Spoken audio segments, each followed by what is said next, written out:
Yeah, you might be lucky. All right, so that's coming up during They Said It. Hill notes at the end of the show today. Please, we are going to get to They Said It in about half an hour. On any topic on the near run, I would not call it a full run because we're during the Alex Cora era. So at some point, to chat Tracy. I think so. I think definitely give him some credit. But no, that's part of it though. Tracy, like what he inherited. One of, I think, considered like about that as it peaked. Timer not here? That I can't do. Okay. I'm just gonna peek my head outside the window. Everybody knows. Like, all right. I'll listen to Soundgarden. I'll listen to audio. Meteorologist Wiggy this morning.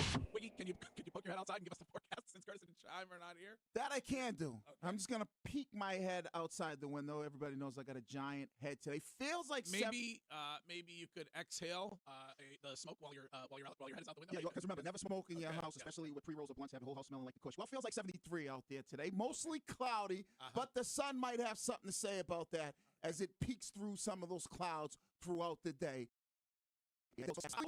73 out there.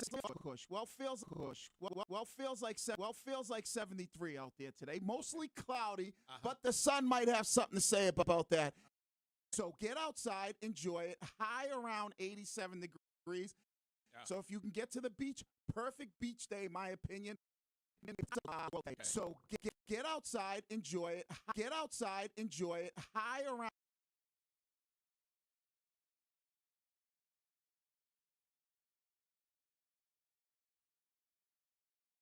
Tall ships have to do with the fireworks. Doing fireworks for the tall ships. Oh, but not in my neighborhood. Yeah. Well, Give them hear about a them, week. Mike. They got to make another run to New Hampshire. So they got to give them about another week. They make another run to New Hampshire. Please don't That's say it. that. You know, they make another run up there with Cup for the tall ships. Right.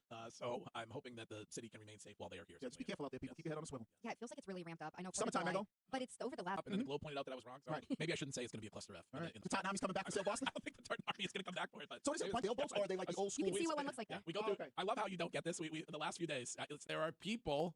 I understand it, but So it is a bunch of just giant sailboats, or are they like the old school? You can see what one looks like there. yeah, we go through. Okay. I love how you don't get this. The last how you don't get this. So it is a bunch of just giant. So it is a bunch of just giant sailboats, or are they like the old school? You can see what one looks like there. Yeah, we go through. Okay. I love how you don't get this.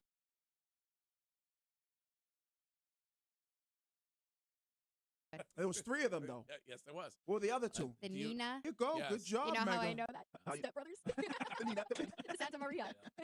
Well, we are. That's where you have like the little scarf thing that's folded into your shirt. You would look fantastic in an ascot.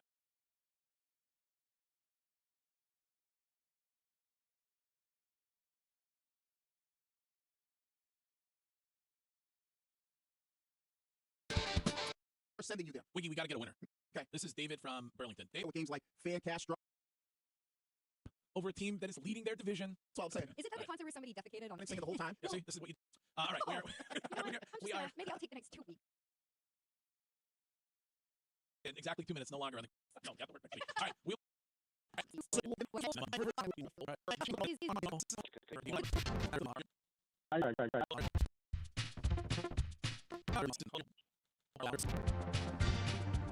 Hill notes coming up. Hill notes coming up in about half an hour at 9:30. So still time to leave one for us on the Odyssey app. This is Joe in the car. Hill notes. I'm not in the car, but I'll talk to you.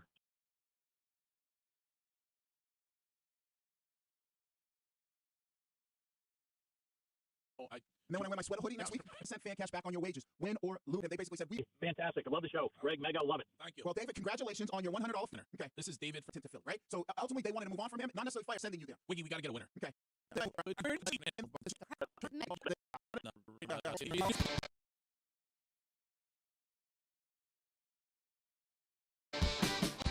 From the at 20 Guest Street Kid, no fee unless they win for you. This is the Greg Hill Show, and it is a Friday, and that I am assuming. Greg, it's Fan Cash Fridays. I win $100 in fan. So far this morning, you've done the weather Okay. flawlessly. I was so wrong about you. All right.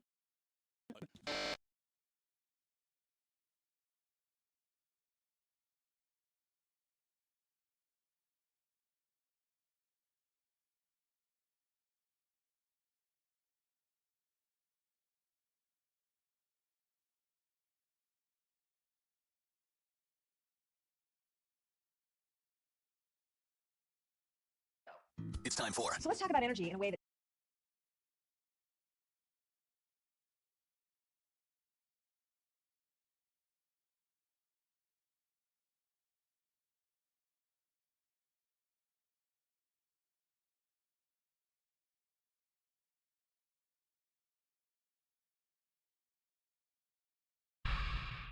Hill notes coming up.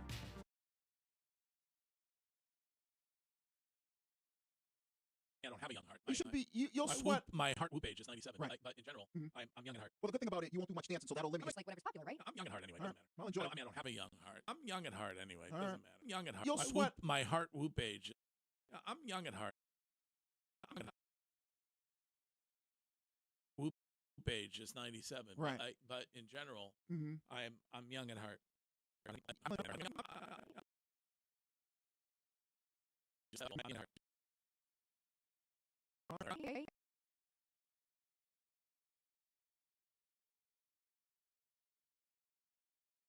Is succulent. Greg Hill. I'm young at heart anyway. All Doesn't right. matter. Well, enjoy. I don't have a young heart. You should be. You'll sweat. My heart whoop age is. I'm young at heart. Featuring the Parlay Playboy. Well, feels like 70. Those clouds of the day. Get outside, enjoy it. High around 87.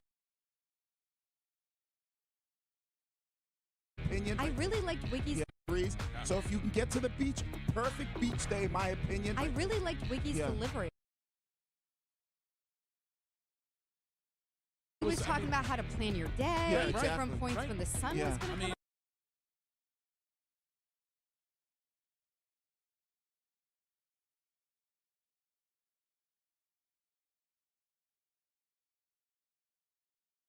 Axe. It was. He got right to it. Joined by Boston's.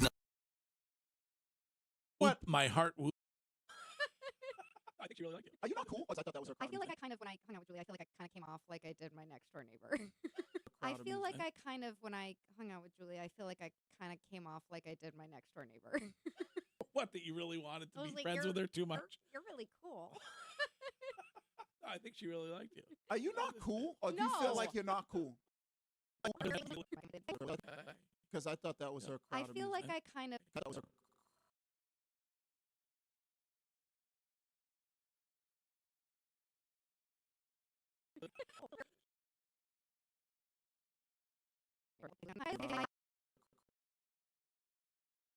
I feel like I kind of, when I hung out with Julie, I feel like I kind of came off like I did my next door neighbor. What, that you really wanted to I was be like, friends with her too much? You're really cool.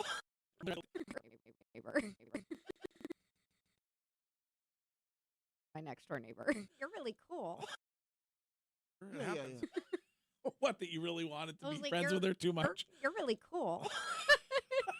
I think she really liked you. Are you not cool, or do you feel No. like you're not cool?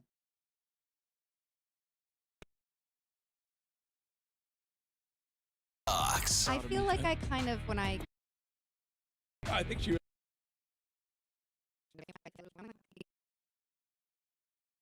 Cool, or do you feel like you're not? You feel like you're not cool. And accompanied by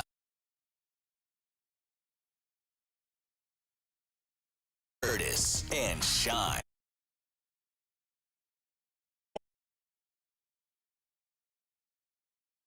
So it is. Curtis and Shine. So it is a bunch of just giant sailboats, or are they like the old you school? can see what one looks like. Yeah, Then. we go through. I love how you don't get this. How you don't get this. Now, Let's get.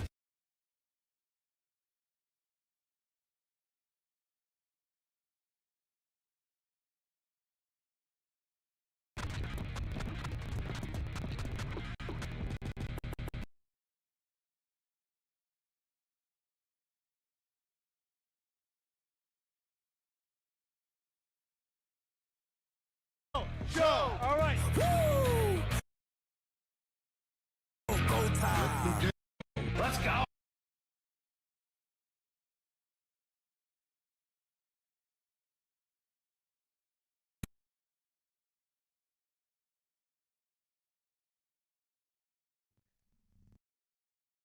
Go time. Well, that didn't work. So here we go. Greg, Wiggy, and Mego are with you now. Here you go. Greg, Wiggy, and Mego are with you now. Greg, Wiggy. Go time. Well, that didn't work. So here we go. Greg, Wiggy, and Mego are with you now. Here you go. Tick, tick, boom.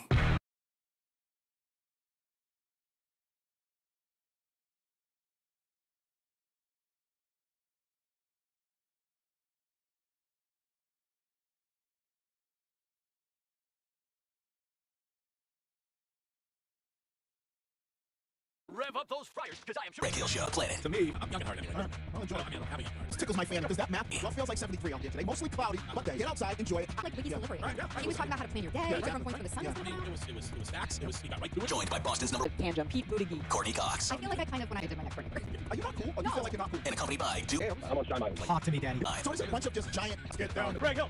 Greg Hill. Go. All right. It's go, go, go, go, go, go, go time. Well, that didn't work. So here we go. Greg, Wiggy, and Mego are with you now. Here you go. Tick, tick, boom.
folks, we are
we got to go out and do it. That's the reality of approaching July, being in last place in the division, not having won as many games as we thought we were going to heading into this point. I mean, I feel like I'm more likely to go on a run than this team is, Chris. Oh, jeez. I mean, I feel like I'm more likely to go on a run than this team is, Chris. Oh,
time off.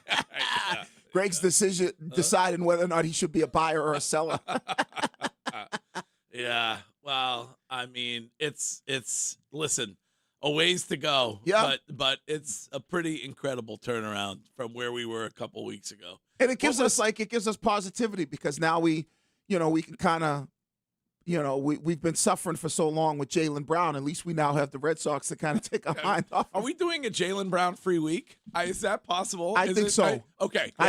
For me, I'm kind of like, I'm past that stage of denial or whatever. Listen, if we could, we've talked that thing out. Yeah. And if we could focus on the Boston Red Sox and on the New England Patriots, right, with training camp right around the corner, right, and no Christian Gonzalez signing yet, I would appreciate that. But Christian Gonzalez battling with Substackers. Oh, I know. Yeah. I know. I get it. We have some. Do we have some audio with regard to that? For they said it. Was there something? Was there somebody giving him advice when it comes? I think actually the Substacker gave Christian Gonzalez advice about responding to other Substackers or to Substackers in general. Maybe we could get to that during they said. All right. I think maybe, but I mean, we'll get into it this morning. But please just stop with the nonsense about how physical he is or isn't, and give the guy his money, please. I don't know where the Schmear campaign comes from, but it's just I watch every Pats game. That's something that never popped up on my radar, that he wasn't physical enough.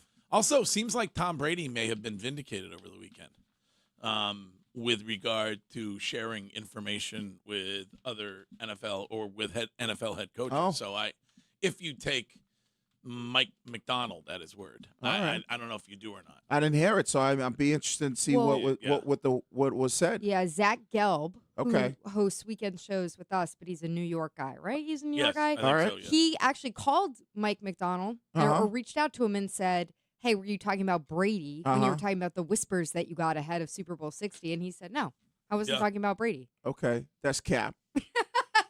I thought that too. Yeah, it's like when you said somebody who had what was a conflict of interest. Yes. Okay, Yeah. who the hell's he reaching out to? Well, Richard Seymour? Who? No, somebody suggested to me that it might have been Gerard Mayo, and then my follow up to that individual was, Gerard Mayo didn't have enough information when he was the actual head coach of the football team. What kind of information do you think he has when he's been out of there for a year? And Mike Vrabel is the head coach. I don't think it was Gerard Mayo, but who else could it be? Like I said, Seymour's the only guy I know because he's a Georgia Bulldog. Mike McDonald went to Georgia, and I'm just that's me being funny. I think it's Tom Brady. There's no one who has he said conflict of interest, right? The only connection to the Patriots would be Brady with Josh McDaniels. Who else would he be talking to? Yeah, I listen. I guess we'll never know. Probably, I'll take the man at his word that it wasn't Tom Brady. Right. But, so allegedly, we have to listen and think about it. We'll never know. My boy Aaron Donald looks like he's coming back. I've been saying it. Oh yeah, I know. Okay. No, just because he's at the facility, working out. So you think he's back? I mean, he's at the facilities working out. Yeah. Man, the Rams, I'll tell you. Rams Patriots Super Bowl rematch. Did he go on a run at all? Because I've heard in this weather it's not a good time to go on a run. No, I think, Greg, you're gonna have to do it. And like Mego said, you might have to go to the New Balance building or jump on the train. You're gonna have to do it. All right. Well, new studio issue of the day, which we are aware of, is the audio issue on YouTube and on Twitch this morning. So my immediate apologies for that. Apparently the Mituation and maybe even Amen Corner are working on that issue this morning, and we will try to get that fixed up for you. So what else? We're heading into a heat wave. Do you have the weather coming up later? Yeah, I'd be happy to. Yeah. I don't know. I thought Wiggy did a really good job on Friday. So you want to have Wiggy on Sean, the weather I think you're back, right? You're no longer on vacation, so I think you're back to doing your job, right? All right, I can do it. I mean, it's Curtis's job, but I can do it. Yeah, I was filling in for you. You did a great job, Wiggy. I got to give you a lot of credit. I appreciate that. Well, Leeds coming up in a couple of minutes, and then they set it at 7:15, and that will include what Anthony Siegler said about those of us who may have counted this Red Sox team out at some point. So we'll listen to that. The rest of They Said It later. News with Mego at 8. That includes an irrational fear. If you're a tourist and you get too close to the animals at Yellowstone, that comes with video, by the way, when we get to the news at 8, and Hill Notes at the end of the show today at 9:30 or thereabouts. So you can leave us a Hill Note at any time on the Odyssey app. And back in exactly 2 minutes, no more than that, to get going with leads on a Monday morning on the Greg Hill Show at WEEI. Carpal tunnel syndrome, heart failure that doesn't improve with common medicines. These are some signs and symptoms associated with ATTR-CM, or the cardiomyopathy of ATTR amyloidosis, a serious heart condition with symptoms that get worse over time. Amvuttra, vutrisiran, is a prescription medicine given by a healthcare provider that treats ATTR-CM in adults to reduce heart-related death, hospital stays, and urgent visits. In a clinical study, Amvuttra was proven to help people live longer and have fewer heart-related hospital stays and urgent visits over 3 years compared to placebo. Amvuttra lowers the amount of vitamin A in your blood, which can affect vision. Other side effects include pain in the arms or legs, pain in the joint, and shortness of breath. These are not all the possible side effects of Amvuttra. For prescribing information, call 1-833-256-2748 or learn more at amvuttra.com. Ask your doctor about Amvuttra for ATTR-CM. T-Mobile has an exclusive bundle for customers 55 and up. I'm Sarah Bowl. Yeah, I'm Frank Bowl. A reliable network is key for us. And with T-Mobile, it's been wonderful. And going to the 55-plus plan saved us so much money. A lot. And that's important. Trying to keep costs down at the home. Internet's been perfect. It's fast, it's quick. The setup was so easy, it took less than 15 minutes. It was like, if you want simplicity, coverage, reliability, you want the whole package, T-Mobile has it. Right now, T-Mobile customers 55 and up get 2 phone lines on America's best network. Plus, America's fastest 5G home internet for just $30 each. $30 per month each line without a pay plus taxes and fees. Minimum age 55. Pricing for home internet rely on 2 lines of essentials choice 55. $35 connection charge per line required. Best mobile network and fastest 5G home internet based on analysis by Oak Group Speed Test Intelligence Data 2H 2025. All rights reserved. You're waking up with the Greg Hill Show. It's easy. Download the Odyssey app and listen on demand anytime.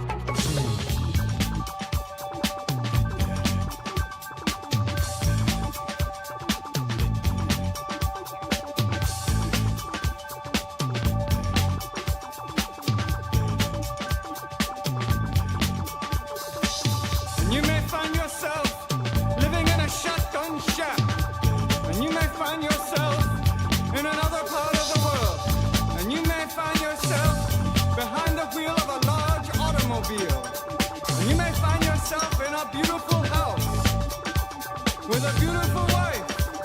And you may ask yourself, well, how did I get here? Letting the days go by, let the water hold me down. Letting the days go by, water flowing underground into the blue again. After the money's gone, once in a lifetime, water flowing underground. And you may ask yourself, how do I work this?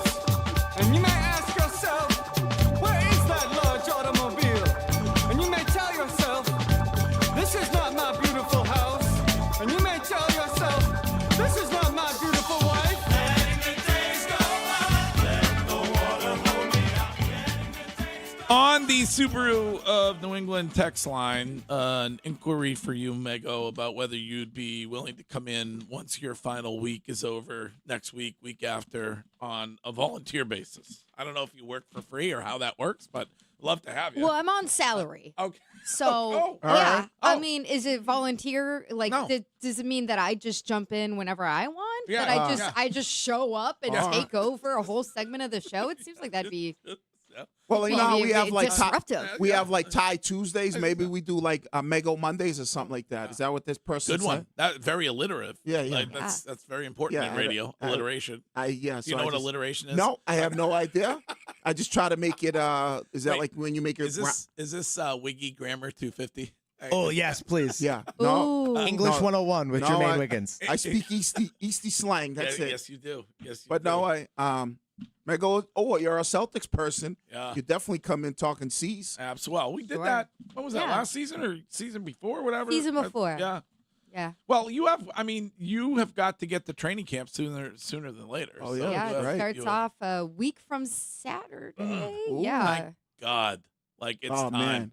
Get some good insight. Huddle. Remember, I told you, who's in the huddle with Drake May is key. Yeah, I'll be texting you on the side. Yeah, who's in the huddle with Drake May is key. I'll be like, oh, guess who's lining up where? And you'll say, take video or shut up. Don't talk to me about X receivers. No, X's and Z's. We need that. And I feel like I'm excited about the Patriots. I feel like we're going to see A.J. Brown utilized in the slot a lot. I think you're going to get him in the slot a lot, similar to what you saw like kind of an Anquan Bolden. The X, the Z, vertical route role, because I think he could really cause some damage in there, especially if Josh McDaniels equates his athleticism to like a Gronk. I think he'll be a weapon in there. So then what do you think about guys like, I don't know, like Pop Douglas? Does that mean that he's on the field less? Or I think, because, I love Efton Chisholm. I know people out there are like, shut up about Efton Chisholm already. He's not going to be Julian Edelman. Right. I just think the coaches really like him. Yeah, I think they. So if A.J. Brown's in the slot, like, not so much those guys. Speaking of Gronk, he was the Friday night Noah Khan FaceTime. So, was he? Yes, we were speculating on the show last week about who that would be. All right. After Noah Khan had Drake May and had David Ortiz, and it was Gronk. How was it? The show? Yeah, because it looked like it was jam packed. Well, I don't even know if I want to talk to you or her about it. You can talk to me about it. Yeah. Yeah. Did you happen to catch what they said, both of them? No, I did not. I heard that. Well, I did hear that they were blaspheming. Yes, they were. They were blaspheming him. I don't know what that means, but so the show we were being disrespectful. Spouting blasphemy. The show was incredible. All right. And had an absolute blast. The guy is, it's early in his career, but I would put him on my top 10 performer list all time. Wow. With the way he does his shows. All right. And, like based on, for instance, you have wanted to try to have a friendship with Julia Hill. Yeah, she is done. Dream is dead. She's done with you. Like she told me. Sorry. She told me the Noah Khan slander from you on Friday was unacceptable. Good job, Julia. Very, very difficult to come back from. But all right. The guy, I don't know. Friday night, did you see there were probably 10,000 people sitting out on Lansdowne Street, waiting for him to come out in his Escalade or whatever, and just having an absolute blast. Wow. Like I highly recommend that you go see the guy. That's it on that. Like in the Twitch chat, of course, 978 texter says Noah Khan stinks. Yes, you're entitled to your opinion. Mm-hmm. That's the great thing about music. I mean, that's pretty high praise. Very subjective. If you're a music guy and you said a top 10 all-time performers, that's high praise. Well, I've seen. That's what I'm saying. I've seen 2,000 artists probably live in my career. That's what I'm saying. What is it that he does that, because I've heard this a lot, that it's like a religious experience seeing him. What does he do? What does he do that makes him such an incredible person live? I think it's the effort that he gives. He doesn't stand there and sing a song and not look at the audience. He is engaged. He is. I said this on Friday as you guys were attacking the man unfairly. He is one of the better lyricists that exist in the, in the industry currently. Okay. I don't know who else you would. I don't know who else you would put up there currently who writes incredible songs. So he's like he's the Jay-Z of his world. Sure, well, yes, Wiggy, if you want to go to that. A combination of Jay-Z and Bob Dylan. All right, Bob Dylan. Oh my God. I mean, I don't have to convince Shime. No, you do not. Convince Shime. Shime was on board. It's so. very hard to follow up an absolute smash hit first album with a second absolute smash hit album. Correct. Especially Correct. today's day and age. So what's his biggest banger that I would be like, oh, I've heard that You've before? heard Stick Season, probably. You've heard Stick Season. We've played it on this show. You have no idea. No, I have no clue. Okay. That's what I'm saying. Is he like in that world of like, oh, he gets mad radio play on? I mean, he gets some radio play. That's another amazing part of the whole thing is he sold out Fenway Park 4 nights. Right. Well, he's from And then here. people go like, Mitch put that audio up from Friday, audio and video up on. People were mad at us, Wiggy. On Instagram. Mm-hmm. But some people were like, yeah, the guy sells out Fenway because he's from Vermont. No, he has sold out stadiums all across the United States on this tour. And not just the United States, in the UK as well, in Europe. All right. He's big in the UK.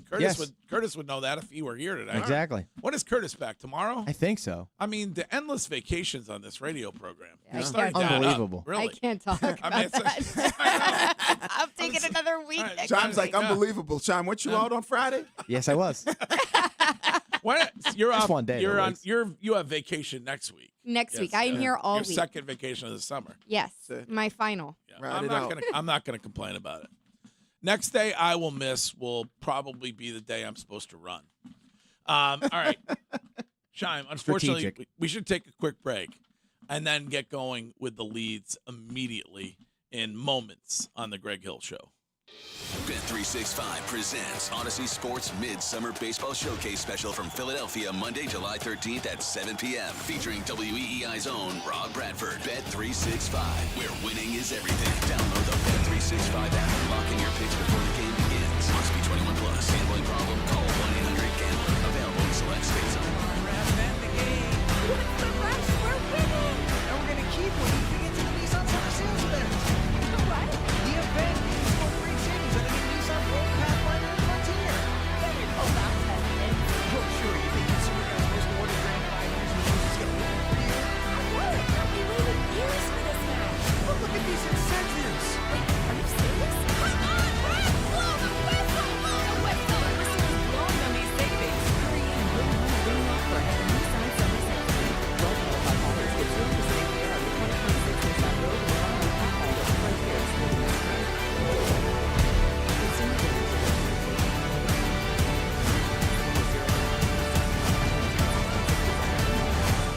Frontier S trim 1.9% APR for 60 months at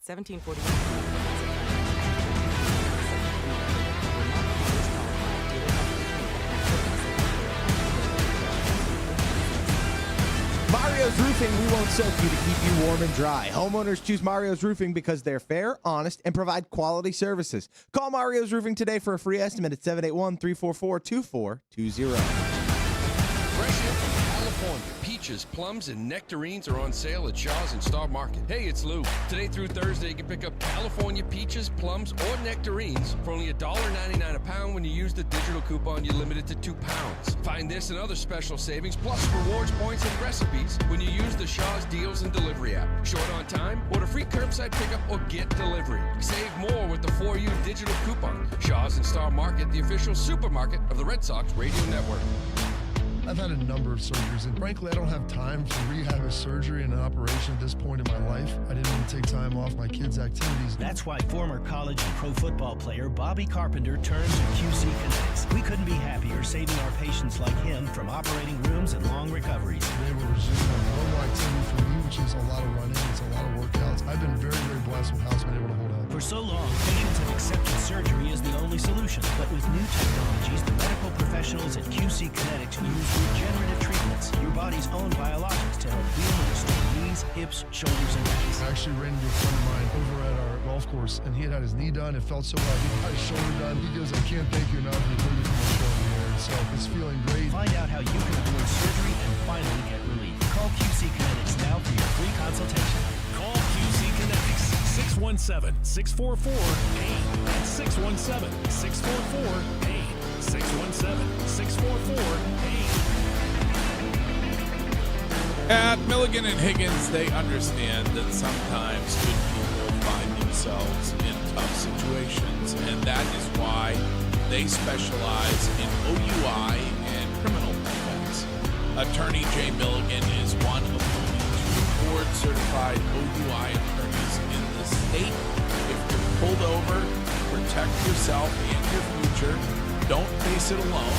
Reputation and experience matter in the legal system. Get Milligan and Higgins on your side to fight for you. They are OUI specialists when it matters most. Just go to MilliganHiggins.com to learn more. That's MilliganHiggins.com. Hey, it's Chris Shyman. This morning, I took the stairs 2 at a time. Didn't even clock it. 3 years ago, I would have felt every single step. That's what losing 45 pounds actually bought me. Not just a number on a scale, a body that stopped arguing with me. Then, Paige at Awaken 180 gave me a pretty huge update. Awaken 180 clients have now crossed the 1 million pounds lost mark. 1 million pounds. And I didn't hear some corporate milestone. I heard my 45 pounds stacked in with everybody else's. Scale after scale, belt notch after belt notch, somebody finishing week 1 thinking, this is a program I can actually do. That's not one success story. That's thousands of people who stopped waiting and started. And the number is still climbing. Every week, more people start, more pounds come off, and more stories get added. So why wait? Do what I did. Make this summer yours. 1 million pounds down and counting. The next story should be yours. Awaken180weightloss.com. That's Awaken180weightloss.com.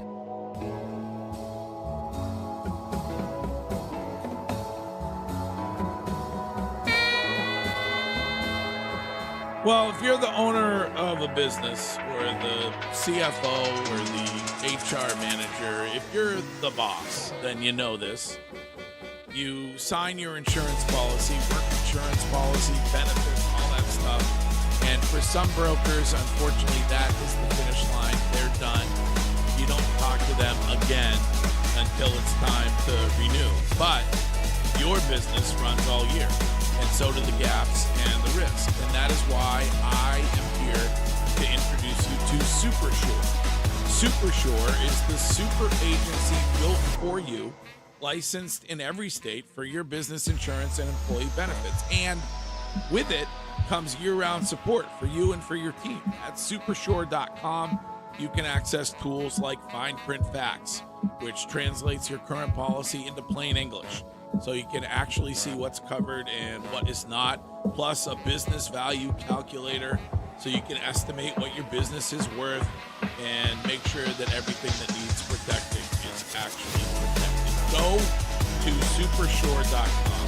That's supersure.com. One super agency, one powerful platform, all of your policies in one place. That's supersure.com. Paid for by Supershore Insurance Agency, LLC, a licensed insurance agency. Hey everyone, Boomer Esiason here. If anyone knows about diehard sports fans, it's me. I get to live and breathe the excitement of the season all year long. Now for advertisers, that passion matters. It's exactly why sports radio performs for brands. People who listen to sports on radio via streaming or on sports podcasts are nearly 3 times more likely to consider a brand that supports their favorite team. So if you are interested in reaching sports fans, we have a playbook for you. Check out our comprehensive ebook, State of Audio, Sports Fandom. Check out stateofaudio.com. WEEI. You're waking up with the Greg Hill Show on WEEI. And streaming everywhere on the Odyssey app. As you promised me that I was more than all the miles combined, you must have had yourself a change of heart like halfway through the drive, because your voice trailed off exactly as you passed my exit sign. Kept on driving straight and left our future to the right. Now I am stuck between my anger and the blame that I... Shime, I know you did that for Mego and for Wiggy. I would have chose something different.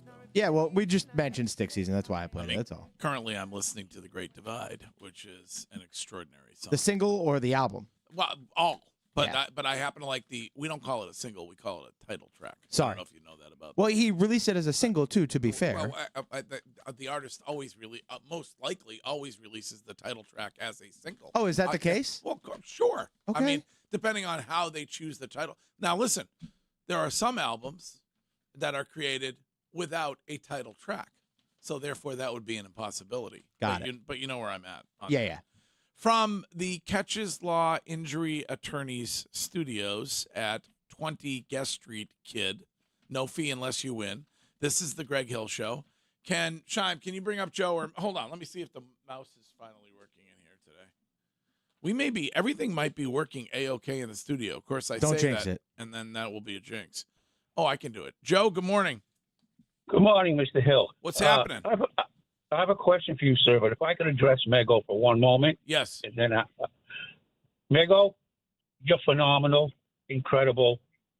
I cannot believe you haven't picked up nationally. I think you're down to earth. You know your stuff. You can communicate. You will be truly missed. And I agree. This Noah is a whiny Paul Simon wannabe, something like that. But Grego, I got a question. Yeah. Why? I don't understand this. Why can't the station, and I think they're making a big mistake here, become the most incredible morning sports show, bring in Mego and Courtney together? You can be the other boss, and you got Wiggy and Curtis, as nauseating as he is. You'll have those two and the two women, and have the most phenomenal balanced sports show. I think the station's making a grave error. Joe? She's phenomenal. Courtney's phenomenal. Yeah. You know how lucky you are. Yeah. Well, Joe, the issue really is for us is the second apron and the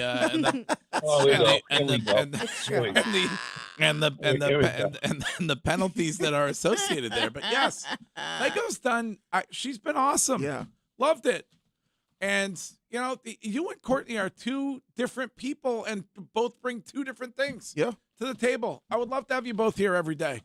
As I said, come in, just on a volunteer basis. We really don't have the budget, but, if you want to wake up every morning at 4:30 a.m. and roll yourself in, we would absolutely love it.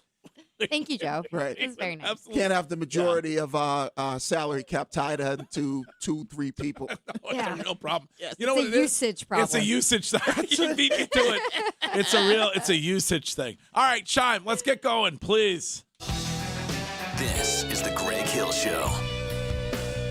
Time now for The Lead.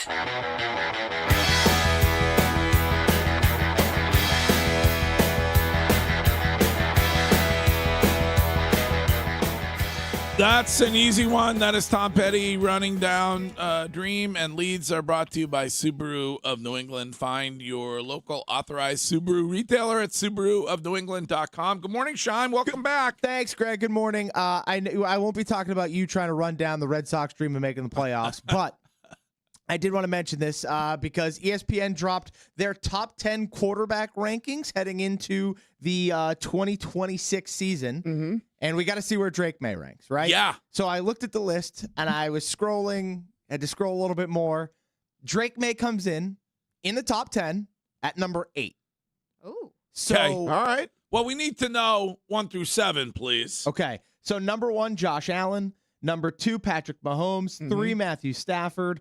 4, Joe Burrow. 5, Lamar Jackson. 6, Dak Prescott. 7, Justin Herbert. 8, Drake May. No. All right. Justin Herbert in Yes. front of Drake May. We need to stop the Justin Herbert obsession. Guys, he loses every year in the playoffs. Like, Yeah, I I understand know. there's not a big sample size for Drake May, but Justin Herbert and Dak Prescott are like, you talk about the sub-stackers. Right. That's totally the sub-stackers' dream. They're like, Oh, yeah. well, if you really understand quarterback play, those two really, they're just so underrated. It's like they don't do anything. They never do anything. Well, statistically, during the regular season, they put up really good numbers. No, but Mego's saying that Right. shouldn't matter. That No, much. no, it should. I mean, isn't that the same issue with Dak Prescott? Like, really? I mean, Dak Prescott has not won a lot of playoff games. No. The Cowboys haven't made the NFC Championship game. Right.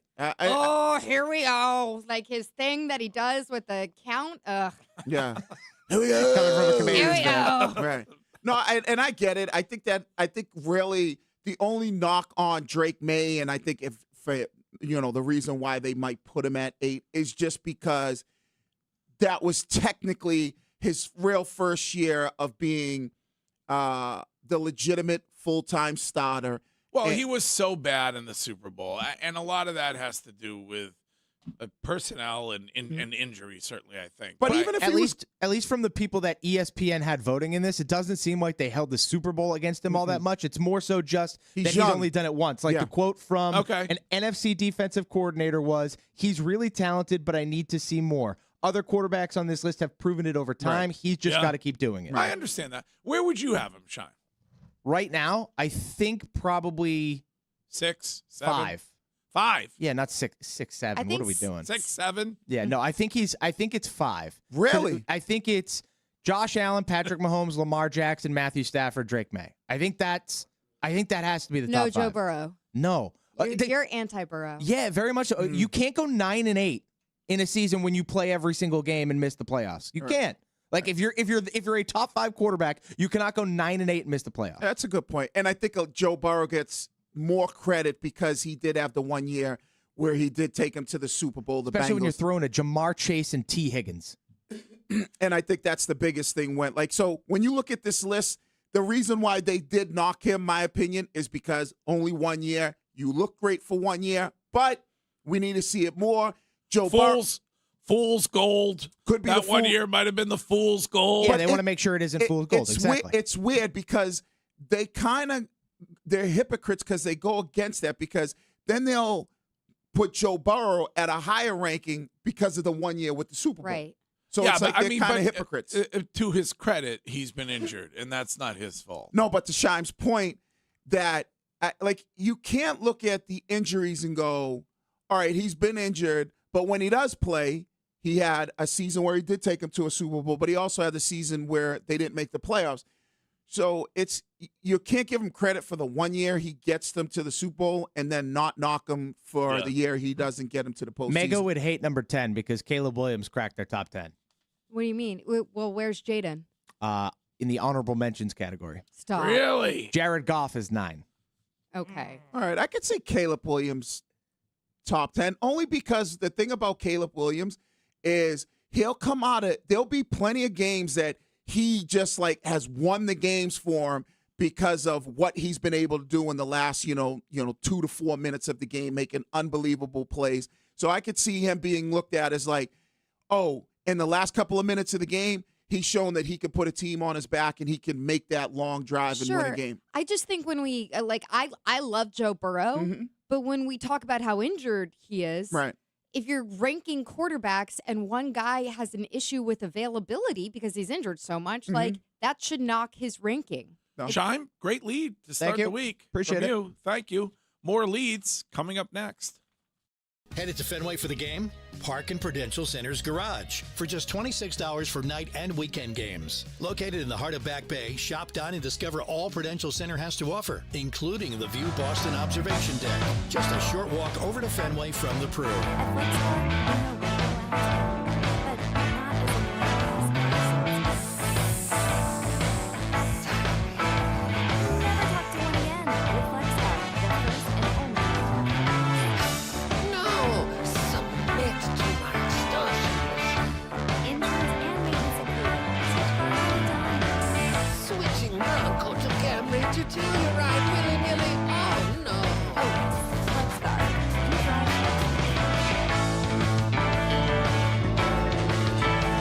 FanDuel Sportsbook is the official sportsbook of WEEI. And on the biggest stage in the world, FanDuel is changing the game. Chime, we are down to 4. I can't believe it, Greg. It's almost gone. Did you catch any of Messi over the weekend? I did. I mean, awesome game.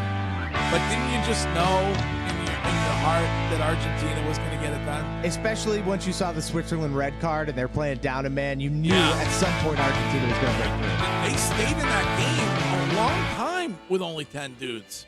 They tried to weather the storm, just that Argentina storm was too much. Yeah. All right, well, sometimes your player gets subbed off and your bet goes with them. Not anymore on FanDuel. With FanDuel Super Sub, if your player is subbed out, your bet stays in. So if your player leaves the match, your bet continues on with the substitute. That means you're in it all the way until the final whistle.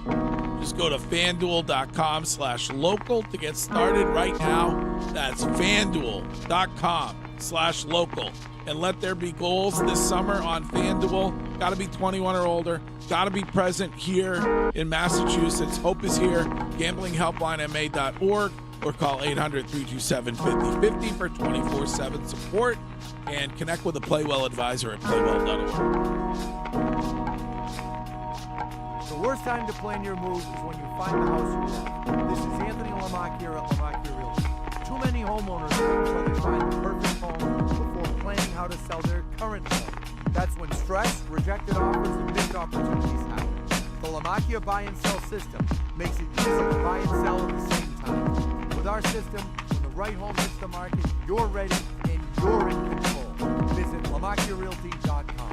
That's LamacqRealty.com. For 35 years, Avellino's has been Medford's kitchen. They're famous for huge portions and massive 14-inch subs, but they're also your event headquarters. Planning a corporate meeting or private party? Book their beautiful, spacious function room for up to 100 guests. Or let their catering team bring the feast to you with packages starting at just $10 a head. From boardroom to dining room, nobody feeds Boston like Avellino's does.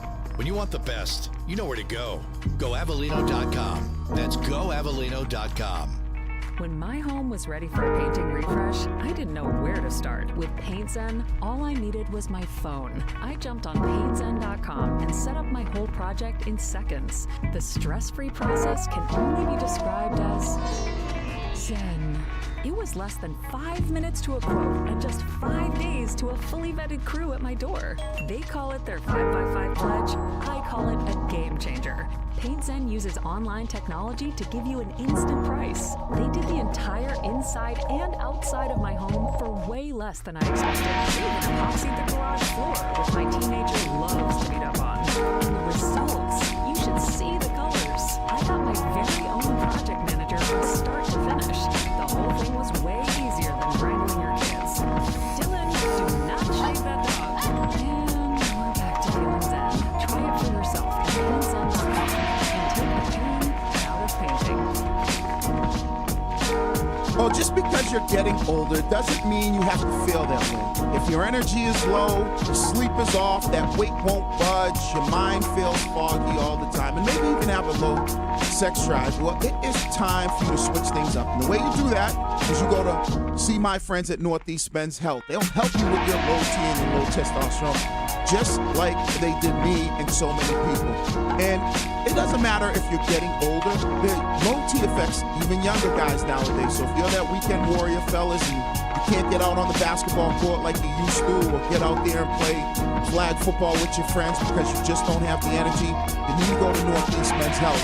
They have so many different medical strategies. They're featuring TRT, GH peptides, NAD+, GLP-1s, and so much more. And it's simple. All you need to do is go to northeastmenshealth.com, take their low T quiz. It'll take you 2 minutes. And then when you're done with that, you can just schedule an appointment for $99, which include a medical consult, a T, and PSA test. And if you sign up for testosterone treatment the day of your appointment, your visit is free. They have 7 locations across the Northeast to serve you, including their newest location in Bridgewater, Mass. So it is time to get your energy back, start feeling great, get outside, enjoy this weather. So call 617-793-5000 or visit northeastmenshealth.com. Miller time.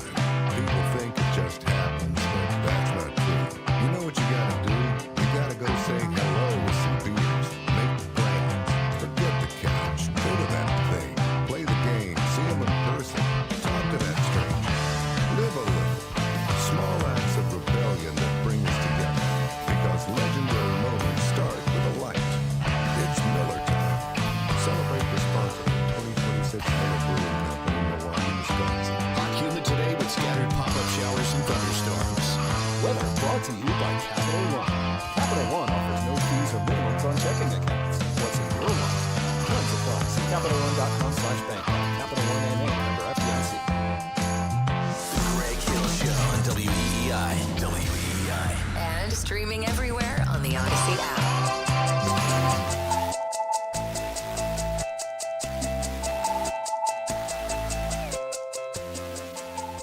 A come-from-behind win for the Red Sox yesterday makes it 9 in a row and 14 of the last 16. By the way, 9-0 on the road. Perfect road trip for the Red Sox for the first time since 1977. Wow.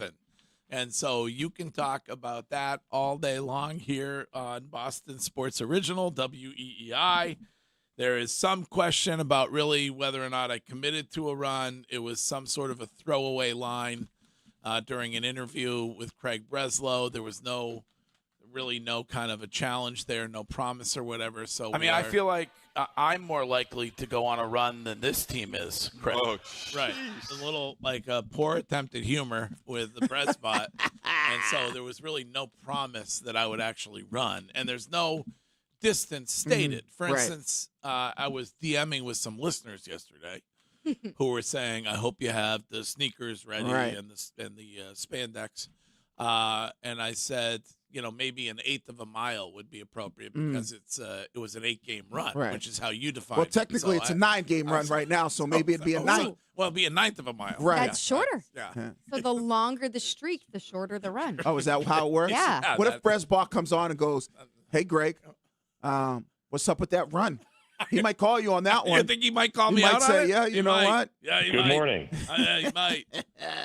The man is saving his job as the better this team does, is he not? Oh, those Breslow? baseball pants he sent me are getting more valuable by the day. Yeah, Sean. For sure. I mean, Jones, we listen to Jones and Keefe every day, and Jones has been like Bresbach guy from day one. He has been. Yeah, and so I think all you can do is, I know we still got a lot of baseball left, but you have to give Bresbach a ton of credit on what he's been able to do. This is going to be my lead, but All right. but I'll pivot. Go ahead. No, go ahead. I was just making a statement. I walk in here over prepared. I have 7 to 10 leads every day. Wow. So brag, bro. Yeah, throw some this way. But we were during spring training when we were in Fort Myers with the fellas, we were questioning the strategy of this baseball team, which was rely on incredible pitching. And as Alex Cora told us on the radio one morning, score a couple, 2-3 runs, and you can win ball games that way. It is not now, at least during this somewhat stunning and somewhat unlikely turnaround. Is that strategy not proving to be correct if you can actually put some runs up and the pitching is extraordinary? Like, you have to give Craig Breslow a little bit of credit for that, I think. Definitely for the pitching. I'm very curious. I would like to hear more from Caleb Durbin, what he feels like turned around his season. Right. Because we got the information about him going to see a hitting coach in Waltham that Carlos Narvaez recommended to him. I know they don't want to be focused on drive line. Right. But if some of these guys are changing their individual approach, is that something that you can look forward to for the rest of the summer and say, oh, no, they're different offensively now? Like, they're going to be more like this than they were early in the season. I would ask one question if I could get around the players. What is vibe like? What changed in the clubhouse that is leading you to performing on the field? Like, do they feel like anything has changed? Yeah. Well, I think you have to ask the question about whether Alex Cora being gone made a difference. Yeah, that's what I mean. So, how they feel about that whole situation. All right. Anyway, we got leads left on a Monday morning, and this is one from Mego. Mego, good morning. Good morning. I don't want to put you guys on Front Street, but I'm just curious because of something that I have noticed since I moved to a new place a couple months ago. How many packages do you get delivered in a week? Me or DMs? Whatever you want to admit to. I mean, DMs is constantly buying things that need to be delivered. Oftentimes when we have an event to go to, like we had a wedding this weekend. Beautiful wedding. Yeah, I saw that. Our buddy Carp, his lovely fiance Allie, Wequassett Resort on the Cape, just beautiful. She will go to Revolve or what is that what it is? Yeah, Revolve is great because it's very easy to return. She'll get 5 things delivered. Oh, okay. That she might wear for a wedding. All right. So I would guess it's somewhere in the neighborhood of, I don't know, 7 to 8 packages a week, like package a day, like a package a day, practically? probably. Okay. I would guess. I'm every other day or every 2 days. Really? Oh yeah, because I am all over Amazon and Instagram. Oh, do you buy anything that you see on Amazon? Like if it comes through your social media? Yeah, I get it. Yeah, everything, like especially on my gun journey, like I'm buying, I'm looking for optics, I'm looking for scopes, I'm getting holsters, belts, like I'm all You got accessories. Oh, I'm accessorizing. I look like, I am the weekend warrior. Like, damn, you getting ready for war? No, I'm just getting ready to go out there and shoot targets that don't move. I bring this up because I'll say I probably get like 2 packages a week. Oh, that's little it? bit. Yeah. Oh, now you So don't this get is where I'm wondering if I'm like missing out or I'm trying to do things the hard way. One of my neighbors, this is not cool neighbor who I have been trying to be friends with, and I suddenly never see anymore since I said that on the radio. The word is stalking, but go ahead. Stalking. Yeah. One of my other neighbors, I'm not exaggerating, at least 2 packages a day. Yeah. Sometimes 3 packages. I'm like tripping over these packages.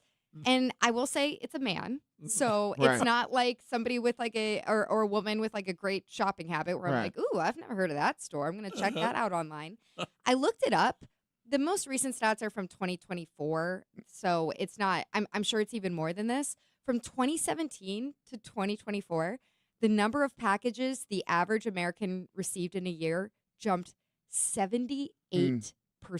I get it. That's how much more we're ordering things online. And this neighbor of mine even gets every grocery delivered. Okay. He gets like 2 grocery deliveries a week. A lot of people do that now. And I totally understand if you have crazy work hours and you don't have a lot of free time. You're like, I'm just boom, boom. I'm getting it in the cart. I'm getting it delivered. But this is so many packages. Well, somebody in the Twitch chat is suggesting that, I'm sorry, it's on the Subaru of New England text line, that it's an addiction. Like shopping online has become one of the addictions that this country deals with every day. I can see that because I think it's more about social media because we're on social media so much. And I don't know about you, but I'm imagining you guys are the same thing. Every other scroll through social media is some ad for something different, right? Or not even an ad, just a person who's going, I just went to Zara and I got this and I'm keeping this and I'm sending this back. Whatever it is, but I feel like that's the reason why the turnaround. I would like to see how many people will go to Amazon looking for stuff and scrolling, where I feel like there's more people that they'll just be watching on social media. And like you said, it'll be some random guy or girl, whatever and they're like, oh, I just bought this from Amazon, this new light that goes in. As soon as I walk in the room, it automatically comes on. And you're going like, oh, wow, wait a second. Well, I could use one of those. I think people also return a lot of stuff. So they'll buy things that they think they might like, and then they have the luxury of being able to just leave it, in your case, downstairs for the Amazon delivery guy, and you don't have to go back to a store. You don't have to do Oh, you could do that? No, I can't do that where I live. See, I have to go to a drop-off center. Yeah, and that's where I almost feel like, and I'd love to see what the numbers are for the stuff that actually gets returned, because I'll get stuff and I don't like it, and then I'm just like, oh, I got to go to a UPS store and I have to get this. I have to do that right now because, like I said, I moved recently, so I've been ordering a bunch of stuff for our house. Like, I got to get these new blinds. Right. And then the blinds, I didn't measure correctly, so now I have to return all of them. Becomes more of a pain in the ass. And you end up keeping them. I think that's why I don't get as much packages delivered, because I dread returning them and having to go and do the whole. Sometimes you have to make your own label and stuff. I hate all that. All right, very interesting. So 70% more. 78% more online, or whatever you would call it, digital commerce, people buying things online and having them delivered. Yeah, I'm one of those people. I'm in that 70%. Right. We're going to take a quick break. We'll get to a lead.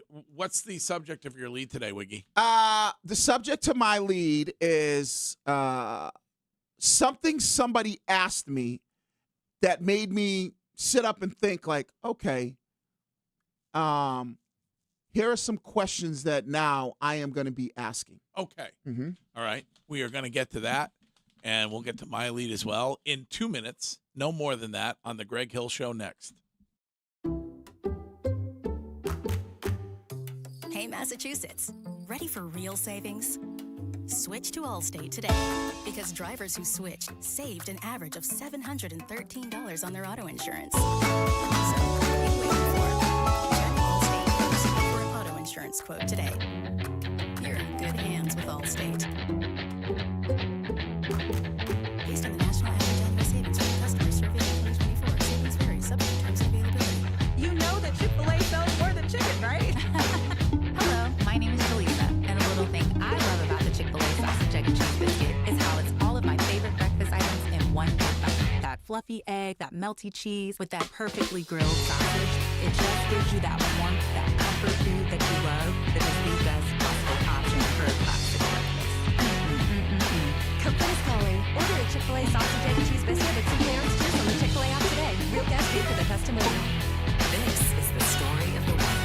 As a maintenance engineer at a beverage manufacturing plant, he starts his day knowing every line is ready to run. Because Granger delivers the industrial-grade products he needs to keep mixers, conveyors, and packaging equipment moving. With Granger's vast selection of bearings, bolts, and motors, he keeps operations running smoothly, so nothing grinds to a halt. Call 1-800-GRANGER, visit Granger.com, or just stop by. Granger, for the ones who get it done. We never thought we'd ever have to use life insurance, but it's the unexpected. With Ethos, signing up is fast and actually the first time. You can get a quote in seconds, up to 20 minutes, and get same-day coverage.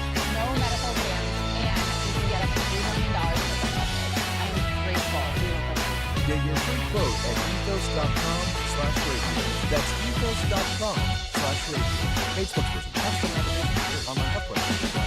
From the Catches Law Injury Attorney Studios. Every game, all season, no subscription needed. The Sox play here. 93.7 WEEI-FM, HD1, Lawrence, Boston, and Odyssey Sports Station. Now, here's what's in our feed. The bouncing ball to first, grab by Monasterio. 3 steps to the bag, it's over. The Red Sox have won it. They sweep the Mets, they sweep the trip. They go 9-0 on a road trip for the second time in their history. The first time was 1977. The feed was brought to you by Wellesley Mazda. That was Hall of Famer Joe Castiglione on the call as your Boston Red Sox get not 1, not 2, but 3 consecutive sweeps. They sweep the New York Mets, get a 9-game win streak entering the All-Star break. They'll now have a few days off before they start up the series with the Tampa Bay Rays. The feed was brought to you by Wellesley Mazda. It's the perfect time to get behind the wheel of the all-new Mazda CX-5 with premium style, advanced safety, and an incredible drive. Your next adventure starts here. Visit Wellesley Mazda today. I'm Chris Scheim. That's what's in your feed.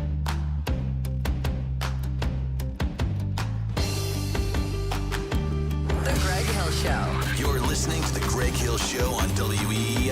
And streaming everywhere on the Odyssey app.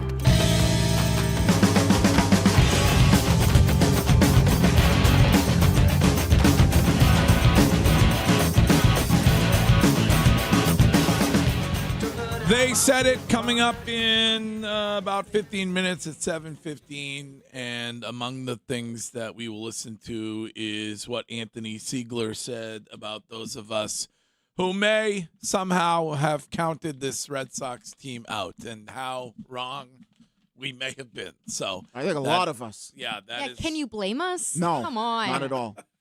We're supposed to do this giant mea culpa because No. they were so bad for most of the year? There's still that lingering fear that once they get back from the All-Star break, things could go back to being the way they were before. But Wilson Contreras, first Red Sox player to be in the home run derby since David Ortiz in 2011. All right. So I know you have issues with the way the derby has devolved, but Right. are you gonna watch tonight? Or No, not? no, You're I don't not- watch it you're no not? more. Okay. To me, it used to be like the dunk contest. Like I cared more about that than the actual All-Star game either way. But I feel like when you don't have those big name players that, like, we know Wilson Contreras, right? Because we're here, we're around. But if you don't have like the big names, the Shohei But Ohtani, you have Bryce Harper. Yeah, you have Kyle Schwarber. Like, those are stars. I don't know. Maybe Am I selling you on it? No, you're not really selling me on it. You're not really selling me. I mean, and I know he's hurt, but Like the ones that are going to get me interested are like the Aaron Judges, the Shoheis, the Schwarber. He's been around. Like, all right, that doesn't really do it for me as much. Maybe it's, maybe it's because we don't, in baseball, the stars are not as marketed as much to make there be like the McGuires, the Sosas. They're not as big to you as they used to be. Yeah, the Barry Bonds, the Ken Griffey Jr.'s. Like, you would be like, oh, man, I can't wait to see that.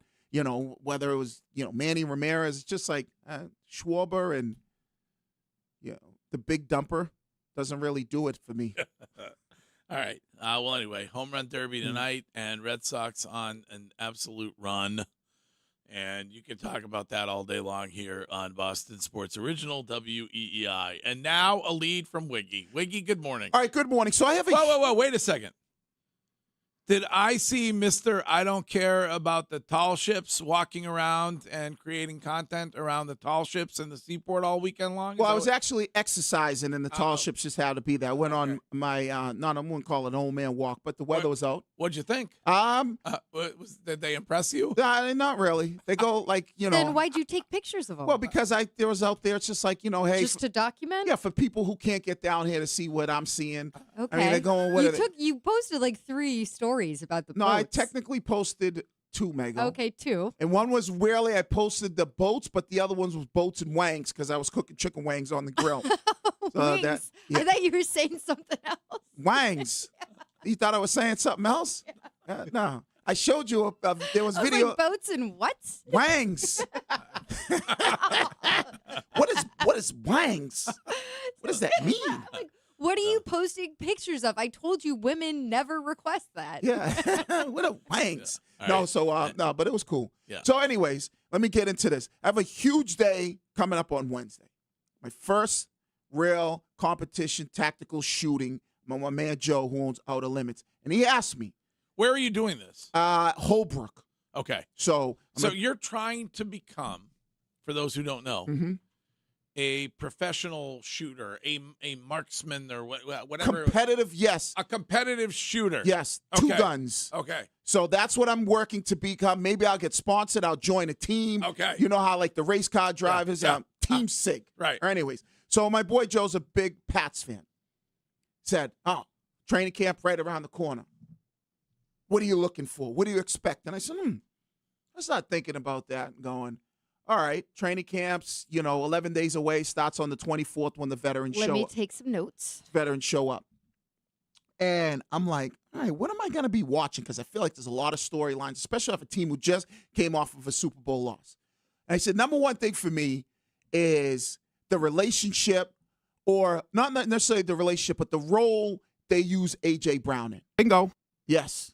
Want to see what Josh McDaniels how he really utilizes A.J. Brown, because I think there's a number of different things that you could do with him and put him in so many different positions that you could really take advantage of his skill set. Then I was like, all right, I got to keep my eyes on the edge rusher position. I want to see where they're going to be able, can they get sacks from somebody where it's a guy on the D-line consistently and they don't have to send blitzes and kind of manufacture sacks in other ways. And I said, what about Gonzo?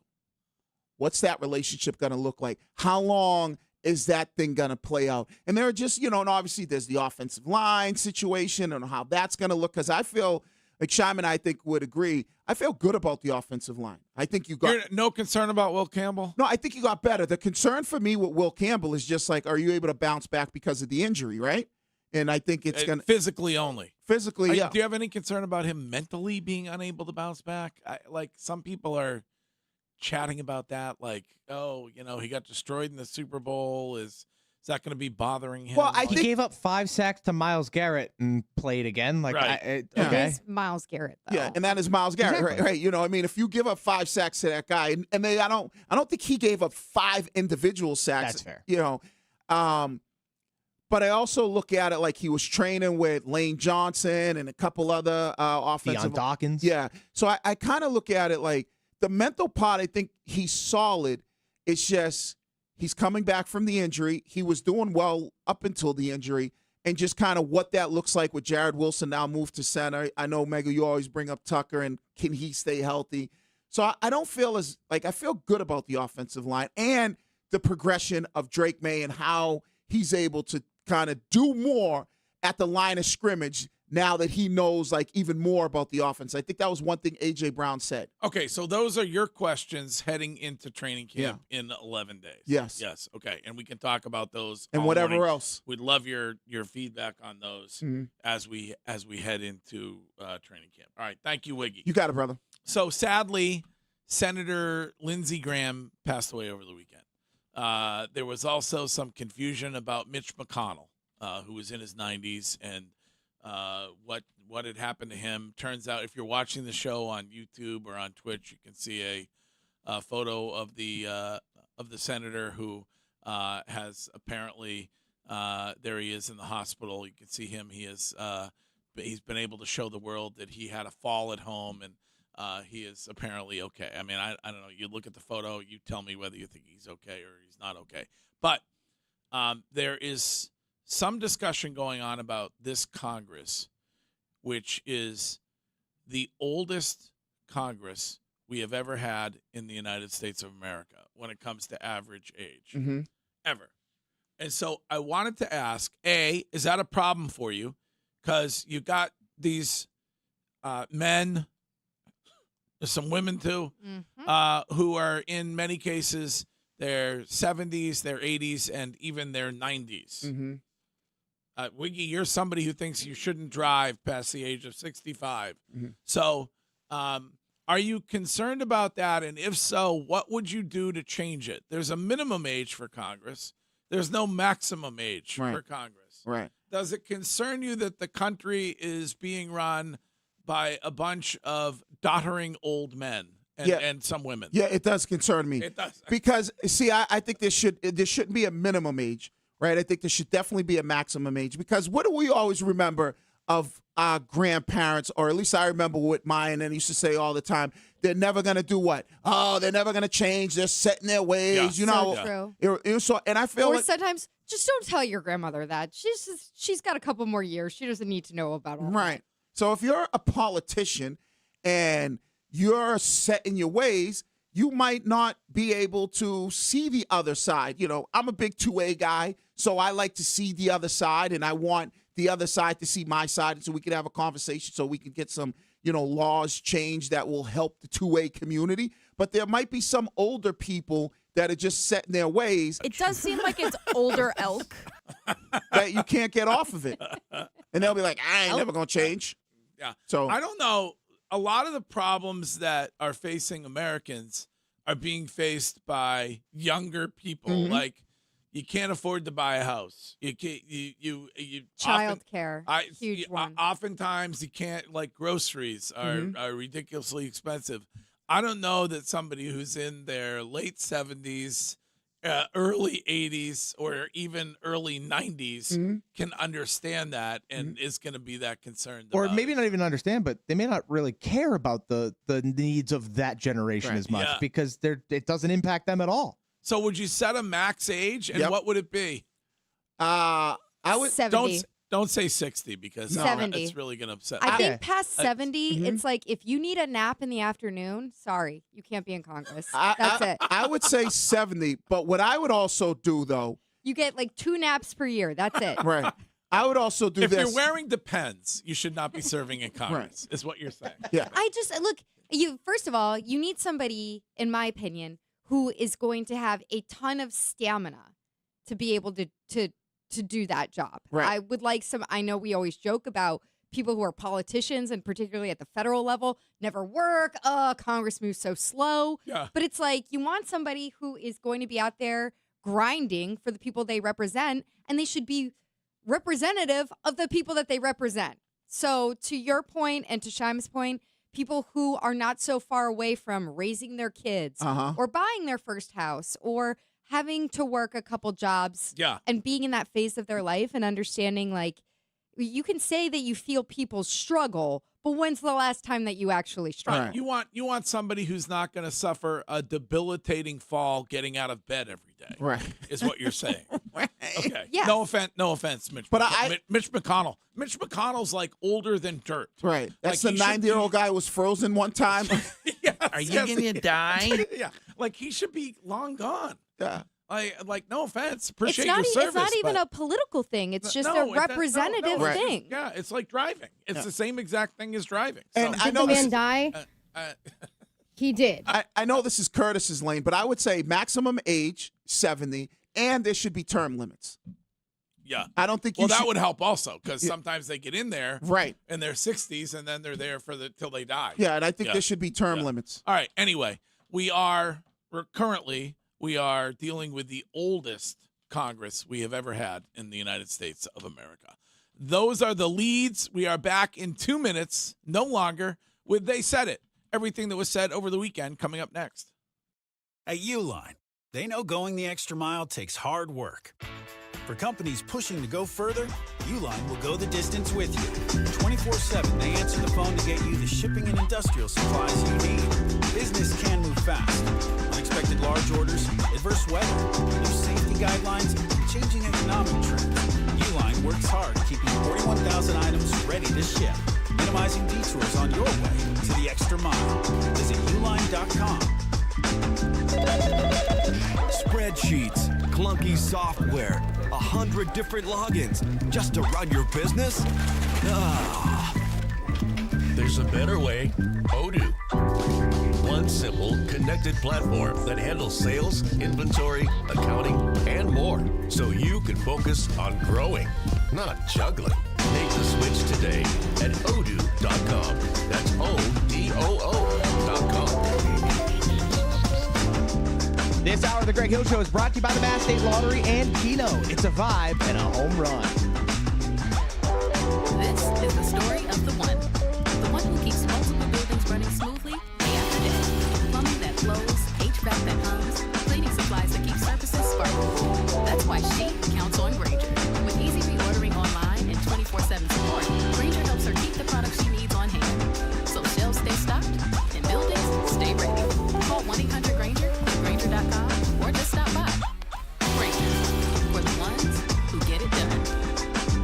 Finding great candidates to hire can be like, well, trying to find a needle in a haystack, but not with ZipRecruiter. Its powerful technology actively finds and invites qualified candidates to apply to your job. So while other companies might deliver a lot of hay, ZipRecruiter finds you the needle in the haystack. See why 4 out of 5 employers who post a job on ZipRecruiter get a quality candidate within the first day. Try ZipRecruiter for free at ZipRecruiter.com/team. That's ZipRecruiter.com/team. ZipRecruiter.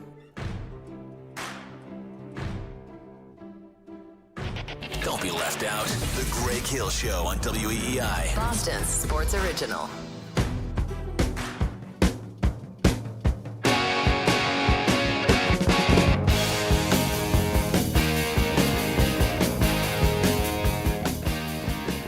The news with Mego coming up at 8. That includes an irrational fear from Yellowstone for those who may be traveling there this summer. Something to watch out for. What, Chime? Can I make a bold claim? Yes. As a tease for that specific story? Yes. Quite possibly the greatest video element this show has ever debuted. What? That video is extraordinary. Well, you're laughing at the expense of an elderly man. He's alive. It's okay. That's my first problem that I have with it, but you are right. It's excellent video. It is excellent video. I don't know where the fault lies. Like, I think we need to examine that when we get to the news coming up at 8. Fair. Now, Curtis is not here until tomorrow, but can we open the Window World of Boston weather window, please? With some kind of a heat wave looming starting tomorrow. Am I correct about that, Shime? That is correct, Greg. Yeah. So today it's going to be 87, beautiful day. Sunny here in the city of Boston. Maybe a good little beach day for you if you're off or whatever like Curtis. But then tomorrow is when the heat wave kicks in. The high is going to be up into the 90s. It's going to be 94 tomorrow, get into the 90s again on Wednesday. It'll start to cool off once we get back to the weekend. But the next couple of days is going to be hot, hot, hot. Okay. You can get a whole house full of energy-efficient windows installed for just $99 a month from Window World of Boston. They have 4 local showrooms that you can visit. So go to windowworldofboston.com. Shime, go ahead. They said it. It's time for They said it. They Said It. some of these rats around here. We scored 16 at Yankee Stadium. Suck on it. Duval. Humbly, one of the best basketball players in the world. They said it on the Greg Hill Show. All right, time to get to what was said over the weekend that we felt may have been of interest to you, and they said it is brought to you by Catches Law, and at Catches, they are ready to stand beside you during your toughest moments. So if you have been hurt on the job, reach out to Catches. Just go to catcheslaw.com. What is up first this morning, Shine? Well, Greg, your Boston Red Sox are streaking. They are red hot, and so we can hear from Anthony Siegler, who has been excellent for this team so far. We can hear from him after the win yesterday. It's amazing. It speaks high volumes to the character that we got. We're just a bunch of dogs. We want to win.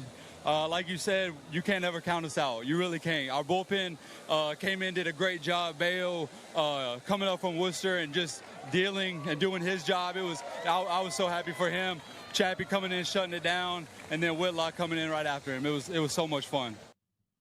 Okay, so you got the pitching, and I am guessing that, like, Craig Breslow gets A+ on assembling the pitching when it comes to this baseball team, and I'm guessing that lasts. I mean, I don't know when you get Garrett Crochet back, but when you do, that is bonus. Yep. And then either you or Mego this morning said internally, when you look at those guys, what has changed? Like the only thing I can suggest is that maybe it made sense to say goodbye to Alex Cora, because Chad Tracy has them playing like a group of guys who really like each other. Right. And that's the biggest thing, at least for me, Mego, is like, the vibe. And we've always talked about like vibe in the clubhouse, locker room, wherever it is. And it seems like, these guys are willing to do whatever it takes. And it seems like they really, really like each other. Something else changed too. If you're talking about who's in the clubhouse and who's not in the clubhouse, Roman Anthony's in Florida. Yeah. Myers injured, so he's not playing. Trevor Story's hurt. Trevor Story's been hurt forever, though. Right, but maybe I thought you were going down the road of Cora guys. This is interesting. So you think it made a difference when it comes to those two not being around? Can someone tell me why during the 2 best weeks of the Red Sox season for this team, where the vibes, you just heard it, immaculate, Roman Anthony can't be around the team? He has to go to Florida? How does that make sense? Like, we talked about this a little bit last week and talked to Craig Breslow about it. He joked about the training room not being big enough, which is crazy.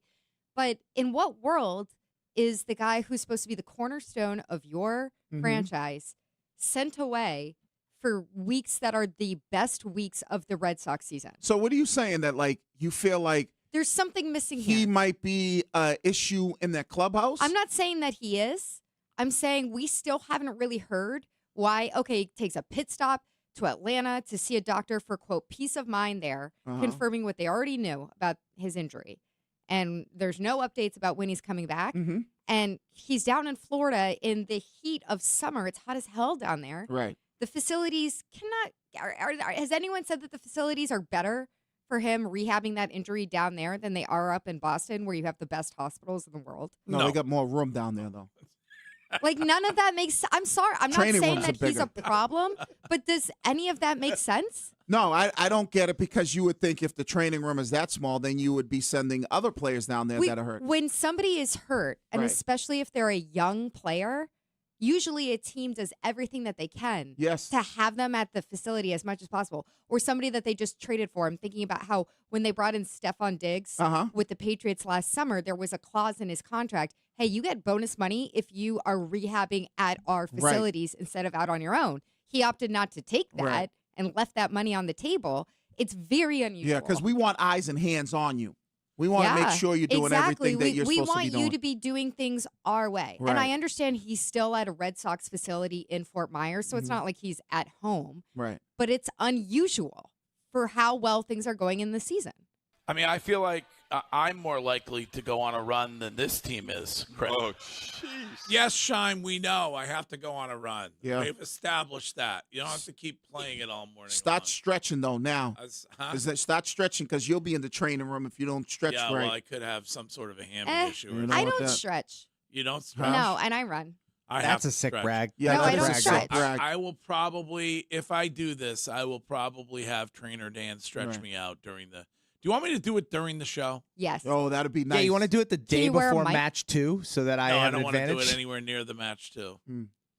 I mean, the suggestion is, they'll probably never agree to this, but I could do it because we're on the All-Star break. Mm-hmm. Yeah.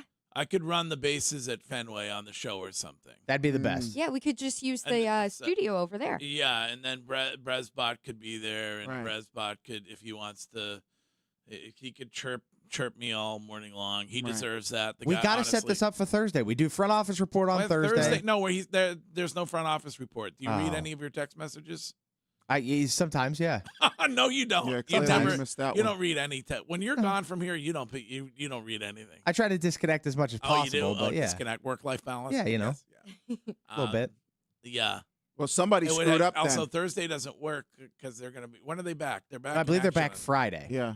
The 17th. Yeah, it would have to be tomorrow or have to be Wednesday. The Red Sox things are busy over there. They're trying to clean everything up after Noah Khan, and they're not going to be able to. Do that. Let's make it happen. Yeah.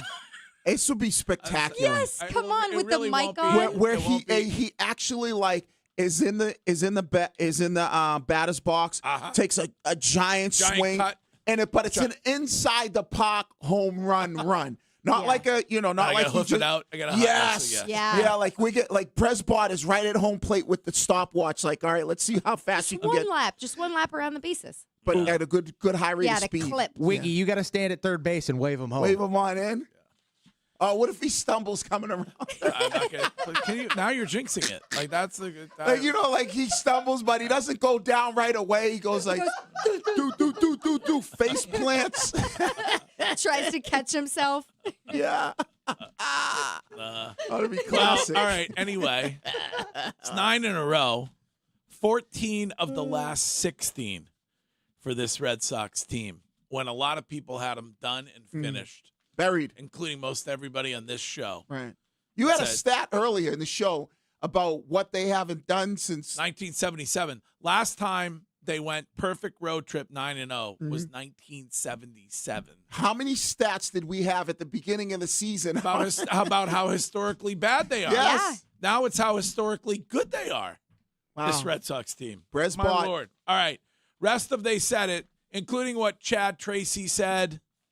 What else, Shime? Give me another tease. Oh, we'll hear from the Substacker, Greg. Oh, yeah. Substacker v. Gonzo. A bit of some online beef. This is like Shime and Ty Law. No, it's like Shime and Savage.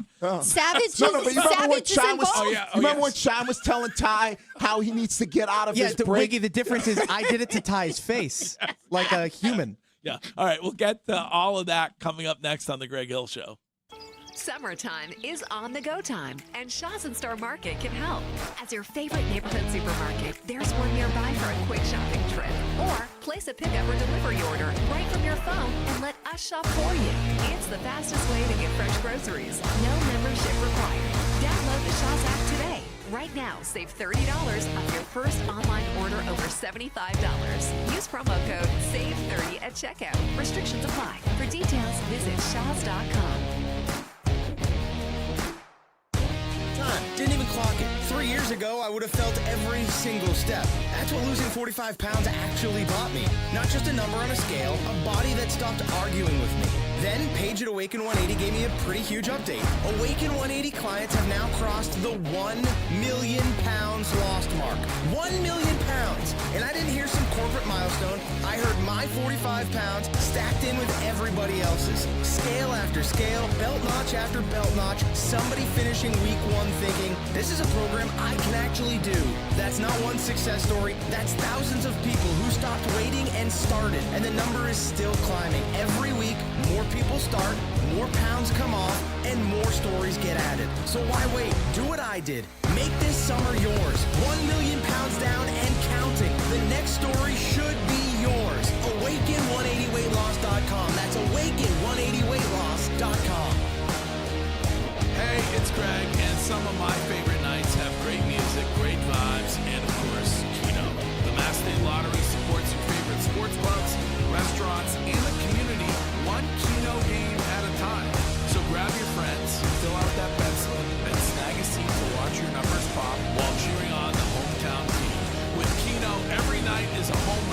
Must be 18 or older to play.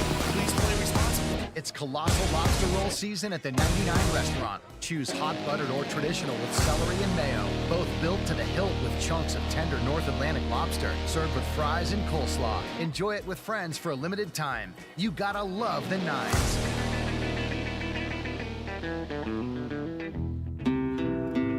At Catches Law, they understand the anxiety that can come along with being injured at work. How you're going to get better. How you're going to take care of your family while you are out. They understand it because they've gone through it. Our friend Sean Flaherty, managing partner of Catches Law, was an iron worker, hurt on the job, couldn't go back to work, had to go and find a whole new career, and that career for him was becoming an attorney and being able to represent those who had been hurt at work. So if you've been injured on the job, Catches knows what you're going through, and they are ready to help. Reach out to Catches, and also injured out of business, injured in general. You need help. Reach out to Catches. Just go to catcheslaw.com. That's Catches with a K at catcheslaw.com.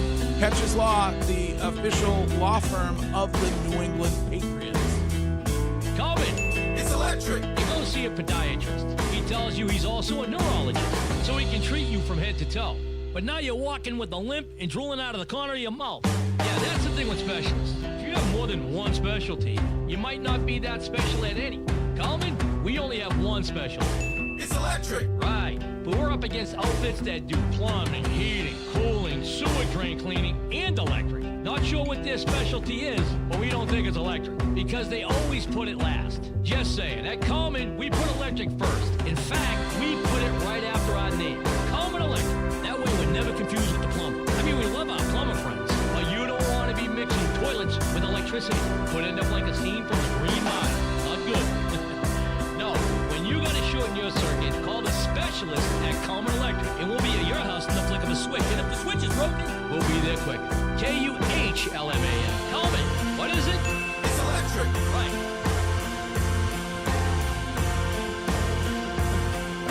Subaru summer is finally here. Buckle up for an unforgettable summer in the trusted 2026 Subaru Forester or Forester Hybrid. Buy and get as low as 1.9% financing right now for up to 36 months, or lease and pay as low as $279 a month with $42.78 due when you sign. With standard, symmetrical, all-wheel drive, active Subaru safety features, and a flexible, roomy interior for your cargo, the 2026 Forester delivers Subaru's trusted mix of capability, safety, and versatility. Make this summer a Subaru summer. To get complete details, please visit SubaruofNewEngland.com. Joint pain is awful, especially when you're the person fighting through it. But I'm betting you're not the only one affected by it. Your loved one's affected by it. Your kids, your grandkids, because you can't move like you used to move. You can't get up, you can't bend down. Every time you move, there's a jolt of pain that goes through your body. Hey, it's Wiggy, and let's talk about how you can get your life back. And that is at QC Kinetics here in the Boston area. People who are dealing with hip pain, knee pain, shoulder pain, back pain, these people are finally getting their life back. And it's all because of the regenerative treatments done right there in the office by Dr. Tucker and the QC Kinetics medical team. No surgery, no long recovery. It's about getting your life back and not having to deal with pain every single day of your life. So do what so many people are doing and go to QC Kinetics. QC Kinetics offers a free consultation to see if you're a good candidate. Call today, 617-644-PAIN. 617-644-PAIN. The Greg Hill Show on WEEI. And streaming everywhere on the Odyssey app.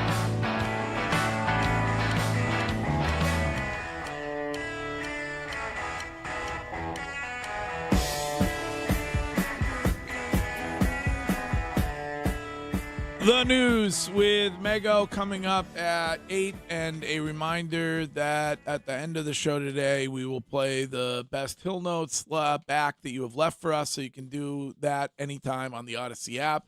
Leave us a voice note on any subject. We'll pick the best ones. I'm playing back at 9:30. This is Russ from Connecticut, where we will be kind of a bonus road show in Connecticut on Friday the 24th. So a week from this Friday, we will be at Lake of Isles at Foxwoods for the match 2, me v. Shime. Greg, I actually found audio from last year's match that I really wanted to play for you. Oh, okay, sure. Oh my God, I'm so bad at golf. I mean, that was wild that Rory said that this Unbelievable. weekend. He's just like us. He hits one fat, and then shanks one, and he's just like, I'm so bad at this. Russ, I'm sorry. What's up, Russ? What are you calling about? Well, I was thinking that maybe Brespot being the pitcher and Wiggy being an all-city catcher, that there should be at Fenway Park a situation where you, Greg, need to bunt a pitch from Greg. Okay. Lay down a bunt. So you want Breslow? Lay down I want you to lay down a bunt, and then run the bases. Put Mego on third to wave you in, an in-park home run. But this would give Brespot a chance to get back at you a little bit, because you've been on him. No, okay. Listen. It's very important to me if I have to do the run that Craig Breslow, he deserves it. He should be there. He should chirp at me. I was chirping at him. Right. And I was wrong. So I mean, I feel like I'm more likely to go on a run than this team is. Craig. Oh, jeez. So if we're able to make that happen at Fenway, right, then he deserves to be there. All right, Shime, where are we going next with They Said It? Well, speaking of your Boston Red Sox, let's hear from the interim manager of the Boston Red Sox, Chad Tracy. We heard from Anthony Siegler talking about how you can never count them out. Well, here is Chad Tracy telling you how much they are enjoying this stretch of winning. Yeah, well, I mean, it feels good, obviously. You know, you guys were in there enough and had felt the vibes at times, and we were struggling to score and didn't feel like things were going right. And now we're enjoying a stretch here. We're doing a lot of things right. We're throwing the ball great. We're getting clutch hits. We're scoring runs early. We're stretching pitch counts on starters. We're doing a fantastic job. So we just got to keep playing good baseball. So on the text line, somebody's saying, why are you giving any credit to Breslow? It's the players. We do this all the time. How much credit do you give to Chad Tracy, if any, for this turnaround? I give him some good credit. I give him a lot of credit. Like we can't go, all right, they're playing bad, blame Breslow. Then when they're playing good, say, oh well, you can't give Breslow any credit. Well, if you feel the same way about Chad Tracy. Yeah. Like when they were playing poorly, right, you blamed Alex Cora. Right. So if they are playing better, right, then you are giving credit to Chad Tracy. Right. And I give credit to the players, that especially the players, like, you know, you got to give the Durbinator credit. Right? Yeah. You give him some credit for the way he's been able to kind of turn his game around. And when the players are performing well, you got to give them credit. Yeah, and I think that they have weathered some stuff recently. Mm-hmm. I mean, even just going through the last 2 weeks with Wilson Contreras, they have no idea when he's serving his suspension. Yeah. There's multiple players on the team who have huge stakes and emotional ties to Venezuela. There's a catastrophe there, and it's like a very emotional time, right, and they're able to weather through all of that, including multiple benches clearing brawls, and to be at the best point that they've been in their whole season. So, yeah, I look at things like that and I say that feels like it had Chad Tracy's fingerprints all over it, just in terms of being able to connect with these guys. I wonder what they do with Roman Anthony. Because, Mego, you've been saying this all year long, and the more you say it, the more it kind of like chips away at like, is it a lost season?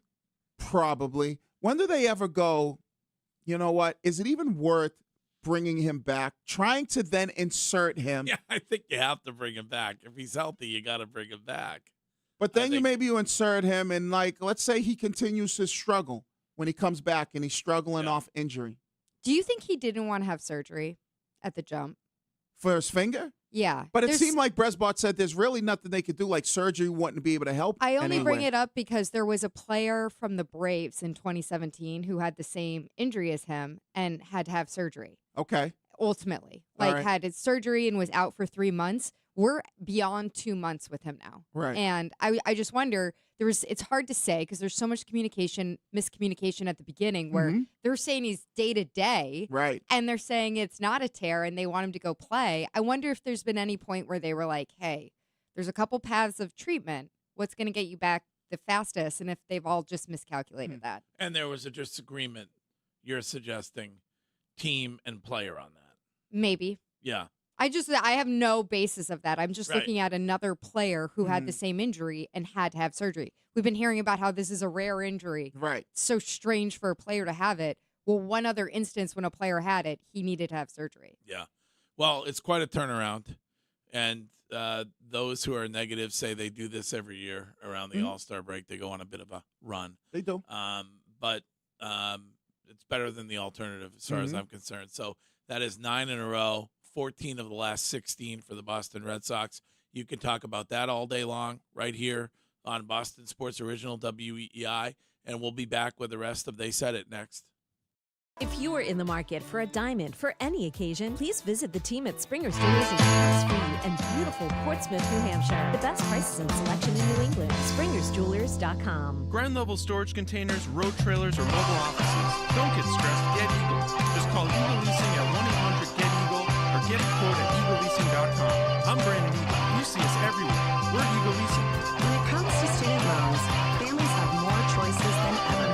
With countless lenders, advertised rates, and financing options, it can be hard to know where to start. That's why there's MICA. As Massachusetts' trusted state-based lender since 1982, we've helped hundreds of thousands of families borrow with confidence through competitive fixed-rate loans, predictable payments, and no origination fees or payment penalties. Apply today at MICA.org. Let me tell you something. When you sign up for your insurance policy, for some brokers, that's the finish line. Handshake, commission, done. And then you may or may not hear from them again until it is time for renewal. Your business runs all year, and so do the gaps and the risk. That's why I'm introducing SuperSure. If your company has more than 25 employees, whether you're the owner, CFO, or HR manager, it can be too complex just to buy a policy online. SuperSure is the super agency built for you, licensed in every state for your business insurance and employee benefits, all with year-round support for you and your team. At supersure.com, you can access tools like Fine Print Facts, which translates your current policy into plain English, so you see what's covered and what's not. Plus, a business value calculator, so you can estimate what your business is worth, so you know what actually needs protecting. Go to supersure.com. One super agency, one powerful platform, all your policies in one place. Go to supersure.com. That's supersure.com. Paid for by Supersure Insurance Agency, LLC, a licensed insurance agency. It's summertime and our savings are sizzling. That's right.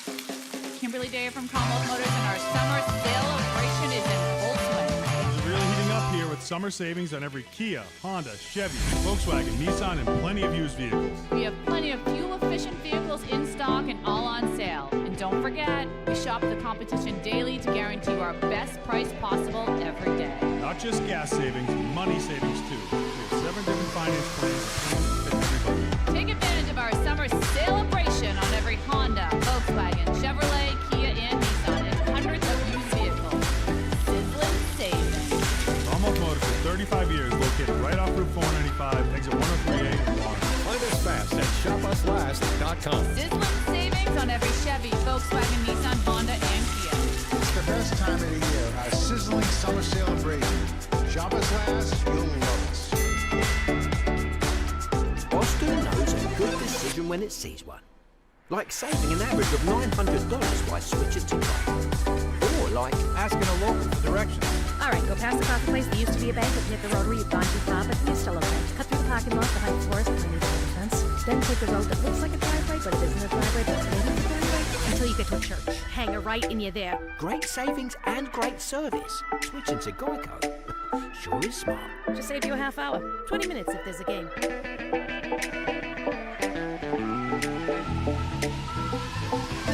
Well, let me tell you quick about somebody who changed my life, and that is my dentist, Dr. Emma Wood. For a long time, I avoided the dentist like I avoid the gym. And I had a weird, irrational fear of going to the dentist, so I stayed away. Then I was having issues. If I was brushing my teeth, my gums were bleeding. went to see Dr. Wu. I ended up having a wisdom tooth that was going in the wrong direction, which was then pushing on a molar, so I couldn't chew on half of the side of my mouth. I had problems left and right.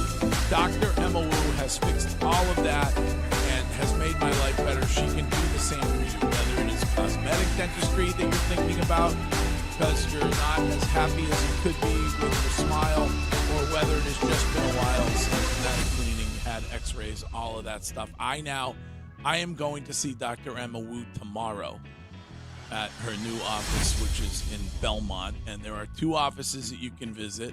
If you're dreaming of a more confident smile, then let my dentist, Dr. Emma Wu, help you with that, whether it is a full mouth restoration or implants. Every single smile is crafted for comfort, confidence, and results that last a lifetime. And to celebrate the grand opening of the new office in Belmont for a limited time, patients receiving implant or full mouth restoration services can get up to $2,000 off treatment. So what are you waiting for?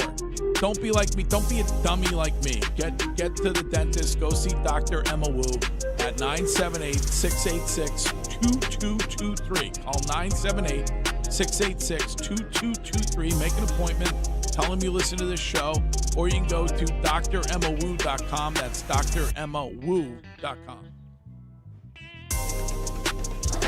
The world's game at BetMGM is here. Bet on the soccer showdowns with 2-up early payout, so that if you're up 2, BetMGM will pay you. That's right, place a pregame straight match result bet on any tournament game. If at any point your team is up by 2 goals, you'll instantly win your bet. Then enjoy BetMGM's same-game parlays, daily promotions, player props, and so much more for the world's game. Don't miss your shot at an early win with 2-up early payout to get paid out if at any point your team is up by 2 goals, regardless of the final outcome of the match. Make it a tournament to remember with BetMGM. BetMGM and GameSense reminds you to play responsibly. Hope is here. Call 1-800-327-5050 or visit gamblinghelpinma.org. Must be 21 plus, Massachusetts only. New and existing customer offer subject to eligibility requirements. Additional terms and restrictions may apply. In partnership with MGM Springfield, play with balance, play for fun, play well.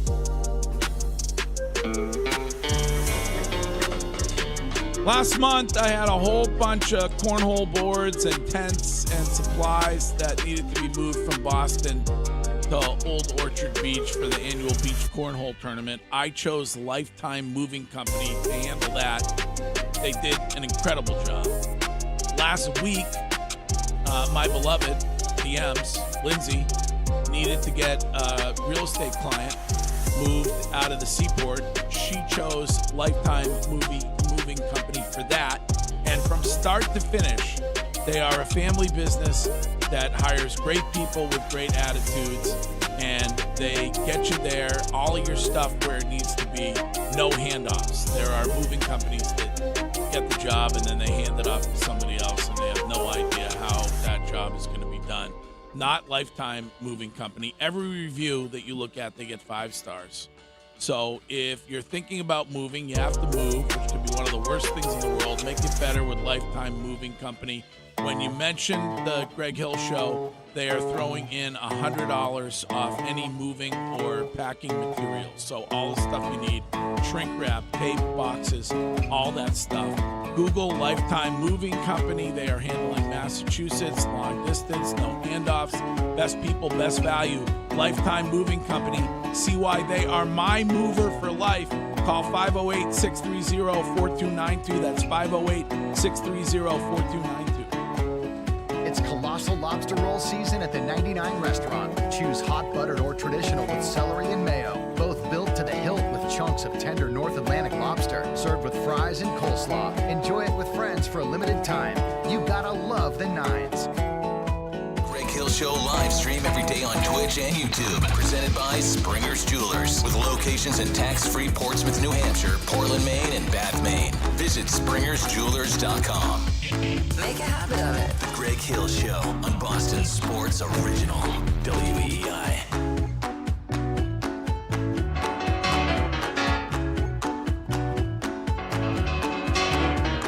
Just take those old records off the shelf.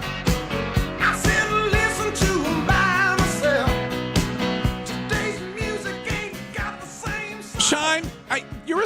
guy, that is the worst Seeger song of every. I don't know why you play that. Wait. You keep playing that over and over and over again. I don't play it over and over again. I thought you hated awful. Hollywood Nights. No, I love Hollywood Nights. I love all Seeger songs except that one. Okay. Even Seeger Bar Guy hates that one. Like, that's the worst. That's not the worst. It is. It's there's. I could give you 10 better ones. That's I believe you. All right. My bad. I thought you hated Hollywood Nights. It's fine. Sorry. We are in the middle of They Said It. What is up next? Oh, we're going Substacker v. Gonzo beef. Yeah, something we can all agree on. We love seeing internet beef. Here was Greg Bedard responding to Christian. He had originally talked about Christian Gonzalez's lack of physicality. We talked about this on Friday. He said that he was hearing from inside the building that there were some in the organization that were concerned by the lack of physicality from Christian Gonzalez. Correct. And then Christian Gonzalez responded on Twitter, and now Greg Bedard is back again. So here is the Substacker himself. So this aggregator said, some members of the Patriots organization do not believe that Christian Gonzalez is, quote, physical enough. 2 words. So that's where this came from. And if Christian is listening, my advice would be don't ever give those guys any sort of attention. This is what they dream of. They want to tag the athlete, they want to tag the media member, and they're hoping somebody amplifies it so that they make money. And they're just the bottom of the barrel. They are just the worst. So that's where we are on Christian Gonzalez. I'm confused. Somebody explain this one. Okay, so here's what happened. Greg Bedard has a podcast. Right. He referenced, hey, I have the one knock against Christian Gonzalez may be that he's, quote, not physical enough in his game. Okay. And somebody clipped that and put it on Twitter. Mm-hmm. And I believe it was Shime's best friend, Savage, who isolated Shocker. that and put it out there and said, hey, Greg Bedard is saying this on his podcast. Right. Christian Gonzalez saw it there. Right. And said, basically, hey, Greg Bedard, what's this about? Like, tweeted something back at Greg Bedard. Right. And now Bedard is saying, why are you giving the aggregator, like Savage Boston, this attention for isolating something that I said? I guess what I'm confused about but is he said it. Right. Didn't Bedard say initially that he was hearing from people inside the... So you're the one who started this whole thing, and now you're saying don't listen to the people when you're starting... Like, you're the one who started the fire, and you're going, I don't know why you give that fire any attention that's burning down your house. Exactly. Well, you started it, right? So if you were hearing from people inside the building that they have an issue with Gonzalez's physicality, and we as fans are wondering, why aren't they giving this guy a new contract to make him the highest paid DB in the NFL? You don't think we're going to look and go, okay, is this a smear campaign against Gonzalez to maybe have that money be a little bit less? Right? And then if he comes out there and says, don't give these guys any fuel to the fire, but aren't you the one who started this whole thing? Well, we talked about it Friday. Right. The suggestion is dumb anyway. I mean, you consider him to be plenty physical. I do. Right, but if he's, in the world we live in, Greg, I might watch it and have my opinion about it, but if you're telling me you're supposed to be a football insider, and you go, well, I'm hearing from people in the building that he's not physical, aren't there people who are going to go like, all right, Bedard must know some people? Yeah, I mean, that's what he's putting out there. I would guess that part of the problem that he has with it is like, oh, I was taken out of context. Oh, I said all these positive things about Gonzalez and nobody focuses on that. But it's like, you said it. So it's part of your reporting, right? That if there's a negative out there about Christian Gonzalez, this is what you believe people are saying the negative thing is. Like, you said it. It's not people making something up. I almost get to the point, and I know, Michael, you're the journalist in the room, and I'm just like the jabroni. I almost get to the point where it's like, I feel like you might have to start stating your sources. I'm with Jaylen Brown. Because don't say somebody's saying it. Because how do I know you didn't just make that up? It really bothers you with the Substacker and some of the other football guys. Yeah, you think sports guys in general. You think they didn't play the game, and so they really have no right to be talking. Well, it's not that I like Belichick never played the game, but he's been in coaching for 50 years. A coach like you've been there, are plenty of coaches. I never played the game. Wiggy gives me plenty of conversation. Like we go back and forth all the time. There are plenty of guys who've never played. Wait, you're the example you never that played football? I played football, but not at a professional level. Okay. You're the example that I'm actually looking for. Right. Yeah, like Yeah. you're the perfect example of Right. it. Like you think you know everything about the game because you watch some all 22s. Like Me and Wiggy have some good debates. Yeah, we do. My problem is that like people always have these sources of people that are analytical people who have never played and go, well, his usage rate is this or is that, or inside the building they're saying this and that about people, and it's like, who's saying this? Because if you've been in football, if you've been in football and you played the game, you turn the tape on, and I'm talking about if you played at a high level. I'm not talking about you played on your high school JV team. You played at a high level. You go, oh, this dude's pretty physical at the cornerback position. Ty Law was physical. Like, all right, he's not turning down tackles. And then you go, well, I'm hearing in the building that he's not. It's just like the people who said, oh, in the building, Derek White had a better season than Jaylen Brown. I have to question who's in the building. I get what you're saying. Do you think Gonzalez gets an unfair, observation this way because he's such a quiet guy? As a corner, in the past, we've seen corners who talk a lot and it's fun and are big personalities. Gonzalez is not that. No, I think I'm telling you, it's this world we live in where everybody has these sources which could be made up. Because I played with Champ Bailey, sick brag, bro. As quiet as they come, one of the best cornerbacks to play in the National Football League. And I played with Ty Law, somebody who had no problem with talking and having, being a little bit of a ish talker. Yeah. But it's these people who've never played the game who say, oh, my sources. But how do I know you're not lying? Right. You don't. Right. You had to decide if you respect that person's perspective or not. What's next, Shime? Well, Greg, we can hear from Cavaliers head coach Kenny Atkinson, who is very excited about the prospect of adding LeBron James back to his hometown Cavaliers. We can hear from Kenny Atkinson. Listen, this is an exciting time for us, right? Like we're in the mix for the greatest player of all time. That guy. My personal opinion. So it's exciting, right? Like, man, we're I think you're nervous, but we understand how it is. He's obviously has earned that right to take his time. Obviously, family plays a big part of it. But I know the state of Ohio, man, that there's something special there. Greatest player of all time. Wow, I mean, he's in the discussion, but there's another guy who I think is the greatest player of all time. Yeah, we can debate that.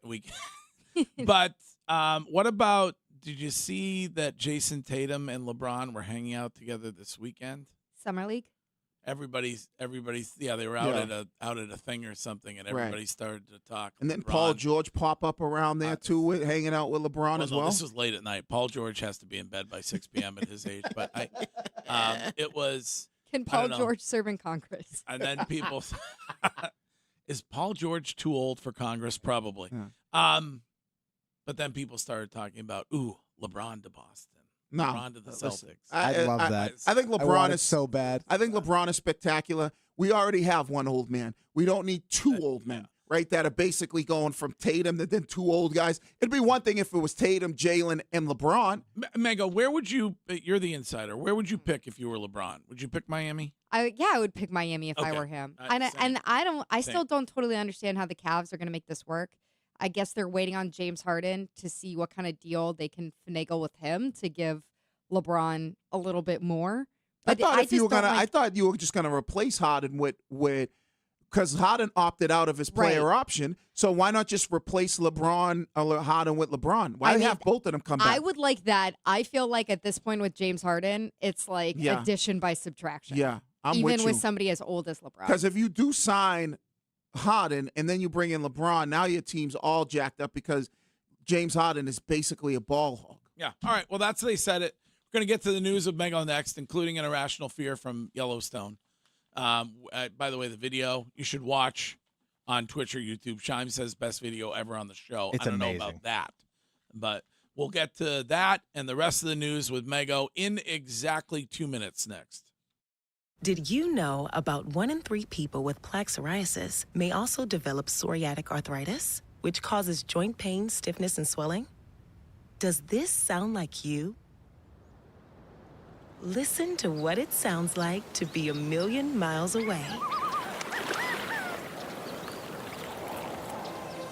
Tremfya guselkumab, taken by injection, is a prescription medicine for adults with moderate to severe plaque psoriasis who may benefit from taking injections or pills or phototherapy, and for adults with active psoriatic arthritis. Serious allergic reactions and increased risk of infections and liver problems may occur. Before treatment, your doctor should check you for infections and tuberculosis. Tell your doctor if you have an infection, flu-like symptoms, or if you need a vaccine. Imagine being a million miles away. Explore what's possible. Ask your doctor about Tremfya. Visit tremfya.com or call 1-800-526-7736. Oh, hey, Sarah. Did you hear my daughter Katie got Camper of the Week? That's a big deal. We got a big deal too, right, Mom? Honey, shh. What's that? Okay, that Hyundai Santa Fe, I only paid. Nice. Deal's so right, it almost feels wrong. The Hyundai Getaway Sales Event. Get 0% APR for 60 months, plus 0 payments for 90 days, or 1.9% APR for 72 months on the Hyundai Tucson, Santa Fe, or Santa Fe Hybrid during the Hyundai Getaway Sales Event. Hurry, offer ends August 3rd. Call 562-314-4603 for details. Hi, I'm Sean Flaherty, managing partner at Catches Law Group. At Catches, we're proud to stand up for the people who keep New England moving, the ones who have spent a lifetime working hard, day in and day out. Whether you've been hurt on the job or you're suffering from years of physical wear and tear, we're here for you. You deserve real help from real trial lawyers who understand what you've been through and know how to win. There's no fee unless you win. Visit catcheslaw.com or call today to schedule your free consultation. Catches Law Group, fighting for the workers, fighting for you. From the Catches Law Injury Attorney Studios. Every game, all season, no subscription needed. The Sox play here. 93.7 WEEI-FM and HD1, Lawrence, Boston, and Odyssey Sports Station. Now, here's what's in our feed. The feed is brought to you by Shaw's and Star Market, proud to be local since 1860. Your Boston Red Sox are red hot. 9 in a row is the win streak. And this Jarren Duran RBI single in the 9th to tie the game was your play of the game presented by Nissan. 0-1. Duran swings and he pops one up, shallow right. Bench charges in. Bench slides and can't make the catch. Cheng races in from third and scores, and the Red Sox have tied this game at 2. You deserve a car that thrills you, and Nissan's got an exciting full lineup that'll put goosebumps on your goosebumps. Experience the thrill for yourself. Shop your local Nissan store and nissanusa.com today. The Sox now off for the All-Star break, but you can watch Wilson Contreras in the Home Run Derby tonight, I believe it is. And then the feed was brought to you by Shaw's and Star Market. Fresh in from California and on sale at Shaw's and Star Market. Get California peaches, plums, and nectarines for only $1.99 a pound. When you use the digital coupon, limit 2 pounds. Shaw's and Star Market, the official supermarket of the Red Sox Radio Network. I'm Chris Scheim. That's what's in your feed. The Greg Hill Show. You're listening to The Greg Hill Show on WEEI. And streaming everywhere on the Odyssey app. It's time for... So I saw the play, and I'm a person that loves sports and was a good athlete, and I understand sports really well. And that wasn't a foul. The news. And he gave him a red card. I didn't know what that meant. I didn't think it meant much. Then I started hearing that means he can't play in the next game. That's very unfair. With your host, Courtney Cox. The National Retail Defamation. Sponsored by Northeast Men's Health, the experts in treating men's sexual health issues with 7 New England locations. Learn more at northeastmenshealth.com on WEEI.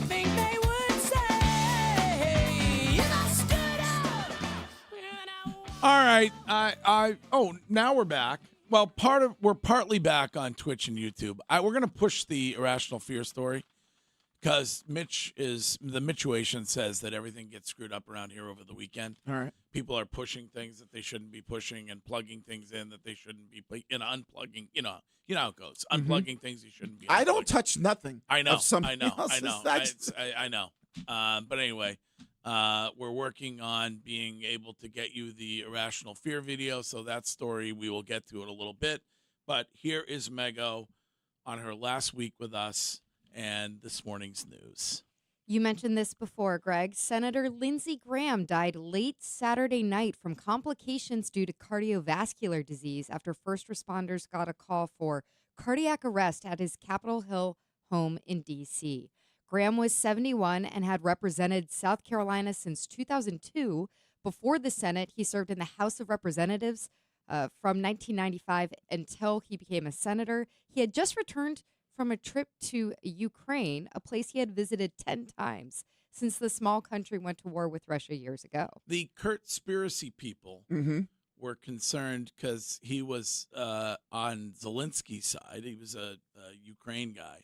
They were worried that Russia had done something nefarious to him. Oh, okay. Because in the past, there have been people who are opposing the regime in Russia who end up, being poisoned or having an odd heart attack. And the man, I guess, appeared healthy to people. He had just literally been in Ukraine, came back and had this heart attack. He was supposed to be on Meet the Press yesterday morning.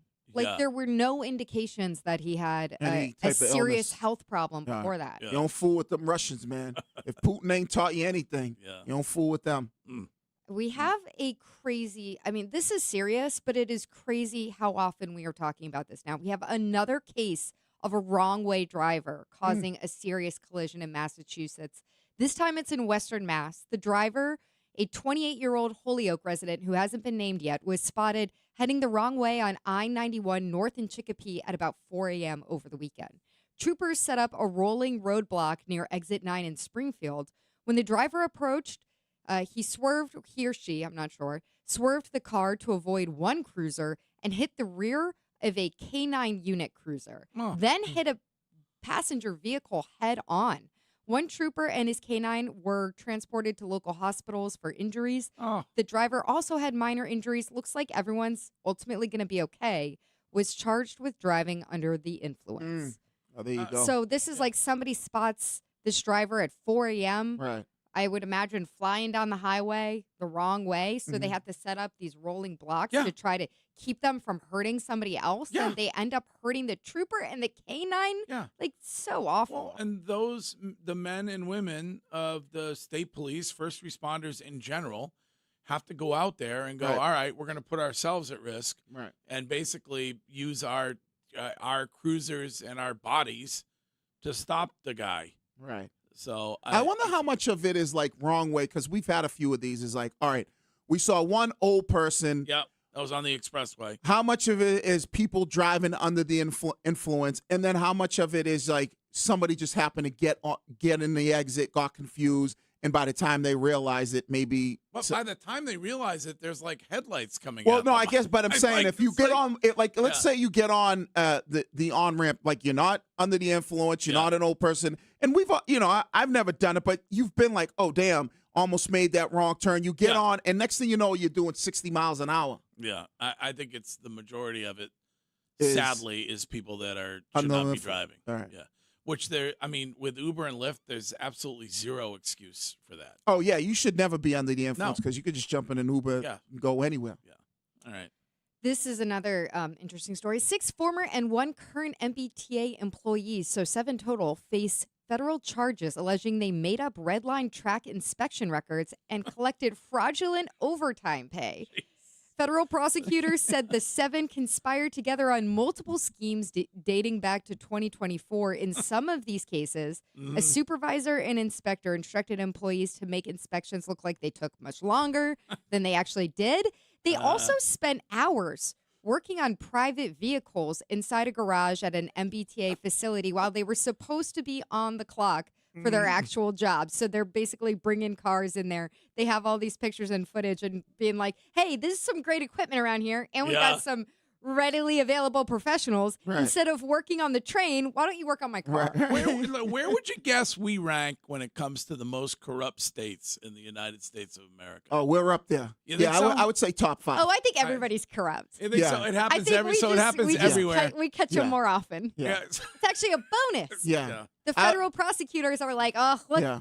everybody in Boston is up Yes. to it again. Yeah. They're I would fixing say their we're, cars instead I of would the say we're trains. top 5, but I'm with you. Everybody is corrupt, but I think we've taken it to another level. You know what I mean? Because we always know a guy that knows a guy that's a politician. It's just like, how long did they have to say that they were working on the red line trains when you know that those trains go down all the time? Right. Like, if they're lying about how long the inspection takes, anytime that there's, quote, like track maintenance, Yeah. you're already delayed by 45 minutes on that train. That How is much funny, though. overtime pay do you need? It's like, damn, man. I need a good mechanic. He boys like, hey, man, don't just bring it down to the T station. You I'll know help it. We'll fix You it think there. that was going back to 2024? That part of the scheme was definitely going back a decade. This is very sad. New Zealand actor Sam Neill, who starred in Jurassic Park, died Monday, just months after he shared. Today, you died mean? Today, yes. Died today. Died today. He's on the other side of the world, so he died in Sydney, Australia. So they're obviously way ahead of us.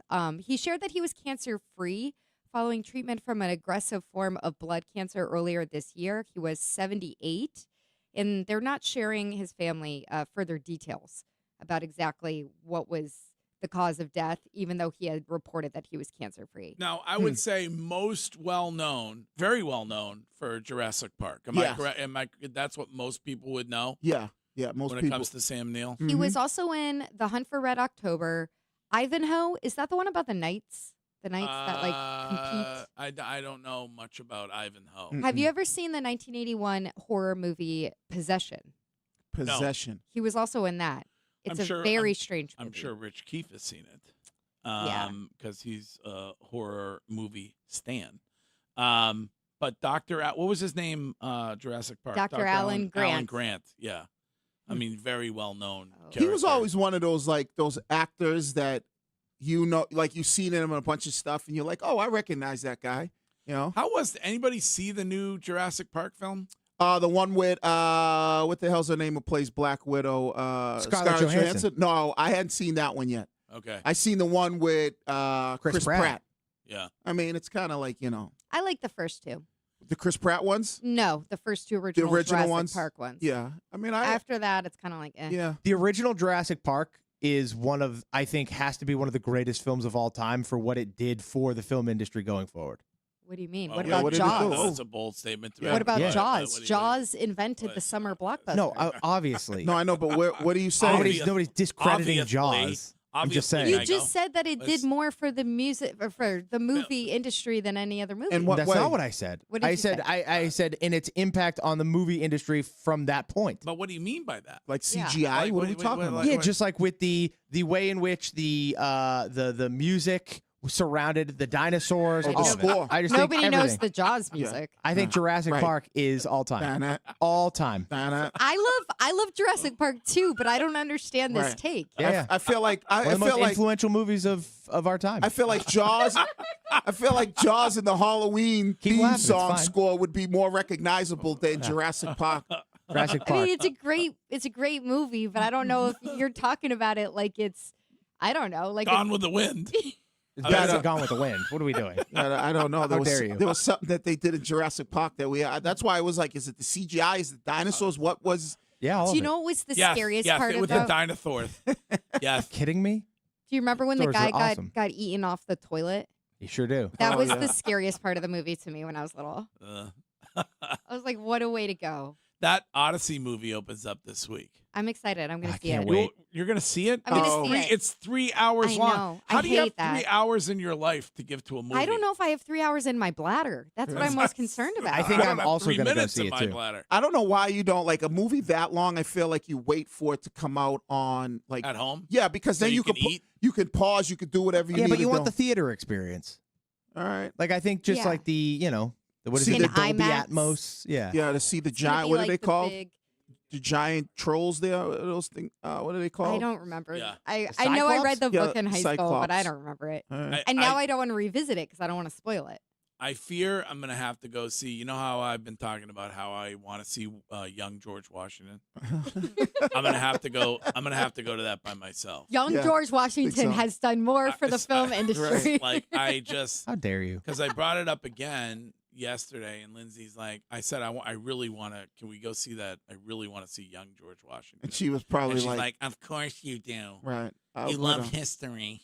Young George Washington. I want to go see the movie. Are you gonna die?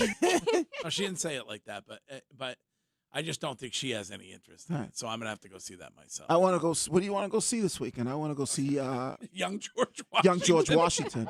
And then what's wrong with that though? And then, see, you always mock me. Like, what's wrong with like caring about history?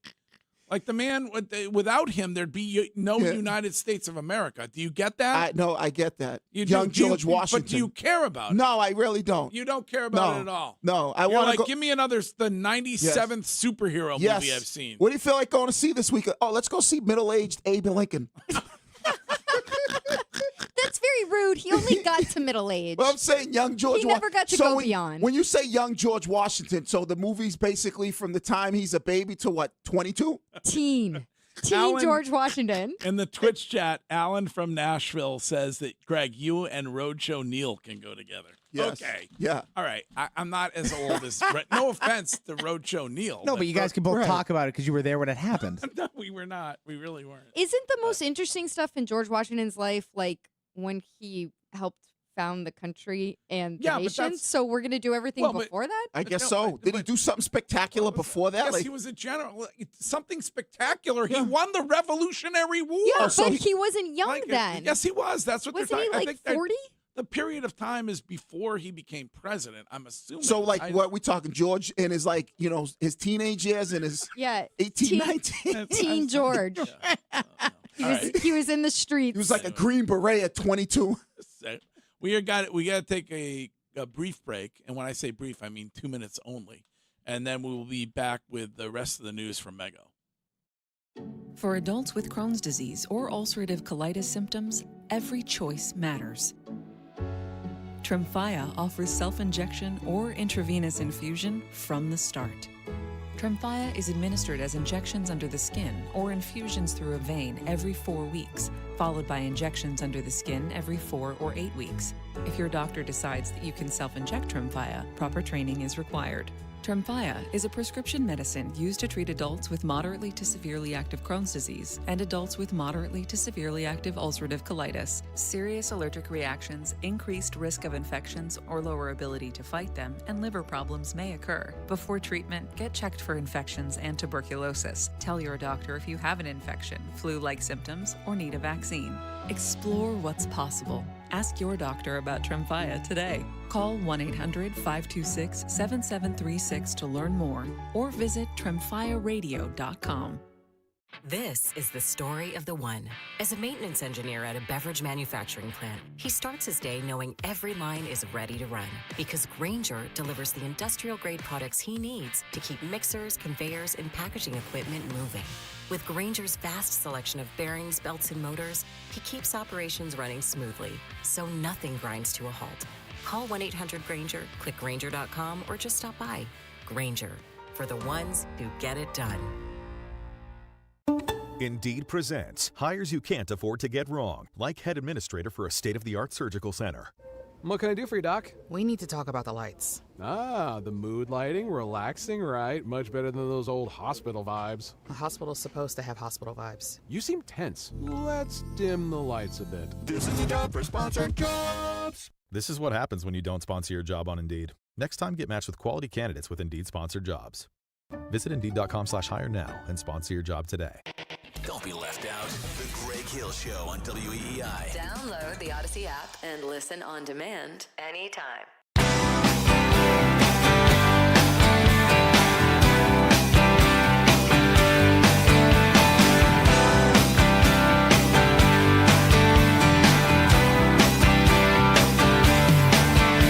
Why am I always the last one to say how I feel?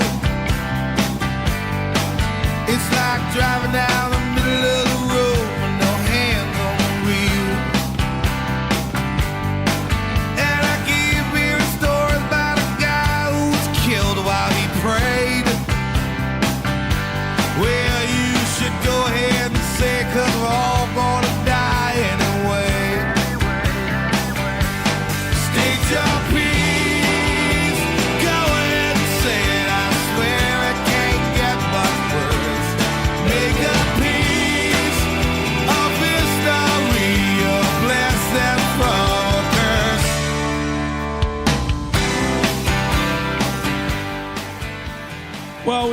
middle of the news when we were rudely interrupted. Pretty nice week on the way. Shime, can we open the Window World of Boston weather window before we get back to the news, please? So upper 80s today, and then legit heat wave, which is 3 days over 90 starting tomorrow. Am I correct about that? Yeah, Greg, that's correct. So today it's currently 71 degrees, really sunny here in the city of Boston. The high today only 87, only 87. And the next few days are going to be smoking hot. Tomorrow gets up into the 94 range. The day after that into the 90s again. But today is going to be a beautiful, beautiful day. So enjoy it. Okay, this is Paul from Quincy. Hello, Paul. Good morning, Greg. How are you? What's Good morning, up? everyone. Great. How are you? I just heard you talking about history, and I just had a thought. I simply wanted to say that, Greg, if you were alive when George Washington threw $1 across the Potomac, you would have jumped in and swam after it. The man, like, basically forged the entire country, and people don't care. Like, Wiggy could care less about Nah, I that. could care less. Young George Washington. I watched Young Frankenstein. I've seen that a bunch of times. I know you have. Is young George Washington going to be as interesting as Hamilton? Oh, I was never a Hamilton girl. Oh, you don't like a good musical? No, I don't like that. Oh. I don't like musicals. I like a good show and dance. Yeah. The Broadway stuff, not really for me. But Wiggy, are you just like not interested in presidents at all? No, I'm just. What do you mean? He's not interested in history at all. Yeah, I mean, he doesn't care about it at all. Because you have the same attitude with this as you do when we start talking about the JFK assassination. Yeah, that stuff does nothing for me. Now, if it's like, Abe Lincoln Vampire Slayer, which I did see, if George Washington's out there killing zombies, I'll check it. Middle-aged Abe Lincoln Vampire Slayer. No, there's actually a movie, Abe Lincoln Vampire Slayer, which I never saw it, though. I saw that. I was like, that was pretty cool. I mean, you do that with George Washington, you can get me in. All right. Window World of Boston is a one-stop shop for everything exterior for your home. Windows, doors, siding, a new roof, all of it. And there's 4 local showrooms that you can visit. So go to windowworldofboston.com. Where were we news-wise, Mego? What's next? Well, on the heels of a successful World Cup run here in New England, Boston Mayor Michelle Wu joined Boston Public Radio for the Ask the Mayor segment, discussing the World Cup's impact and her push to extend late-night openings and outdoor drinking areas. Okay, so she's actually in favor of maintaining the 3 a.m. closing time. And some outdoor drinking areas in a little bit more public sphere, not just a little patio that's directly connected to a bar. We can hear from her right here. We are going to continue to advocate for keeping the momentum going. It's not just World Cup and summer events, but all throughout the year, there's something happening in Boston. We're a huge destination for people from around the world, for residents from across the Commonwealth and New England. And if we were able to, this would generate more revenue for state government. It would help people keep jobs going in a more reliable way. And so there's a lot to keep going. All right. Okay. I mean, I didn't really hear much when it came to complaining about the way it went over the last month or whatever it was with the World Cup. So, I mean, I know there are people who were worried about there was going to be, mass brawls in the streets. People were going to be throwing rocks through windows and terrorizing the elderly. None of it happened. So it should be 3 a.m. closing time all the time. And you should be able to, if you want to go and walk around and have a beverage in the city like Nashville or any other place, like, why not? Like, what? Like, it's not, it's not prohibition. It's not 1920. Like, let people have some fun. So I'm in favor of it. Like, look at the tall ships. Wiggy thought it was going to be an absolute bore fest, and he loved it. I mean, he was over there yesterday staring at ships for hours. I was. Luckily, I had I was able to walk around with a drink in my hand, which helped it out. Was that allowed? There's a Gatorade bottle. Yes. So, okay. So it was covert. Yeah. I mean, we might as well do it. I'm a grown-ass man anyways. Why can't, if I can drink in a restaurant, why can't I? You said what did you throw into your Gatorade? What was the mixer? The mixer, let's say a little bit of grilled pineapple. Oh, okay. Oh, Corvus. Oh, in honor of Ty Law. Oh, yeah. Delicious. So not bad. Cool. A hot day, You like getting out there, walking around, and it was out. Like I said, the ships, they're going 3 knots an hour or whatever the hell they say.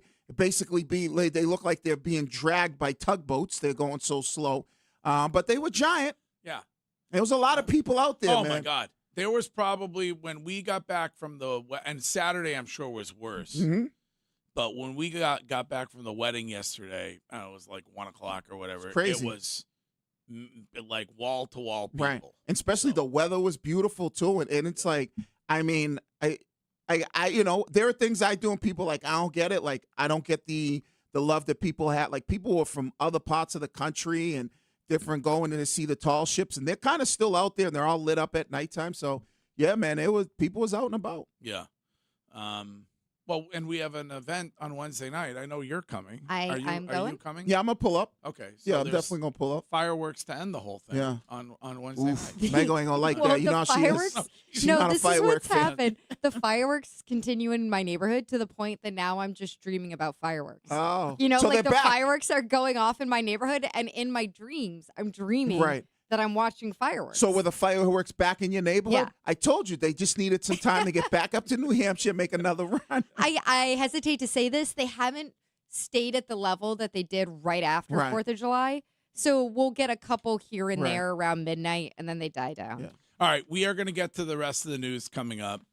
The Mitchuation is trying to get the Twitch video play ready for the greatest, what Scheim says, the greatest video ever. He's so stressed out back there. I feel bad. It's because, like, I don't know, you move a whole radio station and a whole entire Twitch and YouTube feed, and it ought to be like when you move, it should be ready to go, and it shouldn't be like we start the show off, there's no volume, then we get to mid-show and there's no video playback. Like I understand Mitch's frustration. But, I thought it's like cable. You just move, plug in a cord, and then there you go. So. Yeah, you would think so. You're ready to rock. Anyway, this show on Twitch and on YouTube presented every single day by Springer's Jewelers. And starting Thursday all through Sunday, stop into Springer's in tax-free Portsmouth, New Hampshire for their Roberto Coin Summer Showcase. Earrings, necklaces, bracelets, rings, all designed by the best Italian designer, Roberto Coin. So go to springers.com to learn more about that and the rest of the news next. Come on, ref, end the game. What's the rush? We're winning. And we're going to keep winning if we get to the Nissan Summer Sales Event.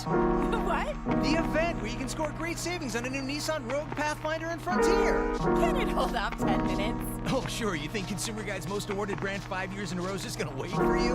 I get it, but we waited years for this match. But look at these incentives. Wait, are you serious? Come on, ref! Blow the whistle! Blow the whistle! The whistle is blowing on these savings. Hurry in and bring home a winning offer at the Nissan Summer Sales Event. Well-qualified buyers get 0% APR on the 2026 Nissan Rogue, Murano, Pathfinder, or Frontier, excluding S-Trim.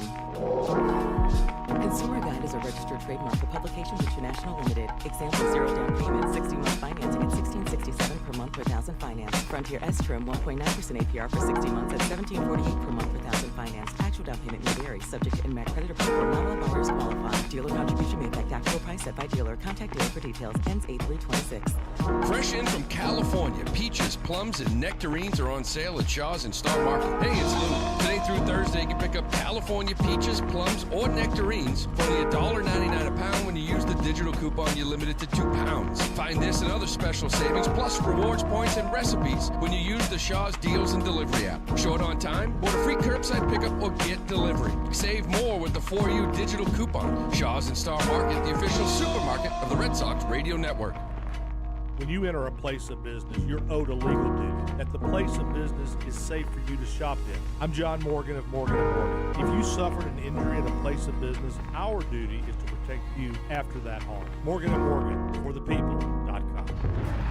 The world's game at BetMGM is here.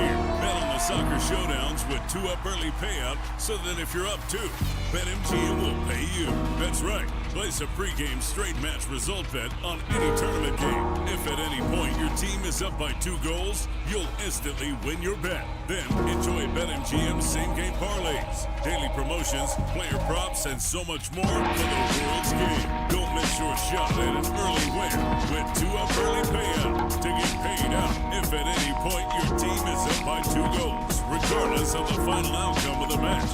Make it a tournament moment to remember with BetMGM. BetMGM and GameSense remind you to play responsibly. Focus here. Call 1-800-327-5050 or visit gamblinghelplinema.org. Must be 21 plus. Massachusetts only. New and existing customer offer. Subject to eligibility requirements. Additional terms and restrictions may apply. In partnership with MGM Springfield. Play with balance. Play for fun. Play well. When you're on the go, count on Mass General Brigham Health Plan with 24/7 support, helpful digital tools, and world-class providers. We offer coverage for individuals, families, employers, and retirees, all connected to one of the world's leading healthcare systems. Whether you're playing pickleball in Boston Seaport or hiking with your dog up Mount Wachusett, you can be free to live in your moment. Learn more at massgeneralbrighamhealthplan.org.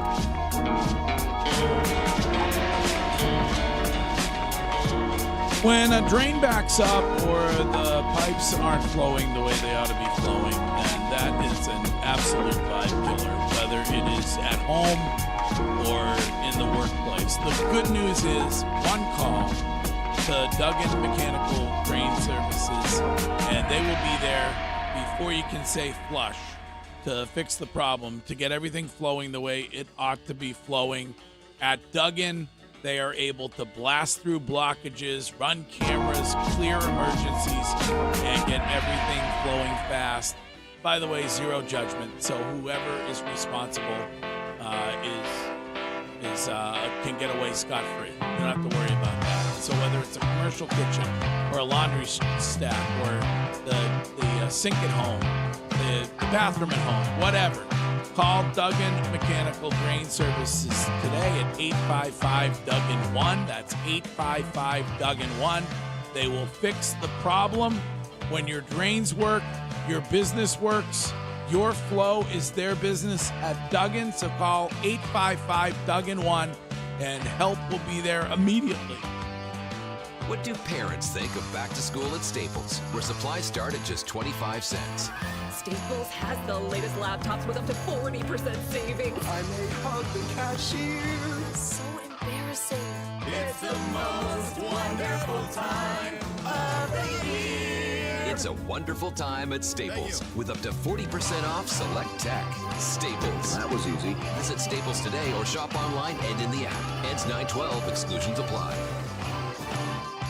This Thursday night, head over to the bar at the 99 Restaurant for a fun night of trivia. 6 packs of bone-in buffalo wings for just $5.99 and a chance to win 99 gift cards and other great prizes. You gotta love the 9. Men, this is Dale for Northeast Men's Health, where we provide advanced medical science and proven therapies to address erectile dysfunction. And today I'm excited to announce the opening of our newest location in Bridgewater, Mass., which means more men can now experience the quality, specialized men's health care we offer to address their ED issues. If you've been dealing with ED, you already know the frustration. But what you may not know is that there are a variety of ED protocols that can dramatically improve your performance, even allowing you to last up to an hour or more. Plus, we have combination therapies that can further enhance the effectiveness of your overall treatment. That's why we can confidently say we have therapeutic options that are effective in well over 90% of cases. In fact, you just might find you're performing like you haven't in years. So call us. Your initial visit is just $99 and includes blood work, a medical consult, and if medically advised, a test dose. And if that test dose doesn't work in the office, your visit is free. Call 617-793-5000 or go to northeastmenshealth.com. Northeast Men's Health, advanced medical science to empower male performance. WEEI. You're waking up with the Greg Hill Show on WEEI. And streaming everywhere on the Odyssey app.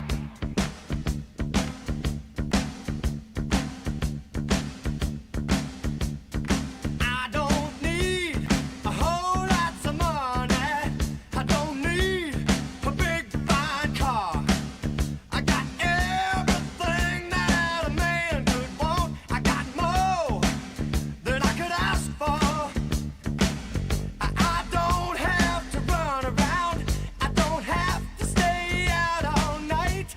'Cause I got me a sweet loving woman. And she knows just how to treat me right. Yesterday's come-from-behind win for the Red Sox makes it 9 in a row. I don't know how we arrived here, but we have arrived here. That's 14 of the last 16 for the Boston Red Sox, who are on an absolute run. And you can talk about that all day long here on Boston Sports Original, WEEI. This is DJ from Hyannis on the Cape. Hey, DJ. How you doing, gang? What's Good morning, going on? Michael. I miss you, sweetheart. DJ, DJ, can I just mention the fine people at Baxter's because on my way from the road show to Nantucket, I had one of the better mudslides I've ever had in my life from Baxter's. So I just want to say hello. They'll carry you up, man. They'll carry you up, man. Unbelievable place. But go ahead. What's up? That's what I want to say. Let's do this. Do your run at Fenway Park. Yeah. But we're gonna do the Greg Hill Laugh Olympics. Listen, now, the first of all, I just want. No. Hold on, my friend. Hold on, my friend. What? I want you to do the whole quadribog. What? Now you want quadribog.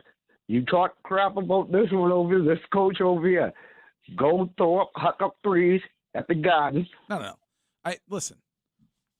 I had a throwaway line with Craig Breslow during a road show. Mm-hmm. I mean, I feel like I'm more likely to go on a run than this team is, Craig. Okay? Throwaway line. Curtis or Wiggy or maybe Mego, I don't know who, turned it into some sort of a payoff bet that was necessary. Right. Bet. I never said that. I never said, hey, Craig, if this team goes on a run, I will go on a run. I think Now, this was a Curtis thing. I'm being a good sport about it, but we're not turning it into some kind of a 5K or a 7K or something like that. I like the suggestion from a listener earlier that I run around the bases at Fenway Park. Now that's provided. That was me. Was that? Did you suggest that? Yeah, John? it was me. Okay, I like that.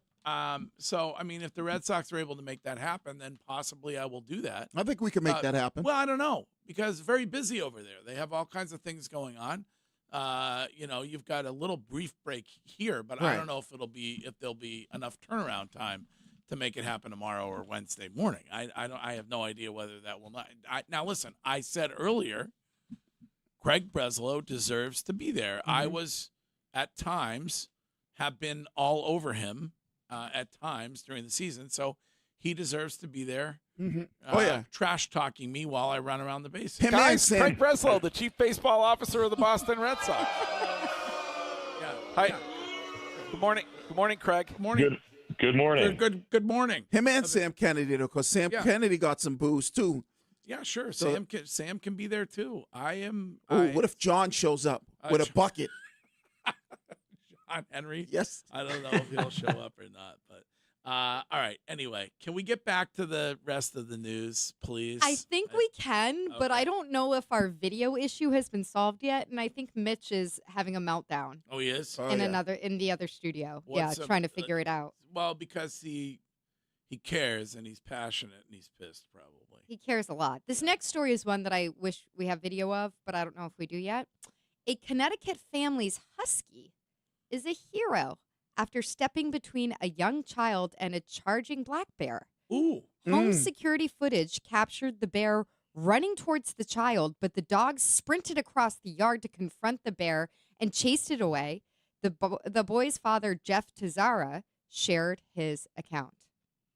She always puts herself like in between strangers and the kids, but you always wonder in the back of your head, like, what's going to happen if she needs to protect us? And now we know, probably a T-bone or something like that she'll get to enjoy. Nice steak for that sweet little girl dog. That is one of the many million great things about dogs is that they are very close to humans when it comes to intelligence. And like to step in like that, like to know that the little child is in jeopardy and step in like that is the best. Yeah, they are very smart. I know you don't like dogs. No, I do like dogs. Many of us love dogs. I've had a dog. I probably had a dog. How long did you have your first dog for? Kobe. Well, my first dog, Winky. Yeah. I didn't have Winky for too long until my dad ran Winky over in the driveway and then lied to me about it for 30 years. Sad story. But we've gone over it. And then we had Winky, then we had Shadow, then we had Moose. I had a dog for 20 plus years. Moose is a good name. How big was Moose? Moose was like a mid-size, like a mutt. I want Moose to be like 90 pounds. And then, of course, Kobe Woby. We probably had Kobe Woby for 10 years. Yeah, I had a dog for 20 plus years, basically. I know, but now you don't like dogs. Well, now I don't because they're too much. It's not that I don't like dogs. I don't want a dog. Too much responsibility. And I told you, dog people, I live in a building where people have dogs, and there are a lot of people who don't properly take care of their dogs. They let them just drop deuces everywhere. They don't pick them up. Yeah, when you live in the city, Mango, you live in the city. Let's not act like you don't walk down Dot Ave and you're probably stepping over landmines. I got in trouble for saying that I'm picking up the landmines and putting them in the wrong kinds of trash cans. Right. So I had to atone for that. So now there's just a lot of responsibility. So that's why I wouldn't have one now. I don't know if my dog would do this for me. I'm going to be honest. You don't think Killington would save your life and challenge a bear? I'm very surprised that this is a Siberian Husky in this video because I love them. Right. My dog is not like the most protective or aggressive or I would say intelligent dog. So you got a dumb dog. I feel like she would roll over and show her belly to the bear. And we'd be like, great, thanks, Killington. This is Art from Walpole. Hello, Art. Good morning, everybody. What's up? Hey, Greg, concerning our Red Sox, I got to tell you something. I think there's a tremendous amount of pressure now on Breslow because this pitching situation he's put together is absolutely amazing, and it would be a tremendous waste and shame unless he brings not just one and not just two. I think he needs to bring at least 2 or 3 major league bats into this anemic lineup that they have that somehow they've come back from the dead with because they're amazing pitching staff. And I think there's a tremendous amount of pressure on him right now to do the right thing and don't waste an incredible performance by the pitching staff. Yeah. Listen, it is wild to me that it was not that long ago, 2.5 weeks, 3 weeks, whatever, that Sam Kennedy was on here talking about how the pivot was about to begin and they were basically going to sell everything. Right. And now you can't. No. You've got, right? I mean, is there anybody who listen, I know that dyed in the wool, lifelong fans are like, this happens and they get you all excited and then they let you down.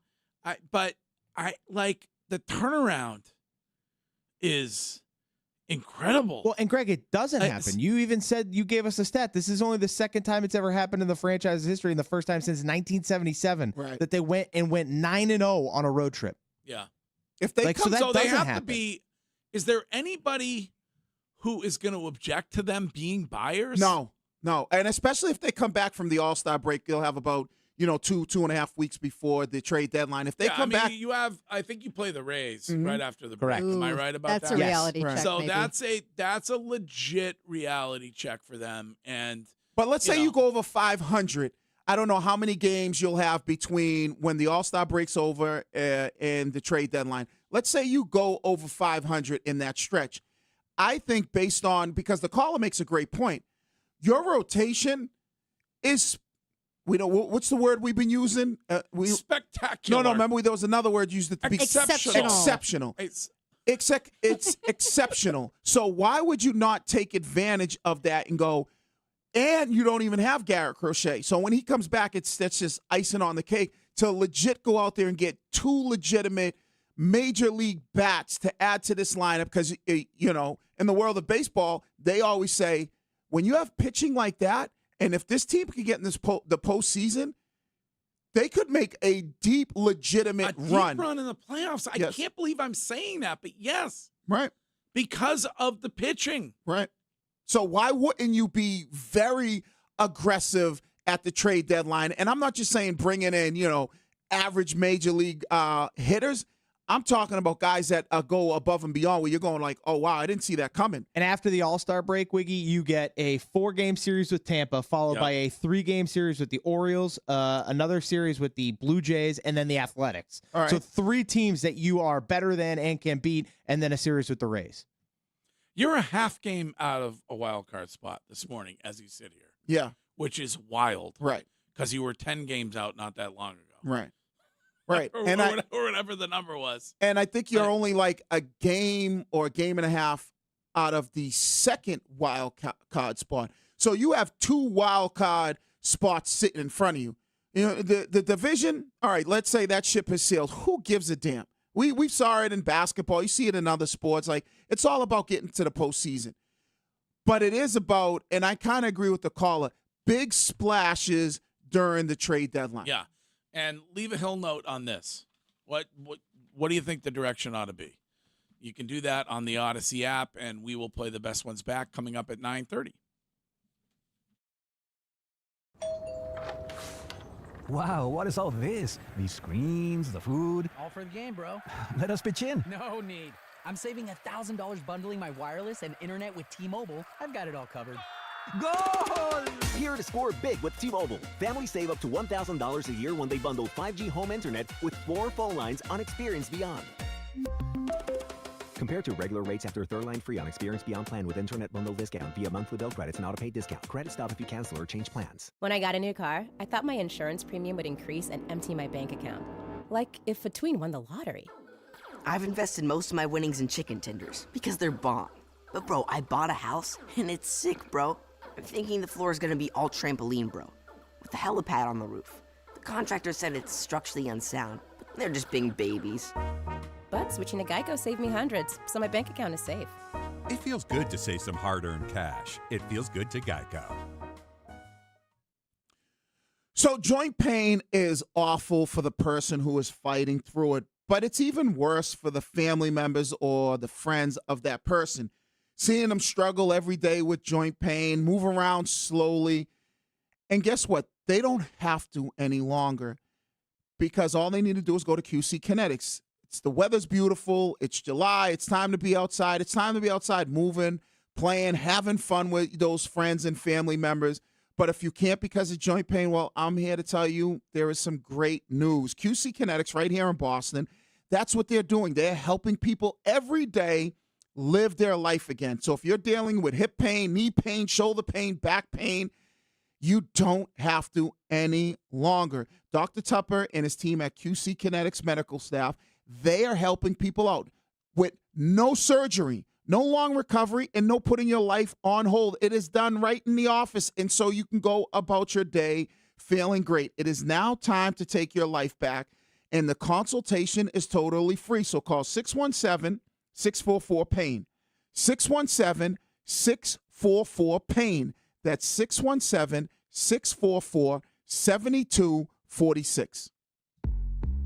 All new drinks are now at McDonald's, with refreshers like the Strawberry Watermelon Refresher and the Mango Pineapple Refresher with popping boba, to crafted sodas like the Sprite Berry Blast with berry flavors and cold foam. Who knew ice-cold drinks could be so fire? 6 all-new drinks are here, now at McDonald's. Refreshers contain caffeine. Today's match day preview is presented by Fanatics Sportsbook. Download the Fanatics Sportsbook app today. Winning hits different here. France has looked like the best team in the tournament from the very beginning.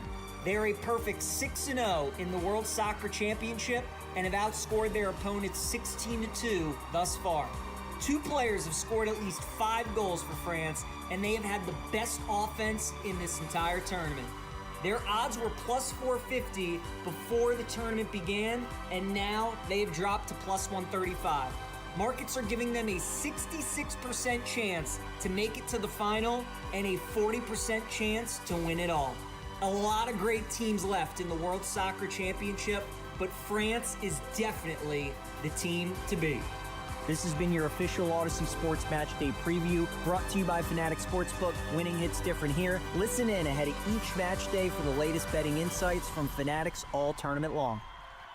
Hey, it's Chris Scheim, and this morning I took the stairs 2 at a time. Didn't even clock it. 3 years ago, I would have felt every single step. That's what losing 45 pounds actually bought me. Not just a number on a scale, a body that stopped arguing with me. Then, Paige at Awaken 180 gave me a pretty huge update. Awaken 180 clients have now crossed the 1 million pounds lost mark. 1 million pounds! And I didn't hear some corporate milestone. I heard my 45 pounds stacked in with everybody else's. Scale after scale, belt notch after belt notch, somebody finishing week 1 thinking, this is a program I can actually do. That's not one success story. That's thousands of people who stopped waiting and started. And the number is still climbing. Every week, more people start, more pounds come off, and more stories get added. So why wait? Do what I did. Make this summer yours. 1 million pounds down and counting. The next story should be yours. Awaken180weightloss.com. That's Awaken180weightloss.com. Subaru summer is finally here. Buckle up for an unforgettable summer in the trusted 2026 Subaru Crosstrek with symmetrical all-wheel drive. So you can take on any summer adventure, whether it happens on or off the road. Right now you can buy the Crosstrek and get 1.9% financing, or you can lease the Crosstrek and you're only going to pay $255 a month.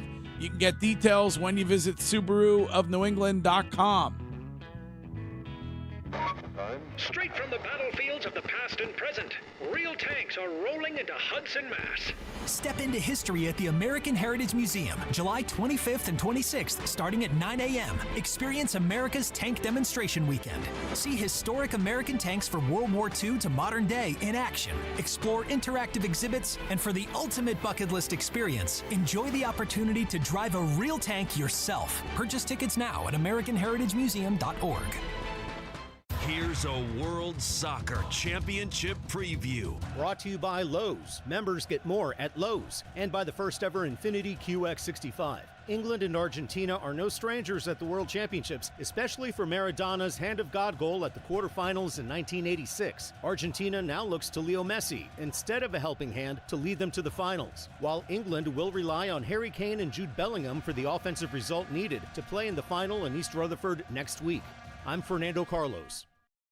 The Greg Hill Show on WEEI. WEEI. And streaming everywhere on the Odyssey app.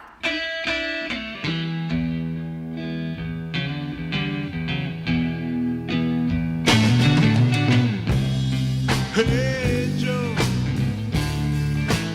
where you going with that gun of yours?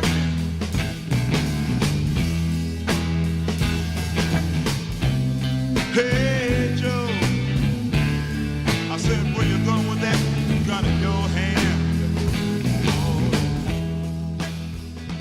Hill Notes coming up. Curtis back tomorrow. Curtis was on the social medias over the weekend coming at those who dared to guess that it was Tom Brady who shared some information with Mike McDonald in advance of the Super Bowl. So he may, when he comes in here tomorrow morning, 6 a.m., he may be expecting an apology from you and from me and Mego and who knows who else. Maybe. So now he's going to social media, right? And saying, all right, what do we have to see? So let me ask Curtis. Well, I would ask him this tomorrow.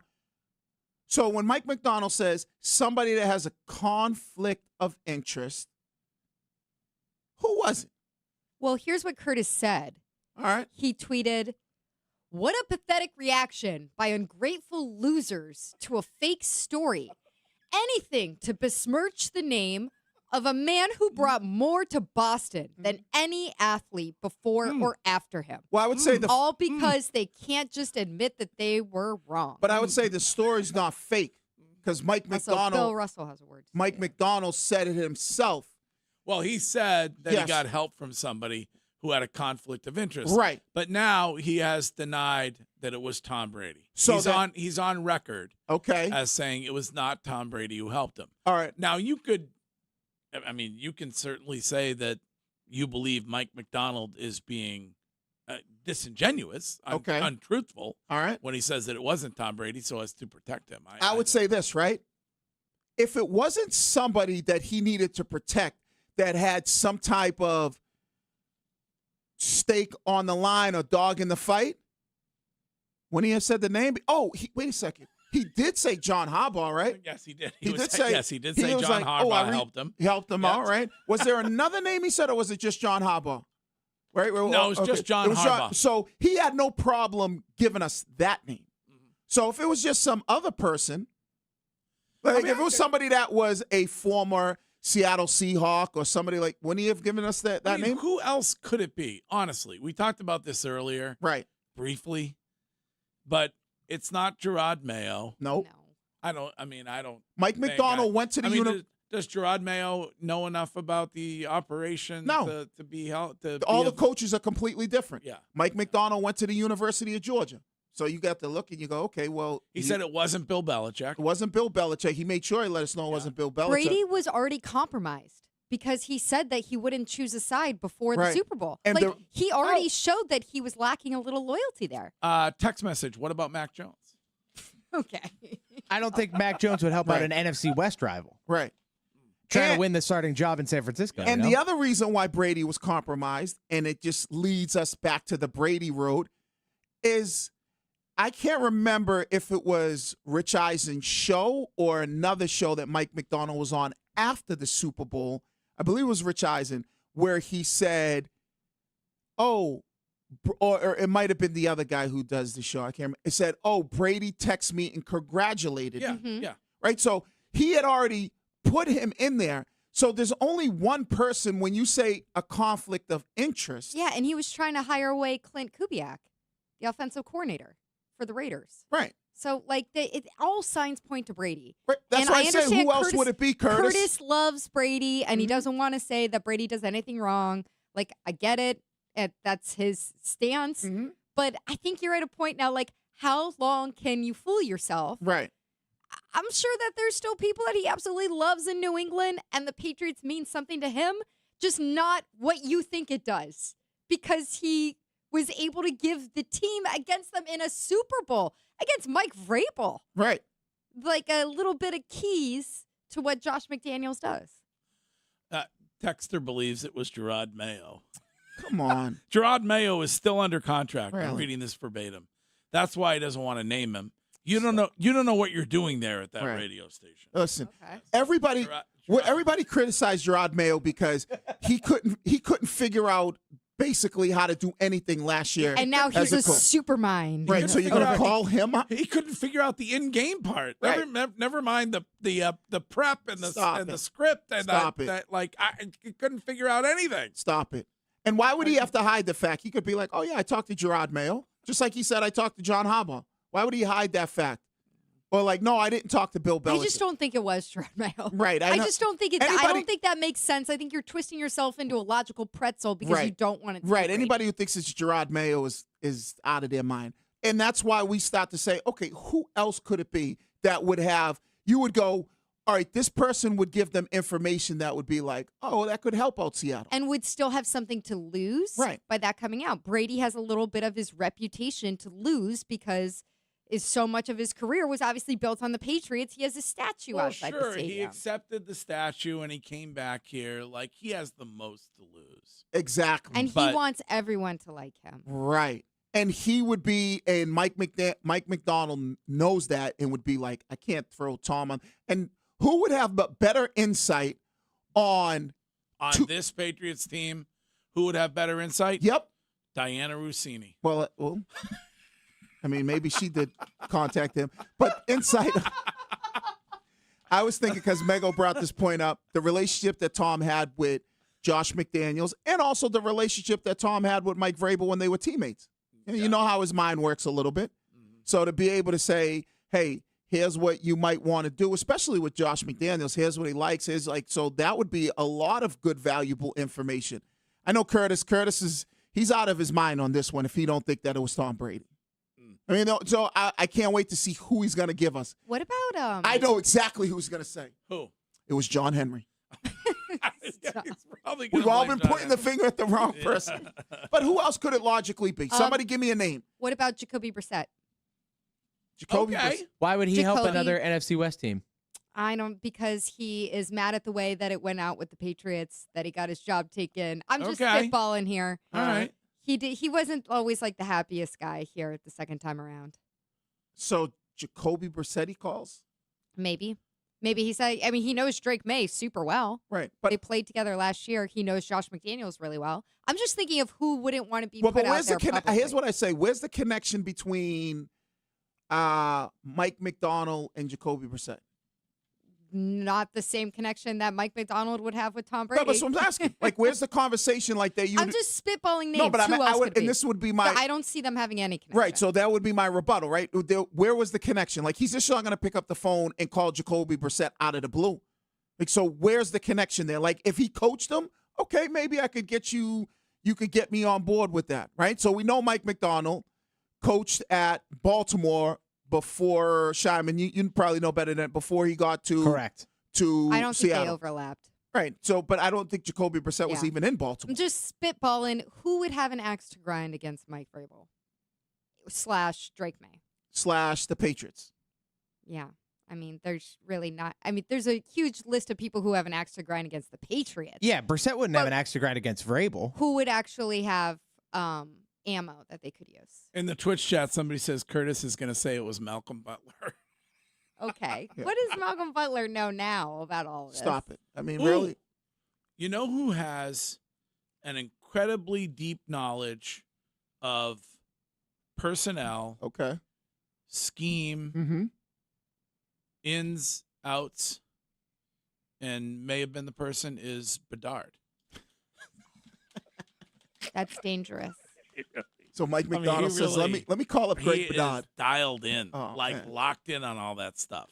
Like, Be better off just calling Savage. Right. All right, we'll be back in exactly 2 minutes, no longer. Allstate is Massachusetts' trusted auto insurer, protecting cars across the state, from Boston to the Berkshires. We're by your side when you need us most, providing you with affordable auto coverage you can rely on. So switch to Allstate today, and you could save an average of $713 on auto insurance. You're in good hands with Allstate. Based on the national average annual savings for new customers surveyed in 2024, savings vary, subject to terms and availability. I didn't ask to be thrown in the streets with nowhere to go, but I did ask for help, and Covenant House was there for me. 1 in 10 young adults will experience a form of homelessness this year. For these kids who didn't ask to be put in this unthinkable situation, Covenant House is there, providing hot meals, a safe place to sleep, medical care, and love. They just really genuinely just wanted to help me succeed, and I'm succeeding. To learn more, go to safeplacetosleep.org today. The burrito is fire. Hi, this is Maya. And I'm Antonio. And the little thing we love about the Chick-fil-A hash brown scrambled burrito is that it fuels our morning. It's the full package. You have the chicken, you have the eggs, and then you add these hash browns for a nice little crunch. The chicken's always nice. It's crispy, it's juicy. And the cheeses, they melt together in a beautiful way. And it gives me energy. It's perfect. Order the Chick-fil-A hash brown scrambled burrito and Simply Orange Juice on the Chick-fil-A app today. Real guests paid for their testimonials. My name is Whitney Allen, and I'm a widow. My husband, Ryan, died. We never thought we'd ever have to use life insurance, but the unexpected happened. With Ethos, signing up was fast and 100% online. You can get a quote in seconds, apply in minutes, and get same-day coverage. No medical exams, and you can get up to $3 million worth of coverage. I'm grateful we were prepared. Get your free quote at ethos.com/radio. That's ethos.com/radio. Paid spokesperson. Time spent on application may vary. Online health questions required. From the Catches Law Injury Attorney Studios. Every game, all season, no subscription needed. The Sox play here. 93.7 WEEI-FM and HD1. Lawrence, Boston, and Odyssey Sports Station. Now, here's what's in our feed. The feed is brought to you by Mario's Roofing. We won't soak you to keep you warm and dry. Your Boston Red Sox enter the All-Star break on a 9-game winning streak. 3 straight sweeps for your Sox as they go 9-0, a perfect 9-0 on the road. Greg Hill gave us the stat earlier. This is the first time that's happened since 1977. Long time coming for the Sox. Hopefully they can keep it up after the break. Your All-Star game will be tomorrow night, and the Home Run Derby is tonight. The feed was brought to you by Mario's Roofing. Homeowners choose Mario's Roofing because they're fair, honest, and provide quality services. Call Mario's Roofing today for a free estimate at 781-344-2420. I'm Chris Scheim. That's what's in your feed.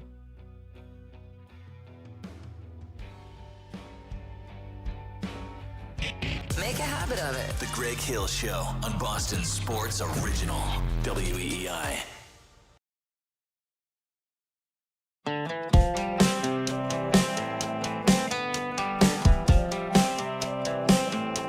Here's the pitch. Grounded, first base side, scooped up by Monasterio, steps on first. It's 9 in a row for the Red Sox going into the break.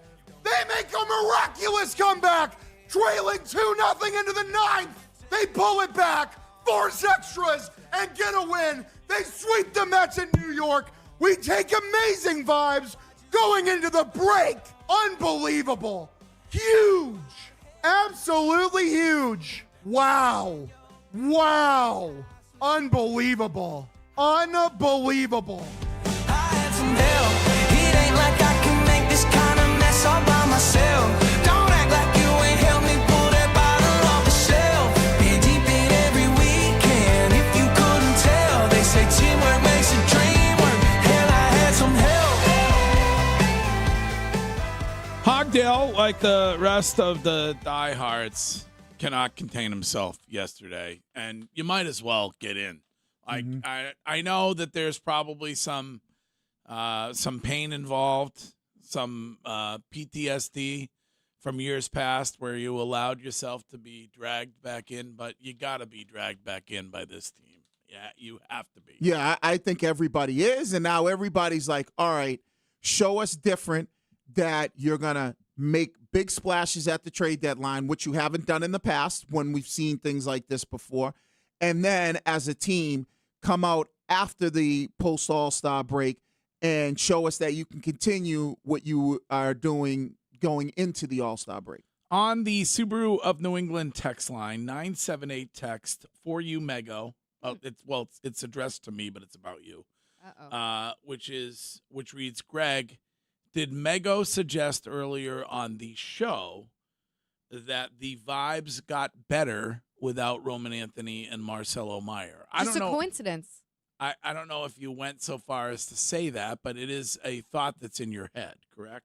A couple weeks ago, it was just absolutely dreadful. Over the last week, Roman Anthony is down in Florida. I think Meyer's still around locally, but not playing with the team. Like, we can talk about, hey, the big change was firing Alex Cora and a whole bunch of the coaching staff, but that was like over a month ago at this point now, a couple months. Yeah. So what has changed most recently?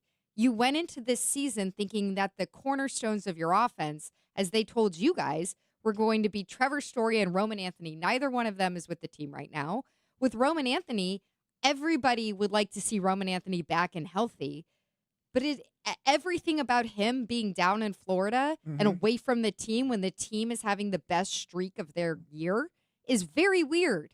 And I still haven't gotten an explanation about why it's better for him to be down there and away from the team when in every other circumstance, you would have a team begging the young guy to be with them on the road, be rehabbing in front of them, be with them all the time. So would you guess he's a malcontent or? See, I don't think it's that. Like, I disagree with Mego on this point. Like, I think they moved him down there because they felt like he wasn't maybe focused enough, or they wanted to maybe get the attention away from him when it comes. If he's not focused enough, then you would guess that is rubbing off on other guys. No, I wouldn't. No, I don't think that. Because what Mego's point is that why does he have to be away from the team? And something has changed, right? Like vibe wise, right? No. See, I disagree. And maybe it doesn't matter. Maybe vibes have nothing to do with it. Like maybe if it was Rafael Devers, somebody who had been around and had a giant voice in that clubhouse, who guys followed, gravitated towards. Like, okay, maybe he could be swaying some people in that clubhouse. I think with Roman Anthony, because he's so young and prior to him getting hurt, he wasn't performing well. I think it's more of, like I said, it's either two things. They feel like he wasn't focused because off the field, there are other things taken away from his attention, or they're going, hey, listen, we're going to send you down there because every time somebody talks about you, it's about what you're not doing on the field, and there's all these things around you. So we're out of sight, out of mind, where people can just move past you and focus on how good the team's doing. But when it comes to bats and the improvement offensively of the baseball team, like in the case of Caleb Durbin, the organization doesn't get any of the credit for that because he had to go out and find his own guy, right? I mean, we're on board with that. Well, Like, you can say Breslow. That's where the credit goes for that. Or, Breslow identified a talent that was better than what we thought he was for most of the season. Right. If you believe Caleb Durbin is more this guy that he's been over the last couple weeks since June versus who he was before that, you can say Craig Breslow actually had a better read on this than we thought. Or could be interesting. It could be the reason why Durbin was struggling. It isn't Chad Tracy and his positioning hitting coaches. It was Alex Cora and those coaches. Because once you moved on from those coaches, and yes, he still give credit to the guy he went and seen, but maybe some of these new hitting coaches, I don't know who the new hitting coach is now, but maybe they're a little bit more open to him getting some outside help or whatever versus, and this is just me saying, okay, is this a possibility? Where the other coaches were like, no, we want you to do it this way, Caleb, and this is the only way. So was that part of the reason why he was struggling early in the season? The 781 text that says, what about Driveline going away? How come we're not looking at that? We did. We talked about it a lot on Friday. And it does the departure of Kyle Boddy, who people tell me all the time was not around the team that much anyway, does coincide with the stunning and somewhat unlikely turnaround. I mean, his departure does, you put it on a timeline, it certainly does make you question. Yeah, and maybe when we asked Bresbot about, like, you know, are these guys just using, are they more feel? Are they kind of going with their gut in situations? Are they just using, and Greg, I think you brought this point up, which was good. Are they just using the analytics as just some research and another way to potentially help you out rather than where it's being beaten into your head like, this is how you got to do it. I just want the reason for why he's down there.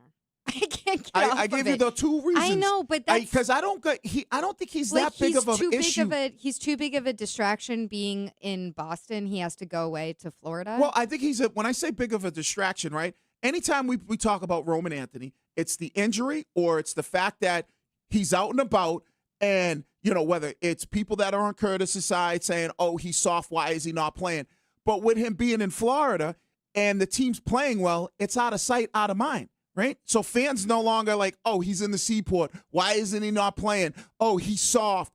When's he coming back? It's all right. He's out of sight. He's out of mind. He's over here. But doesn't that kind of go into what we were talking about, I don't know, 2 weeks ago at this point, with the team saying, like, guys on the team saying, oh, this is what it's like playing in this big market. Like, oh, we can't, this idea that comes with the territory of playing in Boston. People care about the team a lot. But he's so not they're playing, going to be though. watching the way that you're moving. But he's not playing, so he becomes a bigger distraction when it comes to the team's success and them playing well, rather than talking about the team's success and being on a 9-game win streak. When he's around. By the way, it's a 9-game win streak on the road. Yep. And then you can go back to IKF saying that there's, you know, people around at Fenway and there's things that are happening. People we don't know. That are so there is something still to that because the team certainly plays much better on the road. Right. Like, so there was some sort of distraction or thing here. Right. However you define what that is, and maybe that's been gone for the last. Yeah, I don't know what 2 that. weeks. Yeah, whatever that was. Right, but I think whoever they were, whatever that distraction was, whatever the people that we don't know, whatever. Because is Roman? Let me ask this question: Is Roman Anthony the only one that's hurt, not playing? No, there's a bunch of guys. Marcelo Myers hurt. Marcelo Myers hurt. Trevor Story's hurt. Garrett Crochet's hurt. But do we ever hear about where they go out to eat? Do we ever hear about? Are they not focused? Even Marcelo Meyer, right? Does he ever pop up like, oh, I seen him over here? Well, so yes, I think it might be more. They include people who are being critical are critical of Marcelo Meyer and Roman Anthony because the expectation was big. They're young and they haven't lived up to it yet. And then at the same time, they are, you know, finger quotes out. Right. And I would say it's. But it wasn't a problem last year at this time. Right. Because when they were on Nantucket going to Jetties, it wasn't. Because Roman Anthony was playing well. Everybody loved it. They're walking into Sandbar. They got a bunch of smokes with them. Everybody was fine with that. Because Roman Anthony was playing well. I think, Meyer becomes like, he's almost like the, extra in the movie. Like, no one really cares about him, right? It's more about, because even when we talk about this, it's always Roman Anthony, out and about. Like, Meyer's like an afterthought. And I think what the team sees is, even with Meyer still being around the team, Roman Anthony becomes the biggest story because the expectations at the beginning of the year for Anthony were off the charts on what he was going to do, especially with how he played in the World Baseball Classic. I think a lot of people were starting to say with Meyer, could he be a complete wash? Like, do they have to move on for him? Where Anthony was the guy. Mm-hmm. And that's where all the focus is. So maybe moving him out of the situation, the focus now goes to the team. All right, well, that's 9 in a row, and you could talk about that all day long here on Boston Sports Original, WEEI. Red Sox will have a representative in the Home Run Derby tonight in the form of Wilson Contreras for the first time since 2011, it was Ortiz and J.D. Martinez, I believe. Oh, okay. In 2011. So we are going to be back in exactly 2 minutes, no longer, on the Greg Hill Show.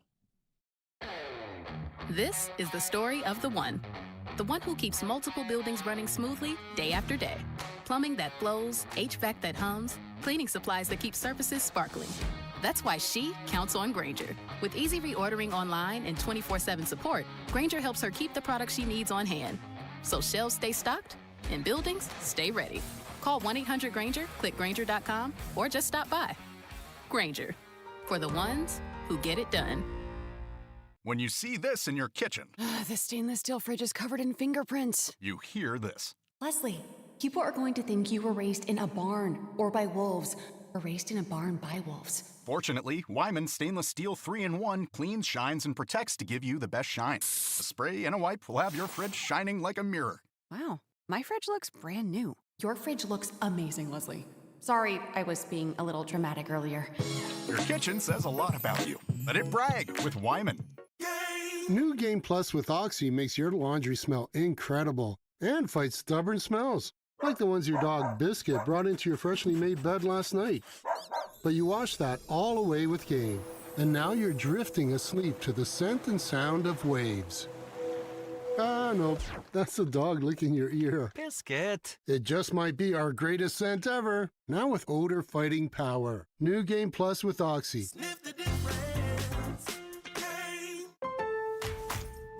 With the new My Lowe's Pro Rewards American Express card, earn 3 points per dollar spent on Lowe's qualifying purchases for the first 6 months after card account opening. Plus, save 5% every day on eligible purchases at Lowe's and earn points on eligible purchases everywhere else Amex is accepted. Card members get more at Lowe's. Subject to credit approval. 5% can't be combined with any other offer. Exclusions and restrictions apply. Points subject to loyalty terms at Lowe's.com/terms and credit reward terms at Synchrony.com/MLPRA-terms. Visit Lowe's.com/business credit. The Greg Hill Show on WEEI. WEEI. And streaming everywhere on the Odyssey app. I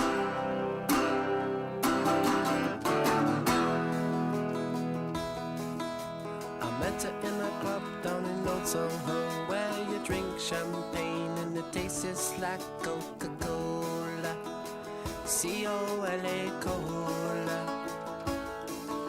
She walked up to me and she asked me to dance. I asked her her name and in a dark brown voice she said Lola. L-O-L-A Lola. La la la la Lola.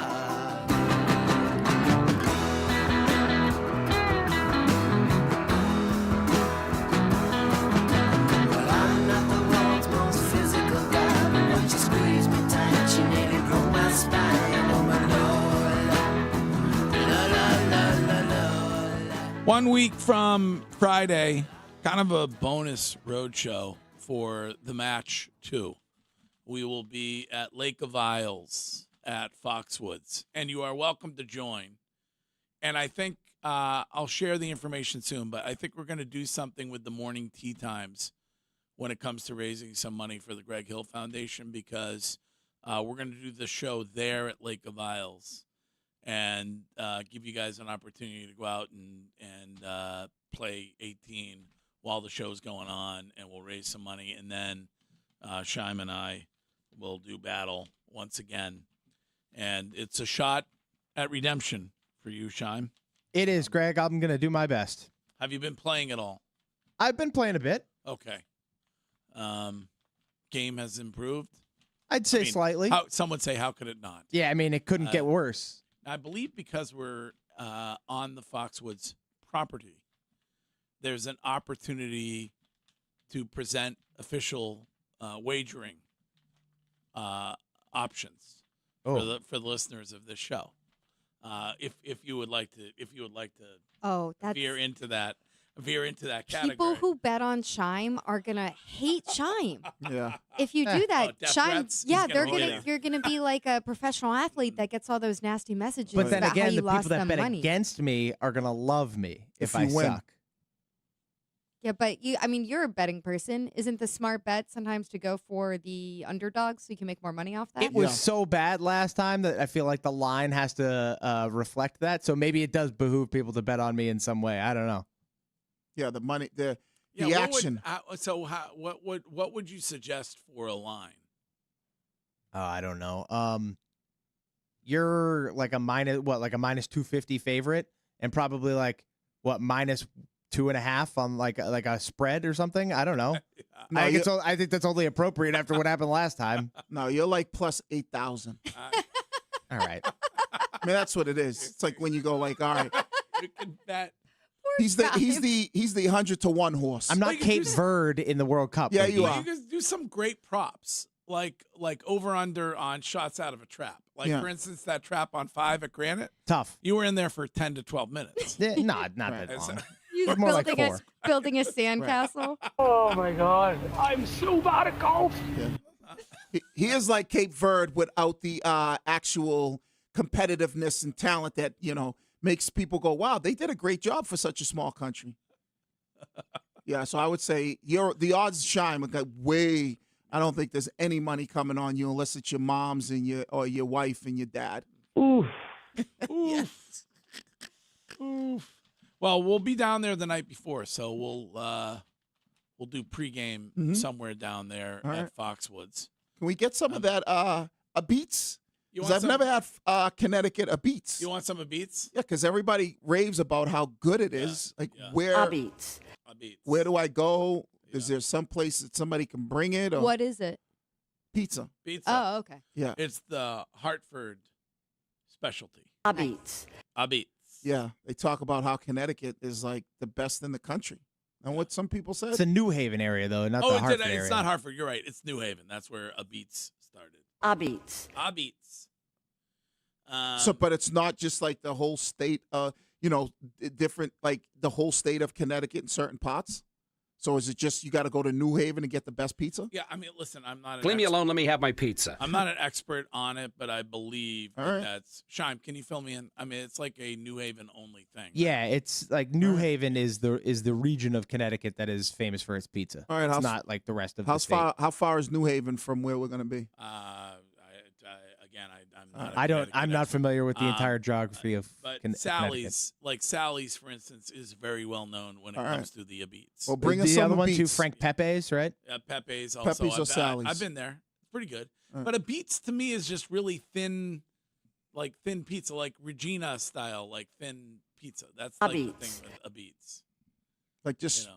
would you, like Well, just so regular if I- like, pizza? if it- well, it's like it's all regular pizza.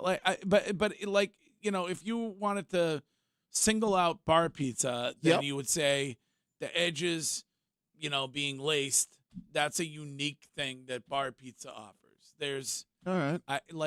There's going to have to be a Connecticut stan who is informing you exactly what All right. the difference is when it comes to a Like, there's Beats. nothing special about it besides it being really good.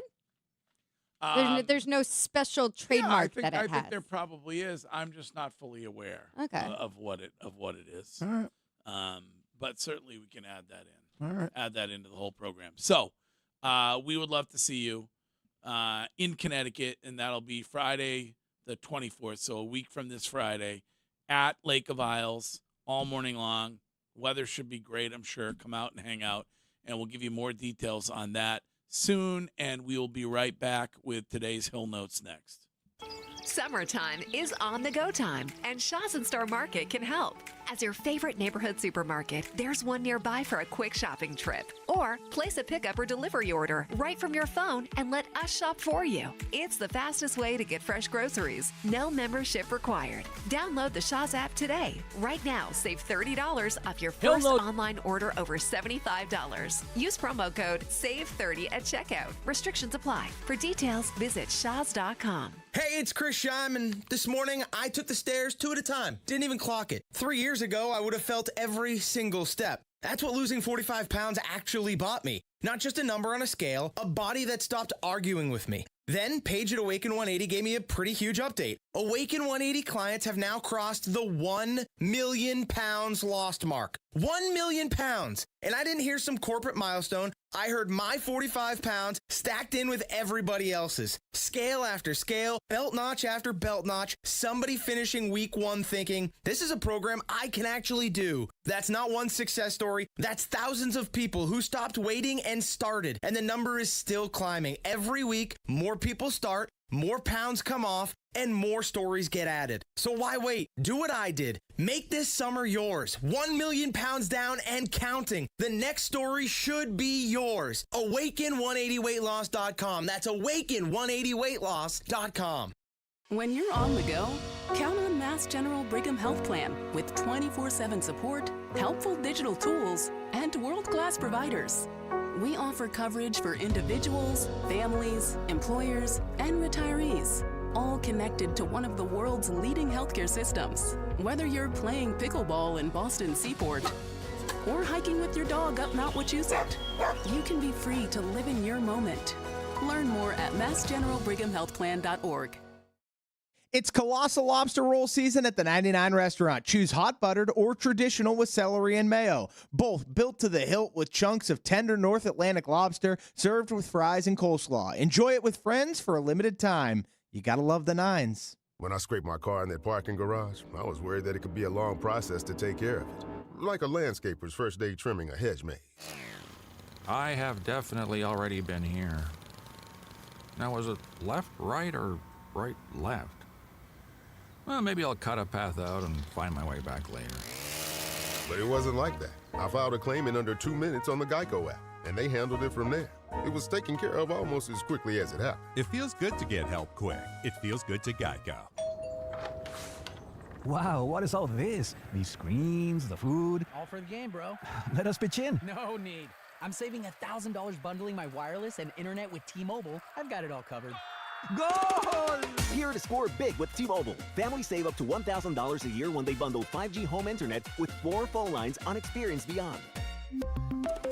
Compared to regular rates after third line free on Experience Beyond plan with internet bundle discount via monthly bill credits and auto-pay discount. Credit stop if you cancel or change plans. When life throws you a curveball, trust Catches Law, New England's hometown law firm. With over 4 decades of success and a local team that truly cares, let Catches Law fight for you. Remember, there's no fee unless you win. Visit catcheslaw.com to schedule your free consultation today.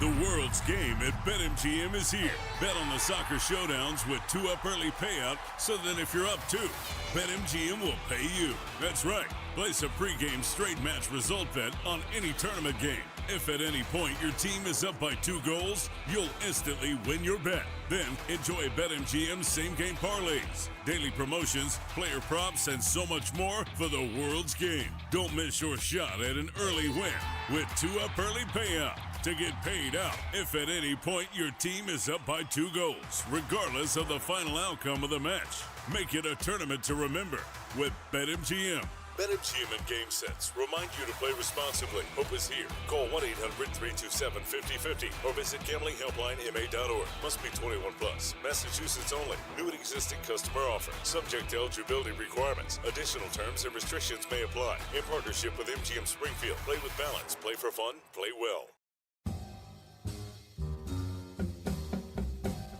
Well, when I had a whole bunch of stuff that needed to be moved from here to Old Orchard Beach for the annual beach cornhole tournament last month. I chose Lifetime Moving Company.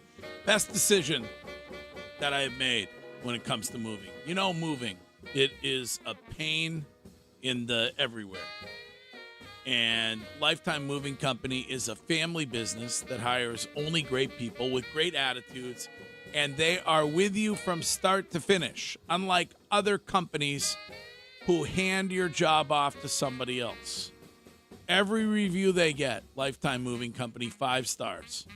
So reach out to them today if you're making a move. Mention our show, and they're going to throw $100 in off any moving or packing materials, all the stuff you need, shrink wrap, tape, boxes, all of that. Google Lifetime Moving Company. They handle Massachusetts. They go long distances, no handoffs. They are there until everything gets there in one piece. The best people and the best value. Lifetime Moving Company. See why they are my mover for life. Call 508-630-4292 for Lifetime Moving Company. John Sewer and Drain Cleaning is the name to know when your drains don't flow. If your home or business has a clogged drain, call the name trusted by the pros. John Sewer is also hiring technicians at their Norwood location to handle growing demand in southeastern Massachusetts. To join New England's most experienced team, go online to johnsewer.com to apply today. The name to know when the drains don't flow. John Sewer, we get the job done.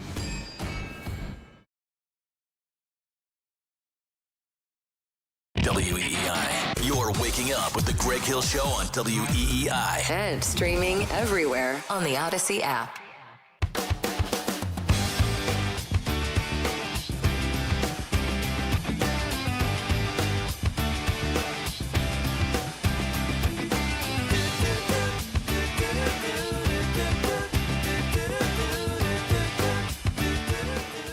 Jones and Keith coming up at 10. We have to get out of here so Mego can get home and start shopping online and increasing her package delivery percentage. So. I may have bought another haunted item yesterday for my house. Really? Yeah.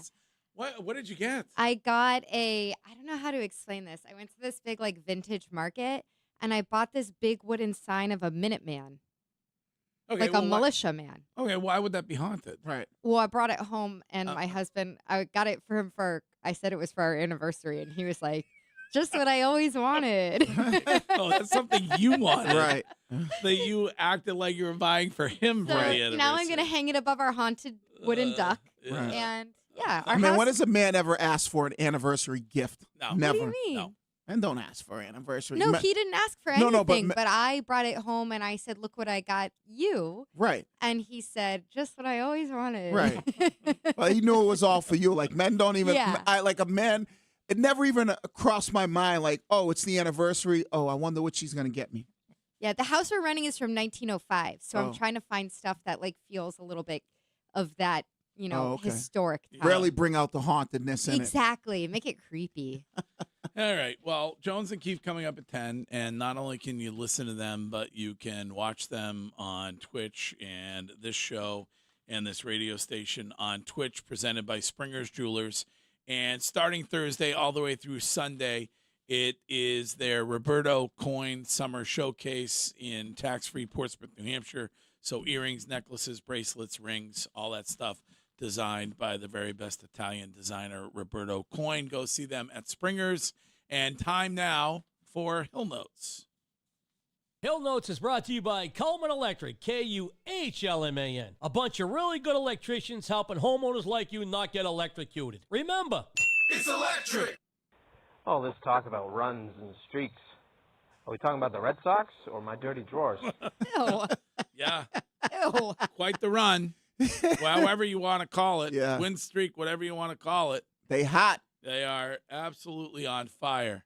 Do you want Chad from Connecticut to explain exactly what a Beats is? Yeah, I mean, like I said, I know nothing about Connecticut pizza. All I heard is great things about it. Morning, Chad. Good morning, guys. How are you? What's up? What's up? So I am not from Connecticut, just work with Sally's Beats. Okay. So we have 2 locations, one in Woburn, one in Dorchester, with Seaport coming the end of the year. But what makes us so special is our coal fire ovens.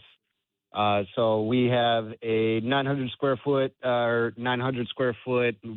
coal fire oven that a Beats is fully charged, done, and basically that we are sauce forward, and you get that nice hand patted thin crust. And then you get that slight char from the coal fire. Okay, so when defining the difference in a Beats from any other pizza, it's the coal firing and the taste that gives to the pizza. Correct. Okay, all right, very good. Well, we need some. Very good. Wiggy wants some in Connecticut. Is what he's looking. Oh, absolutely. I mean, you let me know the dates. I can get you guys into our OG location. I'll get you right into New Haven, and you can do the VIP tour. Where's the Seaport one going to be? I'm not familiar with the street name, but we're going to be right across the street from Bar Taco.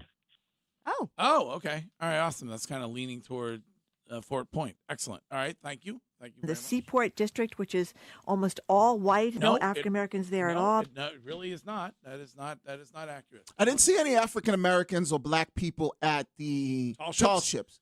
Well, but then again, I really wasn't looking. How hard were you looking? I really wasn't, but generally, if I do see a couple other black faces, I'll be like, oh, okay. But I really wasn't looking. But I think my wife and I might have been the only two that I noticed. Can I ask something dumb about the tall ship? You're so ridiculous. It makes me laugh. It really. What is it? What? Can anyone get on the tall ships? Well, you can go on little tours and things. Okay. If you don't get to ride a tall ship No. around? Well, we currently just look at them. I mean, currently now they're docked. Okay. So they will be here they are docked all over the seaport, and they will be here through Thursday morning, I believe, is when they all leave. I did see some actually moving in the water. It was very slow. Well, you probably saw the parade of sail or whatever on Saturday when they arrived, right? Is that when you went Saturday? Was it Saturday? Did we go? Might have been. It was either Saturday or yesterday. I don't know. You don't remember? Oh, it was Saturday. I don't know how high you were. It was Saturday because I did something else yesterday. Yeah. But it had a bunch of flags on it. The one ship that I saw was all white. And then we did see a black one. Yeah. Okay. So it was big. They were big though. They were massive. Greg's gotta run. Greg's gotta run. I will do it. I mean, it was Curtis's idea. It wasn't really the original thing that I said. I just made a little joke with Craig Breslow. But listen, they went on a run. I will go on a run. I'm all for the inside the park home run. I'm more likely to go on a run than this team is. Yeah. Oh, jeez. But I'm all up for the inside the park home run. I want that to make happen. I want that to happen. That's easy, I think. Greg, I don't know what the big deal is paying this off. You have to run to the bathroom every 2-minute commercial break. The bathrooms are not close to here, which is a real problem if you have to do that. Yeah, they're not. Well, you run barefoot because you do wear flip-flops every day. So if we go out there, we do have your flip-flops on and then take them off and run the bases barefoot. No, I will run in my running shoes. Okay. I will be running in I have several different running shoes. All right. So either my New Balances or my Hokas. This is classic. Because people don't realize running bases, the adjustment that you have to make when you step on the base because it's off, and how that just throws you off a little bit. Elevated. You probably should throw the spikes on. Probably. Don't forget your baseball We pants. get you some New Balance spikes If out you're there. going to slide, you can't do that in shorts. Sounds to me like Mago's the Ben Stiller of the watch. He's a hardcore neighborhood watch person. Watch out with Mago. Peeking through the blinds, watching everything. Yeah. Because of the fireworks? Oh, because of the packages. Too. Yeah, the packages. I'm tripping over the packages And the trying neighbor. to get up the stairs. You're Like, that- there's a lot of packages here, dude. You are that neighbor. It's always peeking around, trying to get I'm to nosy. know other neighbors. Oh, I am nosy. That's why I got into journalism. I want to be in other people's business. Your poor neighbor's like, this damn lady won't leave me alone. Yeah, they're probably talking to each other. The cool neighbor next to me is talking to my other neighbor. It's like, this freak's talking about you on the radio again. Stay away from her. That seems kind of paranoid. Yeah, maybe. that you think that. Wiggy, can you help me with anything with that? They're talking about Bring you. the paranoia down. Yes, I can definitely help you. Something with to that. mellow me out. Yeah. I mean, they're probably not talking about. Oh, they're you. definitely talking about her. No, They sure enough are. Why would you assume that? Because she hasn't now even seen her since she's back in the neighborhood. When's the last time you I seen used her? to see her every day at Right, some point. and now she disappeared. Oh, but you know what? I bet she has a cool summer house that she goes to. That's the kind of person she is. I bet she has a great summer house on the water. She's really like your dream friend. Yeah, it's like a friend crush. Yeah. I just want us to sit on the porch and drink sangria and talk about people. Right. Except she's sitting on the porch drinking sangria, talking about you. Yeah. Well, you know who she'd be talking about on the porch. Noah Khan, about how bad Noah Khan is. Sounds like that's not spreading Noah that. Khan slander from Mego. Megan's. Hey, listen, just like the caller said, he sounds like a knockoff of Paul Simon.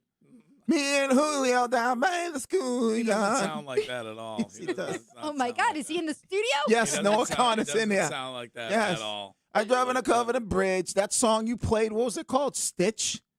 Sixth season. Sixth season. That was horrendous. It's not horrendous. That song was so That's bad. a nice song. No, that is trash. Come on, Megan. A He's guy got- whining about a bridge. He has nice music. I am surprised that he has such a feverish fan base. Yeah, who are outside just waiting to get a glimpse of him step out of a car. Yeah. It's like, wow. I mean, What is surprising about that to you, though? You haven't seen him. Neither I of you haven't. have. I had to I Google haven't. him. So all I hear is how fantastic he is live. And I can only imagine, because this is kind of his backyard, that he probably puts on his very best shows when he's around here, too. Yeah, but I think he's been emotionally vulnerable with his audience. I think there's people Very much so. People who appreciate that. What does that He's mean? also kind of dorky and lovable and funny. What does that mean? Like, I think Like, He got isn't, cornrows? he appeals. isn't every songwriter kind of emotionally vulnerable? They're like writing about their life. Yeah, but he talks a lot about the His parents- depression that he's faced and the His- mental struggles. I think that there's a certain percentage of fans Mm-hmm. who can relate to him because he talks a lot about his parents' divorce and about how hard that was for him. Well, that's and I cool. think more so than ever before, parents get divorced, and there's a lot of people of a certain age who are dealing with that. Like, No, Wiggy. Wiggy. That's Maybe I'll give him a nice. shot. People are feeling like if they feel that emotional connection to experiences like that, I'm not going to knock that. I think that's nice. Maybe I'll I give him a just shot think because it's he's a white dude with cornrows. It's surprising that he has such a, his fan base is rabid. Like I said, Yeah. kind of like male All right. Taylor Swiftish. I'm going to listen to him, and that's the only reason why, because white dude with cornrows trying to pull it off and playing a guitar, I'll give him a shot. Yeah. Wow. Wiggy. Does he Hey, all- Nego, have you been showing the visiting sailors how we party in Boston now? How we boogie woogie all night long? Or at least until 3. Excuse me. Yeah. I am not here to show sailors a good time. I'm a married woman. That guy is old. There are a lot of them walking around. It is kind of cool. Like, they're all in uniform. Oh, those what the white people in the white Yes, suits that's were? what they were, But there yes. are women, though. Yeah. So I feel like the whole sailor thing is different because you have to show the women a good time, too, now. What do you mean? There's always been women on tall ships. No, Like, but what do I you- feel like every not time. always, not in pirate No. times, but I mean. But I now. feel like that dude was like my grandfather. All the old heads is like, oh, when the sailors come to town, that's when Port to port. Yeah, the ladies are gonna show the sailors a good time. But now you got, hey, Austin Powers. yes, now you got sailor women. So where are the men showing these sailor women a good time? Do the guys just hang out at the dock, wait for all the sailor women to come off the You're ship? talking about the sea men? No, just regular dudes. Yeah. That was saying, oh, here come all these horny sailor women off the boat. And now I'm going to, Just a party. Tom, there you go. Go down to the docks and wait for the sailor women to come off the Do boat. they have people who dress in like the tall ships era clothing? No, I mean, you pirate see, clothing. you see, no, they're not in pirate. They're in like white suits, like naval uniform. Oh, I want Like, somebody who says like my name is Annabelle Adams, and I go back to blah, blah, blah, and has like a whole story with her outfit. You might get that. I have no idea. See, I thought tall ships originally they were in pirate suits, but they're not. They're not. Any coach that makes right-handed power bat Greg Hill lay down a bunt instead of going for the green monster should be fired immediately. Yeah. A peacock needs to fly. True. I actually like to pull it in the air. Oh. Save that. Big driveline guy. if you could save that. Oh, boy. Okay. Something's a little fishy here. Last year, Curtis goes to Hawaii. Sox pull off 10 in a row. This year, he goes God nowhere on vacation, and then we're 9 in a row. Curtis, stay away. Yeah, I don't know where. Did Curtis go to Hawaii, or I haven't seen anything on social media? He's back tomorrow morning. Many of you are waiting for his return. That'll be tomorrow morning. He goes at everywhere, 6. so who the hell Yes. knows? Yes. So Greg saying he has a problem with Scheim, laughing at the expense of an old person, probably puts him in the running for the Hypocrite of the Year award, when last year he was losing it nonstop over the videos of Jimmy Carter watching the fireworks with his family. Way to go, buddy. Well, I just thought it was sort of impolite to Jimmy Carter to drag him out like Yeah, they wheeled him out, mouth wide open in the summertime. Flies gonna get in there.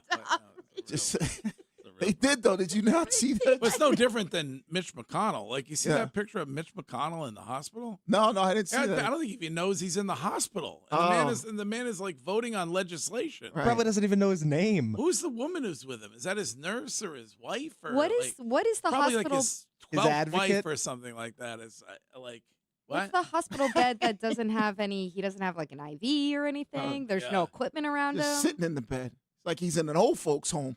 But the older people, when they get to that point, they do look happy. Like their mouth is kind of open, and they're just kind of like, you know what I mean? Like they're just kind of like They're they don't frozen know- in time. have no idea what's going on, but they do look happy. Right. Isn't he the guy who like froze like actually mid sentence? Yeah, he glitched. Yes. He's done that a couple times. It's a glitch, really is what. I'm gonna be the one old person with resting bitch face. Oh, you're gonna be Because that I person? always have resting bitch face. Really? So even when I'm like 90, it's gonna Do be you? that. I do. Have you not noticed? No, I like you. I feel like you always have like a perky smile. Oh, thanks. Sometimes people come up to me and they're like, "Are you okay?" That'll do it today, Greg. All right. Hill Notes brought to you by Coleman Electric. If you need an electrician, call Coleman. It's electric. We believe local businesses are the lifeblood of New England. We believe they provide more than great products and timely services. They also provide jobs, housing, and above all, a true sense of community and culture. My name is Rich Spencer. I'm the CEO of Northeastern Savings Bank. Everything we do is to help New England-based businesses and the families that power them succeed. All deposits at Northeastern Savings Bank are insured in full. I invite you to try something better. I invite you to bank local. Northeastern Savings Bank, member DIF and FDIC. This hour of the Greg Hill Show is brought to you by Shaw's and Star Market, proud to be local since 1860. As World Soccer hits the big stage, Fanatics Sportsbook is making every game day worth more. Earn up to 10% fan cash on your soccer bets, win or lose. That's real extra value you can unlock every match, all tournament long. And fan cash isn't just for betting. You can use it anywhere in the world of Fanatics. On game tickets, merchandise, collectibles, profit boosts, and more. One ecosystem, endless ways to spend. Plus, new customers get up to $1,000 in fan cash. That's $100 bet matched every day for your first 10 days. The world is ready. Are you? Fanatics Sportsbook. Winning hits different here. Must be 21 plus. Gambling problem? Call 1-800-GAMBLER or 1-800-MY-RESET. CT, call 888-789-7777. MA, call 800-327-5050. NY, call 877-8-HOPE-NY. MD, visit mdgamblinghelp.org. Not available in all states. Terms apply. See Fanatics Sportsbook app.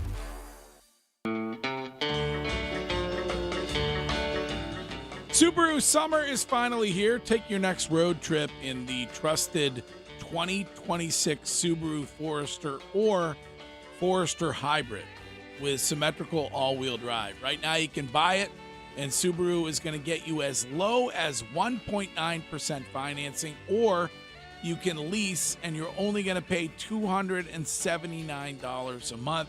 You can get details when you visit SubaruofNewEngland.com. Honey, did you invite the minions over? Well, you know how we talked about getting Wi-Fi from Xfinity? Yeah. I ordered it this morning, was online in minutes, then they showed up. So they just came over to use the Wi-Fi? They even brought their own devices and spell book. You didn't give them the new Wi-Fi password, right? No. That's good. I gave them our old one. Because Xfinity lets us keep the same network name and password so devices connect instantly. What do they want Wi-Fi for anyways?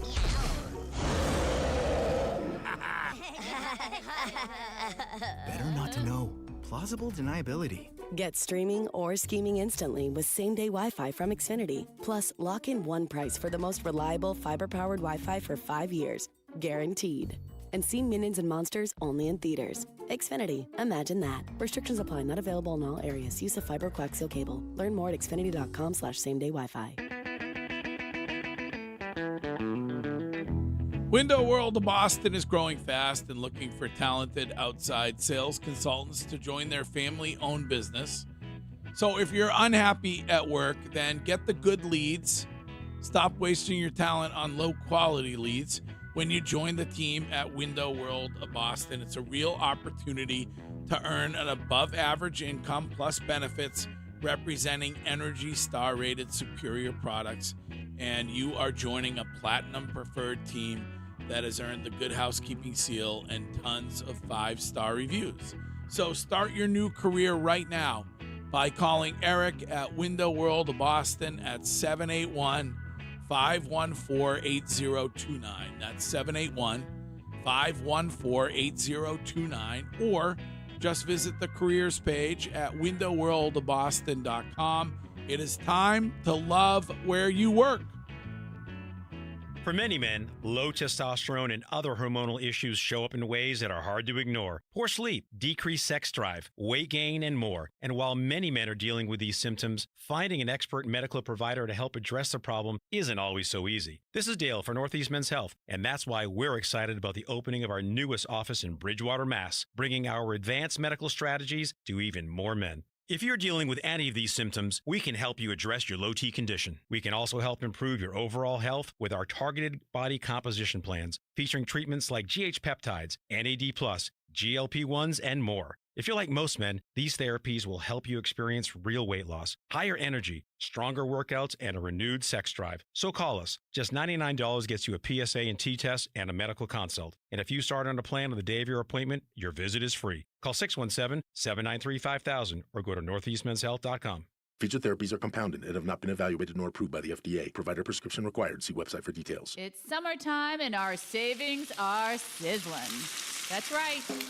Kimberly Day from Commonwealth Motors, and our summer celebration is in full swing. Things are really heating up here with summer savings on every Kia, Honda, Chevy, Volkswagen, Nissan, and plenty of used vehicles. We have plenty of fuel-efficient vehicles in stock and all on sale. And don't forget, we shop the competition daily to guarantee you our best price possible every day. Not just gas savings, money savings too. We have 7 different finance plans and payments to fit every budget. Take advantage of our summer celebration on every Honda, Volkswagen, Chevrolet, Kia, and Nissan, and hundreds of used vehicles.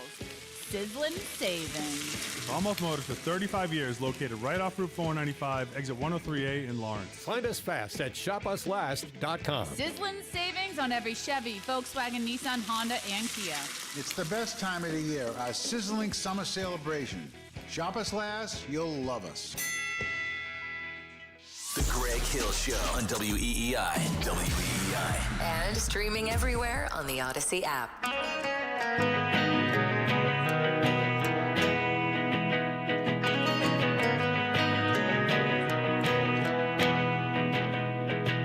I can't recall the last time that we talked about anything but looking out for calls. We got cigarette burns in the same side of our hands. We ain't friends, we're just morons who broke skin in the same spot. But I've never seen you take a turn that wide. And I'm high enough to still care if I died.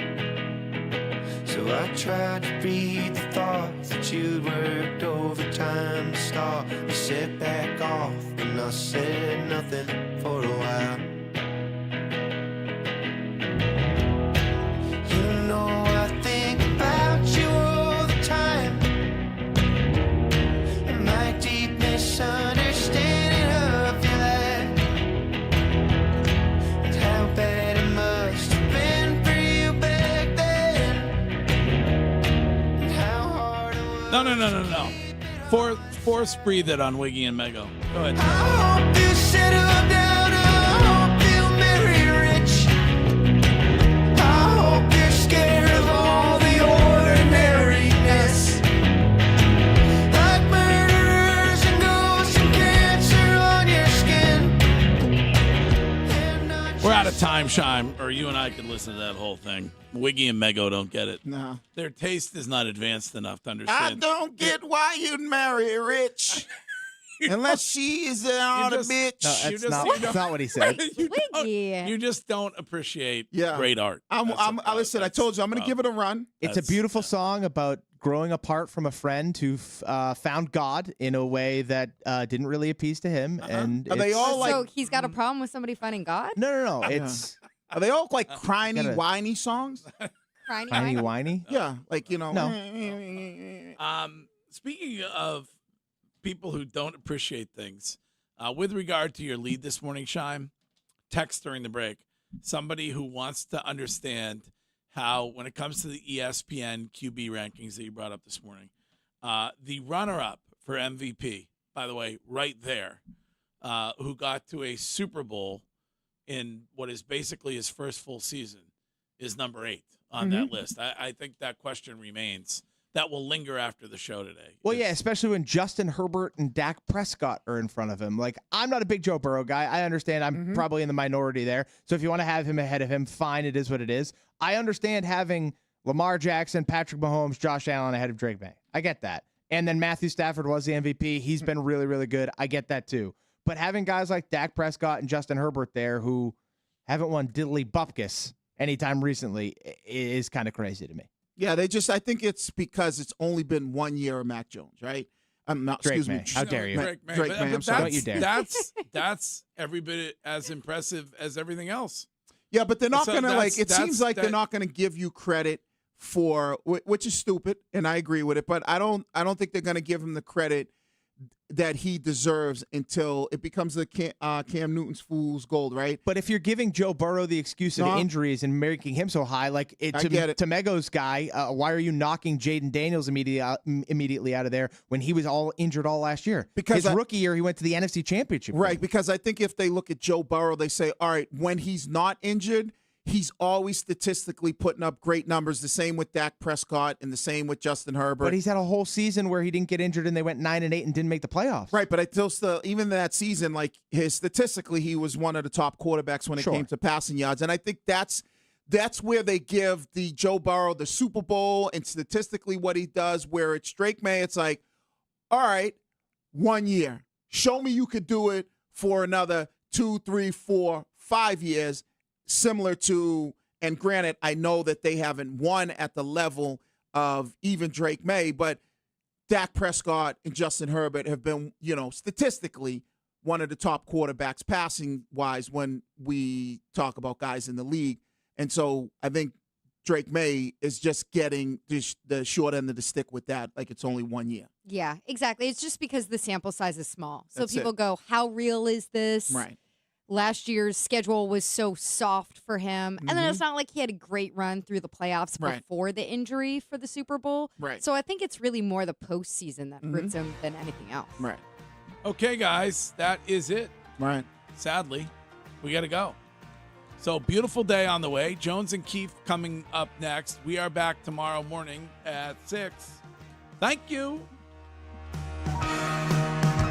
Now the time has come for leaving, fear now we shall return. We were so glad we could make it, but so sad we gotta run. Well, it might be a long time till we raise another glass. You can rest assured that next time we'll have ourselves a laugh. Yeah, we'll have ourselves a laugh. We'll meet again, don't know when.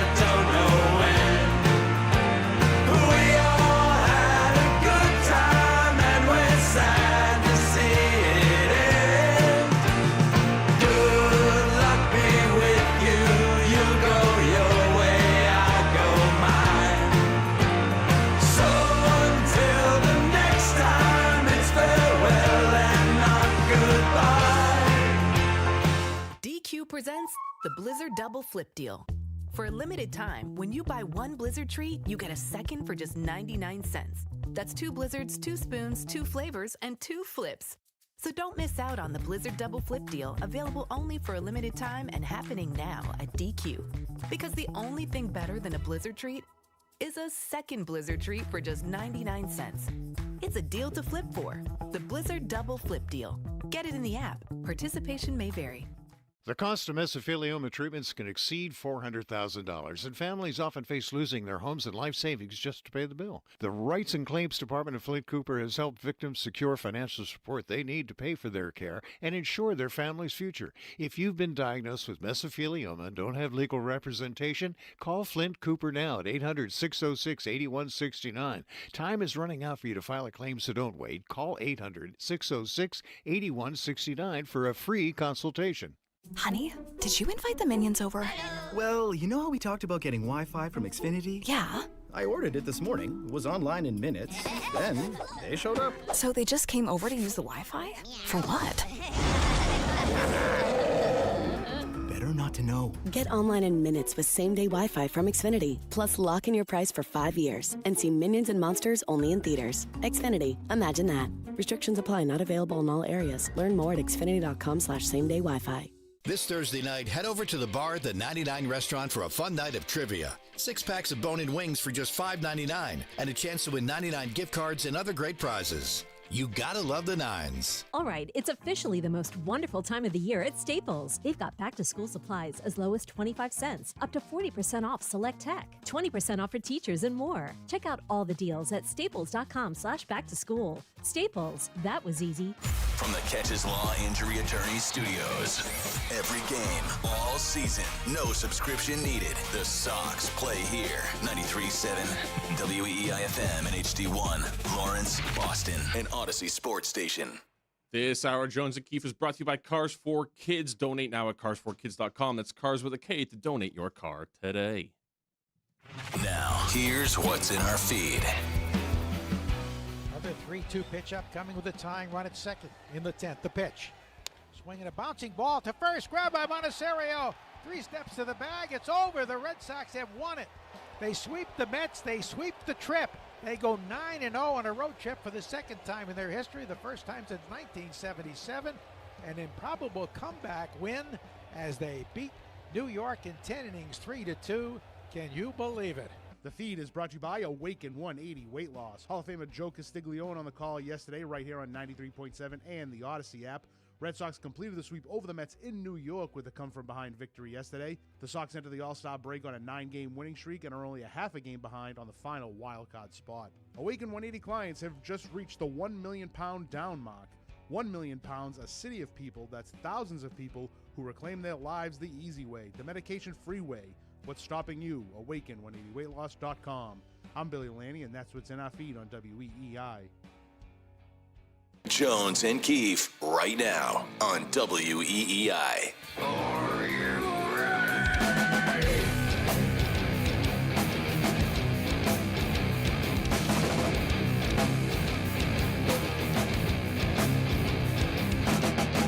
Are you ready to break up the Red Sox, Keefe? Oh, my God. Break them up. Break them up. Trade everybody. They're too good. Too hot. This team is, way too hot. Can't touch them. Don't touch them. Caution hot. This team is insane, Jones. Yeah. 9 straight wins. Excuse me. Not just the hottest team in baseball, hottest team in sport. There's nobody hotter than them. Move over, France. There's nobody in the WNBA? I'm going to double check that right now, actually. No, not the Liberty. I think it's the Boston Red Sox.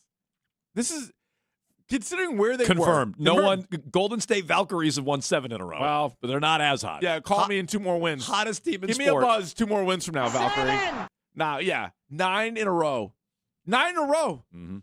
I mean, it's from where they were to where they are now is nothing short of astounding. It's crazy. They're doing it again. They did the exact same thing at the All-Star break last year. Like, it's the exact same thing that they did. And they are now, if you're unaware, a half game out of a playoff spot.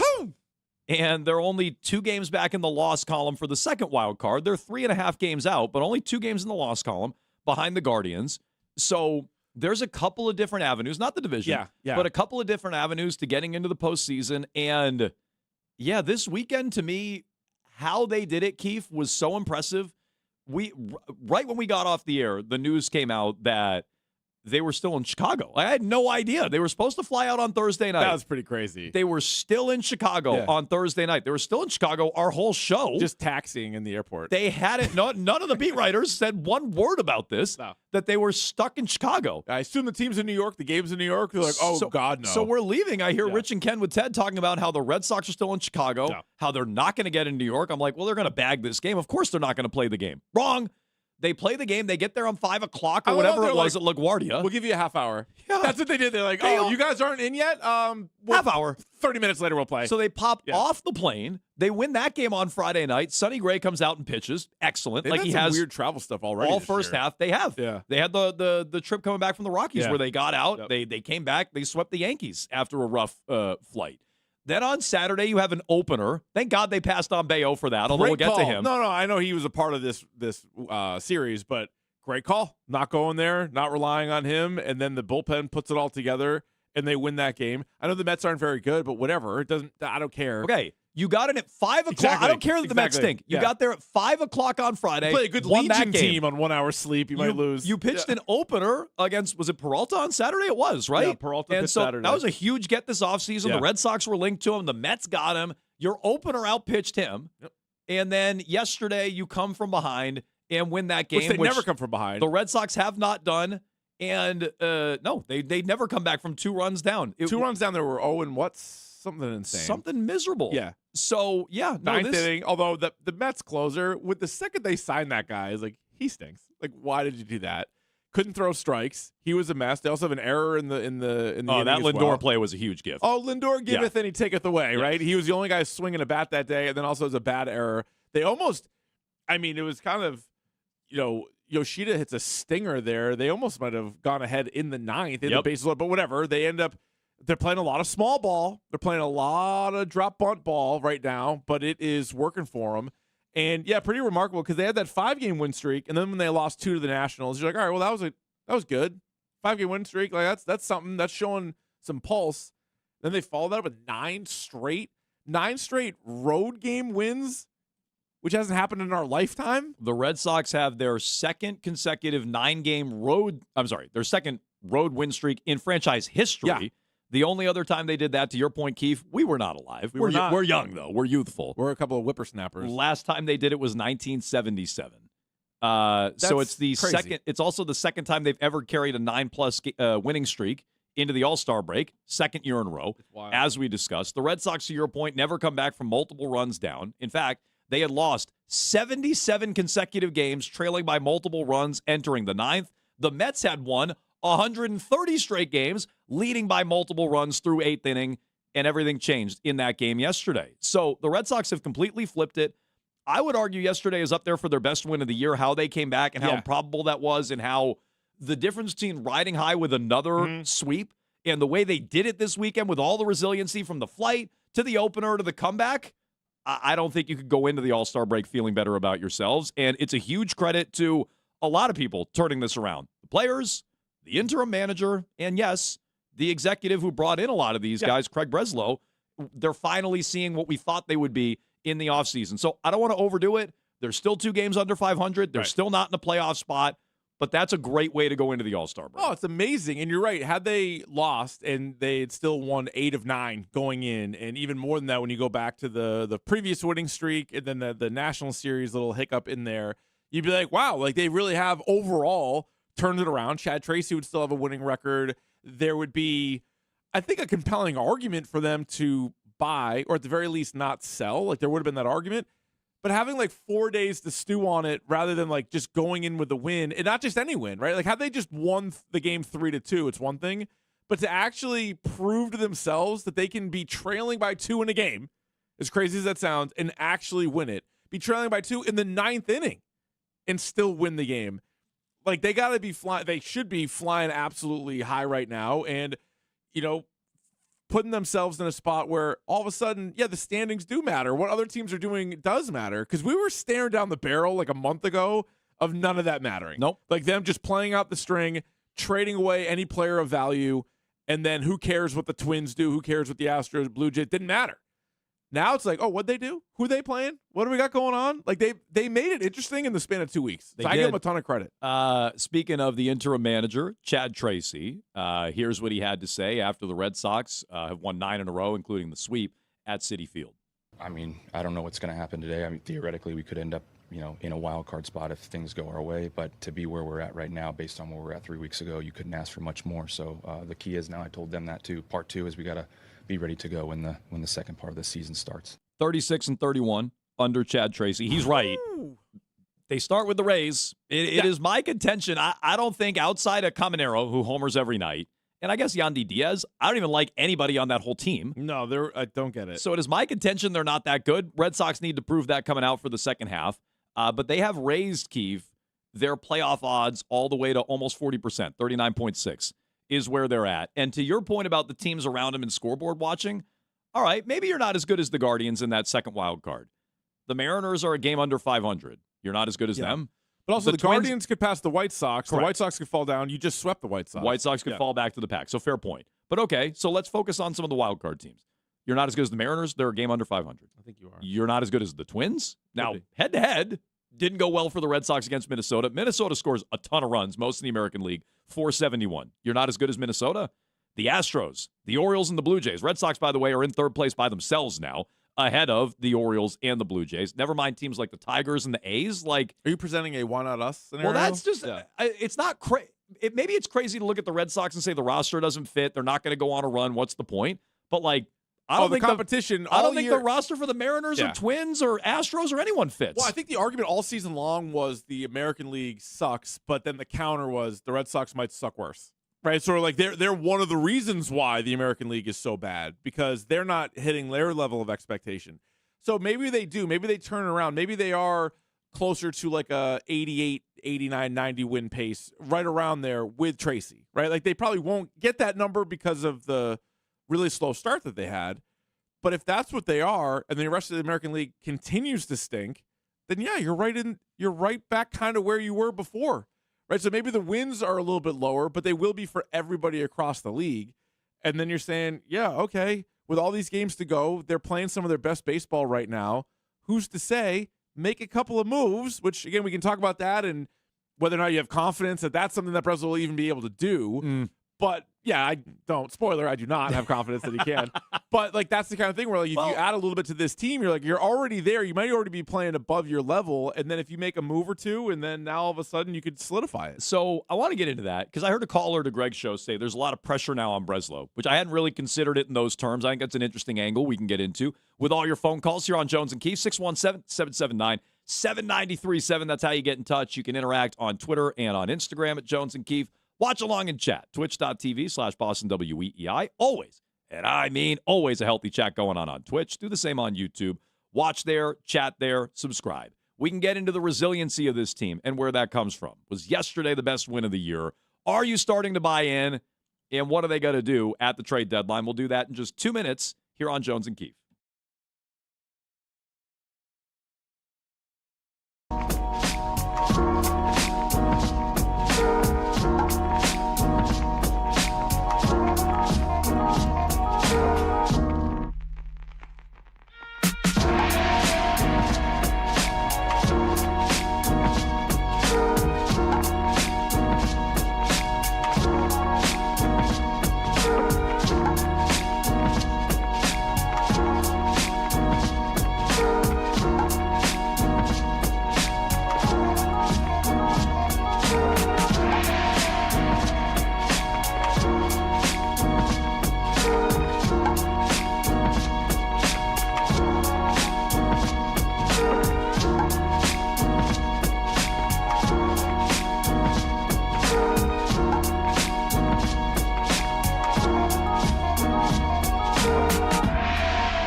Anthony Siegler.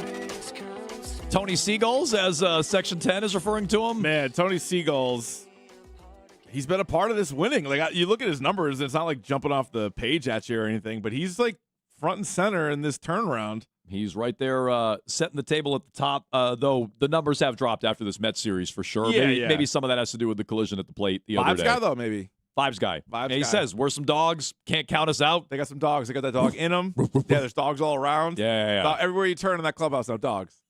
There's also some people that aren't in that clubhouse, but that's another topic. We don't need no meows. Yeah. We don't need no cats. No. We need more dogs. Yep. And Seagulls says, we got them. We're full of dogs. Dogs or seagulls. Dog pounds. We'll take either one. Yeah, whatever. Right. We got Caesar Milan in here. That's Chad Tracy. So the dog whisperer. He's keeping everybody in line. Go ahead. Yeah.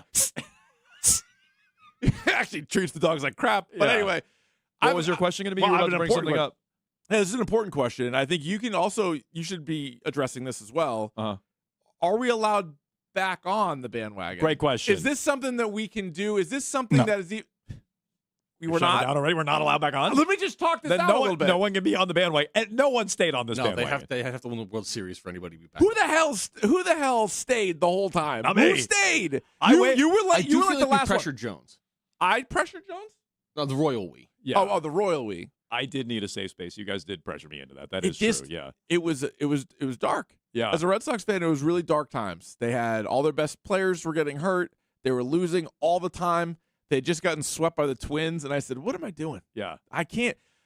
But at the beginning of the year, we What am all I said, doing with my life? With my life. Why am I investing in this team? I gotta What look am in the I mirror. doing? That's Yeah. what I'm saying. Yeah. And so I feel like when you make a prediction at the beginning of the season, and we do this with all four of the teams around here, we're like basically like playoffs or not playoffs, and then we sort of dig in. Then I feel like once you see a good amount of the sample, you're allowed to change your opinion or reaffirm it, right? So like say like, the Patriots, we're like, I think the Patriots are going to be really good. Then we watch 10 games and we're like, yeah, for sure they're going to be really good. Mm-hmm. You're allowed to usually change your mind though once. Can you do it twice? Now, maybe baseball Great allows it because question. baseball is such a long season. Great question. Because they're going to win 90 games. Then I was like, oh my God, they're terrible. Yeah. They're not going to win 90. They might lose 100. So I see. And You're then I saying can change it again. You've already changed your mind Yeah. once. See, I was looking at it as I was out. Sean tweeted at us. All right, Sean. At Jones WEEI at Keith21. Is Sean the one that's been at Jones and in Keith. on the Sox all Yes, season? Okay. Yes. Yeah, and yeah. he tweeted at us. He says we get one mulligan. So that's our mulligan. I think I already made the mulligan is my point. No. You're undoing one decision. Okay. You're just undoing one All right. wrongful decision. But once we're on, we got to stay on. I think that's Sean's point. Okay. Yeah. I mean, we're back on? I gotta be think back so. on. Well, let me ask. Let me paraphrase a wise man. Yeah. Is it me? is it possible to wave a white flag and then have it unwaved? Like, is it possible? It's impossible to do that. Yeah. What we'll do is The reverse wave. the video of you constructing a white flag to wave it. I think we just need to delete that. If we delete that, have Brian scrub it. Brian, It can't be on the delete that internet. one. Yeah, It's got to be out of there. It cannot be out there and allowed to live. They can't throw that back in our face. Like, well, remember the time Jones constructed a white flag and waved it representing the Red Sox? Yeah, you can't do that. Okay. Yeah, but are we back? Yeah. Why would you not be back in? Well, You should be in. Because you had asked me a week or so ago, like, what would it take kind of thing? Like one of those classic little nuggets. Mm-hmm. And I said, and this was more towards the, I think, trade deadline rather than All-Star break, but I think that it still applies. Yeah. And I said, like, 2 games out with only 2 teams in between. Because when you asked that, I think it was like 5 games with 5 teams. How about, it was how about a half game out with nobody in between? Correct. Yeah. Yeah, so there you go. Yeah. So like, we're back in. Now, I think we're in. A few fans that never left are looking at us like, don't jinx it. You sons of guns. Don't you dare jump back on this and ruin the vibes. Too late. I want to keep the vibes high. I even thought about glitter guns today after 9 straight wins. I got him. They made the move. I got him. This is the first I've heard of it, but I got him. Do you think they would like that in the new studio? Just glitter everywhere? I wanted to do it when we first moved in, but I don't think that's the thing we would frown. Just to celebrate the big move? Yeah. All right. It does feel weird Kristen. in here without random pieces of glitter. There's not enough glitter in here. There's almost none. Some days.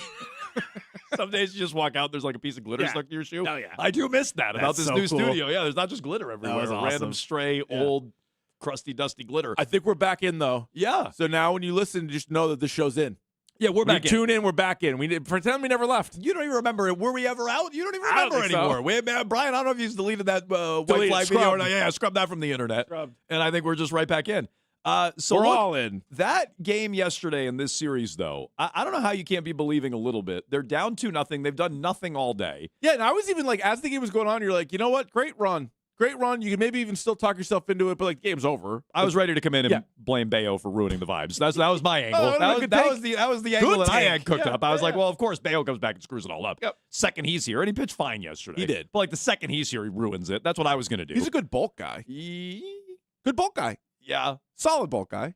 I'll go solid. He's fine. So yesterday in the ninth inning, Rafael leadoff single, Abreu lines out, and then you get the Romy Gonzalez grounder right to Lindor. Should have been a double play to end the game. Yeah. Lindor butchers it. Awesome. So now you got first and second, one out.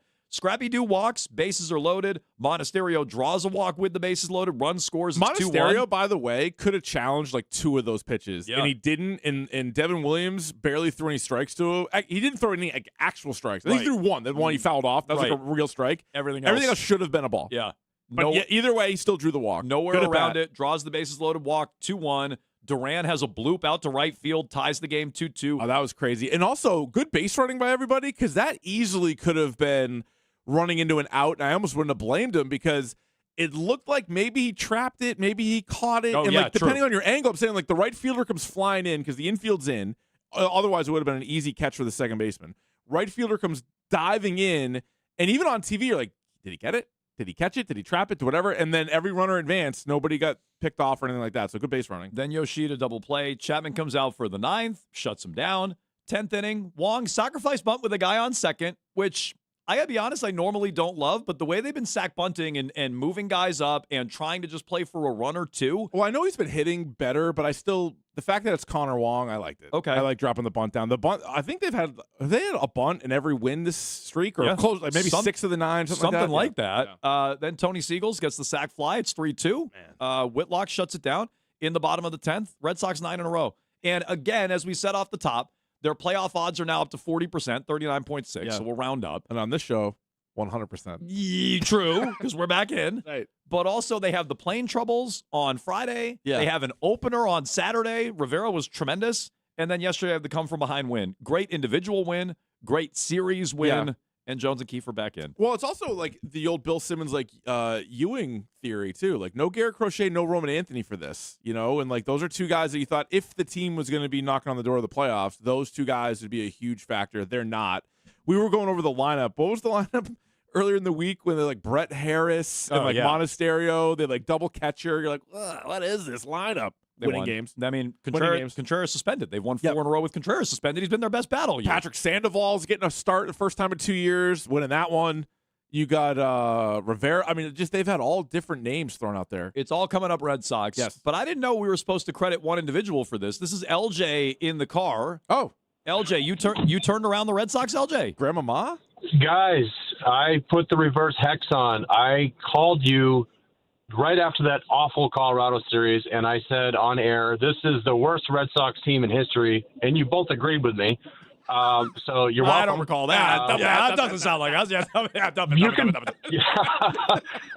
But yeah, so it's looking pretty good now. I'm back on the bandwagon. I was fully off. I'm back on. Okay, Good. the reverse. We never left, LJ. Yeah. You, me, and Jones were here the whole time. 3 of us. Love this team. we're all in Mexican standoff.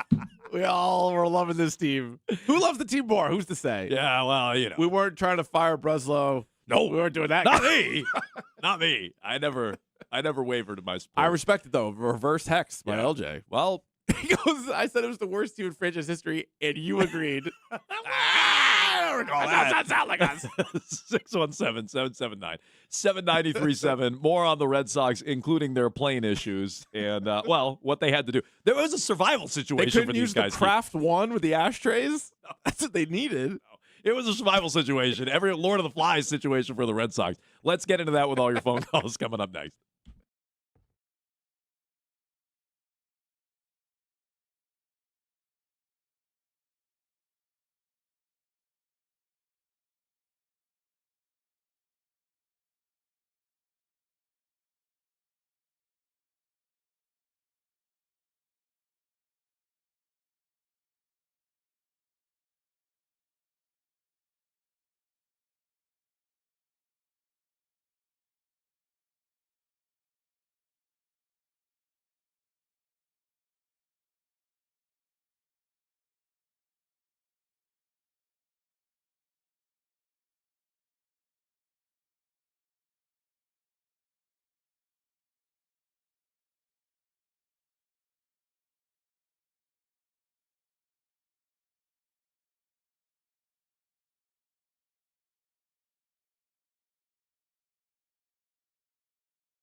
donuts if I don't mind. I had one glaze. There's a couple with like the Oreo sprinkles with a chocolate filling in the middle. Kind of protein. Sure, but it was. But we ended up delayed enough to where we got some sausage, egg and cheese, bacon, egg and cheese burritos, some chicken. So we got what we needed.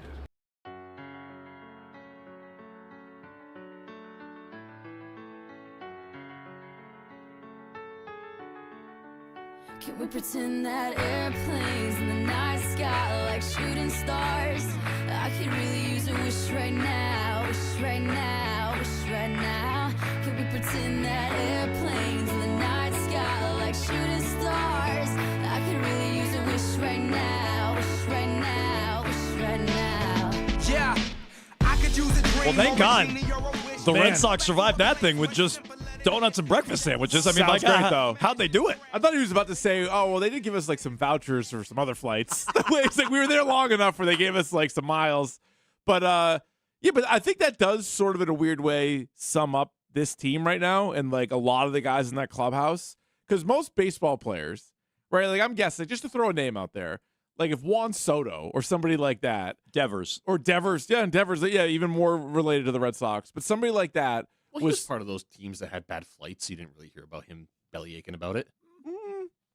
We heard plenty of belly aching out of that guy. Well, you might have literally heard his belly ache when he only a couple of donuts. You know who complained about playing road games was Alex Cora. So like, I think also not having a manager that's gonna like look for these excuses or anything like that. Yeah, Chad And Tracy like, opened a season on the West Coast. Yeah, he was mad about that. Chad Tracy's probably like, this is the best flight I've ever taken in my life still. This is awesome. Yeah, This he's is like, awesome. It's just all the guys' It's teams. not a bus in AAA. Yeah, this is incredible. It's a plane. No, I mean, we're in the sky. I'm normally the Cora basher here. I hadn't even thought about that. Good point. No, I think all these guys are just like, and you know, this is one thing where you're like, can this lineup, this rotation, this bullpen, like how sustainable is it based on some of the names that we're seeing in there? But I do love the idea that so many of them are just like fighting for their major league lives, and they're like, if I really struggle, I don't move down in the lineup. I go back to Worcester. So like we're just gonna just try to play our tails off, and then somebody like Peyton Tolley. It's like what a great like there's just like the millionth example of like what a great personality is, an easy guy to root for. I'm sure an easy guy to be teammates with. And then he also goes out there, and I know it was a shorter outing for him, but like he's been performing really well on the field overall too. And then yeah, they're asking him like, oh, what are the plane troubles like? And rather than like, oh, what a nightmare, it's like, yeah, I had 5 donuts. I had 5 donuts and a breakfast sandwich. Like, this guy's the man. I'm going to tell you right now, very relatable. 5 donuts. 5 donuts. Keep going. Very relatable. Yeah. I did have a half a second thought as a professional athlete where I'm like, guy throws 100 miles an hour. Okay. He's fine. He's fine. And He's a young guy. Metabolism. 3 2/3, 7 Ks yesterday. Planned Hey, short outing. Yep. 3.11 ERA at the All-Star break. So no, I friend of the show. Some would say the best friend of the show. My best friend. Maybe going to work on our draft order for our fantasy Oh, draft. We're going to fingers see. crossed, We'll yeah. talk to Bradful about that today. We can pay him in donuts. At 11:30, we will happily Yeah. pay the man in donuts. That's true. But no, he's come out and he's performed on top of it. So look, I think, Keith, a team like this in Boston is going to play. I think a scrappy team with guys who are, as you said, hanging on for their baseball lives. And whether that is, the opener over the weekend, Eduardo Rivera, whether that is guys like Tony Seagulls at the top of the lineup, like whoever that is, I think a team like this, Boston, it's easy to get on board with in a city like this. Yeah. The question is, are vibes and scrappiness enough to turn the season around, or are they actually going to do something externally to raise the ceiling and floor? And I would argue, as fun as the vibes and the scrappiness are, the pressure is on Breslow to do something. Yeah, it's tough. And, like, it's going to be a tough needle to thread because, like, how much do you want to impact said vibes, right? Like, you want to make sure you do it right, but you do need to add talent. I think, like, 2013 definitely felt like more of a vibes team. Now, they also had David Ortiz. Yeah, true. They did have Ortiz. So, like, that's the other part is, so if you're this current Red Sox Pedroia, team, Ortiz, Lester. Yeah, like, you had some hosses and you had some really good players. But I still think when you looked at it, it wasn't as talented as 04, 07, or 18, right? Like, not even close. And so this one, I would say on paper, not as talented as those teams either. But you're like, can Wilson Contreras, when he gets back from suspension, kind of carry the offense? And then I think the other thing is, like, it's not just vibes guys and, like, happy to be here guys. You have the best closer in baseball. And your rotation, you'd put up against almost anybody else's rotation. You have 4, maybe 5. I still don't get a Sonny Gray as an all-star. Oh, that was another thing I wanted to add. Schlittler's out now. Is there a conspiracy theory around this? Well, I know Zach Wheeler was really, really angry about it. Then finally they reached out to him and offered it to him, and he's like, F you, I'm not going. So, like, at least Zach Wheeler's standing on principle. No, but Sonny Gray should have made it originally. And then there's been, 3 different pitchers go down with injuries or more? Schlittler just went out the other day. And I'm like, oh, it'll be Sonny Gray. And they keep finding another guy to replace him. Yep. It's really strange. It is. I don't know what it is. He's not the Jaylen Brown of baseball. People like Sonny Gray, I think. Either like him or have no opinion of him. Just look at his numbers. He should be an all-star. It's really weird. Not even close. No, it's not. So, yeah, I don't get it. It's fair. But anyway, to your point about the roster, yeah, the pitching's great. The defense is, especially in the outfield. I mean, the infield defense with some of the injuries has gotten a little shaky, if we're being honest. Yeah. But the outfield defense is tremendous. And I think in general, when they're healthy, they play pretty good defense. The pitching is off the charts. I said a while ago, I really don't think it's that hard of a roster to fix. Go get a bat. Yeah. Now they've played really well. They've won 9 in a row. They're a half game out. And now I stand by that. This is an easy roster to fix, but it's up to Breslow to fix it. And I don't think anyone that I know anyway, has a high degree of faith in Breslow fixing it. Mm-hmm. He's been 0 for his last 2 deadlines. And now this one is higher stakes because we're talking about his future. We're talking about rescuing his job, saving his job. They still have to make the playoffs, I think, for him to survive. And they put themselves in a position to make the playoffs. He's got to close on one of these deals. He's got to improve this team externally, not just fingers crossed Crochet comes back. Fingers crossed Roman Anthony one day can leave Florida, hit off a tee, and actually help this baseball team. Like, he actually needs to go out and fix it. And I agree with that caller to the Greg Hill show. I forget who it was. It might have been Art and Walpole. I apologize. I agree. There is now a lot of pressure on Breslow to save his job, get something done, and get this team to the postseason. Yeah, but at least it'll be the right move where I feel like if they were 3, 4, 5 games out and he's like aggressive and he's making moves, you're like, oh, that could be the worst case scenario. He's doing it just to cover his own ass. Yes. Not for the betterment of the team. Right. Now, at least it is that. Now, is he going to come back with Danny Jansen and be like, hey, look, we got a right-handed bat? And you're like, oh, no. Like, that's what you think is improving the team? Or can this guy somehow be the off-season chief baseball officer? The guy that acquired Chapman, Bregman, Crochet in one offseason, all of them all-stars. And then this offseason, Gray, Suarez, and Contreras all should be all-stars. Like, can he go into that? Or for whatever reason, is in-season just so much more difficult for him? Or just sort of like being under the gun like that and trying to get deals done with so many other teams competing against the same player or with the same GMs and things like that. Like, he just can't do it. Like, I don't know what it is, but I agree. Like, this team needs help. And as we pointed out before, because you don't have an everyday DH, you can get anybody. Like, any bat is of use to you. Any available bat.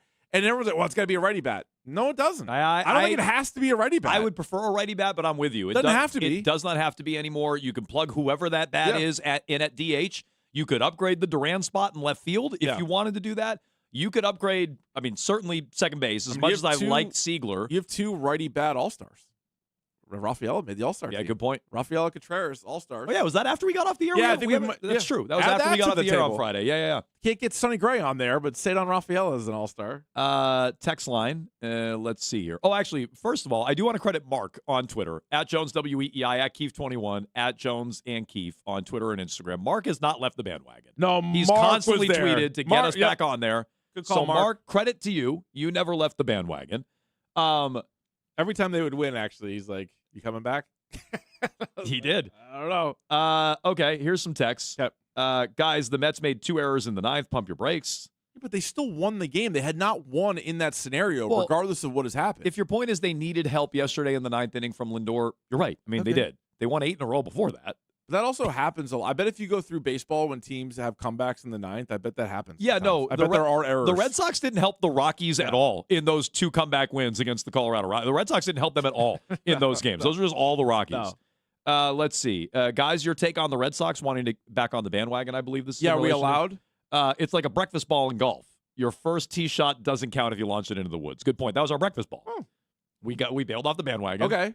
In June. Yeah. But that was our breakfast ball. We get that one back. That doesn't count. What's a strange but true fact about me when it comes to golf? What's that? My first tee shot, rope. The only good one of the day. Then after that, Now, I probably just jinxed myself, but I literally golf once a year. I smoke as far as I can the first tee You just shot. stripe that And first people are one. like, "Oh, he's not bad," and then they watch every other shot. They're like, "This guy's trash." What was that first one? We did learn that at Topgolf. Did I hit the first that's one good true. there? Smoked it. Oh, I did. See, that's what I'm saying. You That's top golf, true. real golf, whatever. First one, you're like, "Oh, he's not bad." Then the rest of it, you're like, "Oh." Because I remember thinking like, Why'd we bring you? Like, I don't know. It's fun. I like to play. Here's another one. Guys, don't jump back on the bandwagon until the team plays at home again. They could lose 9 straight. Well, this Oh, yeah, that's a house of this horrors is fair. for 'em. They are 17-27 at Fenway. Yeah. And they open the second half. We've talked about this. But they open the second half with 4 against Tampa. Then it's Toronto and Baltimore in whatever order, and I believe all of it's at home. I'm double Yeah, checking they're that 1-5 schedule right against now. the Rays and 1-5 against the Jays. Yeah, so- but before you start so chalking up all these losses, Hang on, 4 with Yeah. Tampa, including a doubleheader to start the second half. They'll get Contreras back for the nightcap of that. Then it's 3 at home against Baltimore, 3 at home against Toronto. So that is a 10-game homestand, all the division, all at home. yeah, I mean, Eats. at least Baltimore and Toronto stink, so Yeah. there is that. But 10 home games, like, what are you looking to go for there? 5-5. Yeah. I mean, I know you just won 9 straight, but I feel like 5-5. You're tread water throughout that stretch, and you're in it at the trade deadline, and then Yes. you can add. Yeah. Yep, that's probably the way to do it. Yep. Although Jones and Keefe are going to be at Fenway on Friday, so that's a loss. No, Nick, no. Jones and Keefe, I think we have a good record at Fenway this year. Jones and Lions, I know, are 0-1. Oh, wow. Last time we were there, that was Jones and Lions. Keep the Lions down. We did not bring the vibes. I stuck around for a few innings of that game. bad That's when mistake. totally got his face ripped off by the Nationals. Here's so a that one promise didn't go to well. you. But Jones and Keefe, I Here's a think, promise well. to you, Jones, Yeah. and you, the plural listener, you. The We're gonna royal go- you. The royal you. We're going to go to that game. We're going to do the pregame show. We're going to stick around with the Wild thing. Yeah. And then I'm going to get a giant ice cream. And then maybe stick for a couple Vibes innings. are real high. Yeah. Oh, Stick yeah. for a I'll couple stick around. innings. Yeah. Rock Couple ice creams. couple lights. Couple lights. Yeah, I'll have a couple Couple lights. heavies. Couple lights, couple heavies, couple seltzers. I mean, the guy is drunk. Next thing you know, start my weekend. fall out of the suite. Just really do it up nice. He's on the field. Yeah. And then I'm going to, after the first game, I'm going to hide somewhere in Fenway Park and try to get into the second game. Like a movie theater. Yeah. Yeah. Perfect. That's 2 for the price of 1. That's what I say. Let's go to Steve in the car. Hello, Steve. Yep. Hey, guys, I'm wondering what you think about Francisco Lindor coming from the Mets. I know that him and Juan Soto are at odds. The Mets are trying to dump him for cheap, and obviously he's having the worst year of his career right now, but I think it could be just playing for the Mets and that whole scenario that they're in. Yeah. I think he could be an upgraded shortstop. I think he could be a good veteran right-handed bat. He proved that he can hit 30, 40 bombs. I know, again, it's a bad year for him right now, but It's a bad year, horrible ninth. I like Lindor, and I think this came out this weekend. I think it was Bob Nightingale. Lindor, Seager. I know Nick hates Seager. Guys like that are available. Well, Lindor stinks this year, too. No. Well, that's what the caller said. Lindor's bad this year, but he was more recently good than Seager. Lindor was good the last 3-4 years. Was he like a runner-up for MVP a year or two ago? 2 years ago, 24, he was second. Last year, he was 10th. Yeah. Hit 31 bombs. I will take Francisco Lindor if he's coming at a discount. I would take that. Without peaking, how many years left does he have on his contract? Oh, I bet it's a lot. 8? 7! Only 5 left. Oh, all right. At 34 a pop. Sounds like a bargain. Sounds like a bargain, John Henry. Go get that. Look, All right, so he's having a bad year, so maybe you could get him. So maybe like the real cost would just be. I guarantee the What do you Mets. think? I guarantee the Mets or the Rangers with Seager. I guarantee they'd eat some of that money. They'd eat some of it. I don't care about the And money. he and though. Soto do hate each other, right? Yeah. Oh yeah. So- Big time. Yeah, why do they hate each other? I don't know. I think there's got to be a story there. Probably because they keep losing to the Red Sox. The losing doesn't help. You have Yeah. this giant payroll. Your team blows. I imagine. I can't imagine that helps. I imagine that. doesn't. Yeah, but that's a good one. Like we can't just keep saying add a bat. At some point, you need to put a name to that bat. So Francisco Lindor, having a bad year, no doubt, but maybe he comes here. In. Yeah, In. I'm I'll not take saying it. I'm not saying put all the eggs in that basket, but sure, they got I'm him. I'm in. 617-779-7937. Phone calls there on the Red Sox. We'll be happy to get to it. Plus, it's the All-Star break. Home Run Derby tonight. Wilson Contreras will participate in that. All right. It is time. I'm looking forward to this.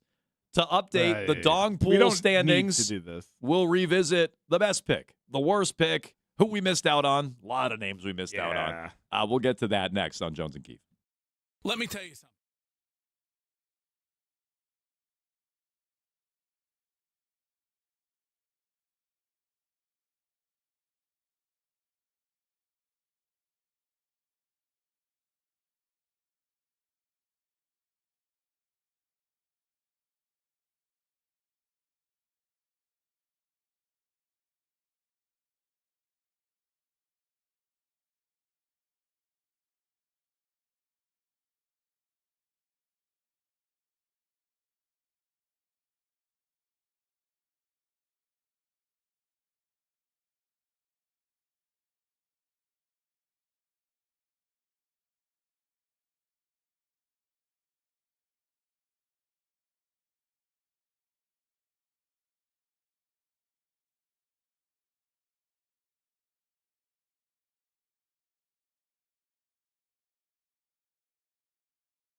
Yeah, Islam National Underground Thunder bounce when I stomp the ground. Like a million elephants, a silverback orangutan. You can't stop a train. Who wants some? Don't come unprepared. I'll be there, but when I leave there, better be a household name. Weatherman telling us it ain't gon' rain. So now we sitting in a drop top soaking wet. In a silk suit trying not to sweat. Hit somersaults without the net. But this be the year that we won't forget. 1999. I ain't hit anything gold. Be what you wanna be. Long as you know consequences are given for living defenses. Too high to jump. Jones and Keith here on WEEI.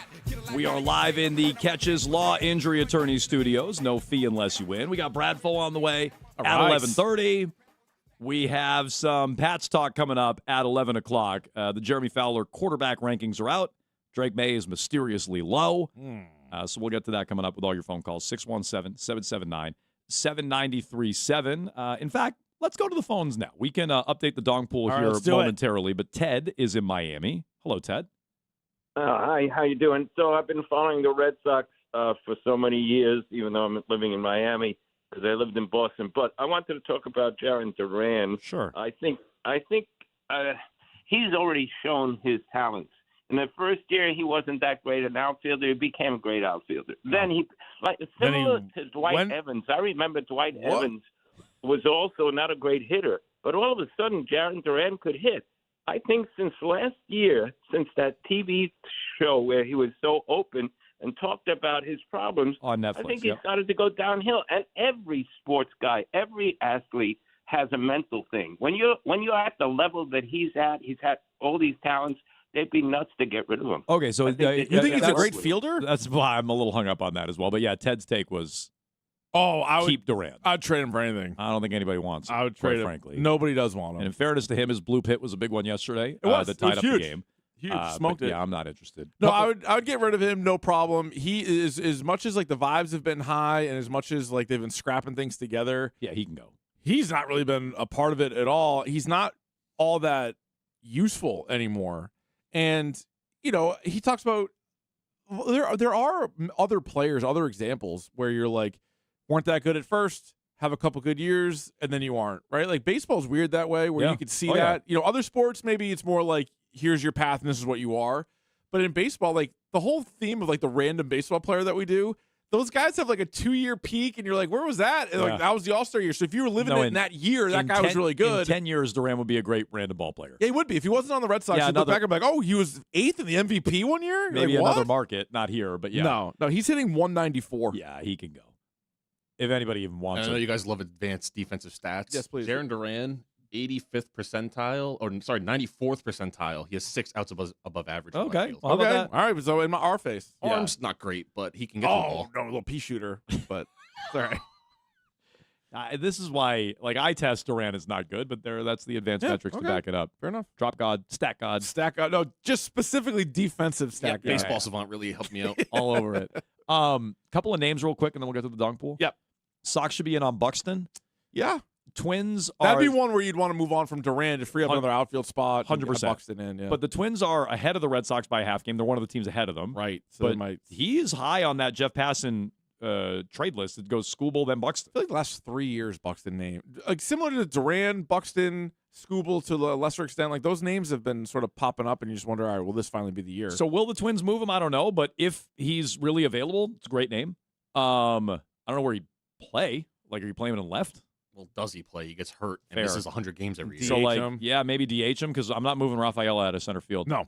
The other one is Bichette. Bichette started to heat up. He started to heat up with the Mets. Has he? Yes. He was every time that we would see those graphics of the worst players in baseball, he like was Trevor down there Story, with Jarren Story. Duran, Caleb Durbin, and Bo Bichette.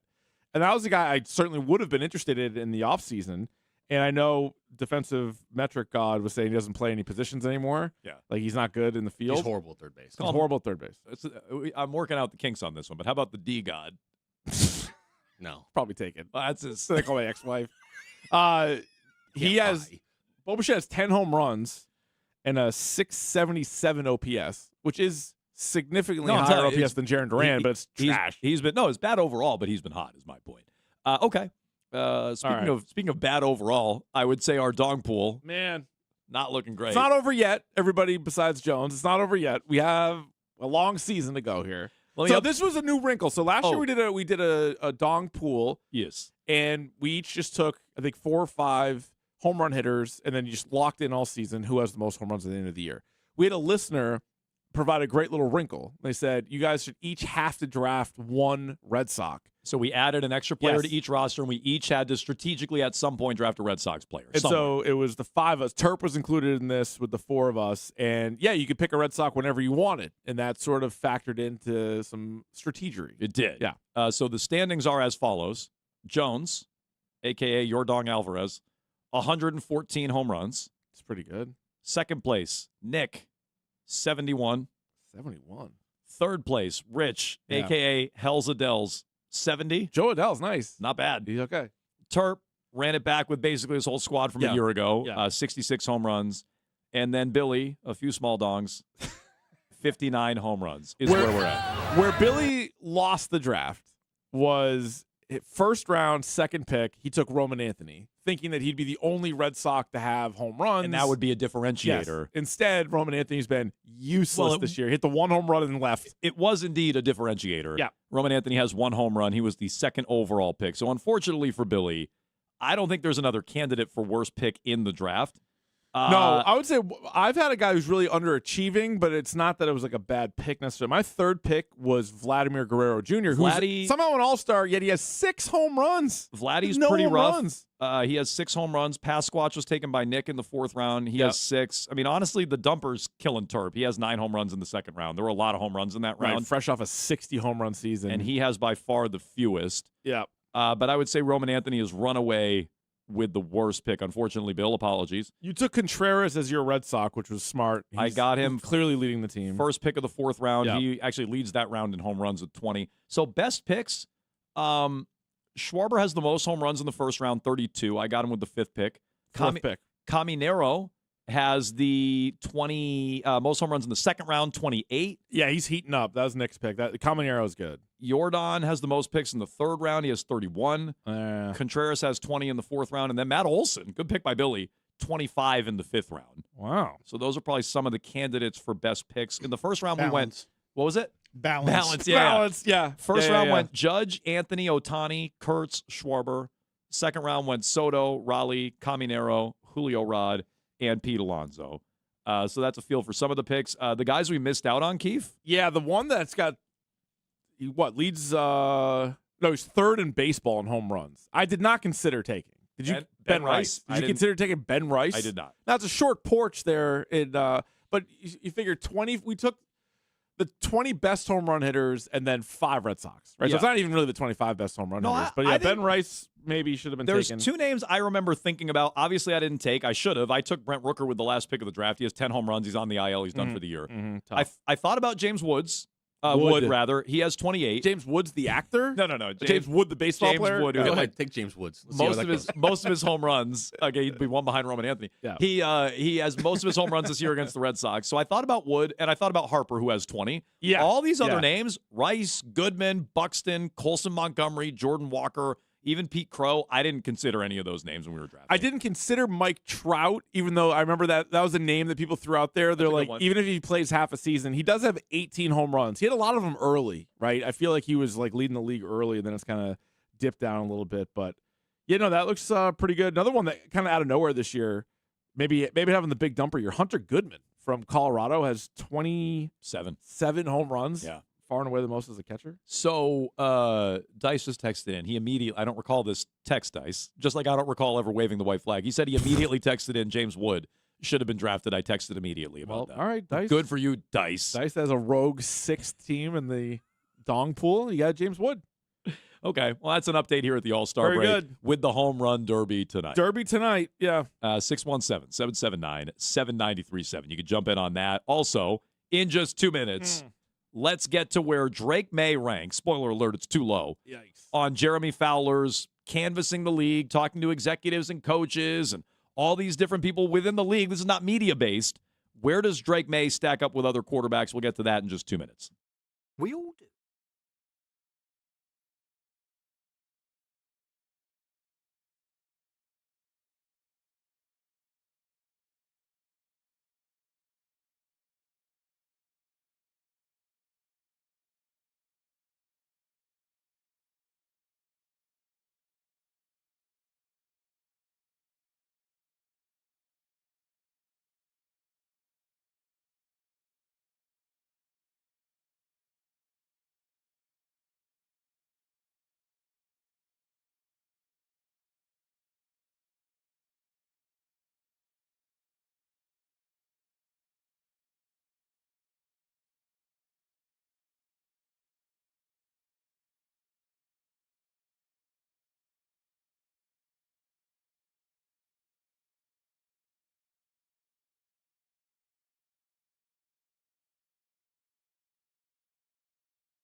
Hour 2, Jones and Keefe here on WEEI. A lot of Red Sox and baseball in the first hour.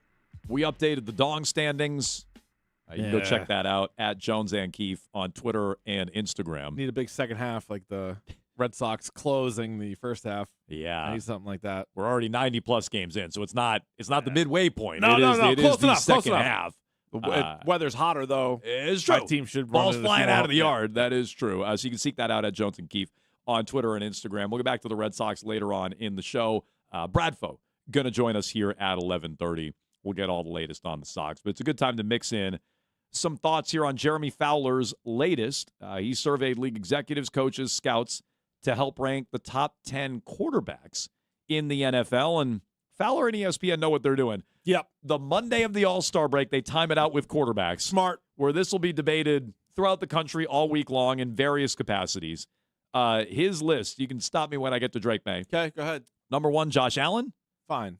Number 2, Patrick Mahomes. It's fine with me. I know a lot of people would push back on that because of the season that he and the team had a year ago, but I actually don't mind that. Also fine with me. I think we did tiers a few weeks ago. Yeah, I and think that's how the tiers that broke out. was our top tier. It's just those two. So obviously we're fine with I'm with you. I don't mind it. Yeah. He's shown some regression. If people are going to yell about it on the internet, though. If it happens again this year, and then I'd say, all right, maybe it's time to reevaluate Mahomes. I am giving him the benefit of the doubt. It is like when Brady had a not unbelievable year, and 100%. you're like, it's still Brady. 100%. Yeah. Number 3, Stafford. Too high for me. I he had agree. a great season, It's obviously. probably a touch too high, Yeah. but Stafford over May, I'm okay with. But this it's is probably like a touch high. This is sort of like looking at the upcoming season, right? So this isn't like what they did We're a year not. ago. Well, I mean, that's a factor in it, but But if you're going to move Mahomes up, like you and I are, being like, all right, he's not going to do what he did. Like, I don't think Stafford's quite as good as I don't think he'll be MVP again. I'm with you. Although Rams are probably winning the Super Bowl the way they're going. Look pretty good. Burrow is 4. We've discussed Also this too before. high. I think May rather should be over Burrow. Agreed. But I guess I'm not going to like stamp my feet about that. Lamar's at 5. I think he probably has a gripe to be above Burrow at least. I agree. I would put Lamar above probably Stafford and Burrow. Sure. Lamar ahead of May, I don't have an issue with. These next two, I do. Dak is at 6. What now? And you know me, I defend Dak Prescott. Something about him trying to smash his ankle back into place when he got hurt that time. But he puts up good numbers. Obviously, those Cowboys teams have been up and down as far as like regular season. They never win in the playoffs, but he's has some pretty impressive numbers. I think he had our MVP runner-up himself not too long ago. So I think Dak Prescott around here sometimes gets disrespected a little bit, but he's not the 6th best quarterback. No, Dak's probably a top 10 QB, right around that 9-10 spot. Yeah. He's not 6th, and he shouldn't be ahead of May. Right. Justin Herbert at 7. That's treason. Where's the? I was literally just about to ask for the Mayo groan. Thank you. Nick is on it. That is insane. Although, remember there was that one moron that voted him number 1 for MVP last year. Yeah. He's like, well, his O-line's not good. It's like, okay. Yeah. That Fine. was a media member. This is the league. No, this is the league. To reiterate on the Fowler list, which is why there's value in it. It's the 7th year in a row he's done it. Executives, coaches, scouts. These are NFL people. It's not media-based. Mm-hmm. Drake May is at 8. I'll get to his write-up here in a moment. Other names, Keefe, he's ahead of Goff at 9. Yeah, I'd hope. He's ahead of the Iceman. Oh, wait, he didn't get that trademark. Caleb Williams at 10. He's not the Iceman? No. Something that nobody's ever called him at any point? That was rejected. All right, but Caleb Williams 10. Mm-hmm. Too high. So and then I like Caleb Williams, but I guess the league likes him even more. Then the honorable mentions were Darnold, Daniels, Love, your guy Brock Purdy, our guy Baker Mayfield. I like Brock Purdy now. Trevor Lawrence and Jalen Hurts. The write-up on Drake May. How many guys is that? So, for everybody got a mentions, sniff? Yeah, I think in total there were 20 names. There were only 3 other guys who received votes. Nix. Oh, Bo Nix, too low. Daniel Jones and C.J. Stroud. Jones? I think 20 total guys received at least a vote. So there's 32 starting quarterbacks in the league. One or two of them are probably going to be rookies, and then another one's like Aaron Rodgers. So, basically every quarterback got mentioned on this list. Somewhere in the top 10. Essentially. Yeah. All right. So May's highest ranking was 5th. His lowest ranking was unranked. So there were people in the league who did not have him in the top 10. That's crazy. That is crazy. Last year he was unranked. Which was not crazy. No, he should not have been ranked going into last year. That was fair. But this year, that's stupid. I think at the very least, he was the AFC MVP. We all think he should have been the league MVP in just his 2nd season. I thought if he was a tier below or 2 tiers below Mahomes, Allen, even Burrow, Lamar, he's already in that conversation. I don't know how. And if you're looking at projecting a little bit too, they just gave him a better receiver. Yep.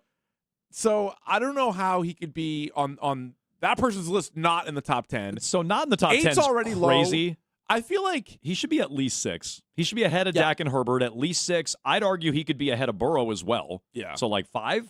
That's where I would. That's where I personally would have him high as 5. I think 5's fair. And if you wanted to argue Stafford, I would give Stafford the benefit of the doubt. Text line says, "Guys, why do you lose your minds? Do we sound like we're losing our minds? My on mind this? is right here. I think we just said he's maybe a few spots too low. Guys, I've why are you misplaced my losing mind. your mind? I don't think we're losing our minds, sir or ma'am. He has a small sample size. He needs to excel at least 2 years in a row. Okay, so I think the texter does get into the gist of it, though. Okay. Here's the write-up from Jeremy Fowler. May's Super Bowl run and near MVP performance elevated him into the elite discussion, though he's still on the fringes. I would say 8 is not the fringes of elite, but whatever. He appeared on more than 60% of ballots and earned many fifth-place votes. So that means almost 40% did not have him in the top 10. That's wild. That's crazy. Yeah. That I guess they're thinking that was a fluke year. And he received many fifth-place votes. So I imagine he wasn't ahead of Allen, Mahomes, Lamar, and probably Stafford on most ballots, but even some had him, or maybe it was Stafford or Burrow, but he was as high as 5th. Quote from an NFL coordinator: size, athleticism, accuracy, playmaking upside through the roof, poise and toughness. He had 0 weapons and a shaky OL. He made it all work. Oh, well, that's a shot at Diggs. Good point. Fowler, you see Diggs was basically begging for a job this weekend. Yeah. He's like, there's no number 2 wide receiver better in the league. Yeah. I'm like, well, Higgins and Pickens. I mean, immediately I think it 2, but whatever. I get his point. He should be on a team somewhere. We get the point. We get the point. We have to go through the whole league. May is the 3rd NFL quarterback since 2006 to lead the NFL in total QBR, completion percentage, and yards per attempt. Brady is 1. Any guesses on the other? Was Brady in 07? Any guesses on the other? Completion percentage? Is it like Tua? It's probably So it's QBR, completion percentage, and yards per attempt. All 3.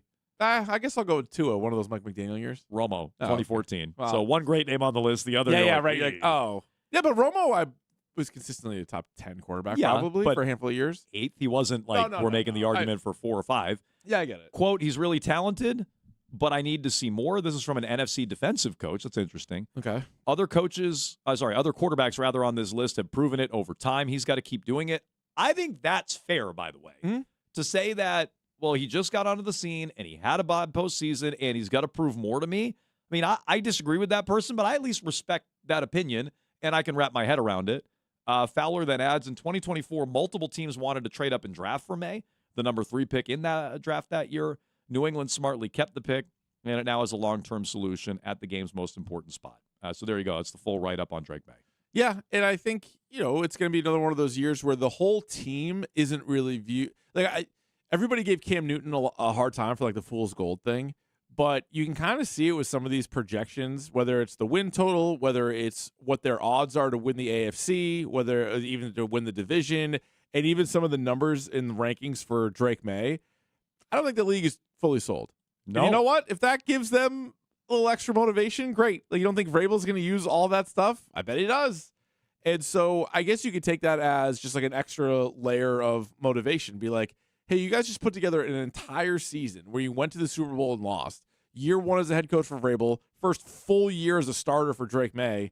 And for the most part, they're like, yeah, but they're giving Justin Herbert, who's never won a single playoff game, all this more credit. I cannot see the argument for Herbert and Dak over May, other than May's only done it for 1 year, but I would argue his ceiling was way above anything those two have done. Yeah, I don't know. Certainly in terms of getting to a Super Bowl, maybe the stats not so much. As you said, it's got to just be years Dak in the league. has been a runner-up for MVP. Yeah, Herbert, he was 2 years ago. Herbert 1 year got some MVP votes. I don't know the highest. I'm telling you, that guy last year gave him a vote. No, but 1 year he actually, I thought. He's finished 9th twice. Oh, that's it? Yeah. Okay, so I stand corrected. Yeah. So I think May's already proven his ceiling is higher than either of those two. But yeah, the track record is working against him on some of these lists, which again I think is fair. I just wouldn't be so harsh having him down at 8. What do you guys think? Where would you have him? 617-779-7937. Is he close to the Lamars, the Mahomes of the world? I know a lot of you don't think Mahomes should be high on this list.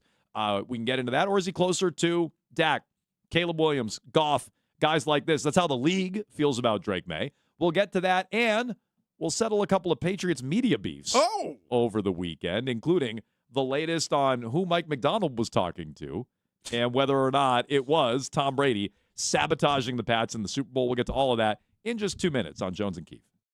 At FlexCar,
if Christian is listening, my advice would be don't ever give those guys any sort of attention. This is what they dream of. They want to tag the athlete, they want to tag the media member, and they're hoping somebody amplifies it so that they make money. And they're just the bottom of the barrel. They are just the worst. So that's where we are on Christian Gonzalez.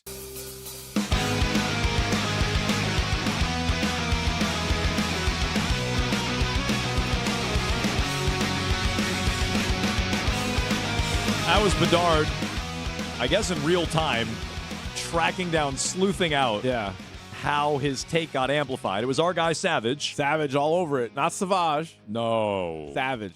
Savage Sports on Twitter. Or as Greg Bedard would say, the cockroaches of society. These subhuman pieces of trash don't deserve to breathe our air. Well, I do love that, like, Bedard quote tweeted Christian Gonzalez, and he's like, nice to hear from you, Christian. Yeah. And it's like, oh, you didn't want engagement and clicks, which, by the way, I have no issue with. Yeah. We want engagement and clicks. We do work in the business of Click it engagement and up. clicks. Go Viral ahead. tweets are Yeah. good tweets, Keith. Oh, most of our tweets are viral. We specialize in Like that a when it comes to the sneeze. tiers. So, like, a viral tweet is a good thing. I don't know why, but like. Did you see my new one? I had a new viral tweet. Was it the Red Sox, that wrestling? That's Undertaker. What do you mean wrestling? That's the Undertaker sitting up. That's Is the it? Undertaker. Yeah. Oh, I just know that from the GIF. That was a still version of it? It was a still version. You just know it from the GIF? Yeah. Oh, that's so sad. Undertaker, often the opponent would think that they had gotten the best of Undertaker, only for the Undertaker to sit up, a la Michael Myers from the 1978 film Halloween. So that's what that was. I did see it, though. But then Eddie I didn't quite Guerrero, get the context, I may guess. he rest in peace, has a shocked look on his face, and I wrote above it AL, signifying The American that League. The American League is shocked Yeah. by the results of the Undertaker vis-a-vis the Red Sox. You got it. Still being alive. Ipso facto. Yes. I get it now. So that's hyper viral. Well, I am right happy now. you explained it to me. Shook it. But it is another viral tweet. But Yeah. I do love that Bedard is like, ugh. Well, they're just looking to amplify stuff and make a but- few bucks off it, which, whatever. So I've seen it at times before where like reporters or just like other like analysts or new like whatever get really mad at some of the aggregators when they misquote them. Like when they misquote them, that I get because then it gets picked up and they're Or- like, oh, or like, if they don't give credit. yeah, oh yeah, or if they don't give credit, or if they're just like take like a phrase and like they get it wrong, or like you saw this a lot, and Bill Simmons would even like try to correct certain aggregators because he'd be like, these aggregators would be like, Giannis is going to the Celtics or whatever, and he's like, I never say he's going to the, you know what I mean, Right. stuff like that. Right. So like that is annoying, but in this case, he really just pulled the quote that Bedard said. Like I Yeah. don't know what he's upset about, other than that it got some attention. And my guess is this. My guess is people with the Patriots were like, What the hey, hell? Greg, we're trying to negotiate with Gonzo. Can you not talk about him like this way? Because now he thinks that we're saying this now and it's coming out this way and you don't need to get involved in negotiations. That's how my read on it. I bet they don't. I bet the Patriots aren't mad at all that him being soft, quote unquote, is out there. I bet they're not mad about that. I guarantee Gonzo's mad about it because Gonzo's in the middle of a negotiation and he's like, Bedard, you're doing their job for them. Well, but only think so. Gonzo and his agent probably aren't thrilled that like the league write-up where he's ranked third says that maybe he's a little soft. I think where they have a problem with Greg because it points directly to the team is, oh, the team thinks he's soft. It's one thing if the Seahawks think he's soft. Right. They're not trying to pay him. Right. But the Patriots also think he's soft. And then Greg's like, no. I didn't. They haven't said that recently. Like, well, they said that before. Right. So you're saying they said that at one point. And I don't know. Like, this is the first time, though, we've seen Gonzalez Patriots negotiations take a little bit of a turn, right? Yes. Because, like, the money sign's one thing. That's just, we already knew he wanted money, but he confirmed that, and we've used that, and that when he's doing the money sign at the Celtics game.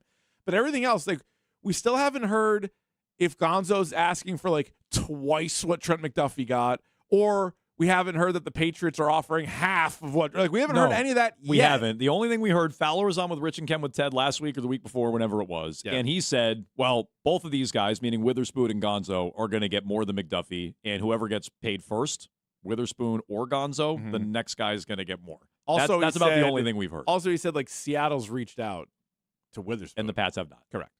So that is true. So we've heard little dribs and drabs, but I agree But with there you. is No, that like, because negotiating points. So when you look this, and like some people like this stuff as it relates to like little Twitter beefs, other people just kind of roll their eyes at it. But the fact that Gonzo, a man of few words, for sure, few chosen words, yes, that he even responded to or like tweeted at Greg, it's very easy for then him and his agent to be like, well, where's Greg getting that from? And so like, is the team trying to put out now that like he's soft? Yeah, I wouldn't rule it out. They're in wouldn't rule it out negotiation. either. They're trying to win a negotiation. All right. How would you score this round, by the way? Gonzo. Nah, I'm not too much of a talker. No, he's not. no, All right, he's so definitely you not. have the Gonzo tweet? Gonzo tweeted Can at you read Bedard. it verbatim, Yep. please?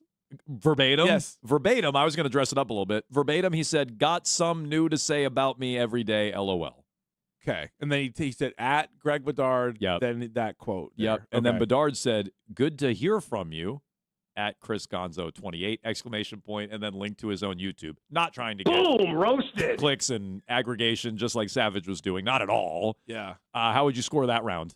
Draw. Oh. Yeah. Oh. I don't think either one did very well. I would say Bedard got dragged a little bit more by the internet than Gonzo did. I was going to say, neither did really all that well. That's They a had- draw. Wow. Yeah. Okay, You think interesting. Gonzo won with that? I don't think you lost. That's why it's a draw. Yeah, no, but I don't. Bedard certainly didn't win. Bedard didn't win anything with that tweet. No. Maybe a couple extra clicks on his link that he put out there. I was going to go like 10-8. Oh, you think so? Oh, yeah.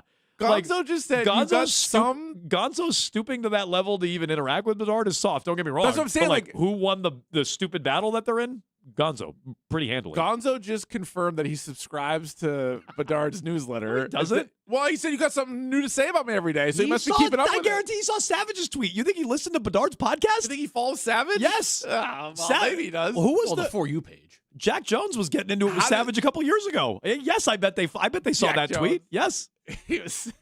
No, but I'm not saying sorry. I don't know if he follows Savage. He but might. I guarantee No that disrespect to Savage. I'm that just saying. tweet got back to Gonzo. Whether Gonzo saw it or somebody else alerted him But- to it, he doesn't listen to. He doesn't subscribe to the Boston Sports Journal. He saw well, this. that I know. I he was saw- joking about that. He saw the Savage viral tweet. But if he said you have something new to say about me every day, Yeah. that means he knows who he is. Yeah.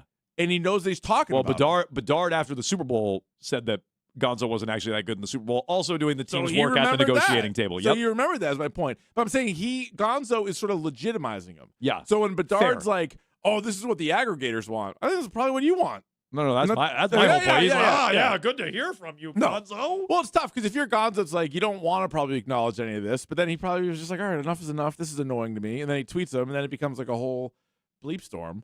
But I don't think he did a great job. And he kind of confirmed that he like knows what Bedard says about him. True. That in of itself is probably a win for Bedard. So you're scoring at 10-9 Bedard? No, draw. No, but like pick one. 9-9. Who won? Oh, I guess Bedard. Gonzo. Because 10-8. it's like legitimizing that Gonzo cares what he says about him. Right? Yeah. Whether he should or he shouldn't, I don't know. Maybe he doesn't know his actual name. I don't know, but he tagged him. Tagged him in there. Meanwhile, we have an update to our media firestorm from last week. Yeah. The Mike McDonald comments that we all thought, and some of us still think, is Tom Brady. Yeah, I think so. Zach Gelb of Odyssey. He's done some shows on EEI, Zach correct? Gelb, WEEI, Zach Gelb. I think this is a Twitter brag. Okay. I reached out to Mike McDonald to get clarification on his comments on the DP show. Definitely a brag. I asked if Tom Brady was the person with the quote-unquote conflict of interest. Second brag. That gave input to the Seahawks before the Super Bowl. Mike told me third. It wasn't Brady that he was talking about in the interview. Well, I believe him. Case closed. Oh, well, whoops. You're a liar. I mean, as far as anything that's... I think it's Brady even more now after this. It couldn't be more Brady. Who else has a conflict of interest? No. This morning I heard them kicking around some other ideas, and each one's more laughable than Mayo? the next. Do people think it's Mayo? Well, that was a joke we had last week. That's nonsensical. No, I read it similar the way that Dan Patrick did, and his first response was like, oh, Belichick, and then McDonald's like, no. So he's like, I'll tell you it's not Bill, and I'll tell you that it was John Harbaugh, but I can't reveal any other names.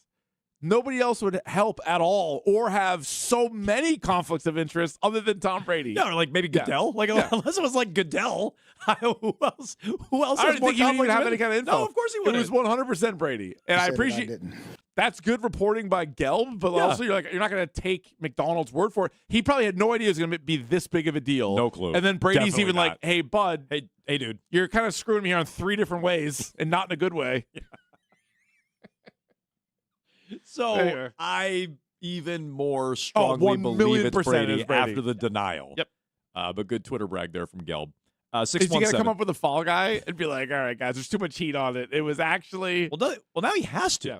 Now he has to say who it was. No, could be Dorito Dink or one of the deflator. One of the deflators. Yeah, it could be. No, it could be. 617-779. to have a fall guy in the crew. 793.7. You can jump in They here. gotta come up with one. On Jones and Keefe, settling media beefs. We got to Drake May and his ranking on Jeremy Fowler's list. Plus, we'll get back to the Red Sox with Rob Bradford. WEEI and Baseball Isn't Boring. He joins us next. Lobster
You hear the music, you know what time it is. It is time for Rob Bradford, WEEI, and Baseball Isn't Boring. He is brought to you by McFarland Energy, the heating, cooling, and bioheat delivery pros that Eastern Mass and all of Cape Cod depend on at McFarlandEnergy.com. Bradfo, how we doing?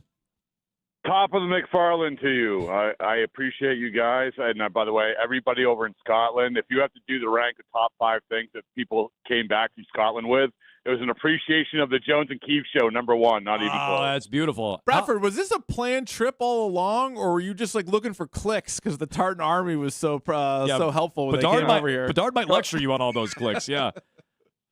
Some people might say I was respecting the moment. I was just paying it forward. Nice. That I was showing my appreciation for our appreciation. So, yeah, no, my daughter graduated from University of Edinburgh, but nobody needs to know that other than my daughter. Oh, well, congratulations. Yeah, that's awesome. Yeah. Wait, so no, it timed out well. Interesting. That's cool. That's great. And then you got a kilt presented to you? I would think for a man going to Scotland as often as you, maybe you'd have a kilt, but you needed to. I had a lot of the power of. I was on the afternoon show, and the power of that show. I had like 5 kilts presented to me. Wow. But the commitment to the kilt is like this is a 30 for 30. I mean, this is basically it might be my autobiography. Like the commitment to the kilt or the non-commitment to the kilt. So when you're saying you commit, that means you were wearing nothing under it. That's what that means is a commitment, right?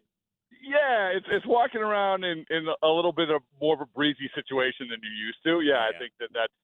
I mean, what a segue to the Red Sox. They're walking around with a little bit more breezy situation than they're used to. There it is. What's it like on the plane? What's the layout like on a plane ride? On the Red Sox plane, or the also true. plane. Yeah. The Red Sox plane. Well, how about those guys? And leave it to best friend of the show, Peyton Tolley, for taking that moment and kind of like putting a little positive spin on it, giving you another great quote, but just sort of like summing up the way this team has been kind of reacting to stuff over the last 3-4 weeks or so.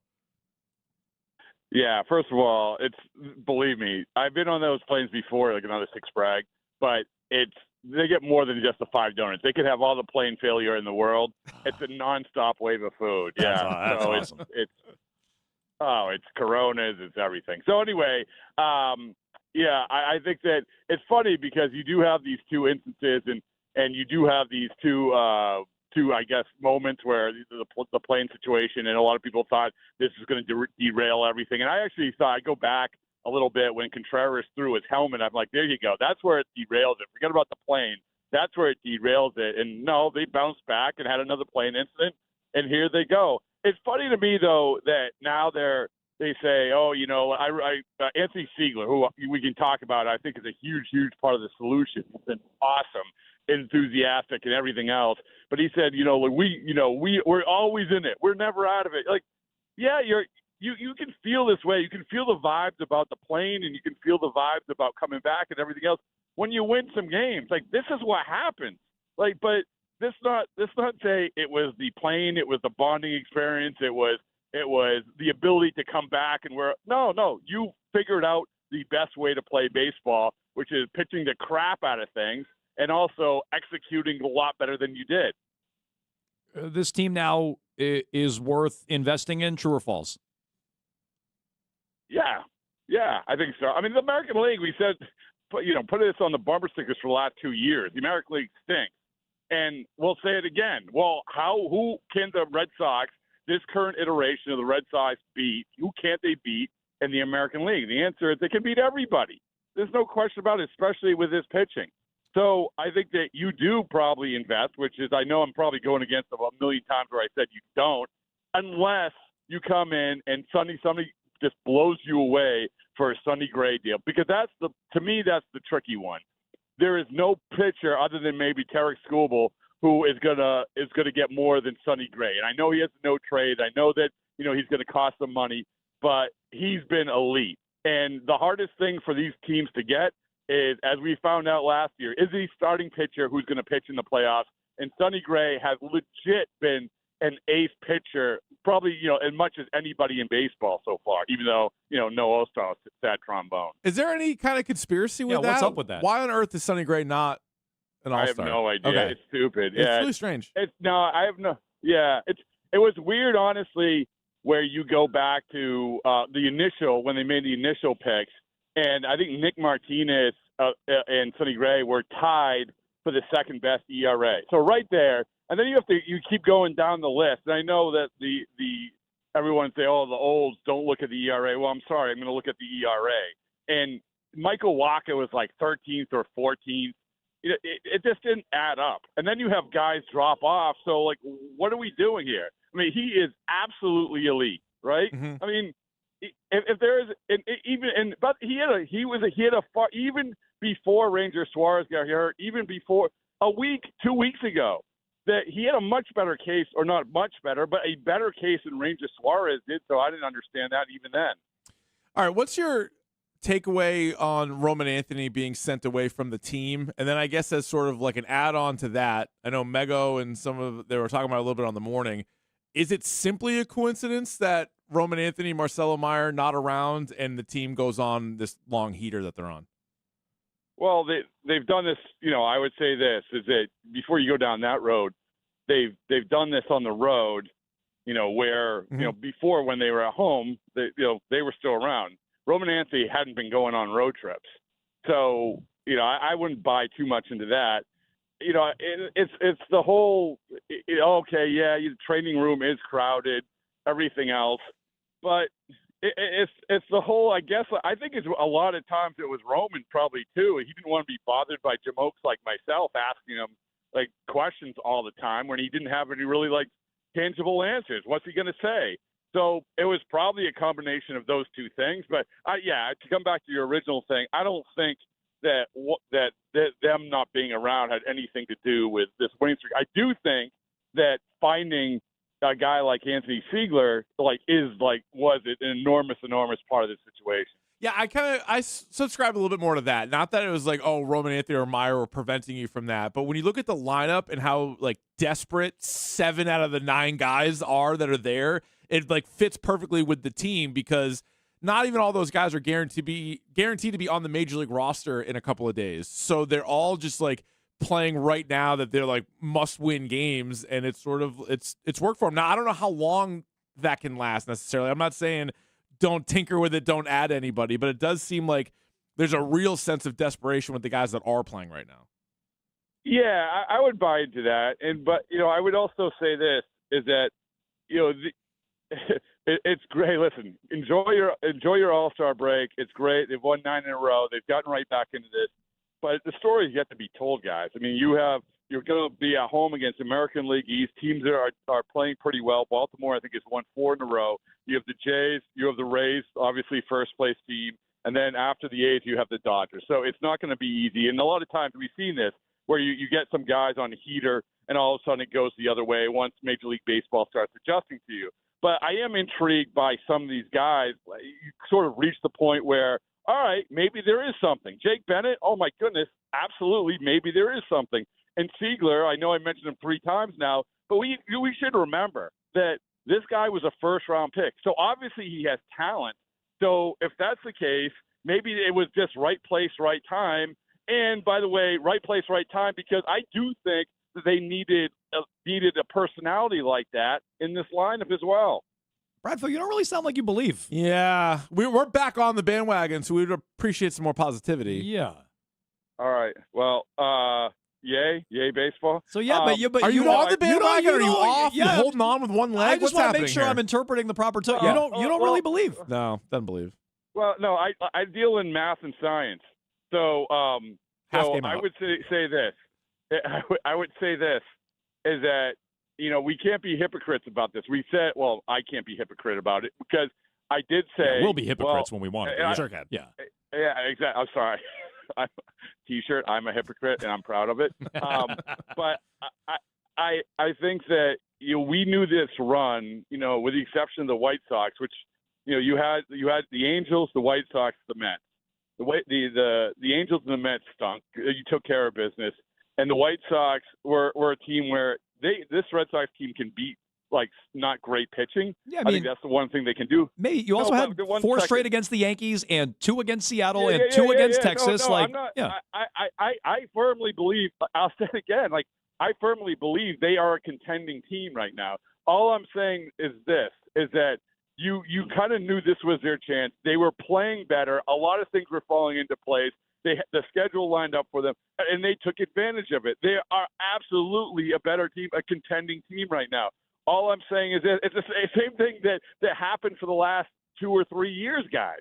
I mean, we've seen it where you have to be careful that you come out of the All-Star break on a heater, and you're like, we got it all figured out. Because you have to figure out still what you are heading into trade deadline, because that's ultimately that this is a huge, huge part of the deal. And I think that really that's why I don't think you'll hear any huge rumors or any huge, they're on the cusp of a trade until the very last minute, because I do think they're thinking along the lines of what I'm saying, which is you have to prove that you can beat these teams coming up, and then we'll talk.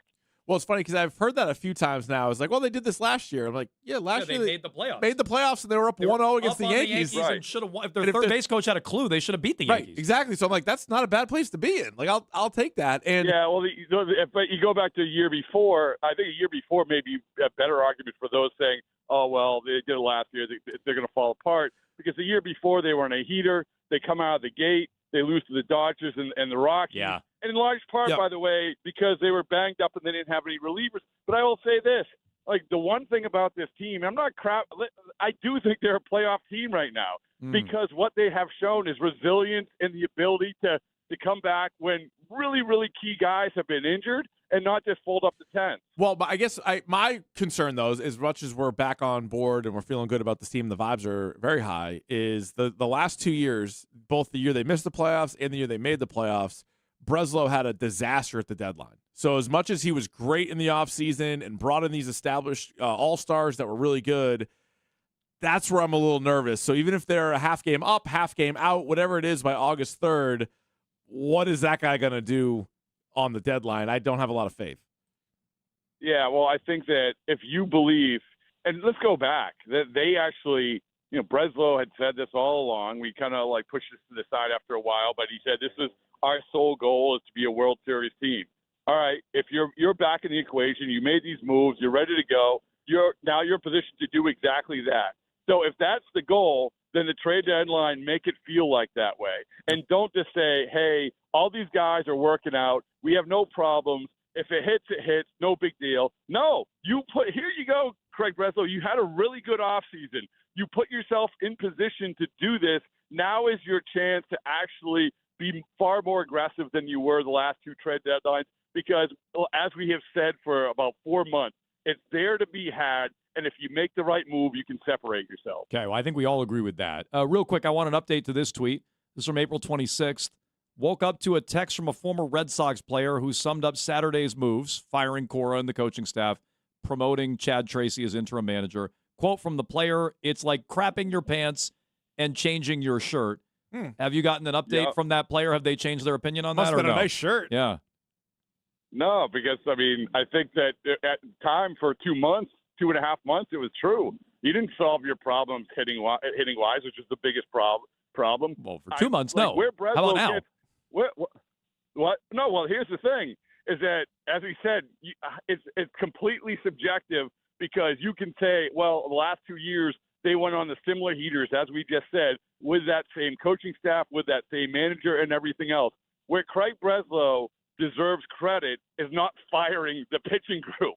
It's not necessarily it's firing the hitting group, because I still don't think that is the right move. I don't know of anyone who thinks that's the right move, where you have 2 months of trying to figure out with a new hitting group. No, it's not the right move, and stats and facts would suggest that was the case.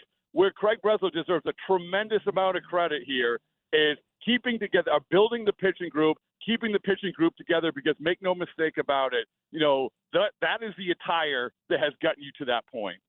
Okay. He's Rob Bradford. Keep an eye on your phone. Maybe you'll get an updated text from that player. At Bradfo on Twitter and Instagram. Well, He joins us. Believe me, that old guy only texts me after midnight. Bradfo joins us every Thursday, including this Thursday. We'll get some updated buzz, I'm sure, from the All-Star game. You're in Philly, right, Bradfo? So we'll get some updated intel from there when we talk to you on Thursday. Thanks, Bradfo. We'll talk to you then. All right, guys. I'll see you. Thank you. All right, Rob Bradford joining us here on Jones and Keefe. We are brought to you by Avellino's Restaurant. If you're planning a corporate meeting or a private party, you can book their beautiful and spacious room function room for up to 100 guests at goavellino.com. Giant portions, and again, a great place to hold a corporate meeting or private party as well. Goavellino.com. Let's break down some of what Bradfo said. He is not in. Bradfo is not sold seem like he's in at all. Nope. Let's get to that with your phone calls next.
Jones and Keefe here on WEEI. We just talked to Rob Bradford. Baseball isn't boring. WEEI.com. You can check out the latest. Baseball isn't boring. I'm sure he'll be busy at the All-Star break on the Odyssey app, AUDACY. Get it on your phone. Free, easy. Take it with you wherever you go. You can use the rewind feature. You won't miss a second of Jones and Keefe. I'm surprised Bradfo's still so out on this team. Well, are you? Yeah. I think he's got a what's the word? Affinity for the ex-manager? Yeah. Yeah, well, that's clear. But So you think that's jading his view on it? I think it probably does. I think a lot of not Bradford's by no means alone, but I think a lot of people that cover the team closely really like Cora and felt like Cora got a raw deal. And you need to be like so far overwhelming to really go the other way. And Cora right now, and this is how you know Cora and his coaches. This is you hear that from a lot of people, and when that to me is a giveaway. Yeah, it's not just Cora. No, I only talk about Cora. Right. When you hear Cora and his coaches, that's the giveaway to like, oh right. No, there are fans too, right? That couldn't believe they let Veritek go, and some of the other coaches, but specifically Veritek and Cora, and so they just can't really see it. And then the team did have a bad stretch in there with the new regime, and everyone's like, oh, ha, ha, ha, ha, ha, told you so, even though that was a weird told you so because that group was together and they sucked for 27 games. But whatever, that's what they were using. And now that the team has gone on this crazy heater, it's like, yeah, but the bottom's going to fall out. So you can't even enjoy this part of it, or you can't even think that, oh, maybe they are going to be a playoff team. They're a half game out.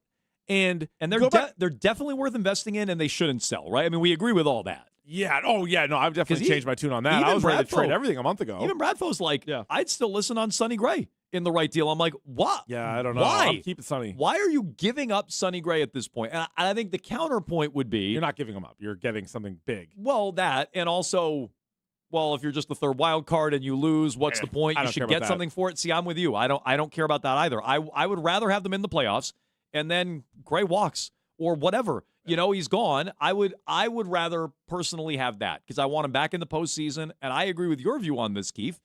Get in the postseason, you can go on a run. The Red Sox proved that in 2021. They barely got in. They backed in on the final weekend of the year against a lowly Nats team, and then they went on a run to an ALCS. The Diamondbacks have gotten in and gone all the way to a World Series. Like, just get in. I'm definitely not selling. I think they're worth investing in a big way, certainly at least in a small way.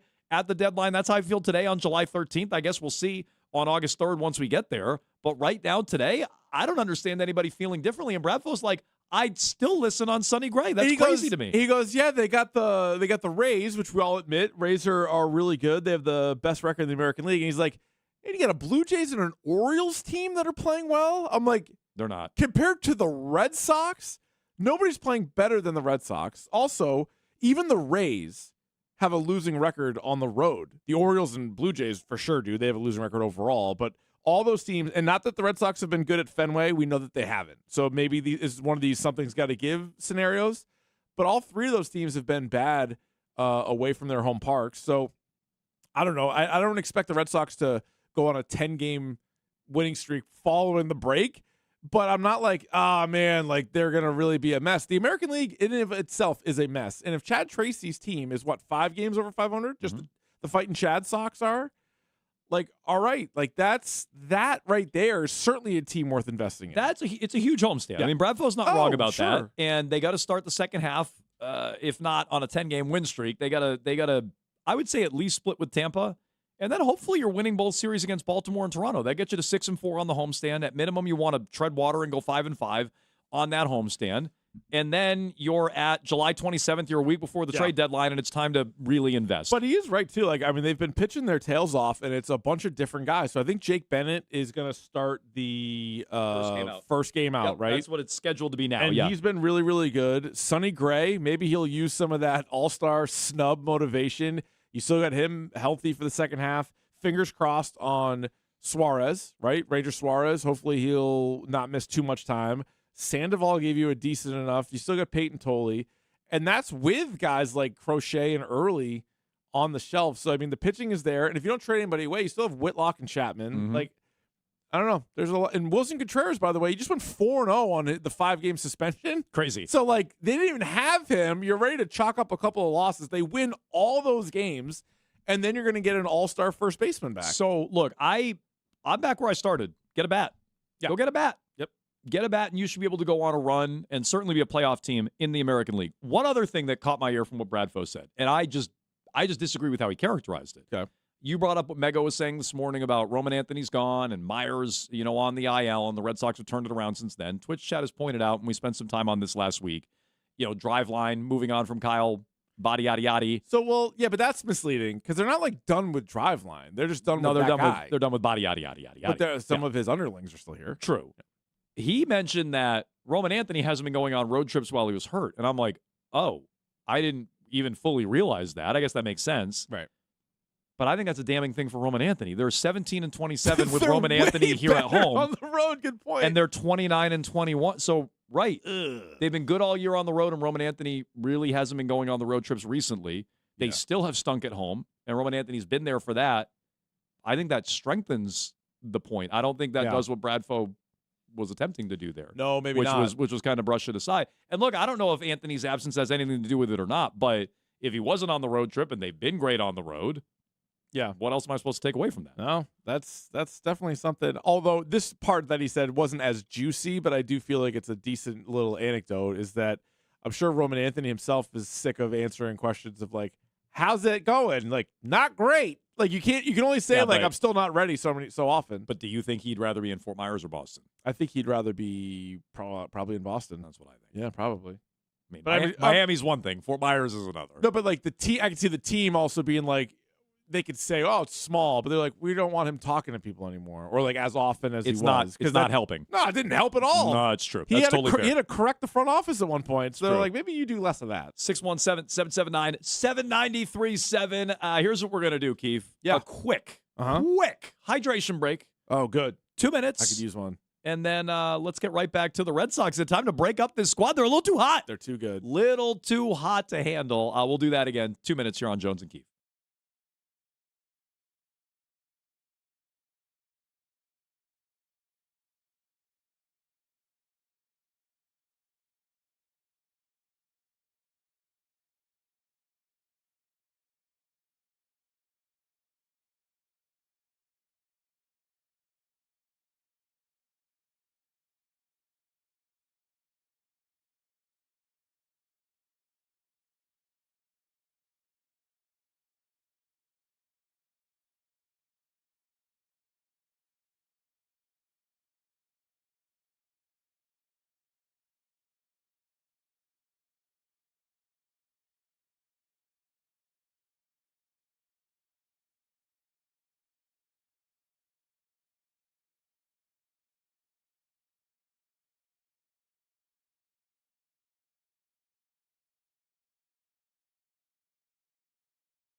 Another 3-2 pitch up, coming with a tying run at second in the 10th. The pitch. Swinging a bouncing ball to first. Grab by Monasterio. 3 steps to the bag. It's over. The Red Sox have won it. They sweep the Mets. They sweep the trip. They go 9-0 on a road trip for the second time in their history. The first time since 1977. An improbable comeback win as they beat New York in 10 innings, 3-2. Can you believe it?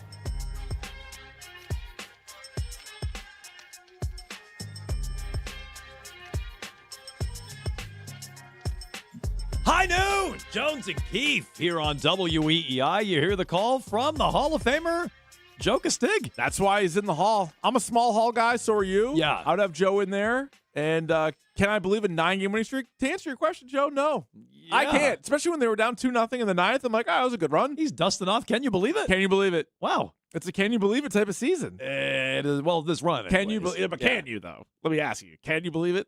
They Yeah, won, what was it, 14 out of 16 games? I think Brian deleted me waving the white flag, and we dumped and ditched all of the old podcasts That's ripping right. the Red Sox. So, yeah, We can don't I have believe much it? left. I always believed it. The archive just took a whack. We don't have any of us ripping the Red Sox anymore. But, yeah, you constructed a white flag earlier in the season and waved it on the show. Yeah, I did. But we're back. I was bullied into it. If you guys missed it at 10 or maybe 10:15, we officially jumped back on. So Yeah, we're back in. on the bandwagon. We're There back was in. plenty of room. There was nobody there. I get if you're like, I still don't trust him. I'm not on the bandwagon. I get that. That's not us. Oh, yeah, come on. That's not us. I Open get it. your eyes. But here's what I don't get. Still wanting to sell. Like that I really don't get. Yeah, I don't know how you could justify that because the record is one thing. Like if I told you, hey, they're going to be 2 games under 500 at the All-Star break, you'd be like, yeah, it's a sell job. Right. They're a half game out. And the league's trash. And the whole and they're American playing League is better. awful. Yeah. And they're also trending way upward too, right? This isn't a team that started a house of fire and then just had a horrible month. It's the other way around. They fired their manager. They were so bad. And then they were kind of like treading water for a little bit. And then they started to dip.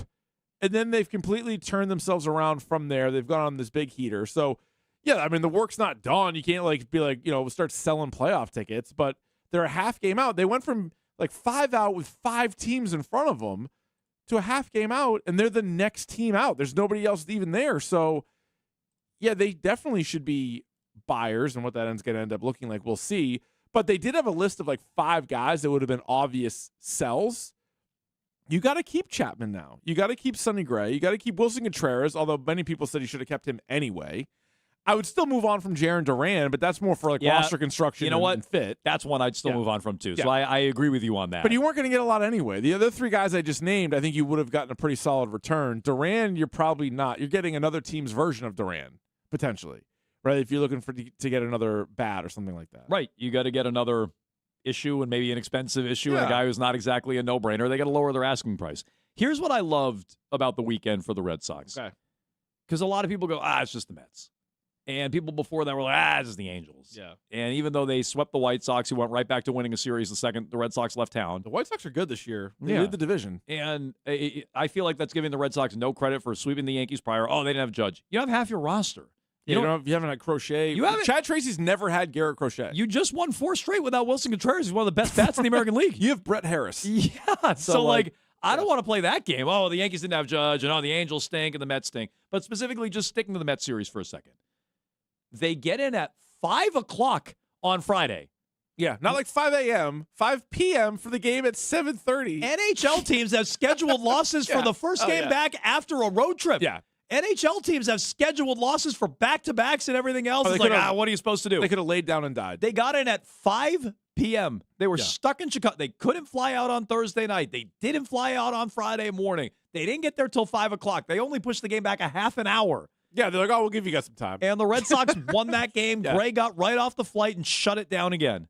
Saturday, it's an opener. Thank God it wasn't Brian Bayo. No, great call. Really smart call by them. They go with Eduardo Rivera, and they win that game with an opener and piece it together on a Saturday against, by the way, a pitcher that a lot of people wanted this offseason in Peralta. They got to him. They got him out early. They win that game. And then yesterday, Keith, and Bayo did sneak into this game, and trust me, if they lost, I was going to blame him for ruining the vibes. Yeah, I know. But He's they back. didn't, so I can't. But they did what I said. Relief. They did.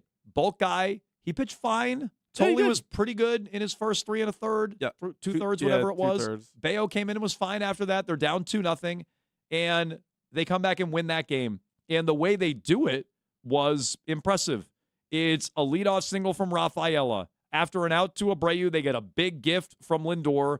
Should have been a game-ending double play, potentially a game-ending double play. Instead, it's first and second with one out.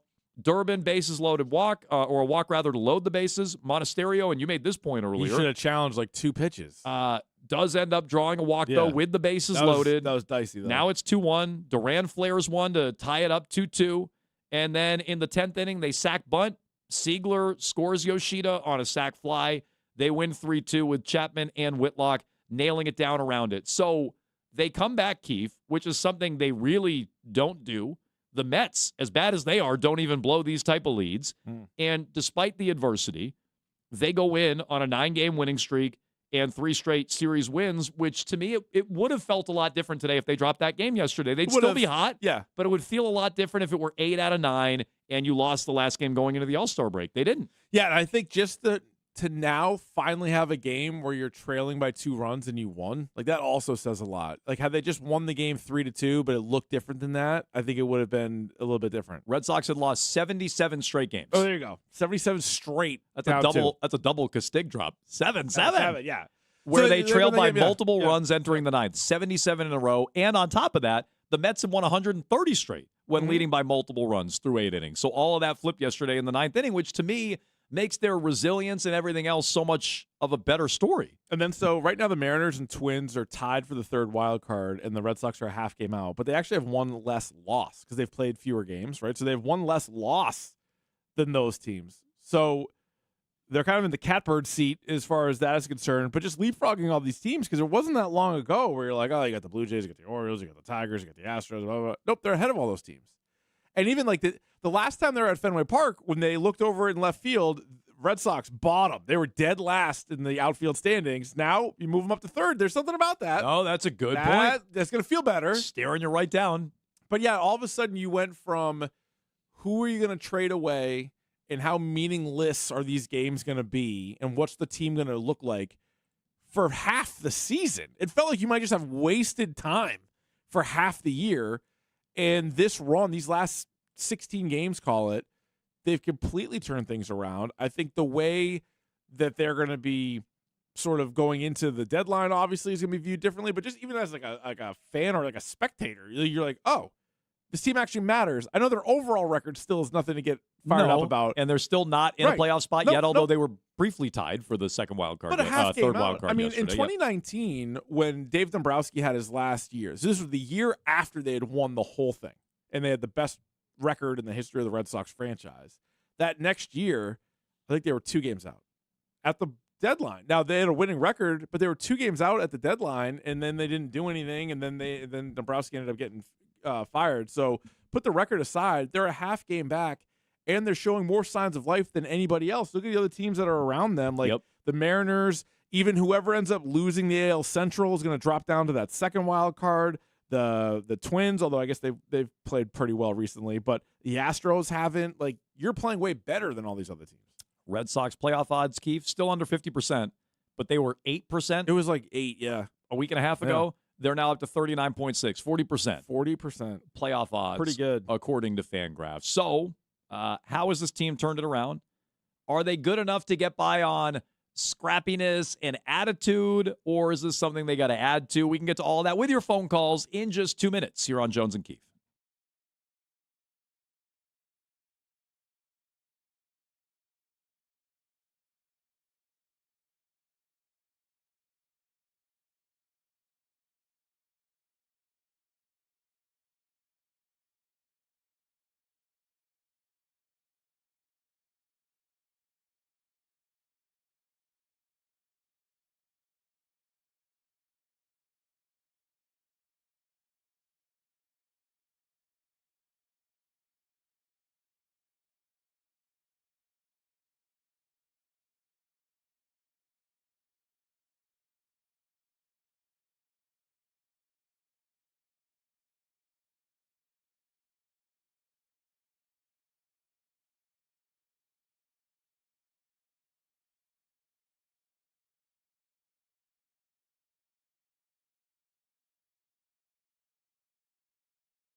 Anthony Siegler with Jemiah Webster after the game yesterday. He had the sac fly to put the Red Sox in front 3-2. They've won 9 in a row. They're a half game out of a playoff spot, Keith. Bunch of dogs in there. They just completed, all those dogs in there, just completed for the second time in franchise history a 9-game sweep on the road. The only other time they did that, 1977. Whew.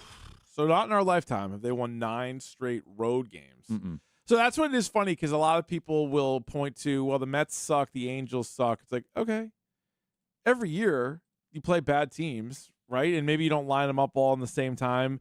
And not, a 9-game road trip, I guess, is also something that doesn't happen like a million times every year. So it's one of those weird, it's one of those weird kind of stats, but still kind of puts in perspective how rare it is, like what they just accomplished. Yeah. And by the way, this whole win streak wasn't just against bad teams. The White Sox are really good, specifically at home. They handed them their first home loss in 10 series, their first home loss since April. It doesn't count for anything. They swept the Yankees prior to that. So, yeah, I don't think it's just they're beating up on bad teams. And, okay, I mean, they couldn't do that earlier in the year. Right. And on top of that, the Red Sox didn't have Contreras for the whole Mets series. They haven't had Crochet and Anthony in God knows how long, although some would argue that no Anthony might actually be a positive. Never mind, and put these guys wherever you want on the list. Story, Meyer, Kiner Falefa. Now you have Connolly early on the IL. Suarez just missed the start. So, like, I don't know. Like, to me, that's anything you want to point to with these other teams and who they did or didn't have. Right. You could play that same with the Red Sox 10 times over, and they just won 9 in a row. Also, how many good teams in the American League are there? None. Well, you might be right. I mean, the Rays have the best record. I do not believe in the Rays at all. Neither do I. Camanero's great. Yeah. Diaz is good. Yeah. Other than that, I don't believe in the Rays at all. The Yankees without Judge stink. No, I agree. So there might not be any. So when you're like, well, they didn't beat anybody good, or they didn't beat anybody that good, or they beat a team that didn't have their player, like, it doesn't matter. The American League right now is just so bad. You could get to the World Series without beating anybody good, potentially. The AL representative we might look at in the World Series, like, they're not very good. As they're getting ready to play Game 1 of the World Series and get smoked by the Dodgers. But that's going to be fun for whoever it is that gets there. It will be. But, I mean, the best record is the Rays. We've talked about them a lot. We'll talk about them more later in the week when they begin a 4-game series on Friday. But the Rangers lead the West. They're 2 games over 500, have a minus 15 run differential. Red Sox beat them in a series. The White Sox are tied with the Guardians for the best record in the Central, and they just swept them. Swept them in a series. Right. So I'm like, that's who we're talking about here. That's what the American League is. So, and it was funny for Bradford to sort of point out, he's like, well, 10 games at home, they got the Rays, and he's like, and the Orioles and the Blue Jays. I'm like, I'm not going to talk up the Orioles and Blue Jays to dismiss the Red Sox. But I'll give Bradford this. I mean, it's a huge 10-game homestand. Well, I'm more worried about just like, can they figure out home? Like, they could play BC and Northeastern at home, and I don't love their chances. They've just not been good at Fenway Park this year. They have not been. But again, recently they just won they won 5 out of 7 on their last homestand. They have the fewest home wins in the American League, and check that baseball. They have the fewest home wins in baseball. Okay, not great. They won 5 out of 7, although that included a sweep of the Yankees and then a series loss to the Nationals. But their last homestand, maybe they figured something out. Text line, Keith. Yes, is it a compliment or not? All right, let's hear it. You guys are the best show around. Yeah, definitely compliment. And and the best on EEI since the old Big Show. How about that? Compliment. That's ripping like 4 shows I was on. That said, at least one I was on. That said, I'm just tuning in now. Have you praised Bresbot for the Scrappy Doo trade? Oh. And have we reset the right-handed bat watch? It appears they were also right on Pete Alonso. So I would say there's a lot of things. Hold on. Yeah. Why were they right about Pete Alonso? Well, I think he means Contreras over Pete Alonso. Contreras has been awesome, but you could have had both. You could have put one guy at DH, but I get his point. I don't think Alonso's like, good thing you didn't get him. I mean, he's got 21 bombs. I think singularly, you can look at it and say Contreras greater than Alonso. Contreras certainly greater than like Bregman if you want to do 1-for-1, but I'm with you. I could take Suarez off the team and add Alonso. And so, like, I don't want to go overboard here on Durbin. I think he had a good month, and he's always been good defensively. I think that maybe I'm ready to, like, and we did that. I actually apologized to him last week. So this texter must have missed great program. Maybe they did. I don't know how. But yeah, you did apologize. Yeah, that's true. I want to unwave the white flag, and you apologize to Caleb Durbin. But even in my apology, and I don't, is this a compliment? Like, I'm now talking him up to, like, major leaguer. Like, I was he's still hitting 228. Yeah, I was so low on him, and I'm not like look out, all-stars in the American League. There's a new sheriff in town. His name's Caleb Durbin. I'm not going there. But I didn't even think he should be playing with the Boston Red Sox for a while. So I think that's changed. And it's probably one of these classic guys that he's not as bad as he was in May, but he's not as good as he was in June. Well, and it's and like, all right, you'll figure it out from there. That trade with the Brewers is looking better by the day. It would be hard to look any worse than where they were at. Yeah, but Harrison's banged up, right? He's on the IL. Oh, he's on the IL. They put him on the IL. He's regressed big time in June and even more in July. Now he's on the IL. You know, Durbin's playing better. Siegler's setting the table at the top.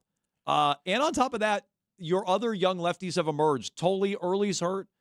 Jake Bennett looks great. Even the kid Rivera who pitched the other day. It's like you actually have a lot of big lefties and power lefties on the roster, which on some level makes Harrison more expendable. It doesn't mean you won the trade. It doesn't mean you couldn't have traded Harrison for something better than Durbin. Yeah. But the trade is looking better and better by the day. But they did win, I would say, to this point, not giving in on Bregman.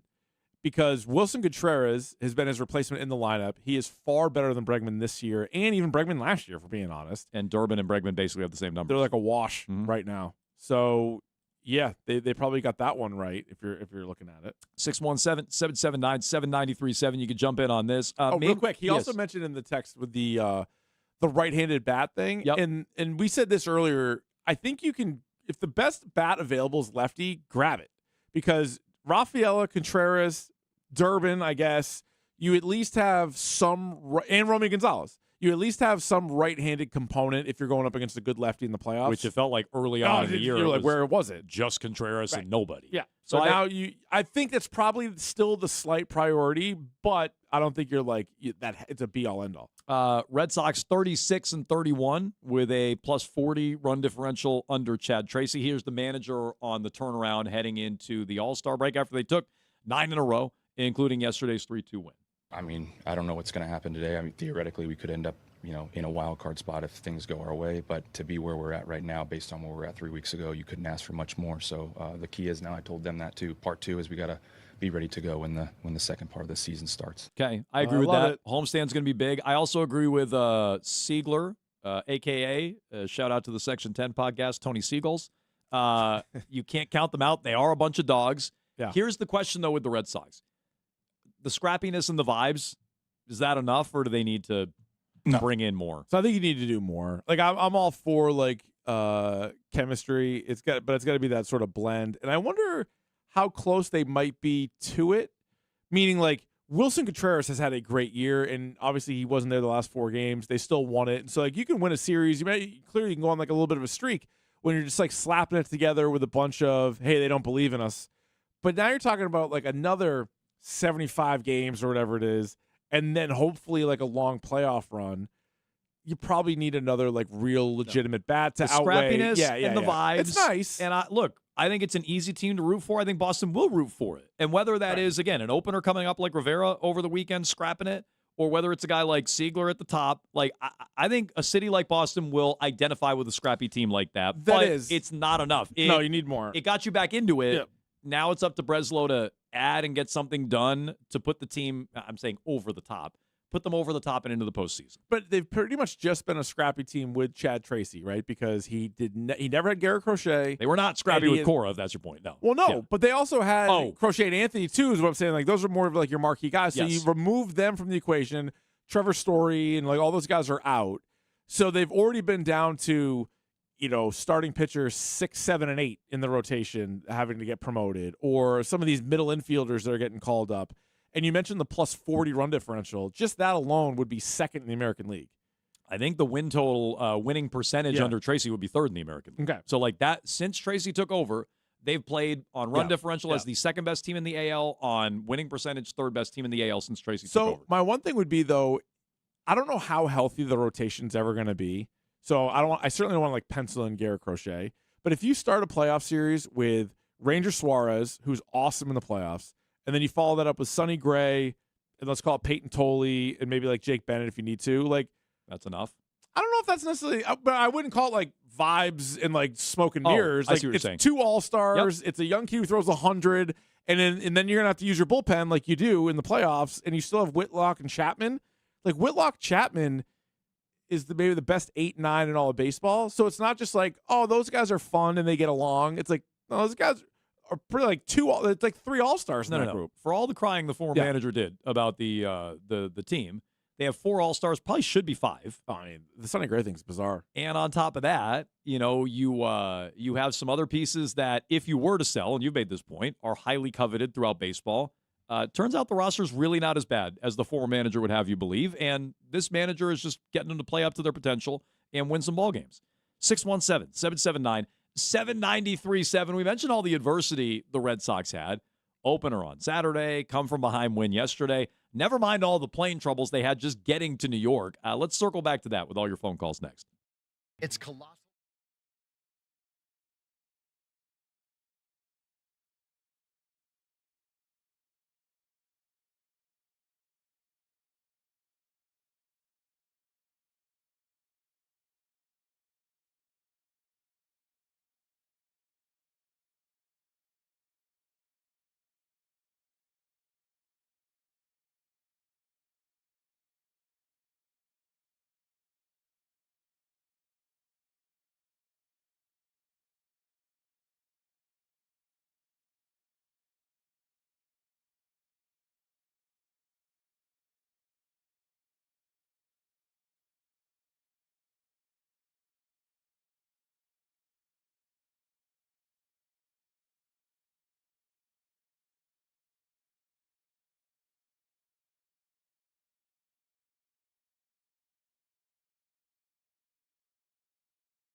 That's all they had. I was like, we got any protein? Not right now. We got donuts for you. So that's right up my alley, though, so I don't mind. I had one glaze. There's a couple with like the Oreo sprinkles with a chocolate filling in the middle. Kind of protein. Sure, but it was. But we ended up delayed enough to where we got some sausage, egg and cheese, bacon, egg and cheese burritos, some chicken. So we got what we needed.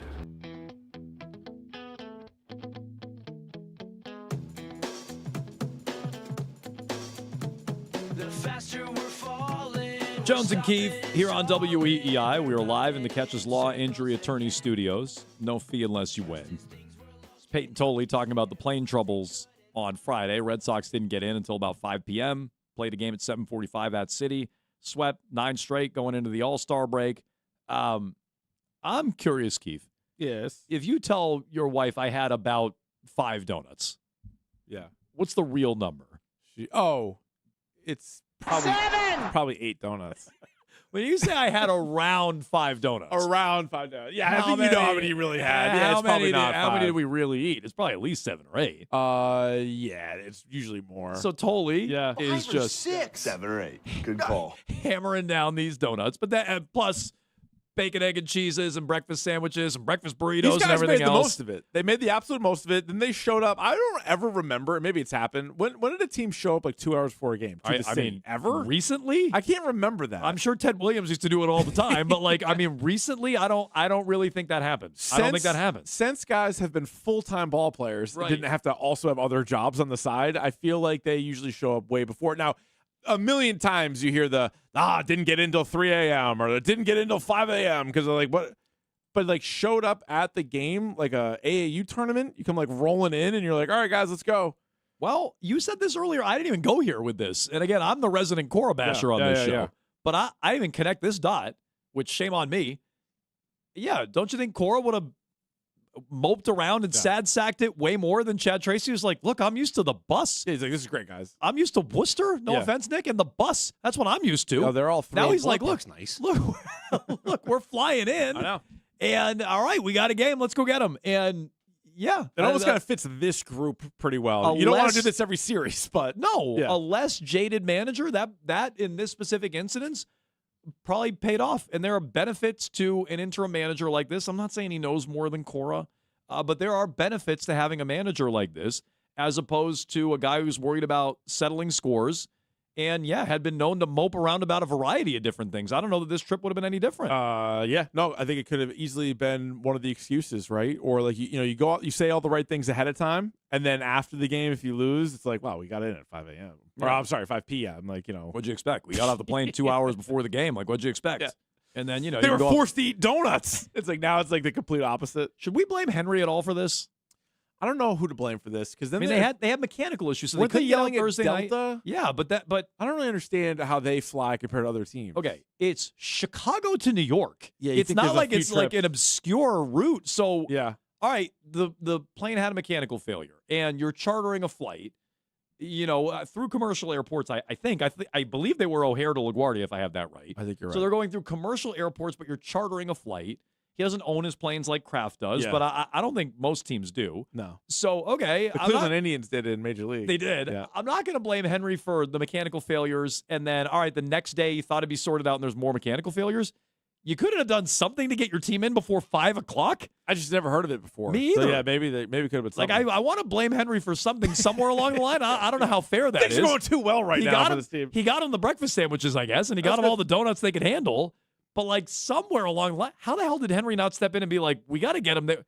To give him a competitive shot, we got to get him there before 5 o'clock. He couldn't bump another group of people. Chicago be like, sorry, your to plane's New York. delayed. It's like, our plane's right there. And the Red Sox are getting on it. Yeah. Here they come. It wasn't like that's weird. Albuquerque to Bangor, Maine. No. Like it's a pretty massive flight. Yeah, those are major cities. Huh. 2 of the big 3, I think. Yeah. 617-779-7937. I was about to say 2 World Cup cities, but I think Chicago actually punted on any World Cups. Chicago didn't get any. I mean, they're not even going to have the Bears in another year. Good point. They're sending them to Indiana. Brady is in New Hampshire on the trade deadline. Hello, Brady. Hey, guys. How you doing? Good. So, in my opinion, the Red Sox should be sellers at the deadline Why? unless they're firmly in a playoff spot. I think with the lockout looming and with how much you can get with Sonny and Chappie, unless they have proven that they can win a World Series, they should sell those. How are guys. they going to prove they can win a World So, Series? no, Brady, that's by- an impossible line. By that logic, Brady, should every team in the American League, I guess with the exception of the Rays, should they all sell? No, but I think if you come out of the deadline, you get swept by the Rays, and then you beat up on more teams like the Angels. I don't think. But they're you've all the proven- Angels. My point, Brady, is like they're all the Angels. American League's pretty much the whole league is that way, and the trade deadline is not until August 3rd. So I guess you do have some time to sort of see where you're at. But So Brady, you said firmly in a playoff spot. What is that? By the trade deadline, what's firmly in a playoff spot where you'd change your mind? 2 games up? What is that? I would say 8 to 10 games over 500. 8 to 10 games over 500. Well, they're currently 2 games Yeah, under. but see, I think that's in. I mean, in his mind, that's not a bar that can be reached. I don't think. So he's saying they should sell, which I disagree with. But okay, unless they're 8 games over 500, they would need to win 10 more in a row. Yeah. But see, that's not the right bar. Like he's talking about it being in a playoff spot. 8 to 10 games over also doesn't really say how many games you're up, how many games you're down, how many games you're in. So I think it's a different way of looking at it. I think the record, if you do look at the record, that obviously is like, ugh. Like I don't really like to look at that. But you also got to look at this almost as 2 different teams, right? Yeah. There's Cora, then there's Tracy. I don't want to go too far with it because you're right. I mean, there's still 2 games under 500, and they're still, despite winning 9 in a row, not even in a playoff spot. They briefly were tied for that 3rd spot because basically, you see this? Basically, everybody around them, minus the Astros yesterday, won.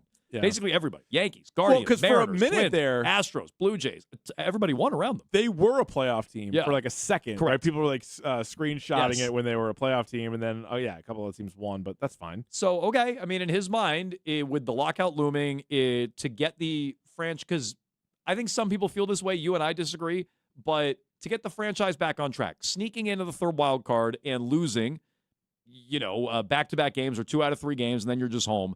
That did nothing to get the franchise back on track. In fact, all it did was keep Breslow around, and he's clueless, and that's not how I feel, but this is how people would view it. He's clueless, and now he's back for another year, and the franchise isn't on a better track. They just got a fake playoff appearance, and that wasn't worth it. They should have got as much as they can. I mean, I guess that's how people like Brady view it. Do you view last year as a fake playoff appearance? No. Like, I know the result was not what you wanted, but that was a good team. They had a lot of good young players making their playoff debut, and you were up 1-0 against the Yankees. And, like, think about how exciting that was. Those 3 games was awesome. Like, do you remember Yes. like, the atmosphere at some of those live shows, like Carabas and them? Oh, the live those shows guys and were the going nuts. atmosphere was Yeah. crazy. And again, they won the first game against the Yankees. Mm-hmm. They should have swept the Yankees. They should have won those first 2 games. And then Cam Schlittler threw 102 miles an hour on that first pitch. Then we found out who Cam Schlittler was and like- where he's actually from, not Boston. No, he's not a Boston guy, but Yeah. he throws hard. He does. I was Oh, like, he throws plenty hard. Yeah, Zooks. I'm like, this is not going to be a great game. So, but no, I don't think that was a fake playoff run. Were they the 2nd wild card last year? They didn't even sneak into the last spot. I believe they were the Yeah, 2nd wild I think card. you're right. Yeah. Second, Yeah. So, like, no, I don't view that as a fake run. And I thought they would use that as a springboard to be a true contender. They may not be a true contender this year. With the AL so wide open, I didn't foresee it being this bad. But okay, maybe they didn't reach my bar of what I thought they would do at the beginning of the offseason. But to salvage where they were with a playoff appearance, I personally would consider that a big win. How much is the potential lockout factor in? Because the caller also was pointed to that. Well, when they were bad and 6 games out or whatever, it was a significant factor for me. I'm like, they're not in it, and there's probably not baseball next year. Sell. Yeah. But I don't know. I mean, I'm open to change my mind, and they haven't lost in a week and a half, and they're a half game out of a spot. So right now it's 0 factor for me. A week and a half ago, it was a factor. Yeah, but I think so maybe this is talking out of both ends of my mouth, but I feel like when they were a seller or when they should have been selling, I feel like that was just sort of like an added bonus to it, but it doesn't stand in the way of me making moves as a buyer, right? Like, so like if you felt like you should give up on it, you could be like, like, I know you're moving on from Sonny Gray, maybe even Wilson Contreras, and like, here's an extra reason why. Whereas now you're like, if you truly think they should be buying, then just go ahead and buy. And Texter makes a good point. The lockout probably, quote unquote, won't be all of next season. Yeah, so they can't lose another World Series. Right. So we keep saying it's a lost season. Even if they maybe played not. 50 or 60 games, you still want Contreras here, and you would have Chapman and potentially Gray there as well. It'll be a bubble season. Maybe LeBron can win. Maybe. He is. He's part owner of the Red Sox. That's a good point. Ryan is on the Cape. Hello, Ryan. Hey, how's it going, Jones? How's it going, Keith? Good. Hey, I just wanted to say, you guys a couple weeks ago were all out on the Sox. I Now, don't after a recall that. 9-game okay. After a 9-game win streak, you guys think it's impossible, or you guys think it's a really bad idea we sell Sonny Gray. I just don't see the logic in that. You guys are saying it's a lockout season next year. He's 37, whatever. He's having a career year. We have a pitching surplus. We have 5 to 6 quality starting pitchers, 7 with Gray. You don't think it would be a good move to trade him? No. Get No. I know you don't think it. I don't know why I'm asking. Yeah, you're the one who asked. Yeah. It'd be a great move for the organization. Okay. Thanks, guys. Have a good one. All right, thank you, Ryan, and thanks for pointing that out. And it's true, I was ready to sell Sonny Gray before they went 14-2 over a 16-game stretch. It's a big difference. But I also think I get what he's saying about there's depth in the rotation, but how many more innings do you think Garrett Crochet is going to throw this year? How many more innings do you think Connolly Early is going to throw this year? Ranger Suarez is currently on the IL, and do I really think that Sandoval and Jake Bennett are going to be able to keep up what was one off for Sandoval, but like this stretch that Bennett's on, is he going to be able to keep it up? If you made the playoffs right now, Sonny Gray is either your opener or your 2. It's him and Suarez, assuming Suarez is healthy. So it's like, yeah, you've had a lot of arms pitch, and a lot of them have done well, but like, I don't think you can afford to move on from Sonny Gray right now. Isn't that a reason to sell? Like, is it sustainable what they're doing? Well, so this is what I was just going to get to. I think yes. I think if you keep Sonny Gray, you have a better chance. The whole reason I refused for a long time, and then on June 10th, in a moment of weakness, I was bullied into building a white flag and waving it. You made that choice. That was your own choice. I have unwaved it. We all get a mulligan, Keith. We all get a breakfast ball. Oh, that's what we need to do. Get the video of you waving the flag. We'll put it in reverse. we do need we do need to do that. He's still just waving the flag. Yeah, but then he breaks it apart. Yeah. Instead of putting it together. Oh, That's yeah. I don't know if that's in the video, though. Yeah, I it might think it's not him be, but waving whatever. We can make Damn that it. work. AI can do anything these days. Oh, AI. Well, we're going to ask Grok in a minute. But all along, like the first 2 months of the year, I'm like, they're better than this. They're better. Like, I don't think they're this good where they never lose, but I always thought the run differential pointed to a team that was better than they had played. It didn't mean they were the best team in baseball or anything, but I always thought it pointed to a team that had underachieved and should be better. So what are they closer to? I'm not saying they're this and they weren't that. What are they closer to? I don't think this is a mirage. I think they're closer to a playoff caliber team than the worst Red Sox team we've ever seen. No, but then also that's why I think you need to keep that pitching depth, right? Because the caller's like, well, that's a strength that you have right now. But yeah, but as soon as you start peeling some of it off, so it's like you have a few guys that are hurt, and then you trade 1 or 2 of the healthy guys. I'm telling everyone wants to trade Sonny everybody Gray. wants to trade Sonny Gray. Guys, this is not a World Series contending team. And you guys are keeping him off the All-Star team. You 100% trade Sonny Gray. It's short-sighted and dumb not to. Like, wow, I'm surprised at the amount of pushback on that. Because I think if he's winning a playoff game for you, it isn't. I mean, short-sighted and dumb. One playoff game, though? Well, like, you Would got you to win trade? one. Well, then you're halfway to the second round. Return for one good playoff game. Yeah, but I'm saying, like, he'll Yeah. only pitch one game in the wild card round, and if he wins that, and you get one of your other 2 guys to win, and now you're into A like good the return. DS, like They have a good farm system with a bunch of prospects. I don't need more prospects. I would like some playoff wins, personally. So I would take the playoff win, and now I'm halfway to advancing into the next round. And That one playoff win didn't get him anything last year. it didn't. No, I know. It didn't. But now we need 2. 2 dragons. 2 was actually very difficult to come by last It year. was. And It that was, team but- was actually better than this But maybe with Suarez, it'll be better. Maybe. Right? You don't have to start Bayo in a playoff game like you did last year. 617-779-7937. You can jump in on this. And back by popular demand, Oh, Keith. people love it. Did Grok cook next?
Here's the question, Jones. Did Grok cook? Want to thank or blame a listener? No, you know what it was? It was a Bob Ryan tweet, right? That somebody responded to. Then the guy wrote in there, like, did Grok cook? And so then we're like, that's a great idea. We're like, there's something find there. out. The people loved it. We did it once while you were out, Keith. How'd it go? Terp and I. All right. I would say fine. Strong to quite strong. Okay, great. Yeah, Great. that's how I would say, yeah. Let's get back on that Grok horse, shall we? Let's ask Grok a series of questions, including, this one's on top of mind, will the Red Sox make the playoffs? Wow. And now Grok, being of artificial intelligence, will gather all the necessary details. Sure. And spit out this answer. Okay. It's possible, maybe even a coin flip right now, but far from guaranteed. It's possible. Yeah. That's the short answer. Maybe there. even Yeah. a coin flip, but far from guaranteed. I would say Grok. No. Turn down. No, I don't think it's cooking. Turn down that burner. Now, there's a lot more. Yeah. Oh, there is. Yo, okay. there's a lot more. Let me hear Grok out. Yeah. It says playoff odds. It throws you some Fangraph numbers. Have them in the 35 to 40% range of 39.6. Grok. Yep. Betting markets implied at 29%.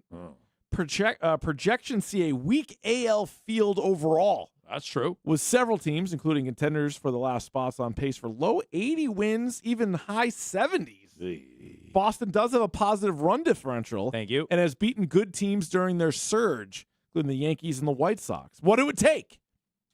82 to 86 wins. Could be enough for the last wild card in this environment. I think I get you in no prob. They have 86. You're in. You might be the first wild card. They have 68 games left. What they had last year. Yeah. This is Grok. 68 games left. They want a 550 or a 600 win pace will get them there. The second 600 wins. I think the Red No, Sox. 600% like a pace. I think the Red Sox are 535, 540, something like that Yeah. under Tracy. Yep. Upside. Yep. Momentum. Plus, better health, consistent offense could carry them. Okay. Risks. The streak has to sustain. Yeah. Regression is possible, and the division is tough. Trade deadline moves, then it says buyers now will matter. Bottom line. Yeah. Yes, they have a legitimate chance. Better than 1/3 per models. Grok? And are playing like a playoff team right now. Coming back, Grok. But they need to keep the winning at a high clip in a crowded, mediocre wild card picture. The next few weeks before and after the All-Star break will be decisive. Go Sox. Yeah. Whoa! It did say go Sox. Go Sox. Grok, you almost won me over there. I don't know if they cooked. I would say So Grok they did. need to keep winning in order to make the playoffs. Yeah, I would say Grok did not cook. No, on that. Grok didn't cook. Grok gave you a lot of numbers. Maybe not the best use of Grok. No. Necessarily. Okay, what else? All right, my next question. What do I need to know before seeing The Odyssey? Oh. The Odyssey it's coming out this week. Yeah, Spark Notes me. Has a chance to be the greatest movie ever made. Okay. I say that with zero hyperbole. Okay. It says Christopher Nolan's The Odyssey is a big screen adaptation of Homer's ancient Greek epic poem. It's a mythic action epic following Odysseus, played by Matt Damon, king of Ithaca, on his long, dangerous journey home after the Trojan War. The film runs about 172 minutes. That's roughly 2 hours and 52 minutes. Is rated R and releases on July 17th. It's Nolan's first film since Oppenheimer, shot entirely on IMAX 70mm film, at first for a feature. It's got a quick background of the source material. Okay. It does say you don't need to read the poem. Thank God.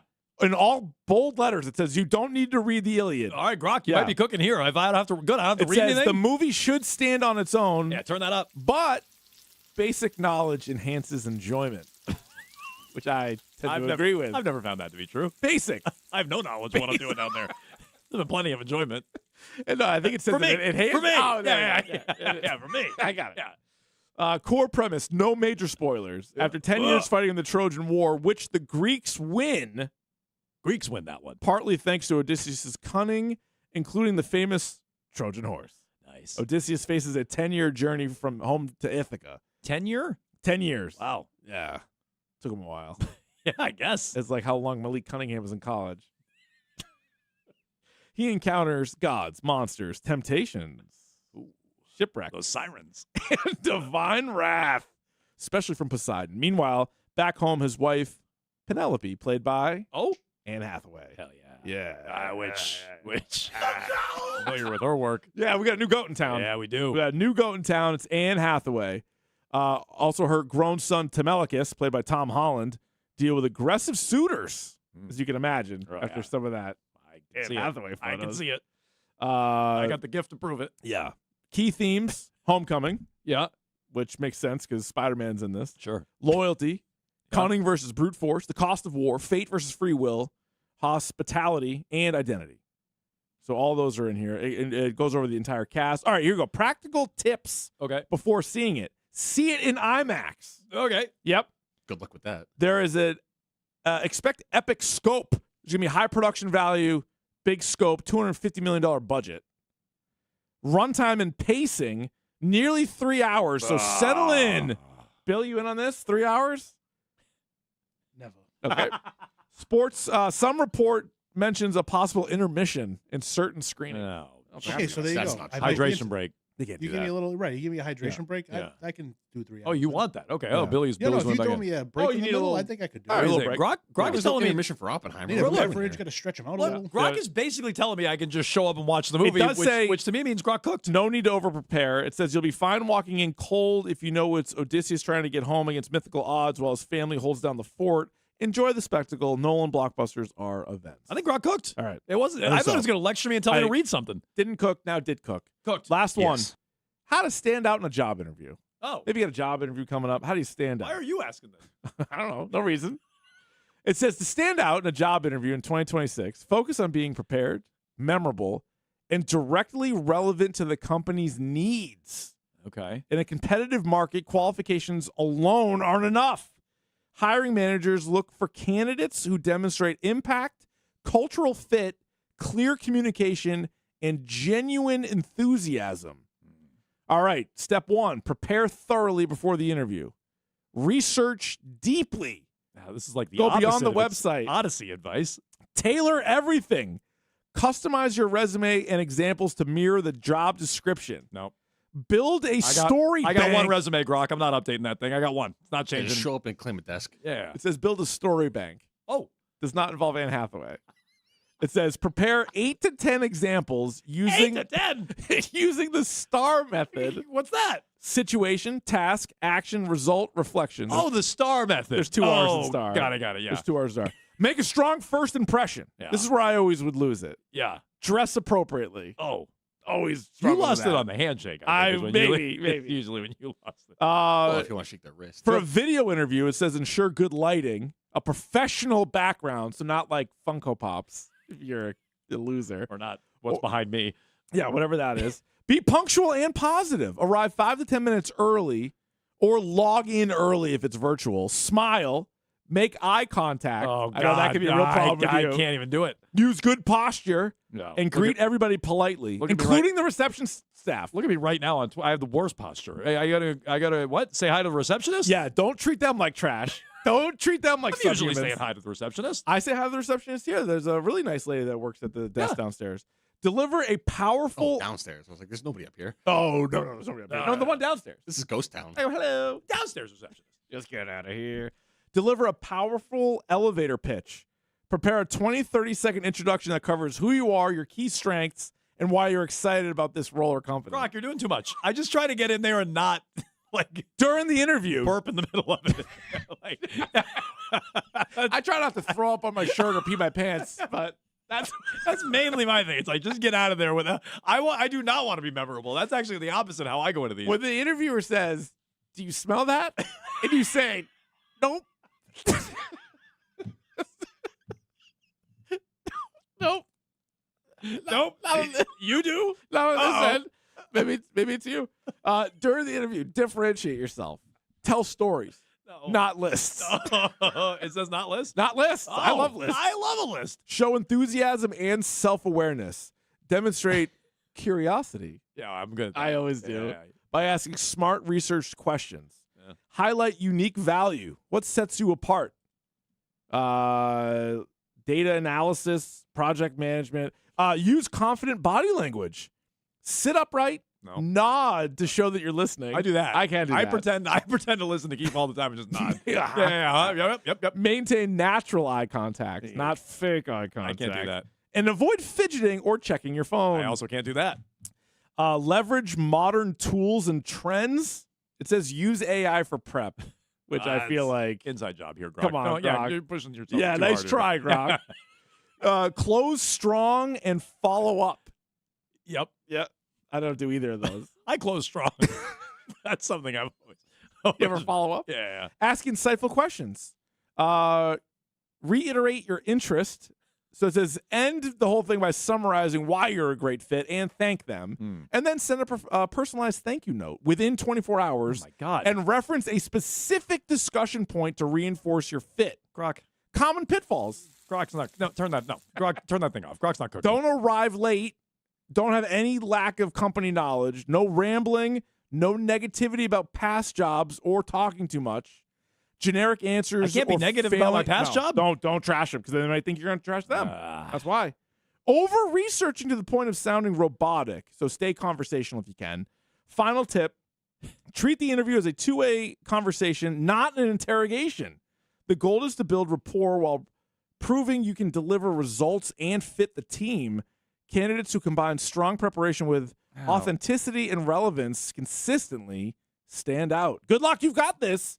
If you share the specific role or industry, I can give more tailored advice. Oh, there you go. More than that? More than that. Grok didn't cook. No. Grok, you only cooked. You helped me on the Odyssey. Cooked on the Odyssey. No. Yeah. Which, by the way, get the app AUDACY. Yeah. It's free. It's easy. Take it with you wherever you go. Great You cooked app. on the Odyssey. Not so much on the Red Sox or a job interview. No. But okay. We'll try again later. We'll try again next week, Grok. Did Grok cook here on Jones and Keefe? We'll get to your phone call, 617-779-7937. And in just 2 minutes, Drake May, pretty low on Jeremy Fowler's list. We'll get back into that next.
2nd and 4.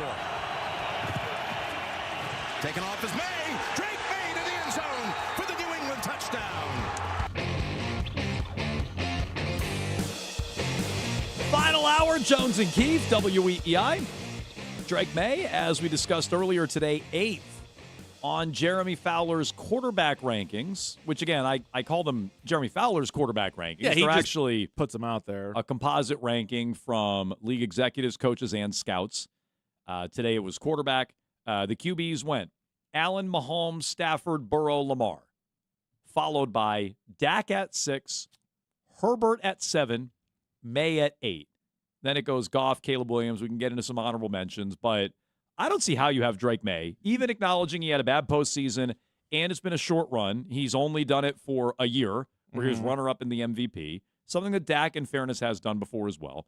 But I don't see how you have May trailing Dak, trailing Herbert. If you want to tell me those first 5 names, May quite can't crack it. Yeah. I would quibble with Burrow. I know you'd quibble with Stafford. Definitely. I think a lot of Patriots fans are up in arms about why Mahomes is still so high on the list. I personally don't have an issue with that.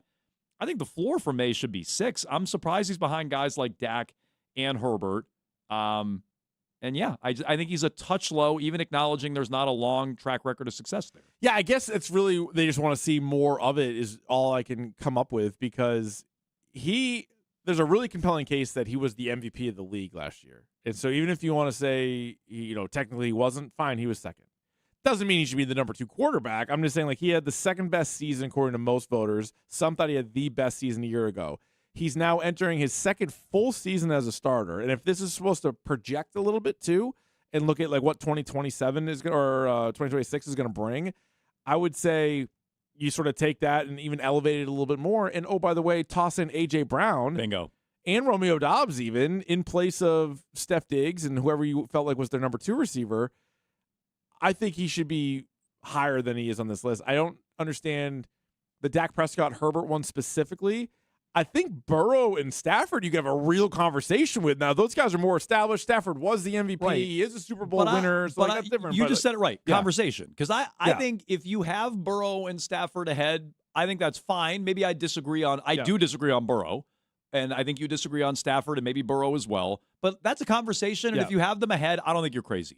Dak and yeah, Herbert? that's really weird. Come on. And then so the next layer to this is they also show you the highest they placed and then the lowest they placed. And Correct. so finishing 5th, I think that's fine. The highest ranking for Drake on multiple ballots was 5th. His lowest rank was he was not in the top 10. So he was outside the top 10. Yeah, that's crazy. I feel like the highest you could possibly put him with a straight face might be 4, and then the lowest would be 8 or 9, I guess. Like the lowest somebody could really put him where you're really talking yourself into it, but I don't know what's the argument for Herbert over him. Just that he's, I guess played longer. Yeah, track record. But I would say it's been a worse track record. But he's never had a season. Drake May had a bad postseason. Herbert's had 3 of them. Yeah, so postseason, there's no argument. Yeah, regular season, even Drake May's best regular season, and this should work in his favor. He's only had 1 full year as a starter, and the guy almost won the MVP. Right. Herbert's had how many years as a starter? Dak Prescott's had how many years? Burrow is still living off going to a Super Bowl 4 years ago. May just did it. We saw it in real time last year. Burrow was better in the playoff run than May. I understand that, but Burrow's still living off that. No, Burrow's really good, but I feel like he's teetering on that overrated label. He is overrated. Okay, not even teetering. Then last year, I think one of our world famous Would You Rather Wednesdays was. It seemed crazy to even ask it, but it was would you rather have May or Burrow? I think we both answered it May. May. And that's also, injury and age and would you contract. Still, even before the postseason, or we asked that before the postseason. Let's do it again. Would you still take May over him? Yeah. Me too. The only guys I would take over May would be Allen, Mahomes, Lamar. Those are the only ones I confidently take over him. Yeah. That's it. I think those guys deserve to be on a different tier than Drake May. Yeah. I don't think Burrow and Stafford deserve to be on a different tier. Pro Football Focus had a similar list. They somehow did worse. They went Allen, Burrow, Lamar, Mahomes, Stafford. So same 5 names. Then they went Love. That's way too high on Love. That's Herbert, silly. Dak, Drake May 9, Brock Purdy 10. So Pro Football Focus somehow did worse than these Fowler rankings. I guess they at least are putting Drake May in the top 10. I guess that's That's Well, something. not I mean, everybody. Sam Darnold's not in any of these top 10s. Sam Darnold just won a Super Bowl. True. Jalen Hurts won a Super Bowl a couple years ago. He's not in anybody's top 10. He's 17th, I think. Darnold is 11 if you count out the order. So this I went wonder in. if they're like not really weighing playoffs that much because some of these guys were really good, aren't getting rewarded for it. Others have struggled in the playoffs and kind of are still on that list. Fowler's write-up to me is interesting. He says May's Super Bowl run and near MVP performance elevated him into the elite discussion, though still on the fringes. He appeared on more than 60% of the ballots and earned many fifth-place votes. So he makes it sound like more than 60% of the ballots is a good thing. That means he was off almost 40% of the ballots. And the ballot was rank your quarterbacks 1 through 10 to, again, executives, coaches, and scouts. This is a league ranking. This is not a media-based ranking. It's a league ranking. So almost 40% of the league that Fowler surveyed, almost 40% did not have his name anywhere in their top 10. It's really bizarre. That's crazy. I think it just speaks to there might be more people out there that agree with Cam Newton. Like the whole thing might have been kind of fool's gold. And then like if your quarterback, if you don't think your quarterback is really truly that good, then like that sort of like lines up with sort of some of the predictions that we're hearing about the Patriots for this season too. Yeah. So the write-up continues. Size, athleticism, accuracy, playmaking upside through the roof. Yeah. Poise and toughness. Those said all one sound good. NFL coordinator. All he had compliments. 0 weapons and a shaky O-line, and he made it all work. Huh. How's he getting worse? A defensive coach was less sold. Defensive, yes, not coordinator. A veteran defensive NFC coach. He's really talented, but I need to see more. Other quarterbacks on this list have proven it over time. He's got to keep doing it. I mean, look, I think that's a fair criticism. He does need to do it more, and he does need to prove it over time. I would argue he's already proven his ceiling is higher than Herbert or Prescott in one full year as a starter. I would argue that, but I think that's a fair critique. He hasn't done it for a long time. Plenty of guys flashed for one. I mean, Jaden Daniels just flashed for a year and then disappeared. Yeah. Through injury. Right. But still. Right. And Jaden Daniels now is much further down this list. Like, we like Baker. Baker flashed a couple years ago. Last year, the second half, he fell off a cliff. So, but what's strange to I think me, it's fair to make an argument for more of a track record. I just think they went a little too far on this list. I think he's too low. But then the same people voting have Caleb Williams 10. You know me, I like Caleb Williams coming out of the draft. I liked Caleb Williams. I thought he was going to be, and I still think he's going to be a really good pro. But if you're going to talk him up to 10, I feel like the gap right now should be wider between Drake and Caleb Williams. Now, maybe when it's all said and done, maybe after this season, it's a little bit closer. Maybe the Bears make the playoffs again. Maybe Ben Johnson, they have like a really good year. I think that's possible. But the fact that that's another guy that hasn't started a million games, he's so close. Caleb's highest rank, by the way, was 6. If you look at this, Keith, Dak's highest ranking was 3. Herbert's highest ranking, along with Goff and May, was 5. Caleb Williams' highest rank I was don't 6. think Jerry Jones would rank Dak Prescott 3rd. That's crazy. That is wild. So that, honestly, that one ballot is probably why he's ahead of May. He was as high as 3rd on one ballot. Okay. So, yeah, that is pretty silly. Like that's entirely too high for him. He appeared on 75. Dak was on 75% of the ballots. May was on 60, a little above 60. Pays to be the Dallas quarterback, I guess. I guess. 617, 779, 793.7. We could dig in more on this, some of the other numbers for the quarterbacks. Do you have an issue with Drake May? Is that fuel for the fire for Drake May? We can get back into that. Plus, we'll settle some Patriots media beefs on the way in just 2 minutes on Jones and Keefe. Let me tell you something. When you sign up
So present about that place. Even your emotions have an echo in so much space.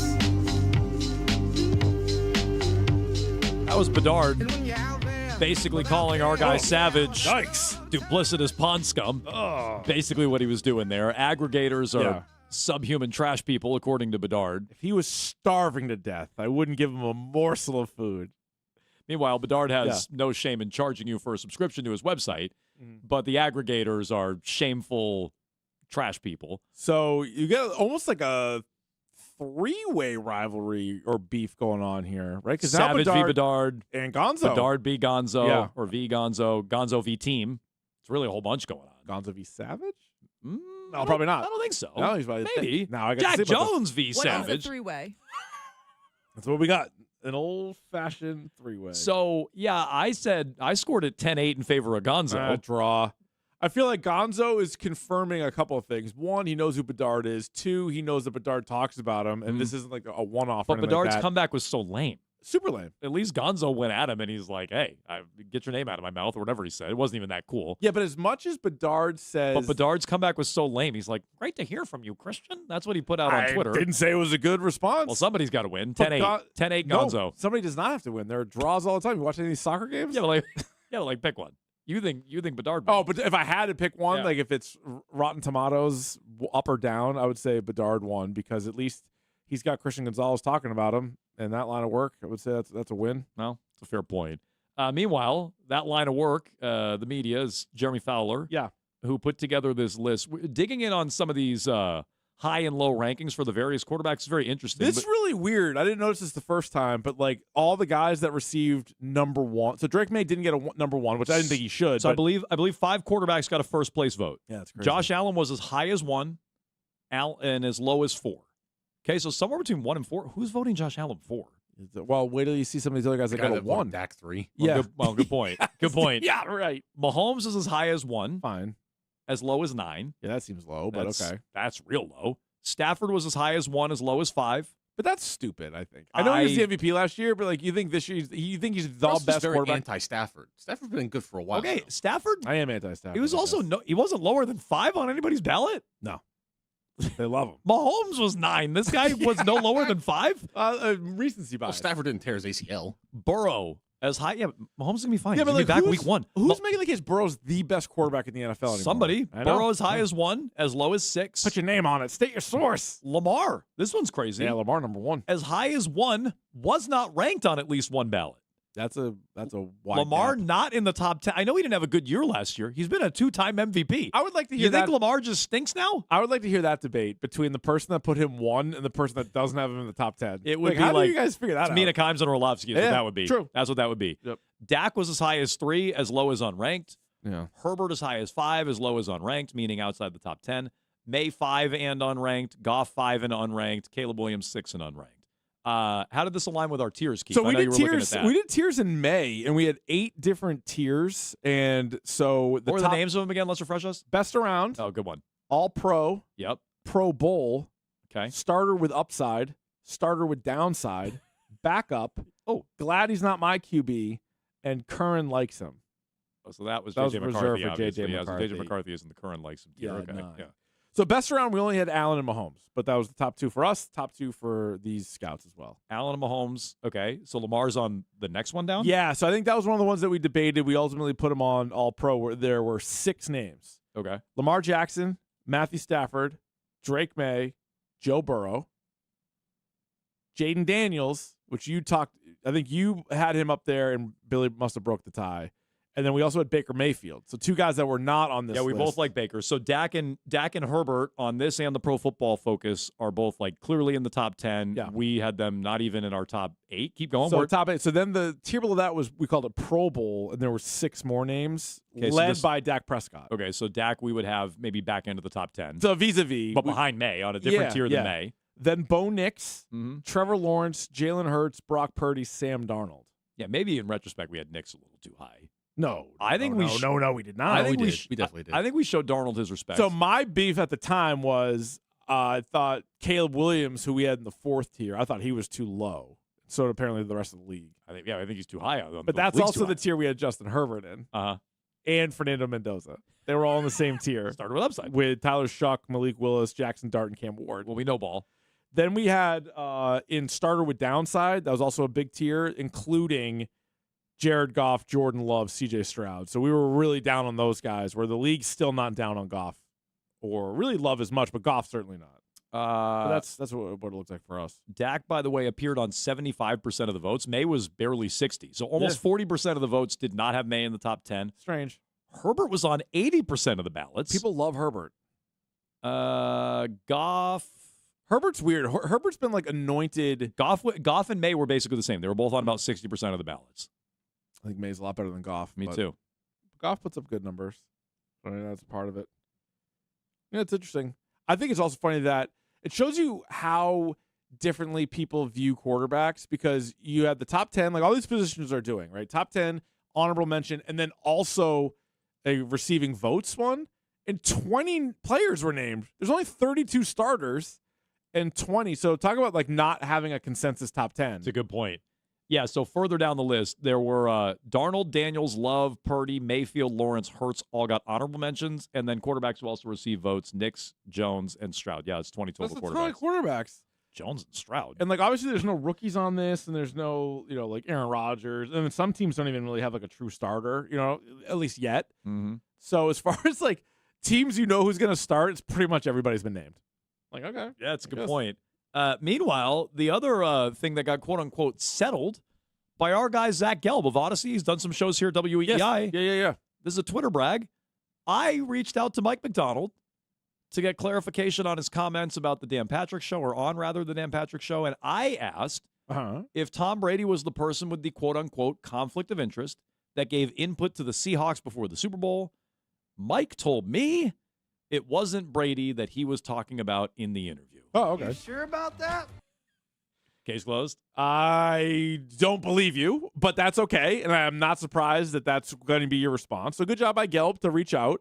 Mike McDonald's like, oh, this is a way bigger deal than I thought. And I guess I didn't really realize how much hot water it puts Tom Brady in amongst Patriots fans, Raiders, Fox, all the other NFL teams. Like, wait, this is really not good if it's him. Because he would admit it wasn't Belichick. He would admit it was John Harbaugh. And now who's the one guy that he can't say? Who has a conflict of interest? Like legitimately, who else? Like another owner? Like who else has the same level of conflict of interest of Brady? Like maybe Goodell? Not that Goodell will be helping any. Like who has that conflict of interest? It's not that many people. No, it would be like if there was a lower level assistant currently on the team trying to get a promotion, like in Seattle or something like that. Like we joked about like Parcells having one foot out the door Super Bowl week. Yeah. It'd have to, like that back in the day. It'd have to be something like that, because there's no former Patriot outside of Tom Brady that would have like this overwhelming conflict of interest. Right.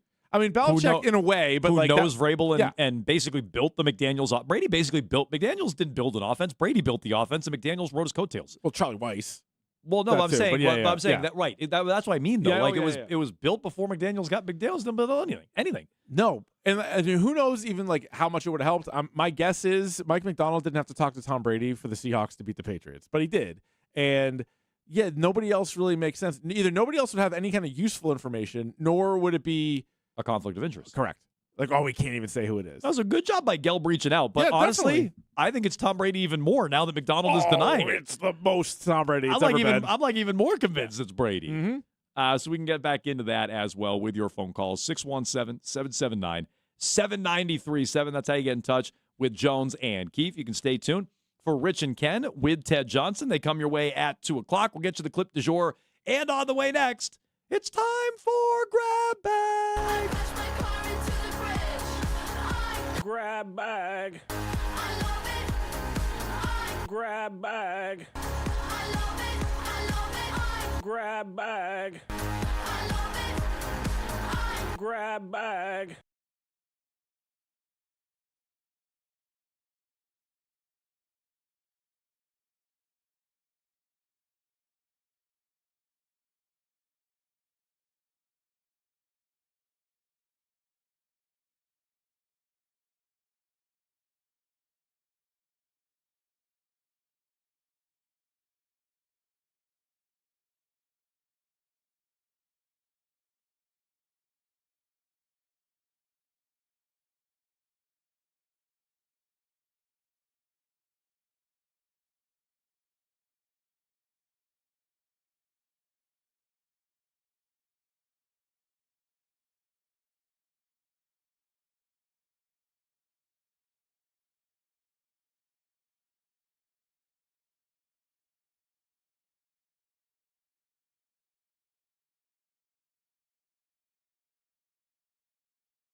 it certainly is. Time for Grab Bag here on Jones and Keefe. WEEI Grab Bag is brought to you by Awaken 180 Weight Loss. And Jones, tonight's the night. You've been waiting all year for it.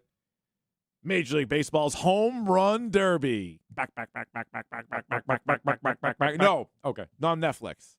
It's on Netflix, so hopefully you got your Netflix account up and running. Hopefully you're paid. You're up to your payments there. You're not behind on a payment. I'll tell you what, Netflix somehow has gotten like godfathered in. Like Netflix is like one of these like you got to have it. Everyone's like you're crazy if you don't have Netflix.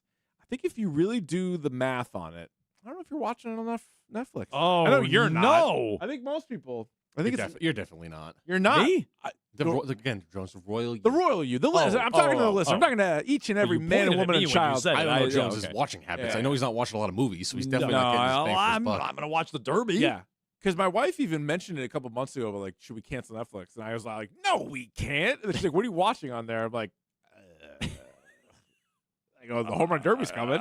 Next Jake Paul fight? I don't know. Looks like they just added Little House on the Prairie. You can watch that. Oh, actually, Kat has been talking about that. Oh, So, she on so Little House on we're the not Prairie? canceling anytime Reboot. soon. Yeah. Yeah. Yep. All right, here are your participants. Pick a home run. Pick a winner for me here. Okay.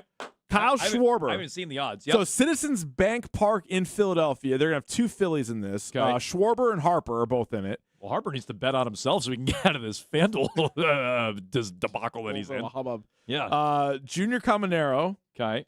Probably. Oh, by the way, Bryce Harper's doing Cameo. Yeah. Is that what that all came down from? Something like that, yeah. He signed like a $400 million contract. Should get him to do the draft. I think he's more than $9. Cirillo didn't sign a $350 million. Junior Caminero, Murakami from the White Sox, Ben Rice from the Yankees, our guy, Wilson Contreras, Jordan Walker from the Cardinals, and Jack Cagliano from the Royals. Caglione. I think it's Caglione, yeah. Who are you picking? I think gotta go Schwarbs. He bet against Caminero. How do you bet against Schwarbs? Caminero. He knows that park so well. Caminero homers every night. He was second last year. Nick, you got a pick? Caminero. Billy, you got a pick? You're a big home run guy. You going to be watching this thing or what? Hold on. There we go. Oh, there he is. Sorry. Caminero is 350, by the way. Schwarber, I'm seeing 285. Yeah, I'm going Schwarber. Schwarbs. Okay. Well. Schwarb's the guy. Yep. So actually, you should bet one of the other six.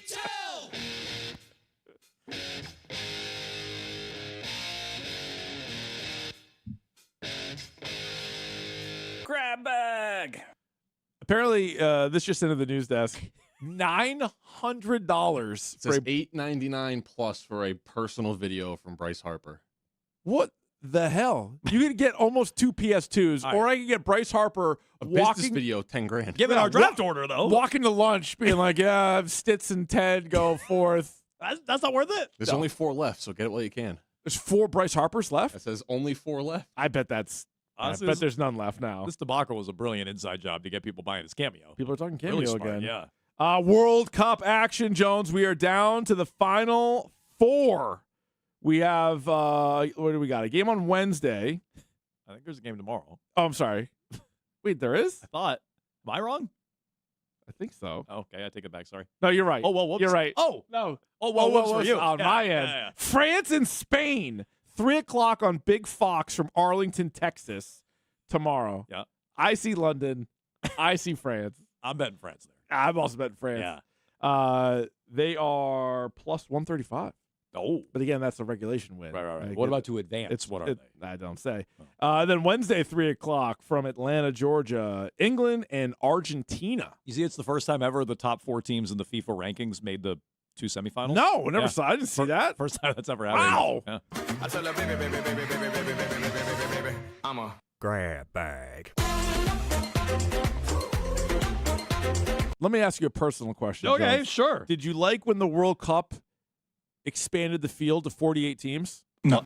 Yeah. You did. Loved it. You did. What's been better than this World Cup? Guess what? What? They're talking about maybe expanding it again. Hell yeah. 64 teams is in play. See, I don't feel the same way about this that I feel about the NCAA tournament. More the merrier. Yeah. Yeah, because now there's a better NCAA chance tournament- Scotland makes it again. Bingo. Yeah. Now Bingo. we're talking. Is it Yeah, going let's to be do like a it. whole summer vacation for the World Cup then? Yeah, it's awesome. Yeah, 3 months. Oh, no. Oh, More sorry, World Cup Nick. games. Oh, Kind of burnt out of it by now. My name's Nick. I hate the World Cup. Rob God. This was excellent this year. It really was. So many teams. Just for the USA to get knocked out in the round of 16 again. Well, they're only going to make it to the Sweet 16 again, but now they'll win like 2 Yeah, elimination two games. or whatever. knockout Yeah. games. Yeah. That'd be cool. We'll rescind 2 red cards. You might as well give up. I'm grab bag.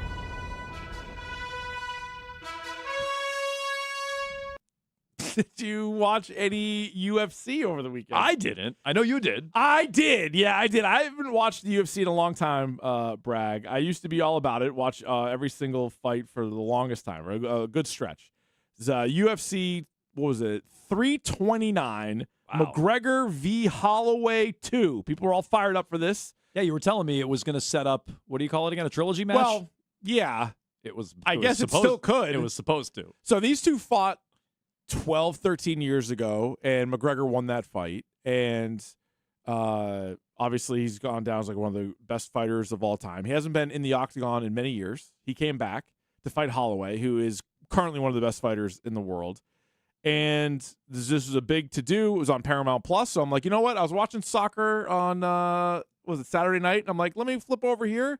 Caught this fight just in time. It went 69 seconds. Wow. But not nice.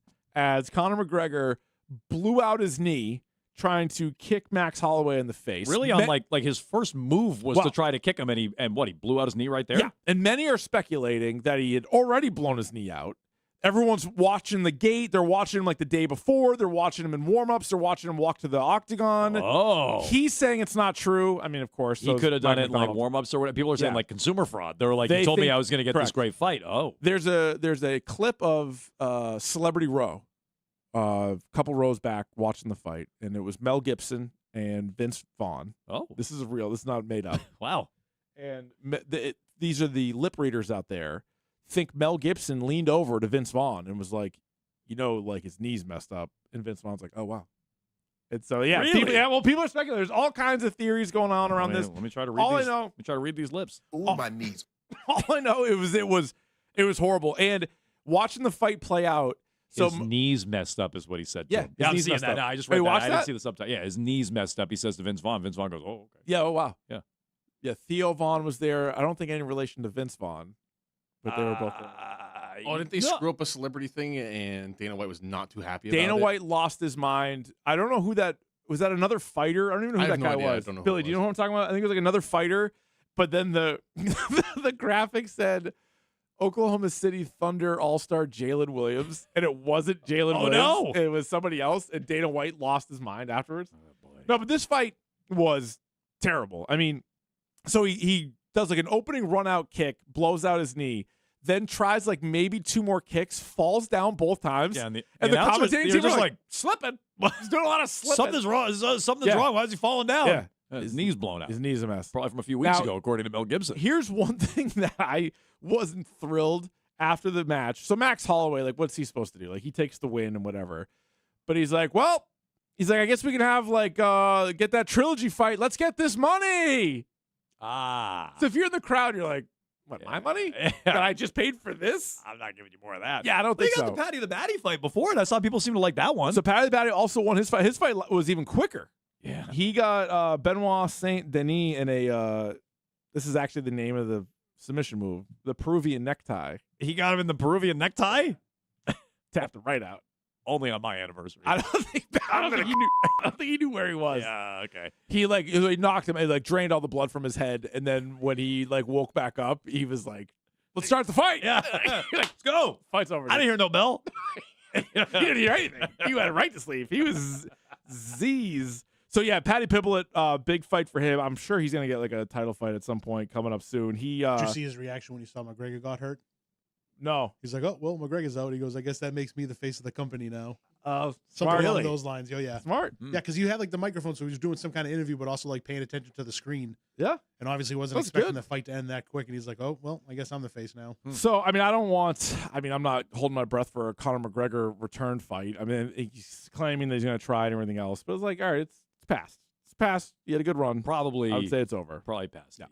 We're gonna be crap bag. We're gonna be crap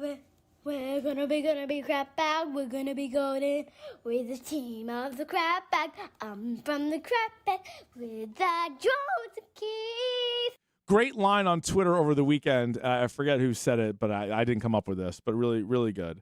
Bam Adebayo threw more punches in Vegas this week than Conor McGregor. Oh, yeah. I forgot Really about good. this. So yeah, this was on Friday. Him after and we Tyler got Hero there. got into it. He threw a punch at Tyler Hero.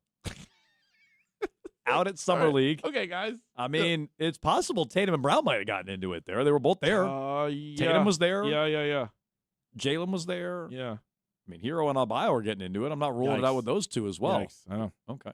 I know it's up for me. Grab bag. Making sure I'm not in too deep. Grab bag. Keep bursting on my feet. Grab bag. All right, baseball draft stuff. You ready for some baseball draft that's going on? Baseball draft stuff? Yeah, sure. I got a few different things to throw your way as it relates to the baseball draft, if you're prepared for that. Yeah. I got 3 different items. One, the Red Sox drafted a shortstop from North Carolina, Jake Schaffner. Oh, nice. Who? Well, let me tell you who. So they drafted him at 20 overall. The response by Baseball America was, we had him ranked 97th. Basically, who? Yeah. They were surprised. This is like a Bill Belichick, like, holy Okay. smokes. It was Tavon Wilson type pick. Okay. Yeah, a little bit. Brody Bumila. Yep. I don't know if I pronounced that right. I don't know if I did before. Yeah, probably not. We highlighted him when he led Bishop Fee into the basketball state title. This is the kid who's like 6'10", throws 100 miles an hour. I wanted the Red Sox to draft him in the first round. He went to the 3rd round to the Texas Rangers. I think he needs Tommy John, but it's okay. Well, still, whatever. He's a high school senior. I would have taken him first round, the compensation round, the second round, certainly the third. Yeah. Why did the Red Sox not take some flyer pick on I don't this know. kid? I don't know. It's weird. And then in the 14th round, the Mets selected a pitcher out of Troy named Zach Crotchfelt. Eeks. I'll buy a Mets jersey with that. Crotchfelt? Yeah, sure. Why not? The highest selling T-shirt jersey. frat jersey. T-shirt jersey. I love that. Yeah, Way to Crotchfelt. go. Congratulations, Crotchfelt. Yeah, good for you. Bonnet down, legs up for about an hour. Grab bag.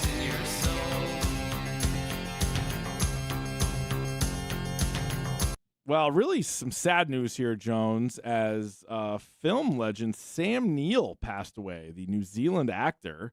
Of course, the lead in Jurassic Park, of course, aside from the dinos, just 78 years old. And so Sam Neill certainly will be recognized for Jurassic Park. Was in a number of TV shows and movies as well, but like that's one of the most seen, certainly one of the movies I've seen the most in my entire life. And he was perfect for that role. He was great. Awesome. Dr. Alan Grant? Forgive my ignorance. How many of the Jurassic Park films was he in? 3. 3? I think. He was on 3? Was it the first 3? Yeah, first 3. He was on Peaky Blinders. Oh, you know as well. what? They might have actually brought him back for another in one of the last ones. Did they bring I think he came Jurassic back World? 2 of them ago. Yeah, he might have. But like Okay. he was in the original like trilogy and Yeah. then like popped back. And his in gifts again, live on. Like he's Oh he's my one God, he's one of the yeah. most gifable that there Definitely. is out there. Definitely. So he's he's that's sad news. Yeah. Grab bag. Grab bag. Grab bag.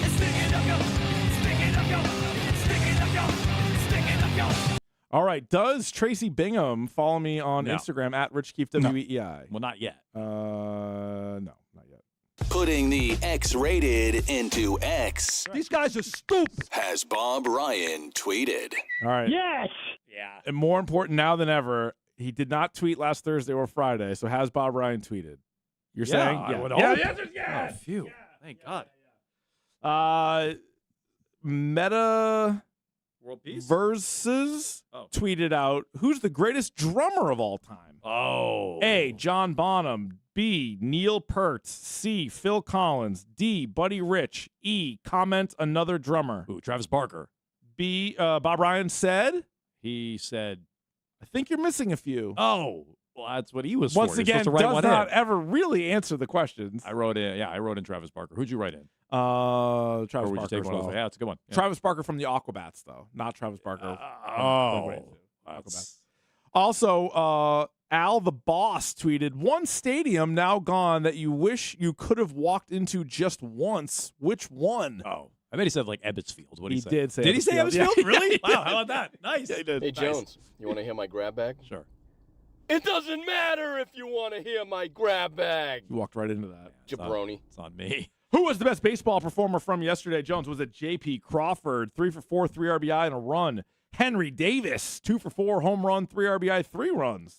Alex Bregman, 3 for 5, home run, 4 RBI, 2 runs scored. Wow, good for him. Zach Wheeler, Oh. 6 scoreless with 10 Ks. Yeah, it might be him, actually. Or Zach Thornton, 7 scoreless, 5 Ks. Unfortunately, bullpen couldn't hold it for him. And Wheeler told the All-Star game to stick it. Let's go Wheeler. Zach Wheeler. Yeah. It's time for Jones and Keefe's Random. Brandon Phillips. Eduardo Nunez. Curtis Leskanik. Baseball Player of the Day.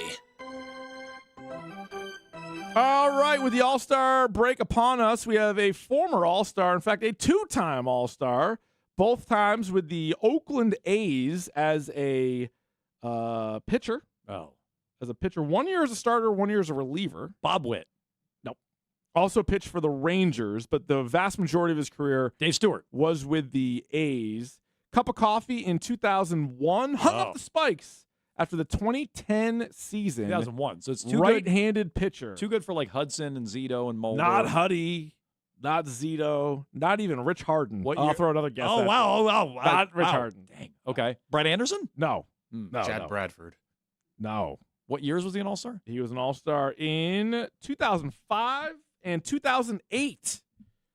2005, 2008. Dallas Braden was never an All-Star. It's not Dallas Braden. He might have been, but no, it's not Dallas Braden. The year he was a starter, he was 10-8 with a 2.54 ERA in 22 starts. He had only 14 Did career he start saves. the 02 Moneyball team? Was he on that team? It looks like he didn't pitch in 02, so he might have been hurt. Hey. Uh-oh. Yeah, 2 games pitched in the playoffs for the 06 A's. I don't see the text actually or anything. Let me see. I'm going to cheat and look. I'm not. Oh. Yeah, what do you got? Justin Dukescherer? He got it. Wow. I do kind of remember that name. Yeah. Did I say that right? Justin Dukescherer. He was a part of a very controversial trade in my fantasy league. Well, what was it? It was like who for who? It was something insane, like Albert Pujols and Mariano Rivera for Justin Ducher, James Loney, and some other like scrub with like The commish has to step in on that one. The commish made the deal. Trust me, we're still mad about it. Oh, yeah, Collusion. Bulls. The commish made the deal, and then he tried to explain to us that we didn't know how keeper leagues work. Yeah, James Loney has 10 home runs a year. He sucks. Yeah. This guy Ducher, I think he's always all-star, but he sucks too. Oh man, were we mad? Oh boy, were we Did it mad? ultimately matter? Like, did the commission Yes. win? Yes. Wow. Yes. Yeah, it's He won a bunch of years actually. yeah. Well, I'm not in that league anymore. No, you get Pujols in a keeper league. You're I'm not in winning, that league you're winning anymore. a lot. Yeah, and if you're not, then Won't you're a do bad it. manager. Okay, Justin Dukescherer, you're a random ball player of the day every day here in the grab bag on Jones and Keefe. Stay tuned. Rich and Ken with Ted Johnson come your way at 2. We'll get you the clip du jour next.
One thing I said that I would never do. Here comes Eric Cartman. Yeah. A look from you and I would fall from All right, we're back here on Jones and Keefe, WEEI. It's time now for our clip du jour. Jones, you ready for that?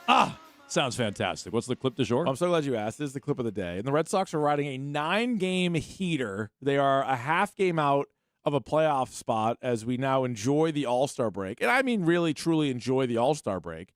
And we're trying to figure out how they turn this thing around, and maybe we figured it out. But I didn't know we were supposed to credit one individual for this. This is LJ in the car. Oh.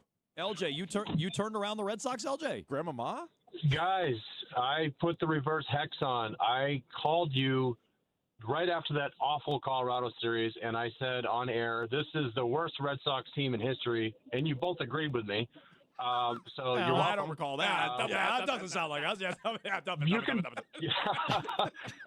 But yeah, so it's looking pretty good now. I'm back on the bandwagon. I was fully off. I'm back on. Okay, Good. the reverse. We never left, LJ. Yeah. You, me, and Jones, we were here the whole time. 3 of us. Love this team. we're all in Mexican standoff.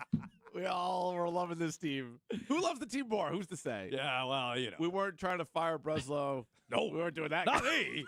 Not me. I never wavered in my support. I respect it, though. Reverse hex by LJ. Well, he goes, I said it was the worst team in franchise history, and you agreed. I don't recall that. Does not sound like us. It doesn't sound like I mean, I don't recall any of that. It takes a big man, though, to be willing to change their opinion on something, right? Yeah. So often now people get dug in and they can be presented with this evidence and they still like, no. A 9-game winning streak and then also winning 14 of 16. Hey. Yeah. Come on. It takes a big man. We are those men. We are huge men. And so they should have 5 All-Stars. You put it really well earlier. Sonny Gray should be an All-Star. It needs to be investigated why he's not an All-Star. At least he gets some time off. He doesn't have to throw in this game.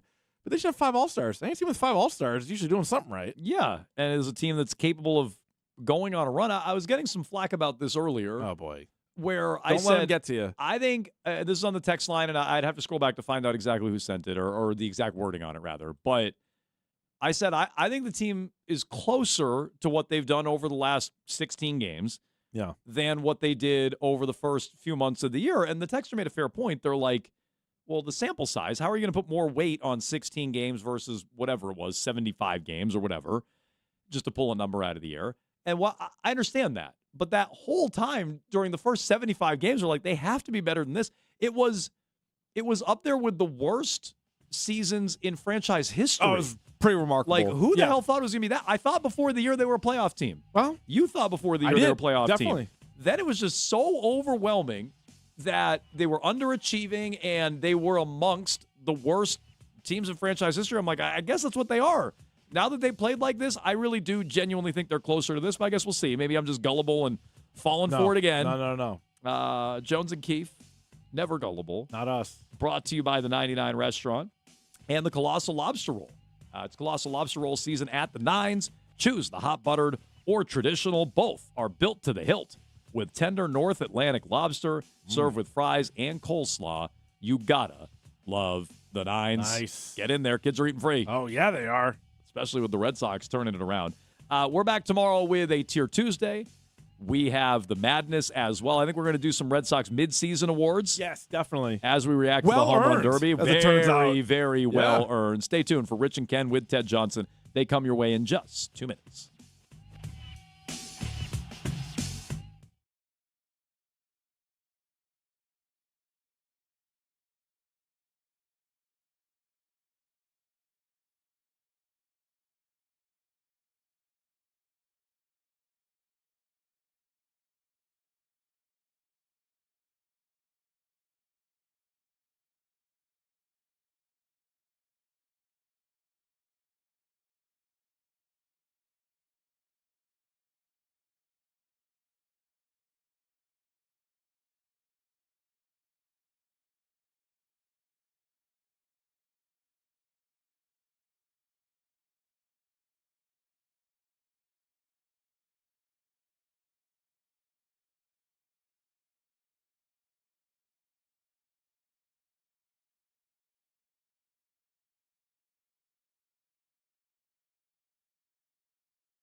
And the feed brought to you by Cape Cod Lumber. How about an all-star break, 9 in a row streak, and for the first time this season, and in 77 attempts, a comeback for the Red Sox when trailing after 8. Here, the Siegler sac fly that held up as the winner in the 10th. Siegler from the right side. Swings, drives one to left field. Let's get the run home. Back goes Taylor. Turns, makes an over-the-head catch for the out, but no chance to get the run home. It's a sacrifice fly, and the Red Sox lead for the first time today, 3-2. And the Sox now 1/2 game back in the final wild card. 68 games left. Home Run Derby tonight featuring Wilson Contreras. That starts at 8. Brought to you by Cape Cod Lumber, 100% owned and operated. Are you looking to transform your living space? Visit CCL Homescapes in Abington. Expert kitchen design, custom closets manufactured, designed, and installed. Get inspired in their fresh showroom or start your project online, cclco.com. I'm Ken Laird. That's what's in the feed at WEEI.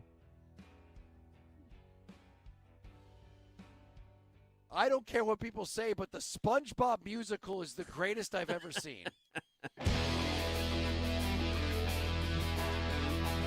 This is Rich and Ken with Ted Johnson on WEEI. I was quoting Bob Ryan there. That is not my hot take. Although from what I heard, it's pretty fantastic. It is Rich Shirtley, Ken Laird, and the return of our buddy Ted Johnson. What's up, Teddy J? What's up, boys? How are we doing, Speaking Rich? of fantastic, Ted Ken, Johnson. How about that? Good to see you guys. I missed you, boobies. I'm glad you guys didn't screw up too bad while I was gone. Arcan was trying to strip your name off the show and put his on it. Was he You really? believe that? Yes. Not surprised. Not Traitor. surprised, dude. You got you talk about a snake in the grass. So good. I'm glad you confessed that to me. I had a feeling he might. So You kicked him out like that bison at Yellowstone Park. You just came in with the horns and boom. I thought that was fake. That was not fake. I think so. That is The way he was unbelievable. ejected into the sky. Like, it was like, I've never seen anything like that. It wasn't just like this. If you didn't see the video, there's this bison that's just tremendous. lying on his side, and some dude drives past him. I think it's at Yellowstone, and he's got this truck, and it kind of revs him up, but there happens to be this guy who's walking around about like 20 yards away, and this bison starts chasing him around a tree, and when it hits this fat dude, he like goes 8 feet into the air. You don't have to call him fat now. The guy's got a bad enough day going on. The bison was hell bent on making sure he got to the guy because they kind of went in circles around these trees, and you could see the trees rustling. You're like, holy crap! And then eventually that bison caught him, man, and just sent him in the air. So yes, that's Arcan. Just look at that video before I see you next, man. That's going to be you, pal. That dude's got to be so jacked up. It's funny because that reminds me of the stunt that, Johnny Knoxville, he said out of all the things he's ever done on Jackass, the one thing that wrecked him the most, and he spent the most time in the hospital and that like really kind of ruined his body, was that one stunt where he was in the rodeo and he got flipped over by that bull. Yep. He didn't go anywhere near as high as this guy did. I hope the man's okay, because he wasn't the one effing with the thing. It was the guy in the truck who like riled him up. So it wasn't like justice. How about every single bull rider you ever see has those like Brian Cox neck rolls on that they have to wear because of how dangerous that sport is. It's crazy, man. And what what is a good score? 7 seconds if you're on that thing for 7 seconds. That's it. I think 8 is like that's when you're like a god. Matter of fact, the only reason I know that is I saw the Luke Perry movie 8 Seconds. That's right. Where he played a bull rider.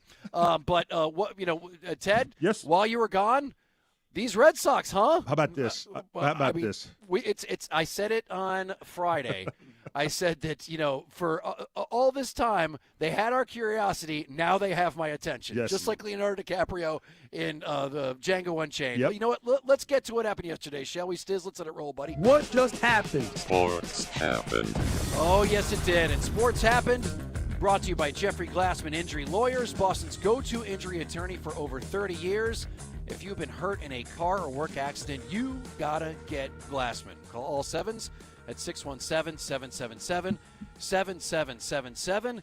Like that scene in the movies where the ugly girl takes off the glasses and is suddenly hot. Your Boston Red Sox have taken off their glasses, and now they are Charlize Theron. Let the clip roll, baby. Another 3-2 pitch up, coming with a tying run at second in the 10th. The pitch. Swinging a bouncing ball to first. Grab by Monasterio. 3 steps to the bag. It's over. The Red Sox have won it. They sweep the Mets. They sweep the trip. They go 9-0 on a road trip for the second time in their history. The first time since 1977. An improbable comeback win as they beat New York in 10 innings, 3-2. Can you believe it? Okay. I can't. As much as it was awesome hearing the legend call that, I wanted to hear a Wilgasm so bad. Well, Will took an early vacation. The Wilcano was off. I don't know what happened. Because Fleming would have lost it. You know, Ted, there was a game last week where the Red Sox won. I think it was when they swept. It was the final game of the White Sox series, I believe. And you actually could hear Will Fleming high five, I think it was Middlebrooks, in the booth. You could hear them actually high five each other, and it made the air. But how about this, man? Your Red Sox now third in the AL East and a half game out of the playoffs. How the hell did we get here? How about a 9-0 road trip, which is the franchise's first since 1977? 3 cities, 3 time zones, 3 sweeps. Angels, White Sox, Mets. On top of that, the stuff they used to suck at, they're getting good at now, such as being 0-43 this season when trailing after 8 innings before yesterday's massive comeback win. You also got to see the return of Brian Bayo, who gave them like 4 1/3 innings in a piggyback role. But what's crazy was that, like, maybe that's that his new role. That might be his new role. Yeah, it is. Yeah, it could be. Listen, if it works, it works. All I know is that, like, you know, the rookie Thornton, who was on the mound, dominated them for 7 scoreless. And then the Sox just, I mean, I know they were 1 clean Lindor play from a shutout dud going into the break, but the team is just finding ways to win. And Chad Tracy could not be happier. Let's play the clip, shall we? I mean, I don't know what's going to happen today. I mean, theoretically, we could end up, you know, in a wild card spot if things go our way. But to be where we're at right now, based on where we were at 3 weeks ago, you couldn't ask for much more. So the key is now, I told them that too. Part 2 is we got to be ready to go when the second part of the season starts. Get a little over our skis, settle down. Get on the We got- Tracy train. Dude, Come on, 68 Teddy. games left there, Chad. Don't be talking about the wild card. I just, you know, I don't mean to, you know, pee in your cereal here, but just, you know, 9 wins on the road is impressive. It really is. I mean, that's an incredible, you know, accomplishment. But the combined record of all those 3 teams that they played they're under 33 games under 500 with the of those 3 teams. So those were bad teams that they were beating up on. And I don't know. I mean, if you look at historically, this is what the Red Sox do going into the All-Star break. They seem to go in with these leads, you know, 8-1 in their last 9 games in 2023 before they entered the All-Star break. In 2024, they were 10-3 going into the All-Star break.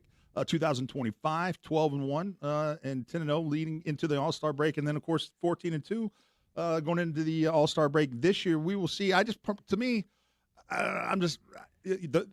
worry about the momentum. They were clearly using momentum to get these 9 wins in a row. With this little break, I worry about them coming back. Obviously, you got Tampa Bay, which leads the division. I look at the lineup and I go, really, are we feeling good about, you know, Monasterio and Gonzalez and Siegler? Are these and Eden? Are these going to be the guys that are going to get you there? At least these guys care, though. Don't you give them that? Like I Roman do. Anthony and I do. Marcelo Meyer are gone. At least you probably played with guys like this, Ted, that were just above their level for even if it's a short period of time. But what has Siegler brought to this team? Like just a little bit of want. Can we admit though that this can't be sustainable, right? I mean, we don't. I mean, we don't know. We don't know these guys. I mean, I can't imagine. I mean, my guess is these guys are come up here and they're just like their hair's on fire and they're, you know, Siegler especially bringing the energy. He might be legit good, but okay, he's a former first-round pick. I mean, maybe he just took him a while. I just feel like maybe you're right, Ken. Maybe I just feel like eventually these guys are going to hit a wall, and this momentum that they've been riding is not going to last as long as we like to think it will. You know what? I'm not going to dismiss that White Sox sweep. I think that, I mean, that was a team, they were one of the hottest teams in baseball going into that, and the way they were able to pull it off. And it's also kind of crazy. It's almost like this is being written in the most dramatic way possible. The fact that they weren't even able to get to New York until, what, like 2 hours before first pitch. As a matter of fact, did you see the T-shirts? Yeah, the show and go. Yeah, the show and go, 4:15 start time or something like that on there. I thought that was kind of funny. By the way, way to make shirts that fast. That was insane. Great. But then on top of that, you know, you've got like the come from behind win that they ended up having yesterday. It's like things are just falling into place for these guys. And Ted, I said this last week. It's now time to officially start giving credit to Chad Tracy, because I think that this is a team that could have given up, and just mentally they could have checked out because of how bad things were going. And honestly, we kept saying, you know, is he any good? And the one thing we could give him credit for is that you weren't hearing a lot of drama come out of the locker room, and that's on the manager. That's usually a sign of a good manager. And now he's got these guys obviously playing better than they did under Alex Cora. He's got individual performances and at bats, smarter baseball. Most of these guys have improved since Chad Tracy has taken over. So whether it's sustainable or not, Ted, I agree with you. I don't know, but I do know that what I'm seeing is a manager that has stepped up and we should start giving the guy credit. Yeah, no doubt, absolutely. He's you're right. He's always been a steadying force, I think. He's responsible for the lineup. Just ask him. He'll tell you. Mm-hmm. So he does deserve credit. I'm curious if there's been a clear and defining philosophical shift in how they do things, because in the last 6 games they've had a sacrifice bunt in the last 6 games, totally. which they haven't done in 30 years. Cora would never have done that on the road in the 10th inning, laying down a bunt to start. Yeah. So is that now kind of the new standard? Are we truly like seeing this team kind of morph into the Brewers, or the Tampa Bay Rays? Are they now truly a small ball team? I mean, that's kind of what they're designed to be. And so I'm curious if that is a Chad Tracy influence or not. And then the one question I wonder about is, do we think Roman Anthony's coming back? Do we think Marcelo Mayer is coming back? Do we think Trevor Story is coming back? Ted, I love that you brought that up, because another thing I'm going to give Chad Tracy, because I worry if those guys come back that this mojo that they have is going to go back to the way it was. Exactly. And we talked about how, it's obviously Chad Tracy had something to do with sending Roman Anthony down to Florida. He's like, you know what? You are going to go down to Florida. That's where you're going to rehab. And we had a clip from Sean McAdam and talked to Chris Cotillo, who reported on this, and it almost seems punitive. Almost like he was somebody who they were. My opinion of it is I believe that he was bringing down the vibe of the team. Whether he wasn't doing what he was supposed to be doing, or just it was depressing that this guy just wasn't getting any better. Chad Tracy had a heads up and was like, you know what? We need to remove him from the equation until he's back and ready to play. So we think let's send him down to Florida. Do you think that's what it is? We're not buying what Breslow was selling as far as just too many. There's too many folks in the training room. That was the dumbest thing. Breslow thinks we're idiots. Like, Breslow, honestly, when he said that, I'm like, he obviously thinks we're morons. That's the worst thing I've ever heard. But any Rich, kind of spin ever. My favorite though is when he says, "I'm glad you asked that question." Like, he was so excited to answer that question, and his answer was a little bit head scratching for sure, man. It was like you guys are the dumbest people. You're money mouths to me, you stupid Red Sox fans. That was really the worst answer he could have given. Not enough tables in the room where we put people on tables to get them better on the tables. I like those guys are gonna come back, right? I mean, with 68 games left, and you just wonder, is that a good thing? I don't know. These guys, as bad as Duran's playing, I tried to stick up for him a month ago when he had a little hot streak, but he is just dreadful right now. They're carrying him. He's hitting 194. They need Roman to come back, and even if he hits 200 and hits 10 home runs, if he plays left field every day or DHs or whatever, just get Duran out of the lineup. They need Roman back. They need his bat in the lineup. Wow. Well, he's in the 7-hole right now. Boy, Ooh, that's not good.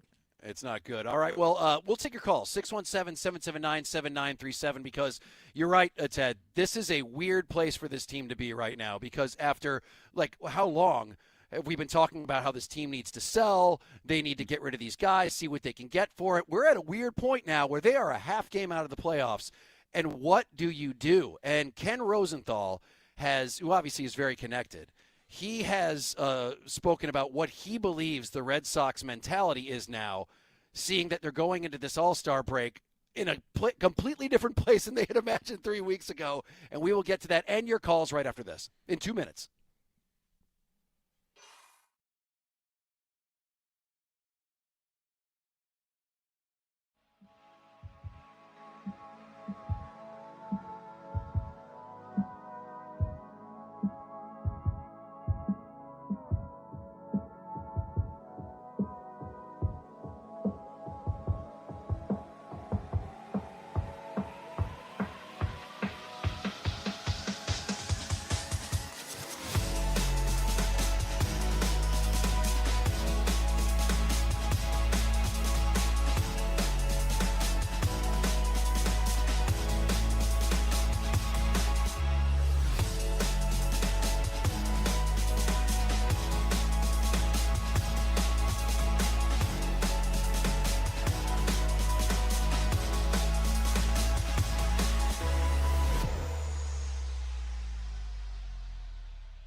a shot down the left field line. If it's fair, it's gone. It's hooking. It is out of here. Inside the pole. He picked that one up well. Mona. Adios. And it's 1-0 Red Sox. Not quite a Wilgasm, but fairly close. Fairly close on that one. That was early in the game. That was early. It is Rich, Ken, and Ted Johnson here on 93.7 WEEI. We'll take your calls at 617-779-7937. Also, you can listen to us on that Odyssey app. It's a great way to hear the show. You can also press the follow button and have the show shot right to your phone, and press the microphone button and record a message for us, launch a take grenade. We play that in the 5 o'clock hour. And right now, your Red Sox are just doing things that none of us, I think even the team, Chad Tracy, even seems more surprised than anybody that they are in this position, where now you're a half game out of the playoffs. And what do you do now? My God, I mean, how long ago was it? Was it 2.5, 3 weeks ago where we had Sam Kennedy on the Greg Hill show saying that they're going to have to pivot? Yep. Yeah. And now what the hell does this team do? First of all, Ted, what would you do? Like if you were in Breslow's situation? Because this is a weird spot, man. It doesn't sound like you have a ton of faith that they can continue. At least not. I mean, obviously this streak has been insane.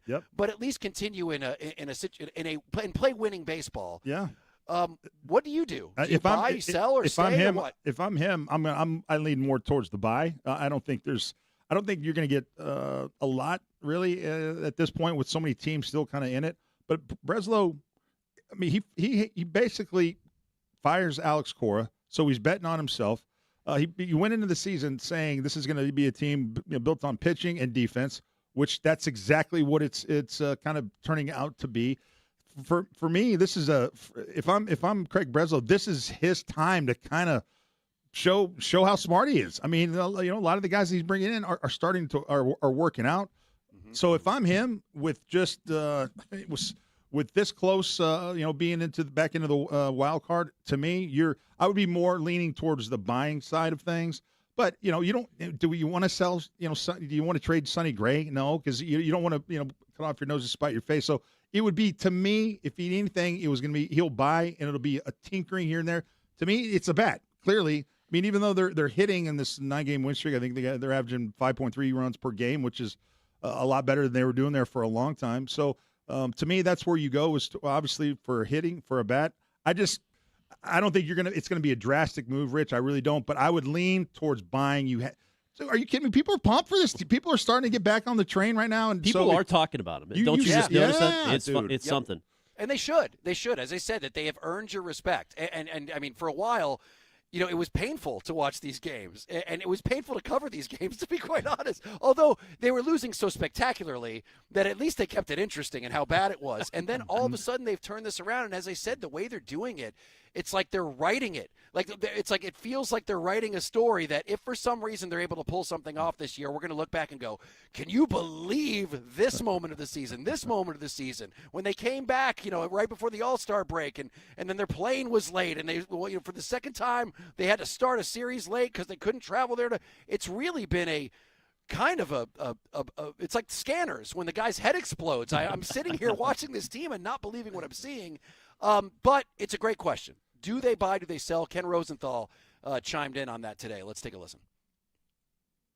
On June 30th, I wrote this. The surging Red Sox are somehow in the playoff hunt. They had just won 5 straight.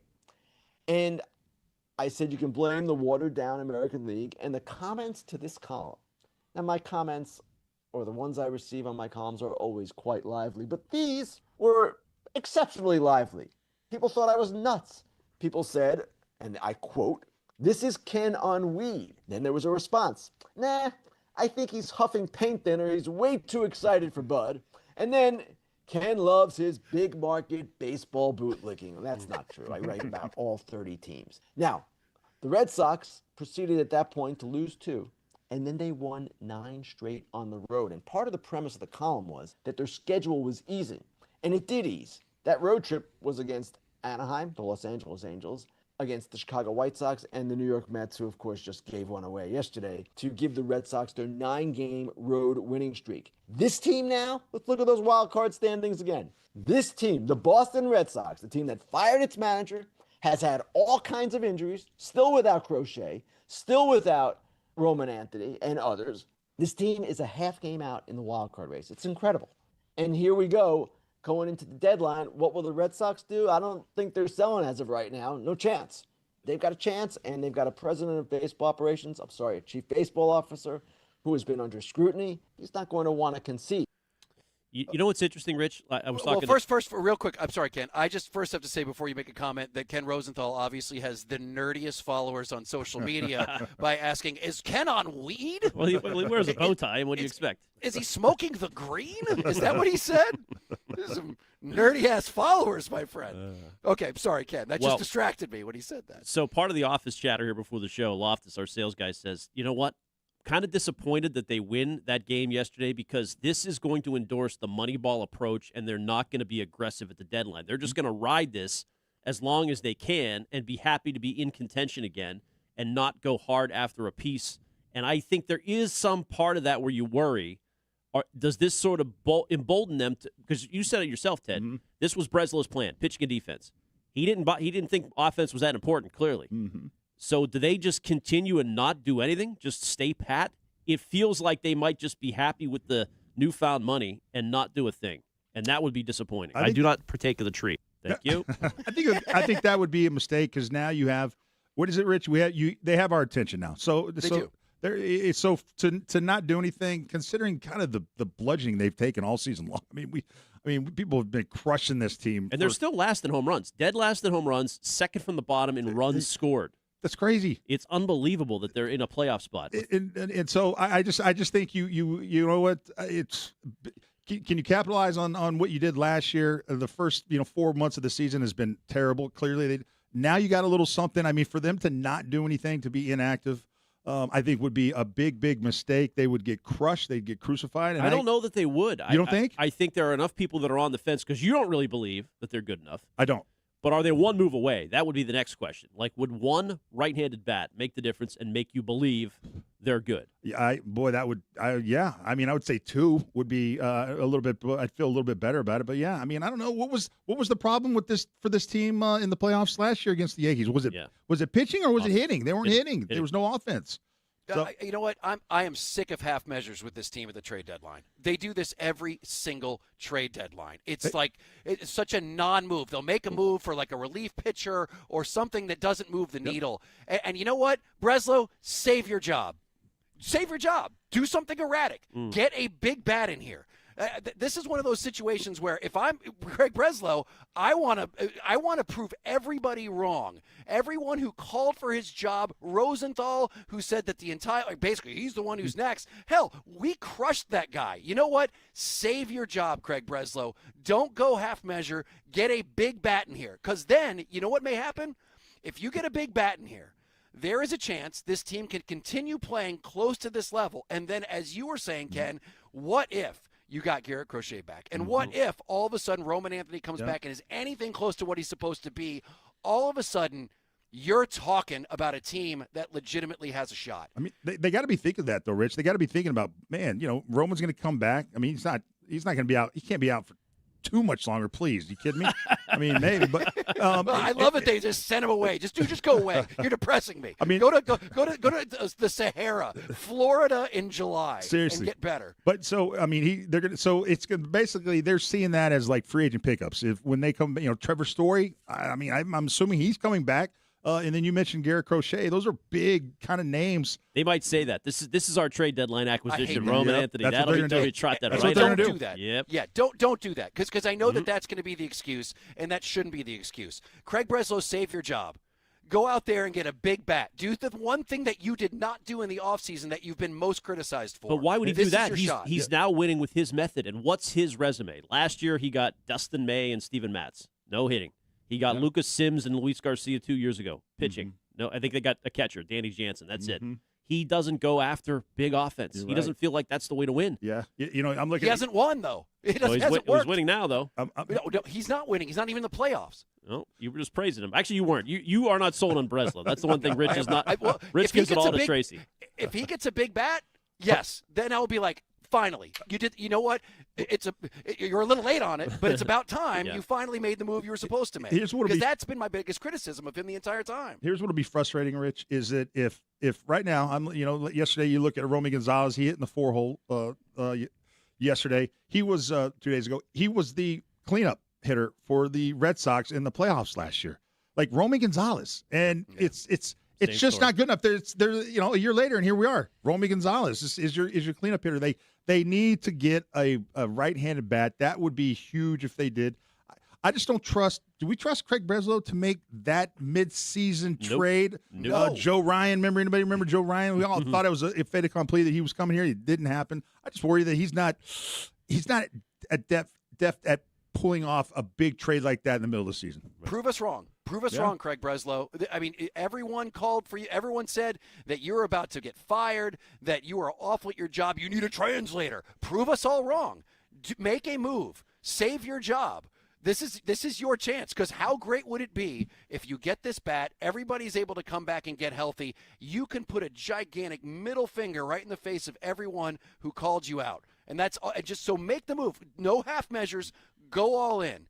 And then Ken, I will finally give Craig Breslow the credit that you so desperately want me to give him. All right, 617-779-7937. Teddy J, you have like a crystal ball or something. There's something, especially when it comes to the Patriots.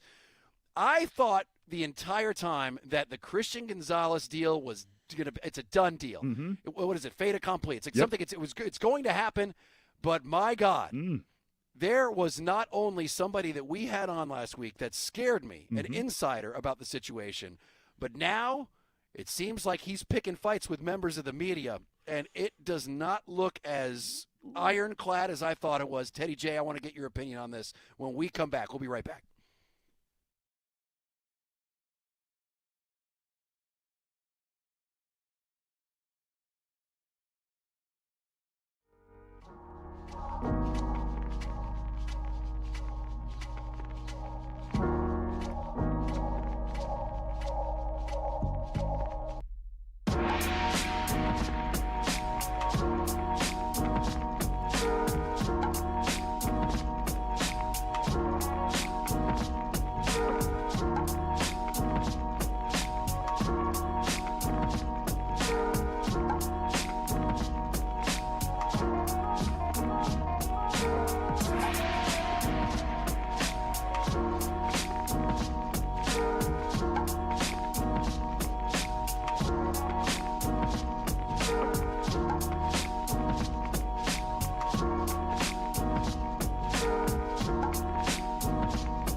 Yes, it is Rich Ken.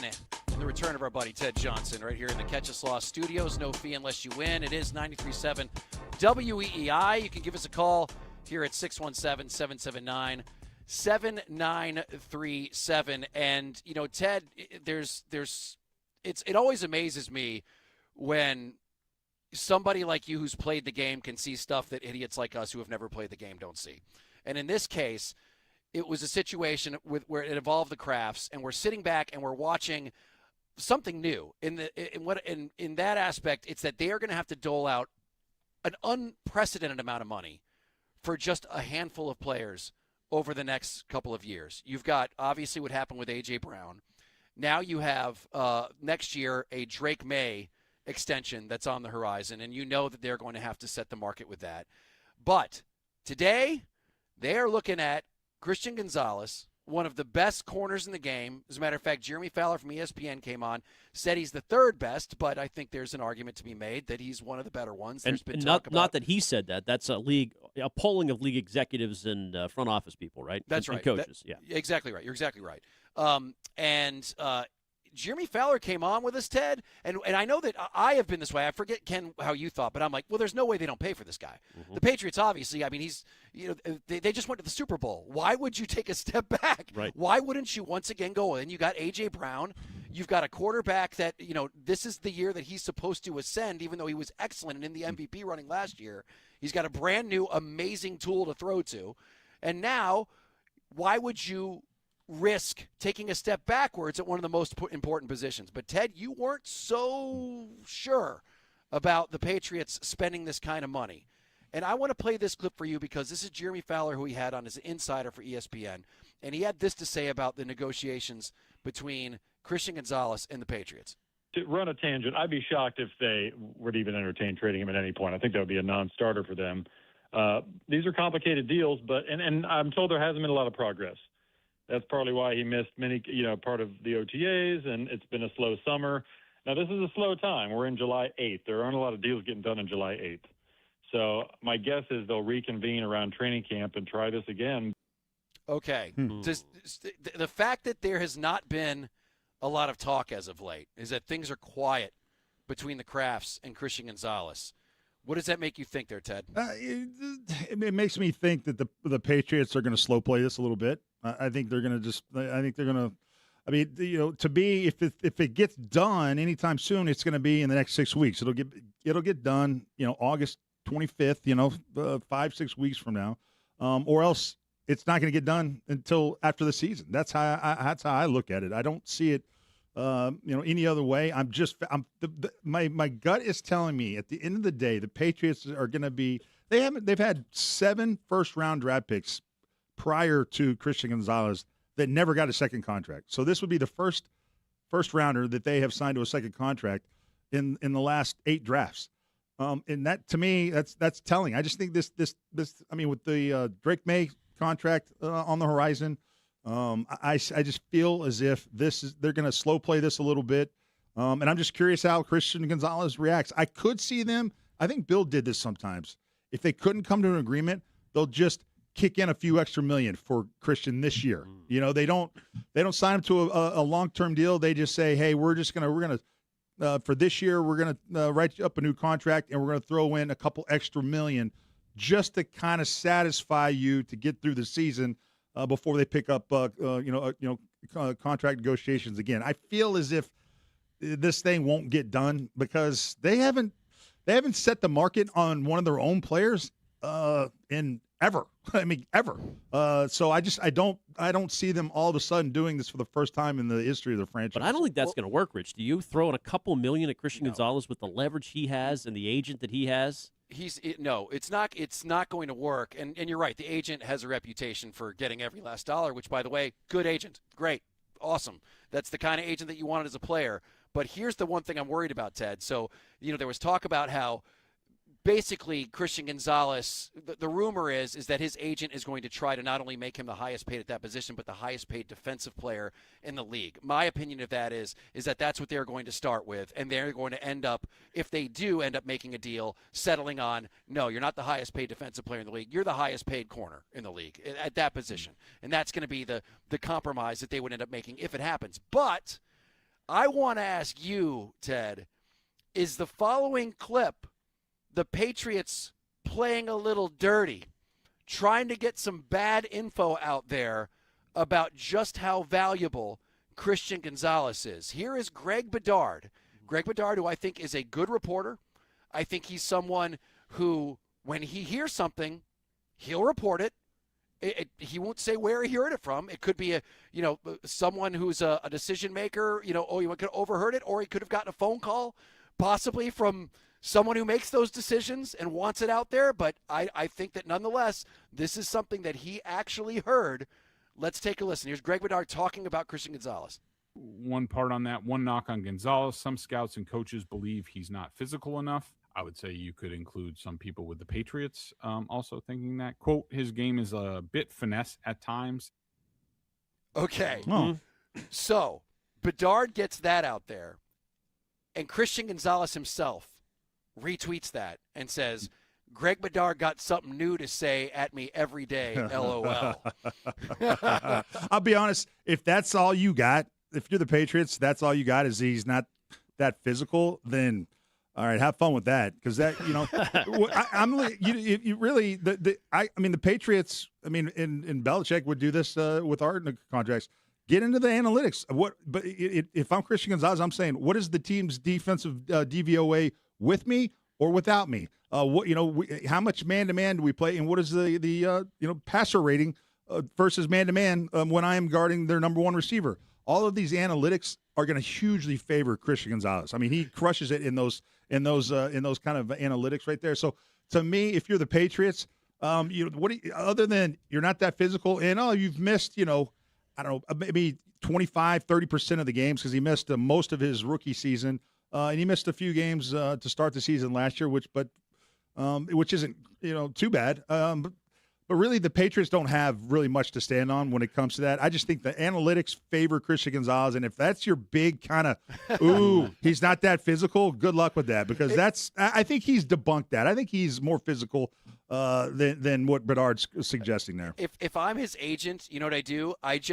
I go to the Patriots and say, here's the Super Bowl. I want you to edit out every part of every part that isn't embarrassing. And the only thing that will be left is Christian Gonzalez's play. Yeah. Because every other part of the Patriots play during the Super Bowl was just awful and tough to watch. But the one guy that showed up in the biggest moment is the guy that you're deciding right now whether or not you're going to pay. And that's all you need if I'm that He did have one touchdown late to Matt Collins. That was a nice little throw by Drake when it was like 50-12 or whatever the score was. Right. And edit out the garbage time, of course. We edit that part out as well. But I think it's an interesting contract because of what's on the line. They have their first four opponents are playoff teams with really good quarterback play. They're on the road playing the defending Super Bowl champs. They need Christian Gonzalez out there to get off to a hot start. When you have a pass rush that was dead last in sacks last year, and really I think has only improved just marginally this year, they need to have studs on the back end to kind of hold up with what they have in the deficiencies on the front end. So him getting in and playing and getting off to a hot start to me is imperative for this defense and this team to get in the direction where they need to get to early in the season. All right, we're taking your calls next, 617-779-7937. It is Rich, Ken, Ted Johnson from the Catch Us All Studios. No fee unless you win, and we'll take your calls next. Also, the Home Run Derby is tonight, and I'm telling you, there's enough statistics out there to say that maybe it's not the best thing for the players. Hopefully that won't happen this evening, but we'll give you a preview of that right after this.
Oh, there you go, Ted. There we go. There we go.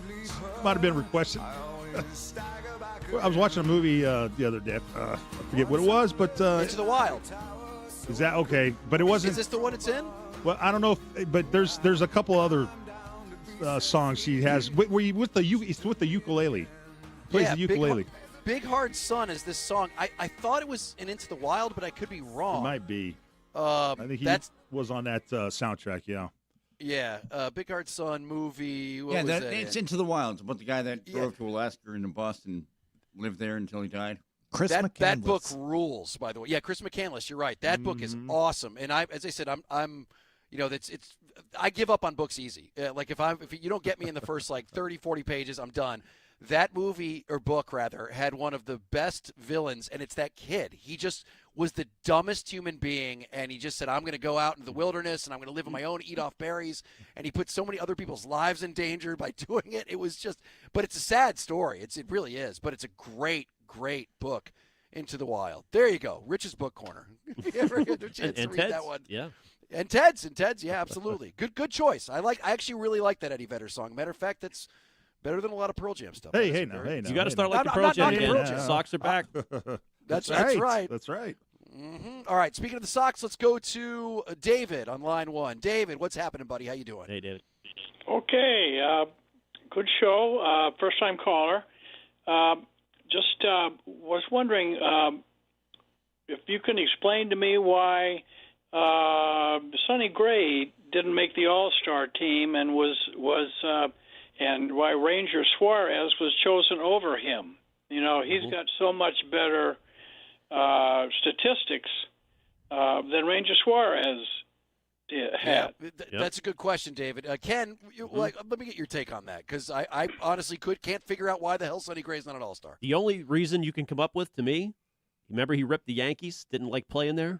Yankees are very influential. John Schneider of the Blue Jays is the manager. However, I think there's a lot of input from the manager, and maybe he and Booney are tight. I don't know. I'm looking for conspiracy theories, but maybe Sonny Gray opening up his mouth in the offseason cost them that, because he should have been at least the replacement for Schlittler or one of these guys. Is it even is it even debatable? No. Like Sonny's numbers are so good. He's got 11 wins. He's one off the league high. I mean, it's embarrassing actually that he's not in there. They hate us because they ain't us. I think it could be. Let's go to Chuck on line 2. Chuck, what's up, buddy? How's it going? Hey, Chuck. Thanks very much for taking the call. Before I say anything, before the call ends, I want to know what is going on with Wilson Contreras. I haven't heard a thing. I heard he was, appealing a 10-day suspension and then blackout. I don't know if he's dead. He's down to he got a 5-game suspension. He's got 1 left to serve, so he'll be out for the first game Friday, but then he can play in the night game Friday night. And he's in the Derby tonight. Thank goodness for that. Okay. Now, I think he's great. He's the big hitter that you need and want and everything. But I do agree that all the teams that have been playing during the streak, was it 15 games? They've won 13 out of 15, right? 17 of 22. Okay. Well, anyway, they're all losers. They're all, they're all lost seasons and everything, especially the New York Yankees, which we swept in 4 games. Everybody agrees that the Yankees can't hit, pitch, run, field, nothing. And that's because they're not spending enough on the payroll, obviously. That's what you got to understand that. They have some big names injuries right now, too. Yeah, I appreciate the call. Thank you for calling. You know what? I the Sonny Gray thing is confusing, and I don't know if it's there's some behind-the-scenes scheming or whatever. All I know is that he mentioned Wilson Contreras, and tonight he's going to be in the Home Run Derby. I didn't realize the Home Run Derby, they always change things around, trying and making it more entertaining. Whereas I think the MLB All-Star Game is the only All-Star game between the major 4 sports that's worth watching. The Home Run Derby, I've kind of checked out on. Well, not tonight. You got your man Wilson in it. Come on, you're not going to watch on Netflix tonight? Listen, and that also sucks that they're doing it on Netflix and they're making it so you have to have a subscription to watch this thing. But either way, it's gotten boring to me over the past several years. And I know that there's people who raved about last year's. Was that the one that was like, edge of your seat excitement? To me, I don't care as much because it just feels like it drags. And that's why tonight's Home Run Derby could end up being one of the worst. And I don't mean to, crap on something that's got a loved Red Sox player on it, but they changed the rules this year. Did you guys hear about this? Yeah, but this should be better for you. It should be quicker, no? No, it would be slower because they're taking away the clock. So 8 players are still going to make up the field, same as years past. But instead of trying to hit as many homers as they can during timed rounds, participants will now start each round with a finite number of swings. 20 in round 1, 15 in round 2, and 15 again in the final round. So there is not going to be that clock. So you're going to have these guys taking their sweet time for all 20 pitches. Gatorade between each pitch. Yeah, it is going to slow things down on what already feels like an event that absolutely drags. But 15 swings shouldn't take that long. I don't think it'll take that long, Rich. See, I almost think it. I'm kind of curious to think it might be better. I think you'll have more home runs. Yep. Well, maybe less total home runs, but I feel like because they were hitting like 40 or the best round I think ever was like 40 or 41. Okay, so you think the clock was I think you could get more. Yeah, the guys were exhausted, and leading to what you were talking about last week, Rich, was some of these guys were like blowing their arm out or whatever, Yeah. So I think it's safer. Yeah, now that is one thing that does make it better. And I was thinking about that as well, is that you're not like, like hammering the thing that's completely screwed up these guys. Yeah. Which, by the way, there have been, people who, work for these teams who don't like their players to be in the home run derby for that very reason. Right. Who was it? Was it Adrian Gonzalez when he was here who completely effed himself up in the home run derby afterwards? He wasn't the same. I don't know. That Adrian Gonzalez era was just a nightmare. So everything seems awful that happened then. But yeah, I don't like the fact that they took the timer away. This is kind of like Dale Ordway at the mic. They're going to pace themselves nicely. Yeah. You know how Dale Ordway took like a good 20 seconds between jokes. Yes, that seems to be exactly. And it delivered. I think I liked it. I do like, however, I was taking a look at what the Red Sox have coming up schedule-wise, because as great as this tear has been, the Yankees obviously was impressive. Ted, you and I disagree. I think that White Sox series was very impressive just because of I don't think the White Sox had lost a series at home yet. I believe they were undefeated, and they were on somewhat of a tear. But if you take a look at what's coming up, you've got obviously Tampa Bay first. It's if you look at the next several series, like the next month, it's like a barbell. You've got like a monster at the beginning with Tampa Bay, who are 56 and 38, and then it goes 3 versus Baltimore, they're under 500. 3 versus Toronto, they're under 500. You've got 4 versus the Athletics in Sacramento, they're way under 400. But then you got the Dodgers at the end of the month, and that is obviously going to be a kick in the ass. And then 3 against the White Sox, who are legit this year, as I was saying before. So if you add all of those together, all the way through the first week of August, it's about a little over a 500 average. So if they can continue to play as well as they do, listen, man, I think that you have a team right now who is starting to individually, every player seems to be getting better. They're playing smarter baseball. And if for some strange reason Roman Anthony's hand magically heals itself and he wants to get out of that fiery inferno of Florida in July, and he comes back and has any kind of contribution to this team, then maybe, just maybe, this is a team that could make some noise. Well, honestly, they're third in baseball in earned run average and third in outs above average defensively. How crazy is that, seeing that they're the worst in home runs? Right. And you have Ranger Suarez, who you signed for big money, who's an all-star. Yep. You just talked about Sonny Gray. He should be an all-star. Yep. And you have Crochet if he comes back.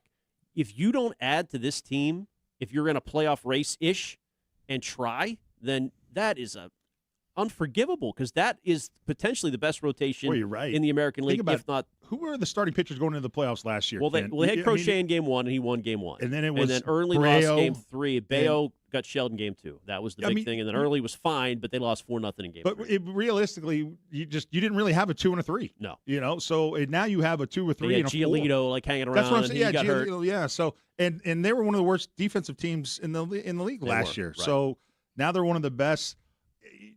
Can we just get a little pop? It's the most obvious need in baseball history, obvious. a right-handed power-hitting bat. Go get the guy. Ketel Marte, if the Diamondbacks slump, again, go back to him, and my new obsession is Jeremy Pena with the Astros. And the Astros are kind of fading, so let's see. And he signed for more than just 1 year, so you get a shortstop for a couple years, you get rid of Trevor Story, bang. Ooh. Come on, Breslow. Save your Let's go. job. Let's go. Make a big move, baby. Save your job. Play the Peanut song. Let's go. World Series. I just worry that the momentum that they had going into the All-Star break will not be there when they get out. And it's just the teams, a lot of times that happens, man. They were riding the high, and then you take a little time. That's why Contreras tonight, if he wins the home run derby, this is going to spark the second half. Oh, is it? Okay. It's all on the line tonight. Oh, yeah. All right, Wilson, let's go, Bubba. Let's do it, man. No pressure. All right. Give us a call, 617-779-7937. There's somebody who disagrees with me. I love that. It does not like my take on the home run derby. And on top of that, Ted, I have been dying to ask you about this whole is Tom Brady a traitor to the New England Patriots thing. This is one of the more ridiculous, awesome stories that has come out recently. And why it's coming out now, I have no idea. But we will get to that. Also, your calls next, 617-779-7937. 2 minutes. We'll be back.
Now, here's what's in our feed.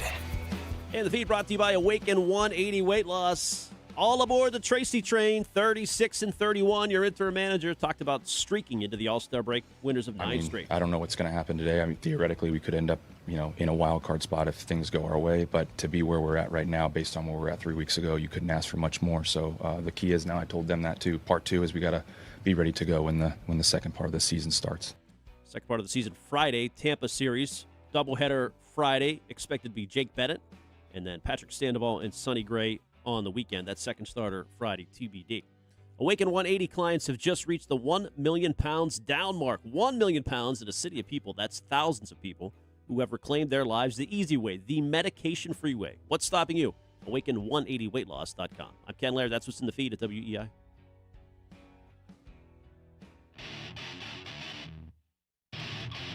Rich and Ken with Ted Johnson.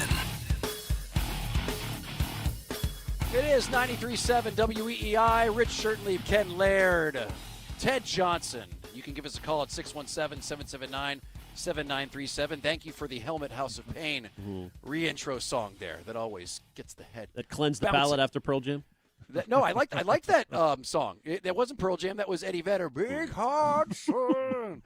Listen, I'll take any Eddie Vedder except for that song he wrote about the Cubs. That song was just... yeah, not the best. Don't let them tell you it's only a game. He did that live at Fenway, and I was like, time to pee.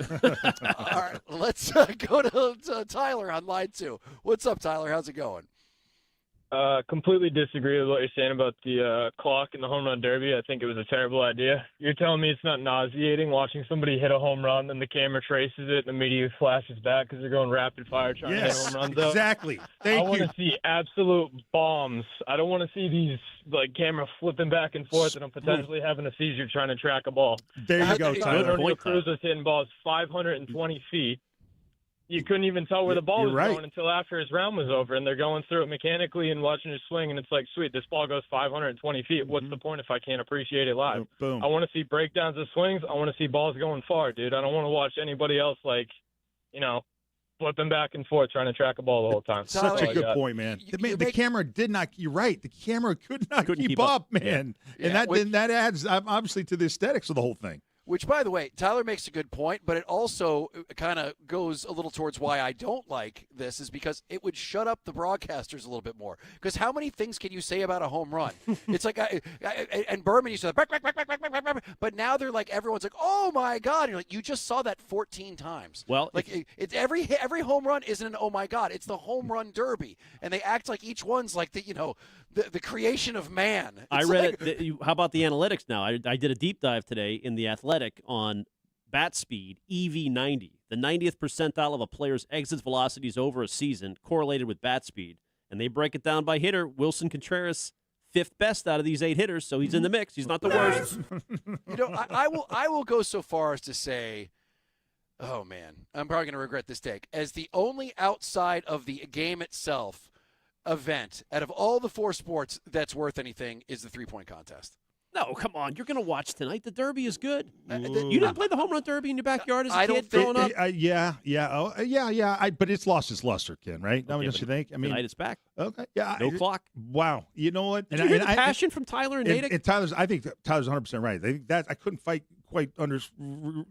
say exactly why I didn't like it. He nailed it. It's because they go. There's so many. They go so fast that you don't even get to see the home run and land before the next one's being hit. So, but I'm not the biggest fan of the 3-point or the slam dunk. The slam dunk's awful now. It's done. I mean, it's like now there's guys who you don't even know winning the slam dunk. No, that's true. That's true. What in hockey doesn't really have like a the slap shot one's pretty good. Yeah, that's okay. Skater. But if I miss it, I miss it. The NFL has one that I actually kind of like, and I know Ted, you're probably not going to like this. I don't mind enhanced the one. Games. What's that? The enhanced games where they take steroids? No, I'm talking about the NFL's got that one that Mac Jones was a part of. It's where you have it's almost like a shooting gallery where you've got all the moving targets. Yeah. That's all right. I don't mind that one. I don't mind that one either. Okay. Yeah. But I mean, it's not a classic. Home run derby's a classic.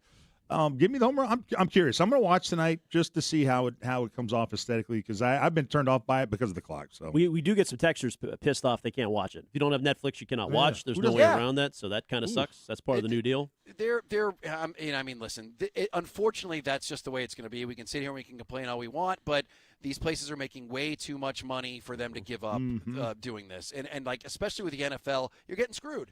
If you are not somebody who is who subscribes to all of these different streamers, you're not going to be able to watch all the games you want to watch. That's just the way that it is. And when you got franchises getting sold for $10 billion, that's insane, man. These guys are getting their money back one way or the other. That is crazy. I would think of all of the different apps to have. I would think everybody have Netflix. Netflix, yeah, that should be your first. I think. What's your first pick in that's the? Definitely a Netflix. Is my first one. There's nothing good on Netflix anymore. Right. Like, you know what? Yeah, because You're an Apple disagree. guy. I watched Widow's Bay first episode, by the way. Not bad. Yeah, great show. You guys great like show. It's a little.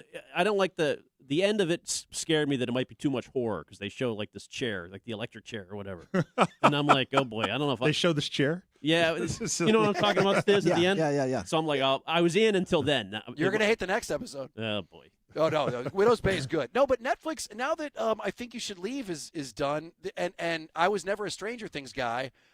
I there's really nothing on it that I want to watch. Like I canceled my Netflix. There's really nothing to watch. I do watch a lot of HBO. I think they've got good programming. That's a top 3 pick. Yeah, me too. I'm an HBO guy. Legit. HBO's been good. I'm going to give you warning though. I watched something this weekend and I couldn't have been more disappointed. There's a brand new Larry David show where Larry David he's like in moments in history. Yeah. It is shockingly bad. Really? Yeah. Like I can't believe he's he's part of this. He mailed it in during the next series. So. He was distracted.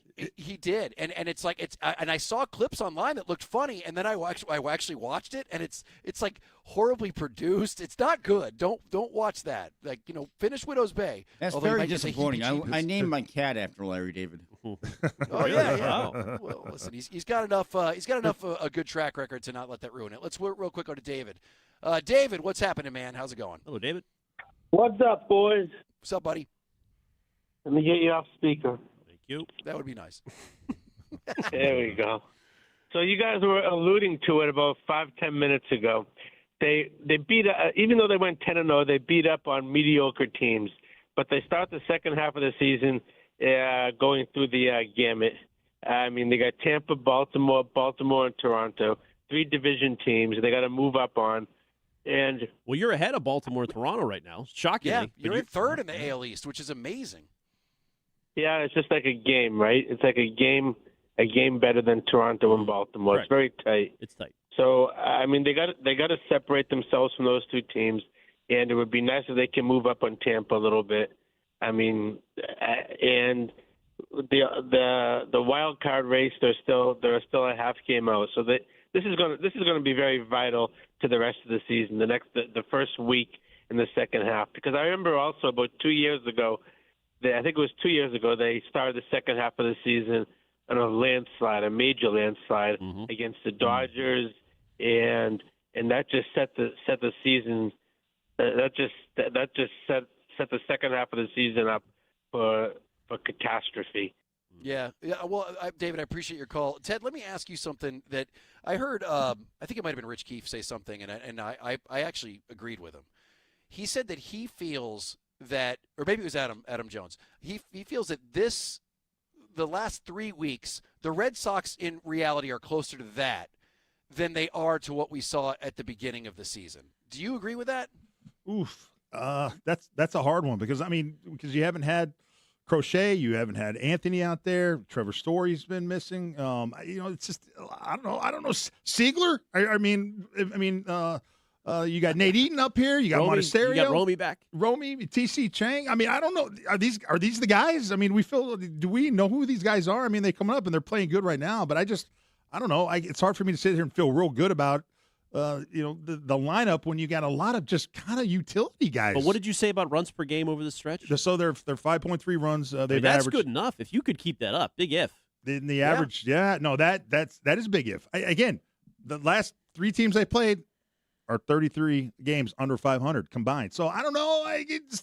I got to see it against better competition. You know what I'm caught between here, Rich? Your excitement, because when you get excited about the Red Sox, it starts to pull me. Remember they beat the Braves and Rich was like chasing the bumper like a dog? God. It's unbelievable. But then there's Ted's skepticism, which is, it is tough to be in the middle of this. Dude, this is like the Jalen trade. You were so – God. I feel like there was a point in the season, like where you with the record that they had, that if they were to have made the playoffs, it'd be the first time in the history considering how they started. I mean, it's just so they're gonna if they do pull this off and get into the playoffs, and then it's they've accomplished something that they haven't accomplished. But it's so different now. You see that stat where this is the first 9-0 road trip since 1977? Yep. That team in 1977 won 97 games, and they finished 2.5 out. It's unbelievable the difference in baseball from the 70s when you would miss the playoffs, and now, you win 82 games, you get in. You're right. This American League is so bad; it's historically bad. Yeah, that's true. But the reason I agree with Adam Jones about this past couple of weeks being like more what the real Red Sox probably are than at the beginning is like think about how unbelievably out of character it was for Caleb Durbin to be as awful as he was. Like that was nobody expected that, and now he's on fire right now. But I think we expected him to be more like this than we did at the beginning of the season, right? Yep. Right. Okay. And the pitching seems to have obviously, continued to be the way. They've been great almost all season long, so I guess that's kind of an equal. Yep. But they are hitting better too. And we knew that they needed a big bat, but we didn't expect them to be as awful, to leave as many men on the base as they were during the beginning of the season, to be as like bad decision making at the plate, whereas now they're playing smarter baseball. I don't think any of us thought they were going to be idiots like they were at the beginning of the year. I just feel that they may not be as good as they were over the last 3 weeks, but I do feel that they're closer to that than they were at the beginning of the season. Well, if that's the case, then make a little buy there at the trade deadline and get you no half measures, Ted. No half measures. Okay. Go all in, baby. Make a big buy then. Big buy. Yes. Yep. Go all in. Come on, save your job, Breslow. This is the Mike one Trout. time. Let's go with Mike Trout. Sure. Why not? Alvarez, go big. you're done. Yep. Go big or go home. All right. 617-779. Please. Yo. Are you kidding me? That Can you would be imagine huge. if they would trade a Triple Crown candidate. Has that ever happened? Oh man, probably no. You could make it worth. Hey, there's always some. That deal would that'll get be it done. Now you do that. Oh my gosh, this place would be. It'd be Right. nuts. It'd be nuts. Anyway, Absolutely. Please. Absolutely. No, Let's make it you wish. happen. Come All on, right. Craig. We're counting on you. We can all take back all the crap we said about you, except for me. Not till the end of the season. Not until you win. I won't like you until then. 617-779-7937. All right, I got to get Ted's take on this whole Tom Brady potentially helping the Seahawks win the Super Bowl. We will get to that in just 2 minutes. We'll be right back.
Yeah.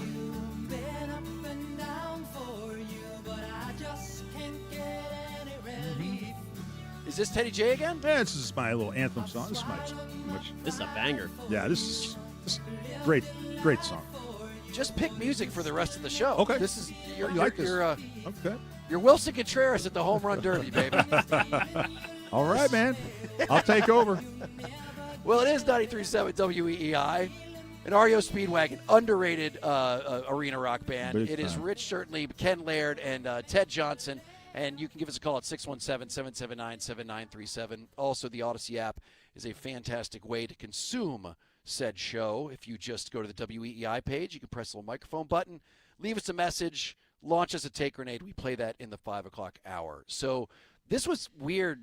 And Ted, I want to get your take on this because this kind of, and Ken and I were talking about this kind of came out of nowhere. So head coach of Seattle Seahawks, Mike McDonald, was doing an interview with Dan Patrick.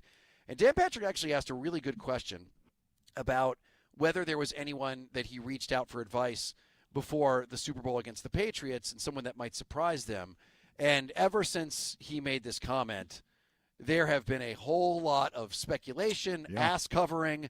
Let's go ahead and get to this clip if you have not heard it yet. Who did you seek advice from going into the Super Bowl that might surprise me? Well, I wouldn't have surprised. I called John Harbaugh and I talked. He was great. Probably can't mention one guy that really helped us out that had some conflict of interest. Can we guess? Sure. I don't know if I'm going to tell you, but go ahead. Bill Belichick.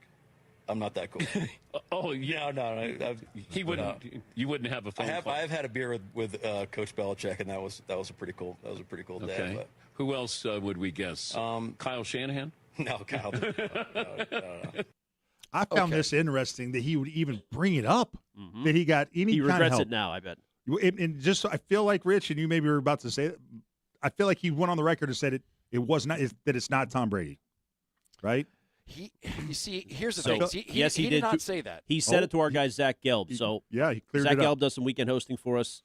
He was on Saturday morning. Yep. And he said he reached out to Mike McDonald directly, and Mike told him it was not Brady. He asked him straight up, was it Brady? He said no. I was surprised that Mike McDonald's a pretty button-up guy. For him to just throw that out there, I found to be pretty interesting. I got a couple names that I might. Oh, really? I'll throw out there for you guys. See Can what I you think. just first say before you give me the names, Yeah, because I go. can't wait to hear these, is that I think that Mike McDonald's covering his ass, and it is Brady. Yes. I think it's absolutely Brady. And, I mean, because everything lines up. First of all, that's something Brady would do. Like Brady with this whole, Listen, I don't have a dog in dog in the fight. Yeah, Yep. And I still think he has got a hair in his ass for the Crafts. I still think that because of his competitive nature, he's somebody that will never forgive them for what they did and how they chose Bill Belichick over him. I think when he's with the Crafts and he's getting a statue and they're having a Brady day, he'll play nice and he'll shake hands. But according to you and some other people who speculate, he did have to get paid to be there. Which, if you truly love the Crafts, you wouldn't make him pay to get you there. It's such a dynamic between the three main players in this whole dynasty with Belichick, Kraft, and Brady. They all in public say the right things to each other, but behind the scenes, they're all backstabbing each other. I mean, so I think it's probably Brady. It makes the most sense because it's like, what are you trying to get? What kind of intel are you trying to get? You're trying to how does Josh McDaniels call a game? Yes. You study coordinators. Whenever you're in the biggest games, you don't study the plays, you study the coordinator. What is that coordinator like? Tell me how he thinks. What does he like to call in these situations? How does he like to play this certain coverage? And so to me, the most beneficial thing that Mike McDonald could probably get from someone who's got a tie to the Patriots is how Josh McDaniels, the offensive coordinator for the Patriots, thinks in critical situations, and that's there's an advantage to calling certain defenses based on that. So the other names I'll throw out there, Dean Pease. Dean Pease was the defensive coordinator for Vrabel when he got hired with the Tennessee Titans, but they had a falling out, and Dean Pease actually retired from the game, but then I forget. Then the Atlanta job opened up, and the guy that got the head coach, the son of FedEx, Arthur Smith, was the head coach of the Falcons. Hired, and so Dean Pease unretired to go be the defense coordinator for Arthur Smith. So either like Dean Pease is and Vrabes used to be tight there, not anymore. Maybe that's the guy. And then another name, Matt Patricia is another guy who knows Josh McDaniels very, very well and can probably give some intel onto how Josh thinks. So it's either probably Brady most likely, and then Matt Patricia. I think would be a better one. He's definitely jilted. Now, how about Mayo or Alex Van Pelt? I don't know. No. I'm not sure Van Pelt knew the offense. When he was here. He doesn't know Josh, and I don't think Gerard knows much about Josh either. To be honest. Let me ask you this, Ted. Okay, so let's say it was Brady. Yeah. Let's say and Brady obviously knows Josh McDaniels' offense better than anybody. And he gave him all the goods. He gave the Seahawks everything in the playbook. And just so you know, that's the benefit. It's telling Mike McDonald how Josh McDaniels. It's not how Vrabes runs a defense. It's Josh McDaniels how he thinks on offense. To me, that's the intel that he got. Just to clear that up. Let's say he did that. Let's just for a second imagine that Brady for an entire day, sat down for an 8-hour session and just gave him everything. Because he said really helped us out. That's what really helped us out. Really helped us out. Yeah. So let's say he did that. You're right. Are the Patriots still winning? Are they winning that Super Bowl? No. If they didn't do that? Okay. Right. No. It was over before it started, Ken. Yep. Come on. That game was But over. even the pass protection issues, you would attribute to this intel. That could have made the difference between 11 hits on Drake May and 6 sacks and the whole. Because that was the story of the game, right? I think you could say. I think I just think Seattle could say we're going to run the ball right here, on every play, and the Patriots wouldn't be able to stop them. I think that's how good they were. Yep. Comparatively I also speaking. don't think that Tom Brady's help made Will Campbell a sieve.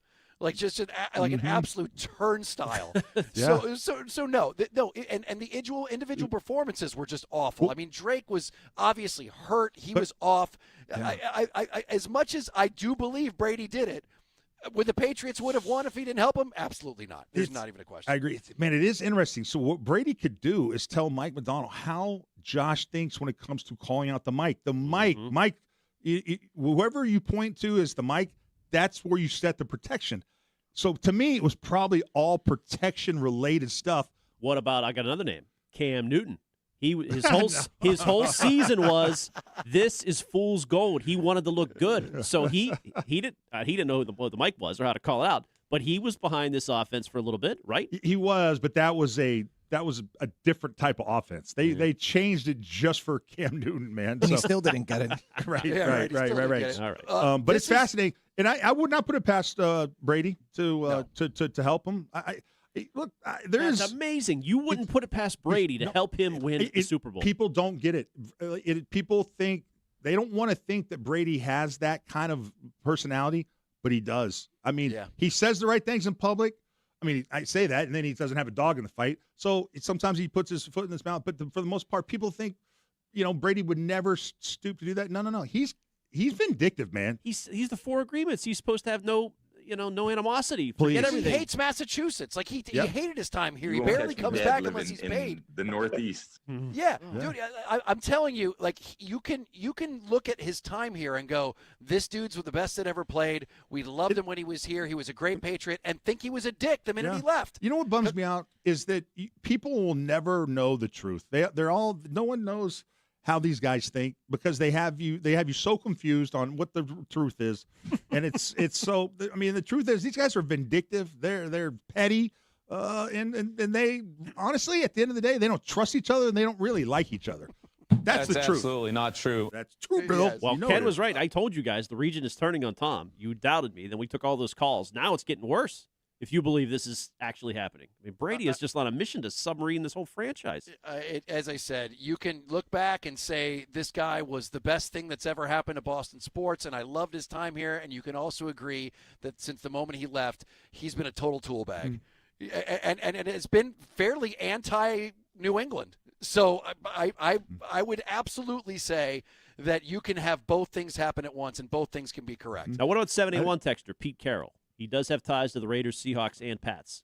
Could it be Pete Carroll? You know what? That's I get because he was a former head coach here. I don't think he's up with Josh McDaniels. No. Yeah. Too far removed. Yeah. Yep. Without a question. But speaking of players and people that don't get along, I made a prediction when actually this is something that was spurred on by our guest from Yahoo Sports that we had on who said that the Jaylen Brown trade was a lose-lose for the Celtics, and he believed it was a lose for Philadelphia. And the more I thought about that comment, the more I thought he could be right. Yep. There's a chance that these guys and their personalities could implode. And we have our first bit of evidence that might be the case.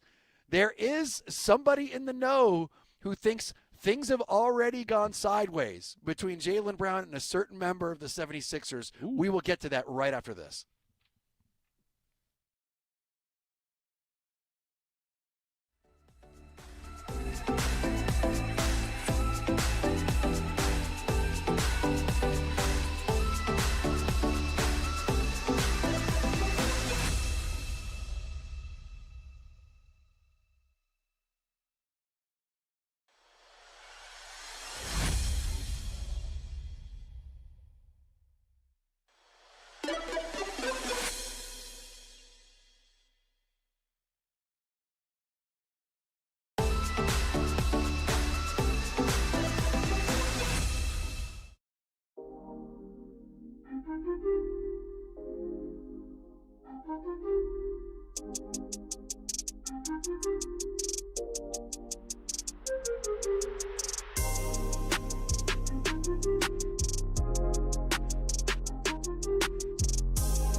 It is 93.7 WEEI. Rich Schertenlieb, Ken Laird, 3-time Super Bowl champion Ted Johnson.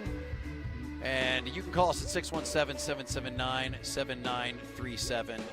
The one thing that's going to be very interesting to watch outside of whether or not this Celtics team, the new hot take is that they're actually better now that Jaylen Brown is gone. Mm-hmm. I know, Ted, that you think that there's a chance that this team could be better without Jaylen Brown, right? Yes, I do.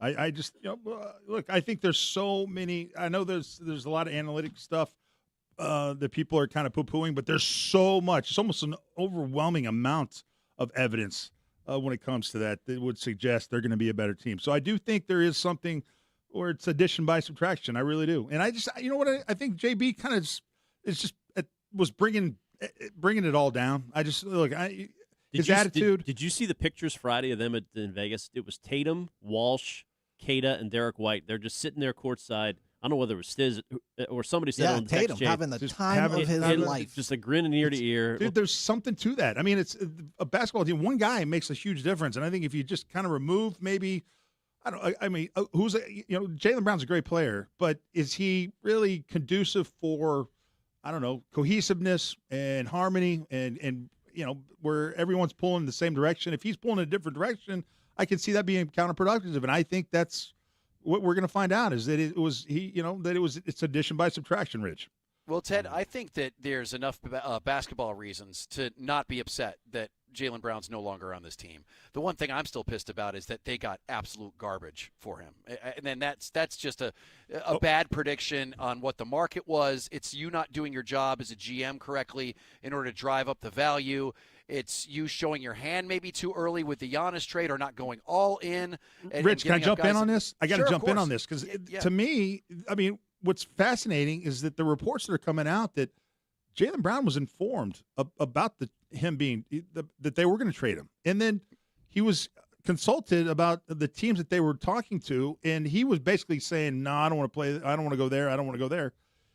He was basically impacting, I think, the return by being involved in the trading behind the scenes. Absolutely. And I remember when that Sam Amick article came out in the New York Times where they said that Jimmy Haslam over with the Bucks, the owner of the Bucks, had heard some sort of inside information that Jaylen would not want to sign an extension, that he would not be happy there.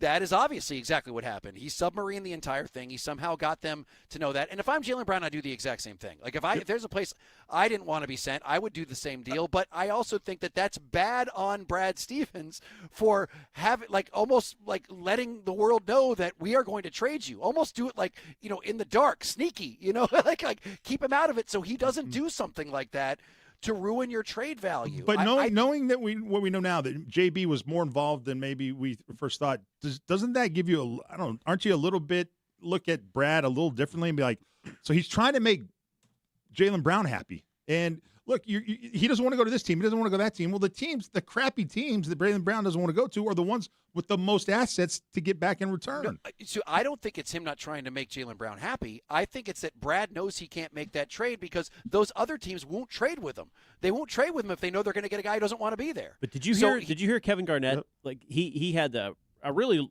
good answer, I thought. Like he's stunned that they sent him out, and in particular to Philadelphia. I thought he made a great point. It's like, you really feel a certain way about a guy if you send him to the Philadelphia 76ers. That says it all. It's true. I think we have that clip. Stiz, I know you were primed to play a different clip, but do you by any chance have that Kevin Garnett clip? Because you're right. This is interesting, especially coming from a guy like KG who knows these guys very well.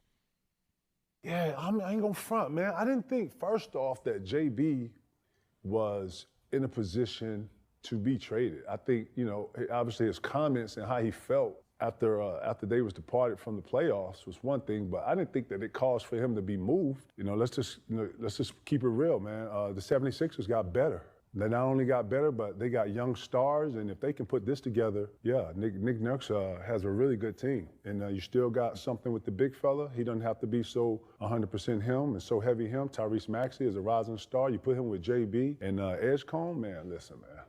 And then it was in conference, so that says something, That says we want to see y'all want to see y'all 4 times a year. We're going to see y'all 2. You know what I'm saying? Like, to be in conference, to trade somebody in conference? I mean, and the great thing about all of this, the one thing that actually makes me somewhat feel better about all of it is that this could combust. Like the 76ers, that's a weird recipe when you have especially 3 guys there who think they're the alpha. You've got Tyrese Maxey, who honestly should be the man. Like, he should be the guy. Like, that dude was ready to take over that team. He's the one guy who, has been playing exceptional basketball consistently on that team. And then you've got Joel Embiid, who feels that he is the alpha. Mm-hmm. And now you've got Jaylen Brown showing up, trying to show the world that, oh, no, he's not the guy that all these analysts were talking about, that the Celtics are going to be better without him. He should be the number one guy. He should be an alpha. And you got 3 of those together on a loser franchise that loser things happen to, and just there's such a great chance of things imploding. Yeah, but Rich, the counter to that is? You've got Ugo Gonzalez, who went 3 for 16 Friday night, who you wouldn't include in the Giannis trade. Give me the 3 stars who all think they're alphas, and you can have Ugo Gonzalez. Well, that's why this clip it warms my heart. This is Tracy McGrady. And isn't Tracy McGrady the guy that's a good friend of Jaylen Brown? Yeah, very tight with JB. Yeah, yep. They're best buddies. And Tracy McGrady, it seems like things already haven't started off on the right foot with Jaylen Brown and Philadelphia. Let's take a listen. JB was on a stream the other day, and he reached out to Maxey. He talked to Maxey, and he talked to VJ, but I don't think he hasn't spoken to Embiid yet. So, and, they had their thing in past years, personal, thing going on. Now they're teammates, and I don't think there's been a conversation between the two, at least not to my knowledge. I haven't heard anything on it. So that's not a good sign, because when you go into a new team and you go into a team that, this is the MVP, like you've been the MVP for this team. Now I'm coming to join your team, and we haven't had a conversation. I don't like it. Yeah, I don't like that. I love it. You know what I mean? Because we all trying to, we're getting off to a fresh start. Joel, you're getting off to a fresher start, right? And now you add in another MVP along with the young boys that you have. To make things easier for you. To make things easier for you. And there hasn't been any communication as far as my knowledge. Ooh, there's no excuse for that. Like, could you imagine someone like, SGA getting traded to the Celtics, and you find out that he's been on the team for a week and a half and he hasn't reached out to Jason Tatum? Mm-hmm. Well, your guy Mitchell Robinson just said he didn't want to leave New York. It was like against his will, so that's not great. Dude, but I hear what you're saying. That's a good point. Like, think about it, Ken, Rich. Think about what Philly fans are thinking. The way JB is going, the way he's leaving here is like, it makes you think that he never wanted to leave here, and he's mad that he has to leave here. He doesn't seem like he's embracing Philly. No. Well, Embiid's probably pissed at the flop thing, right? Because he said he was a flopper. Yeah, probably so. But if you had $10,000, okay, and you had to lay it down, I love this. Philly or Boston, who goes further? Boston. No, I'm putting on the Sixers. I'm taking a chance on the Sixers. Really? Yep. Man, I think they're closer to imploding than they are. They could implode, but they have a high ceiling. They do. They do. Much higher ceiling than you. If every one of these guys, like, all of a sudden just put their stuff, egos away and just play for each other, which I can't imagine Embiid doing. I can't imagine Jaylen Brown doing. And you got Tyrese Maxey, who's, wants to be the man. So I think they're all on different levels, and they all want different things. I think they're going to implode. I am guessing that they are going to implode. How good do you feel about Missoula and Ron Harper Jr. and Ugo? You know what? I think they're not going to have as many regular season wins, but they'll go to at least the second round of the playoffs next year. Yep. Ted, I agree. I'm still pissed that they got trash for Jaylen Brown. As a matter of fact, I was telling Ken this last week. Every time I imagine the 26-27 Boston Celtics, I don't even think about Paul George. He's not even on the team. Mm-hmm. Like, I just imagine him like not even playing, like a non-factor. But when I think about what they did do, getting Mitchell Robinson and getting Mike Conley Jr., who's like an older veteran, which are two positions or two different things that we said that this team needed. A vet, kind of a guy like Al Horford who can kind of be the calming presence in the room, and somebody who is a real big, and Mitchell Robinson is that. Mm-hmm. I think that this is a team that's cleaner than the Sixers are, that has better defined roles. You know who the man is.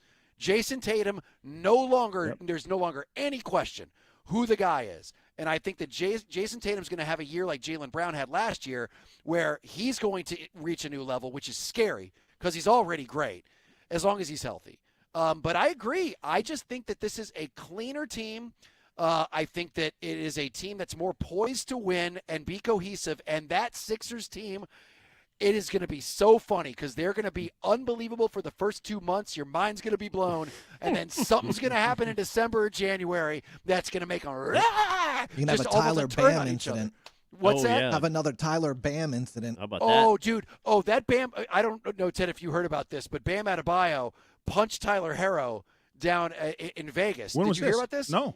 Yeah. Last Friday. So they were both at, and obviously Tyler was the guy that was traded from Miami for Giannis. And so down in Miami, I guess they got in like a little bit of a scuffle, and Bam Adebayo punched Tyler Harrow, and that has caused chaos in the NBA. And I'm talking between players that have nothing to do with this, like Draymond Green and Udonis Haslem have been just killing each other. That's been great. It's been awesome on social media. Matter of fact, who's Haslem backing? Bam? Are they picking sides or? No, Haslem is ripping on Draymond Green because okay, well, you know what? We'll get to it because Haslem buries Draymond Green. Absolutely buries him, which Draymond Green's one of the best crap talkers in the league. Yeah. And for a guy to come out and just absolutely bury him, you know what? Let's get to that because it's so. How did good. I miss this? Oh well, I mean, once again, it's a story that's just been blowing up over the past couple of days. I'm gonna slide one thing in real quick. I gotta get his opinion on Peyton Pritchard. No one talks about him. He is gonna fill a lot of what Jaylen Brown was doing. He's gonna be Brunson. He's gonna be Brunson? He's not Jalen Brunson, but he will pick up a lot of the slack that's for JB being gone now. That's all I want to say. Right. We'll see. I mean, as I said, there's a lot of room for all of these guys to reach a new level. It's a slingshot year. Just get ready for the rebuild. That's all. Sure, maybe that's the case. All right, 617-779-7937. We'll get to some of this Draymond, Udonis Haslem stuff. Tyler Harrow, as I said, there's not a more punchable face in basketball. So I can kind of understand Bam Adebayo, what he did. We still don't know why he did it, but damn, it's funny. We'll get to all that right after this.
It is 93.7 WEEI, and we are live from the Catch-A-Slaw Studios. No fee unless you win. Rich Shirtleaf, Ken Laird, Teddy J back with us, and you can call us at 617-779-7937. Well, everything seems to be going according to plan out in Las Vegas. You've got a top-tier Terp who's been out there, I'm sure, enjoying the free buffets. You've also got Hugo Gonzalez underperforming. And then you have fights between ex-teammates. And in this case, you had Bam Adebayo and Tyler Herro, who were at the Resorts World Casino for a workout. And it's still, there's no reporting on why this happened, but Udonis Haslem just went up and punched Tyler Herro in the face. And as I said, No, not Haslem. What's that? You mean Bam. Oh, I'm sorry. Bam Adebayo punched Tyler Herro in the face. And as I said, probably the most punchable face in the NBA, so I almost don't blame him. But both of them said no comment, and there's really been no reports as to why this indeed happened. Well, no, there was a report. Hero said something about Bam basically not living up to the contract or not playing hard all the time, but it wasn't he didn't say Bam by name. I'll find what it is, but there was some reporting on. You're right, Ken. It was like a text. He was texting to someone that got leaked. Right. Ooh, okay. Calling Bam soft? Is that what it was? Or Man. Yeah. Well, in this case, Draymond Green, who, by the way, I just heard the commercial for his podcast there, the Draymond Green Show. I believe it's an Odyssey show. He went on the air and was talking about, he said, he was talking about the punch. And he goes, and I remember one person when the Jordan Poole incident happened who was really, really outspoken about it. Now, if you remember, let's go back a couple years ago. Do you remember when during practice, when both of them were with the Warriors, Draymond Green absolutely laid out Jordan Poole, who I think might have been a rookie at the time. But this was not a love tap. This was not I'm just trying to get a message across to you. Like, he jacked him. And it was, I remember seeing that and being like, you almost got to suspend a guy for that. This is your team leader? They did suspend him, didn't they? I think they suspended him for a little bit. But, I mean, that was about as egregious and as bad as a punch. And I just remember thinking, okay, well, Draymond is he's a dick. I mean, I know he's been like he was not suspended. That's crazy. Yeah, they fined him. It's insane, guy. I thought that was right. Yeah, they didn't get suspended. So he said, I remember one person when the Jordan Poole incident happened to me who was really, really outspoken about it, and it bothered me, and that was Udonis Haslem. He said, I saw Udonis get into guys on teams that were younger than him before, like Jimmy Butler. He said, then he came out like, that's ridiculous. You get into it with your young guy. I would never. I can't believe you did that. He said, what is it, heat culture or heat way? Maybe they don't have fights. So Draymond Green ripping on Udonis Haslem. Udonis Haslem, who's been retired for a while, just came out. Dude, firing. Just firing. That Twitter post is like, wow. I'm going to try to read this the best I can. Good luck. But he uses some terms that I don't know if I'm pronouncing correctly, but all I know is it's written in anger. He wrote to Draymond Green, Udonis Haslem. He said, I see some things don't change, LOL. You was on Suck-a-Blank 4 years ago when you swung on Jordan Poole, and you on Suck-a-Blank now. I usually don't engage, but since you went so far left to get my attention, here it is. If you think your big 32-year-old, 3 or 4 rings at the time, having ass swinging on a 23-year-old Jordan Poole at the time is the same, then you're even more delusional than I thought. First of all, Bam is 28. Tyler is 26. Neither one of them got it all figured out yet. Maybe I was giving you too much credit at the time because I thought you did, so that's why I commented. Second, anyone who knows Bam knows he's strong as a baby bear. If he would have unloaded on Tyler 100%, it's over. You fired off on that young boy like it was a club punch, and you'd never met him before in your life. Third, yeah, I did go at Jimmy. You damn right.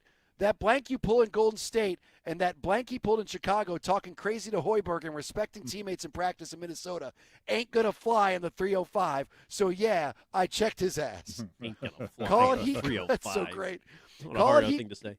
Yeah, I mean, listen, he's down with Pitbull, Mr. 305. Call it heat culture or whatever you want, but before I let one player disrespect Spo in front of the squad, cut his legs out, and disrupt what 15 other guys trying to get accomplished, I'll kick his ass. I owe that to Zoe and Tim and Glenn and the rest of my OGs. I'm going to vibe you, and I think you know that, so unless it's me on Prime talking hoops, I won't mention you at all. You brought me into this, and I am retired and out of the way. I suggest you keep pushing because I ain't giving out no more hall passes, brah. I think it was a typo, too. He meant to say, I don't vibe with you. Yes. That was on social media. God, how do you fit that in? Dude, it's not. It's more than they let it go more than 140 characters Jeez. now. So yeah. Well, do you want the original? So here's what sparked the Hero Bam thing. Tyler Hero shared a social media graphic that highlighted the NBA's least efficient mid-range shooters, of which Bam was on there. Somebody commented on it defending Bam and said Bam did his job as a top 5 defender, averaging 20 and 10. And Hero responded, "You should get paid $60 million to be a top-tier defender on some nights? ? I'm just wondering since we're talking." So that is what people are assuming. He didn't say Bam by name, but saying he's takes nights off defensively and his shooting percentage is one of the lower mid-range in the NBA. So I don't know. Is that cause to punch a guy in the face? Probably not. But these guys, it's the drama in the NBA is out of control, man. Really These guys, man, they're trying to catch up to the WNBA. Yeah, man. It's no one's going to catch the WNBA. But you know what? They'll know who they're talking about. So I can see how things could get a little. Man, they're so sensitive. This stuff, man. It's unbelievable. Well, that's why this whole Jaylen Brown not reaching out to Joel Embiid thing is so fantastic because the drama in the NBA is real. Like, this is real. It is real. Like, I mean, you make one little comment like Jaylen Brown did about Joel Embiid flopping. They don't forget that stuff, man. They don't forget it. Mm-mm. Let's go to line 2. Steve in Fall River. What's up, buddy? How's it going? I want to give a proverbial punch in the face over the phone to all these amateur GMs that have been running their mouth about the Red Sox for the last 2 months, and I would hope that they stay quiet. I know you want to get callers, or maybe they call up with a little contrition. Back up STFU and let the professionals work the room and take care of stuff. Stop calling up with nonsense. And believe me, I'm the critical guy. I've been I can criticize, but when you see what you see, and after they start a run, you got people with the default medicine. Well, it's only going to extend the Breslow era. God, now that they're winning 10 out of 13, like Stephen Fulmer's been saying for 3 months, or it's 14 of 16. Now there's a downside to that. The Craig Breslow era is going to last longer. Shut you know what up. Steve, real quick. You're spiking the football kind of early for a team that's just now going into the break and isn't even in the playoffs yet. Oh, we lost them. Oh man, damn it! Because listen, I'm liking what I see, and I like the direction that they're going in. And as I said, I think they're more like this team over the past 3 weeks than they are like the old team when they were absolutely dog trash. Dog trash, is that a term? Yes. But I also think that anyone who's sitting here going, you got to start apologizing to every criticism that you've given. No, man, we don't know what they're doing. They're not even in the playoffs. It's a whiplash season. You cannot commit one way or the other to this team. You just you're like frozen, just in like. Sports Talk Radio Caller of the Year. Yeah, is that who that was? No, that's Stephen Fall River. Oh, okay, Stephen the Truck right. is also on the line if you want to get the caller of the year. All right, Stephen the Truck. What's up, my buddy? How you doing? Hi, guys. First of all, I am not Caller of the Year. That distinction goes to Paulie. Okay? Oh yeah, it's Paulie. Yeah. Okay, that's right, Steve. So that's right. Let me what Ted said was 1,000% right. I think Peyton Pritchard by far is the best ball handler on the team and has been for a couple of years. So I think by being that kind of a ball handler, and I know he loves the three, but he also likes to drive to the hoop, and you can see that a lot. He does go to, and he gets a lot of rebounds for a small guy. So I think his game is going to come up exponentially. I really do. And, we're going to miss Jaylen Brown. Let's not be stupid about it. He's a great player, but I think he was dragging the team down, slapping the face to Tatum and other stuff.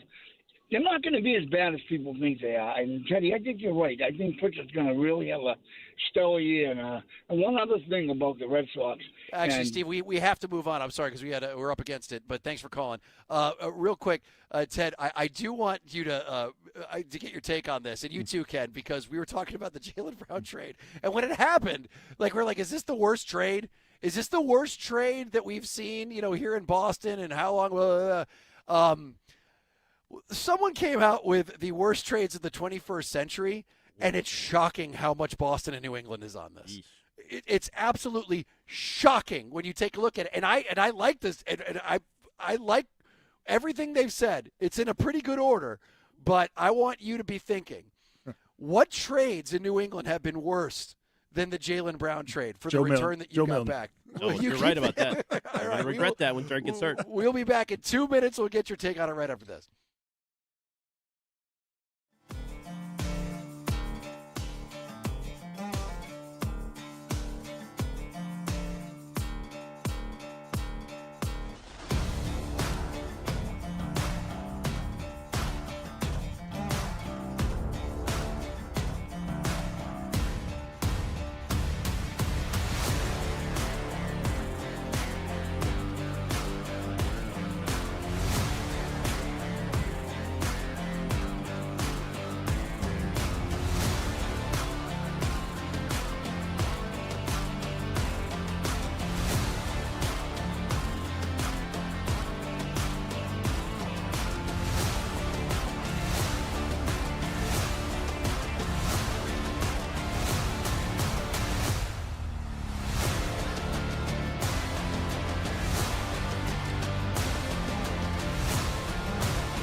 And the feed brought to you by Boston Prolotherapy.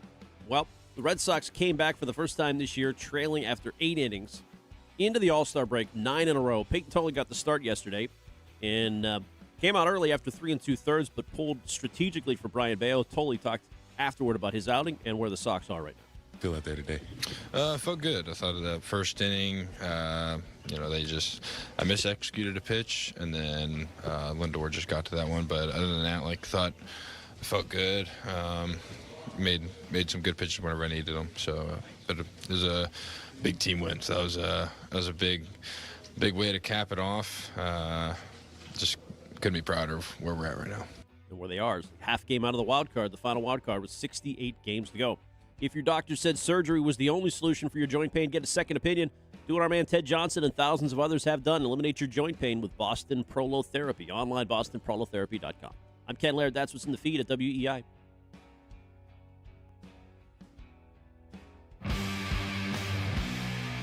Rich and Ken with Ted. It is 93.7 WEEI. Rich Shirtlieb, Ken Laird, 3-time Super Bowl champion Ted Johnson, and you and your calls, 617-779-7937. Real quick before we get to what we're going to talk about, I'm truly bummed that Norway lost in the World Cup because it had the one guy who truly has really become a fan favorite, and that would be Norwegian Gronk Erling Haaland. There's a picture that just came out of him, and the raccoon. he just returned to Norway, and he's walking out of the plane, and he has a bag in one hand, and the other hand is the one thing that he bought from his time in Dallas, and that is a stuffed raccoon drinking a bottle of liquor. A whiskey raccoon from Wild Bill's Western store in Dallas. Oh, this is what Europeans think of America. I mean, he's got a gorgeous, that sums it up. Louis Vuitton bag or something, like a really just gorgeous, kind of carry-on with this $750 whiskey raccoon from Wild Bill's in the other arm. It's awesome. He is everything. I mean, it was funny. When I was watching that match, they had something that they flashed up there that before the World Cup he had 20 million followers, and after the World Cup, like during that game, he had 60 million. He's become an international superstar. This guy, but he tapped out early. Weren't you disappointed with him in that match? They took him out. They subbed him out. Which You're right. I still How does he don't. let I don't that know happen? enough. I don't know enough about soccer to understand why during those final minutes when they needed him the most, he was sitting on the bench. And maybe somebody who knows what they're talking about. I tried to look it up. I have no idea. But all I know is that up to that match, he's been unbelievable. And then, there were a bunch of clips of like him like not getting assists that were wide open. Oh, like wide open on that 2-on-1. Yes, Oh, yes, that guy. exactly. So I don't think it's all his fault, but I just know that I don't know who to root for now with these Final Four because Messi's won a bunch. It's almost boring to root for him. Never root for France. And I'm not going to root for England out of respect to the Scots because they were so awesome when they were here. So all that's left is Spain, and I don't know anybody on Spain, and I know nothing about it. By default, it almost seems like that's who you got to root for. Rich, I told Ken before the show, it's just I find it interesting that the 4 teams that are in the finals, all right, was Spain, France, England, and Argentina. Mm-hmm. They, before the tournament started, those were the top 4 ranked teams in the world soccer. And the 4 best teams going into the tournament are the 4 best teams still standing in the tournament. Yep, yeah. And what's also wild is that the games or the matches rather have been pretty great. And as a matter of fact, the other day we were watching the Switzerland. I forget where they're playing, but it was one that had a shootout at the end of it. And when you're watching the shootouts, as I said, anybody who's into soccer is going to be like, yeah, Rich, idiot. I don't watch a ton of soccer, and I definitely don't watch World Cup elimination soccer more than, like every 4 years I get into it again, and I forget how great these shootouts are. Oh, they're the best. But the one thing that fascinates me is that most of the time it's just a crapshoot. It's a 50-50 chance. Like the goalie's going to dive one way or he's going to dive the other way, and unless you shank it, you got a 50% chance of getting it in. And this survey just came out that they think that 28% of Americans think they could beat a World Cup goalkeeper. No way, man. Dude, the nerves. I mean, how Germany was in that situation in their knockout round, and nobody wanted to kick those kicks because the pressure. Yeah. The pressure is so intense. You think – I almost feel like the odds are favored you, the person kicking the ball, like almost like 80 or 90%. But because of the nerves, it becomes a 50-50 ball. Oh, yeah, no question. And the other thing, too, is that in some of these countries, we've seen how, like, it means, I don't want to say life or death, but, there's been people who have shanked shots before who have, violence has met them when they returned home. So, I don't think in any of these 4 countries that would happen. But you know what? It's been great. And I'll say this about the World Cup being in Boston. It was 10 times better than I thought it was going to be. It really was. The city was just so much fun. There were all those watching parties that were outside. People were allowed to drink on the streets in certain areas. The Scottish were amazing. Even the Iraqis were amazing. The Morocco fans.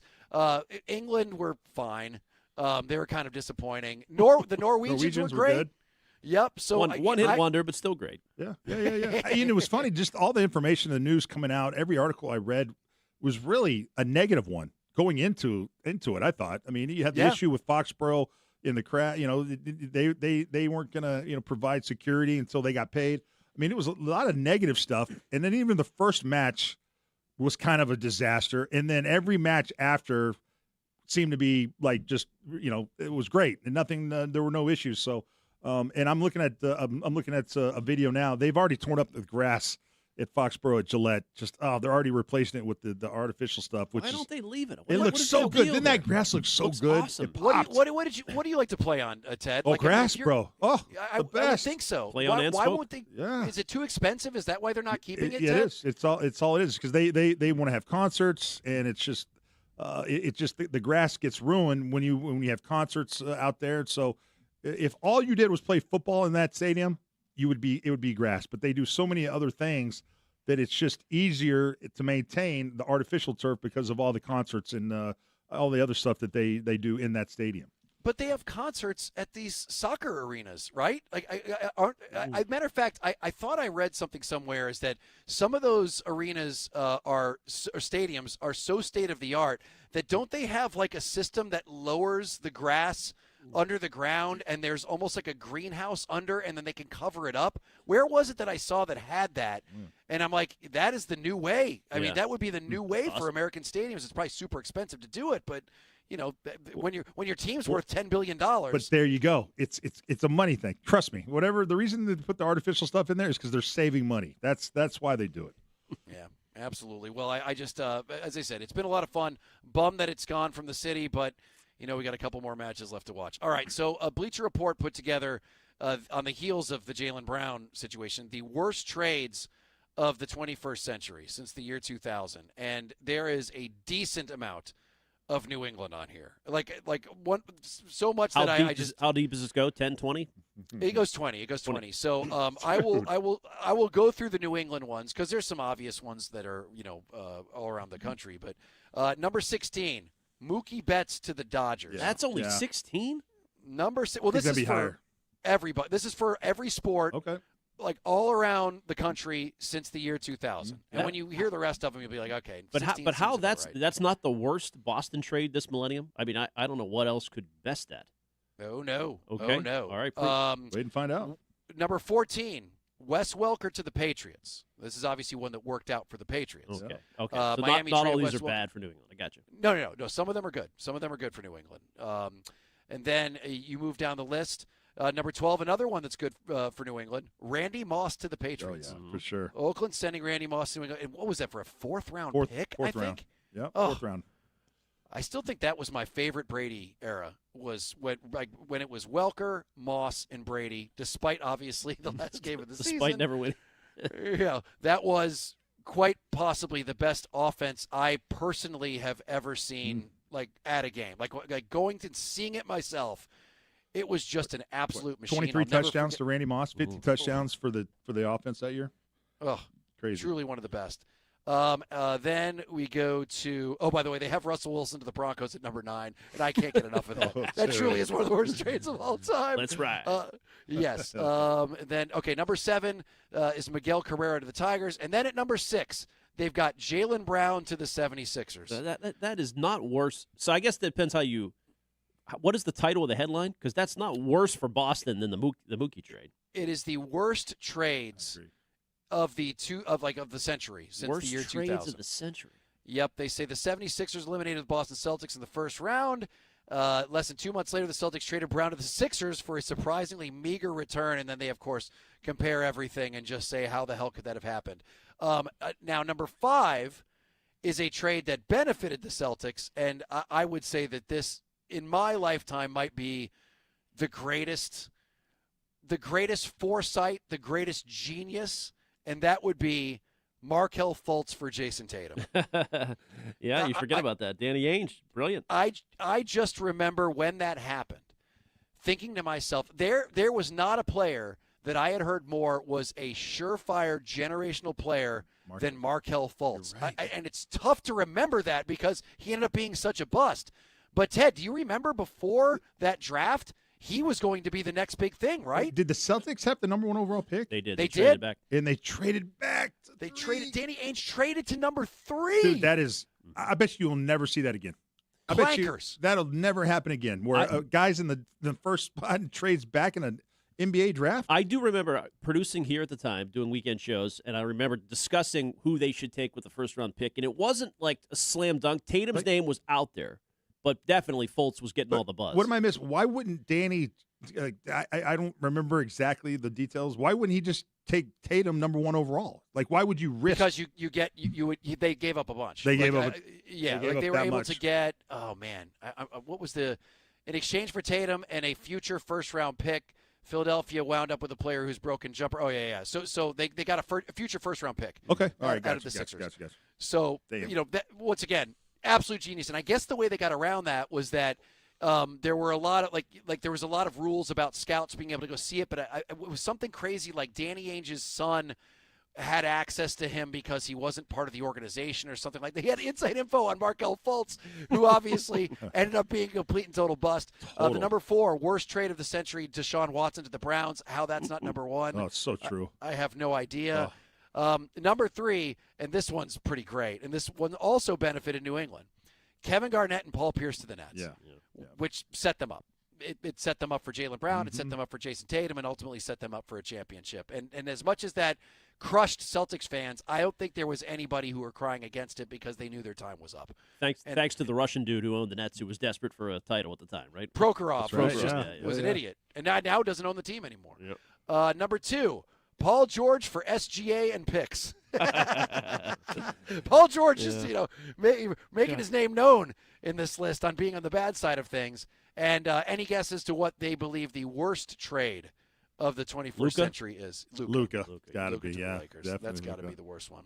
All right, 617-779-7937. We will take your calls next. Also, this Red Sox team, are they going to buy or sell? What a weird position we find ourselves in. All of a sudden, we have this was a no-brainer 3 weeks ago. Yeah, get rid of everything. Get rid of everybody. Breslow, get rid of him. And now we're sitting here, and this team has been absolutely on fire. They deserve your attention, but do they deserve to have better players on this team via them buying at the trade deadline? We will take your calls and discuss that. 2 minutes, we'll be back.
I quote, "This is Ken on weed." Then there was a response, "Nah, I think he's huffing paint thinner. He's way too excited for Bud." And then, "Ken loves his big market baseball bootlicking." Well, that's not true. I write about all 30 teams. All right. Ken Rosenthal has the nerdiest followers on social media. It's getting nasty in the Rosenthal chat. Is this Ken on weed? No. He's way too excited for Bud. Oh, Ken Rosenthal, who we really like. But, man, that is one of the nerdiest things I've ever heard. It is Rich, Ken, Ted Johnson here on 93.7 WEEI. You can call 617-779-7937 and go to the Odyssey app. You can also leave us a message, a take grenade. We play them at 5 o'clock. Just press that microphone and leave your voicemail, and we will play it later on. This is a unprecedented. Really, I can't believe we're where we're at with this Red Sox team, because 3 weeks ago it seemed like the wheels had completely fallen off. They were historically bad. They were 14 games under. They were pacing as like one of the worst Red Sox teams in the history of the franchise. Yep. And as I was saying, this is like the scene in the movie where the girl with glasses takes them off and all of a sudden she's hot. Because like out of nowhere, they are absolutely killing it. There was a 9-0 road trip, which I guess has never happened since 1977. Right. And they end up winning, they have 3 sweeps: Angels, White Sox, Mets, and they're playing good baseball. And like individually, a lot of the players are achieving. They're excelling, and it's definitely now a better team than it was with Alex Cora. And they seem to be. And I've been giving Chad Tracy a decent amount of credit even before the streak, in that, as bad as they weren't turning against each other. Like you didn't hear like a lot of drama, because as Ted, I'm sure that and you've seen many teams do this before. When things are going poorly, everyone just all of a sudden finds a way to unravel, and there's a lot of fighting from within. Yep. Correct? Yeah. Oh, yeah. Yeah. They're usually you'd see signs. You'd see something. Guys.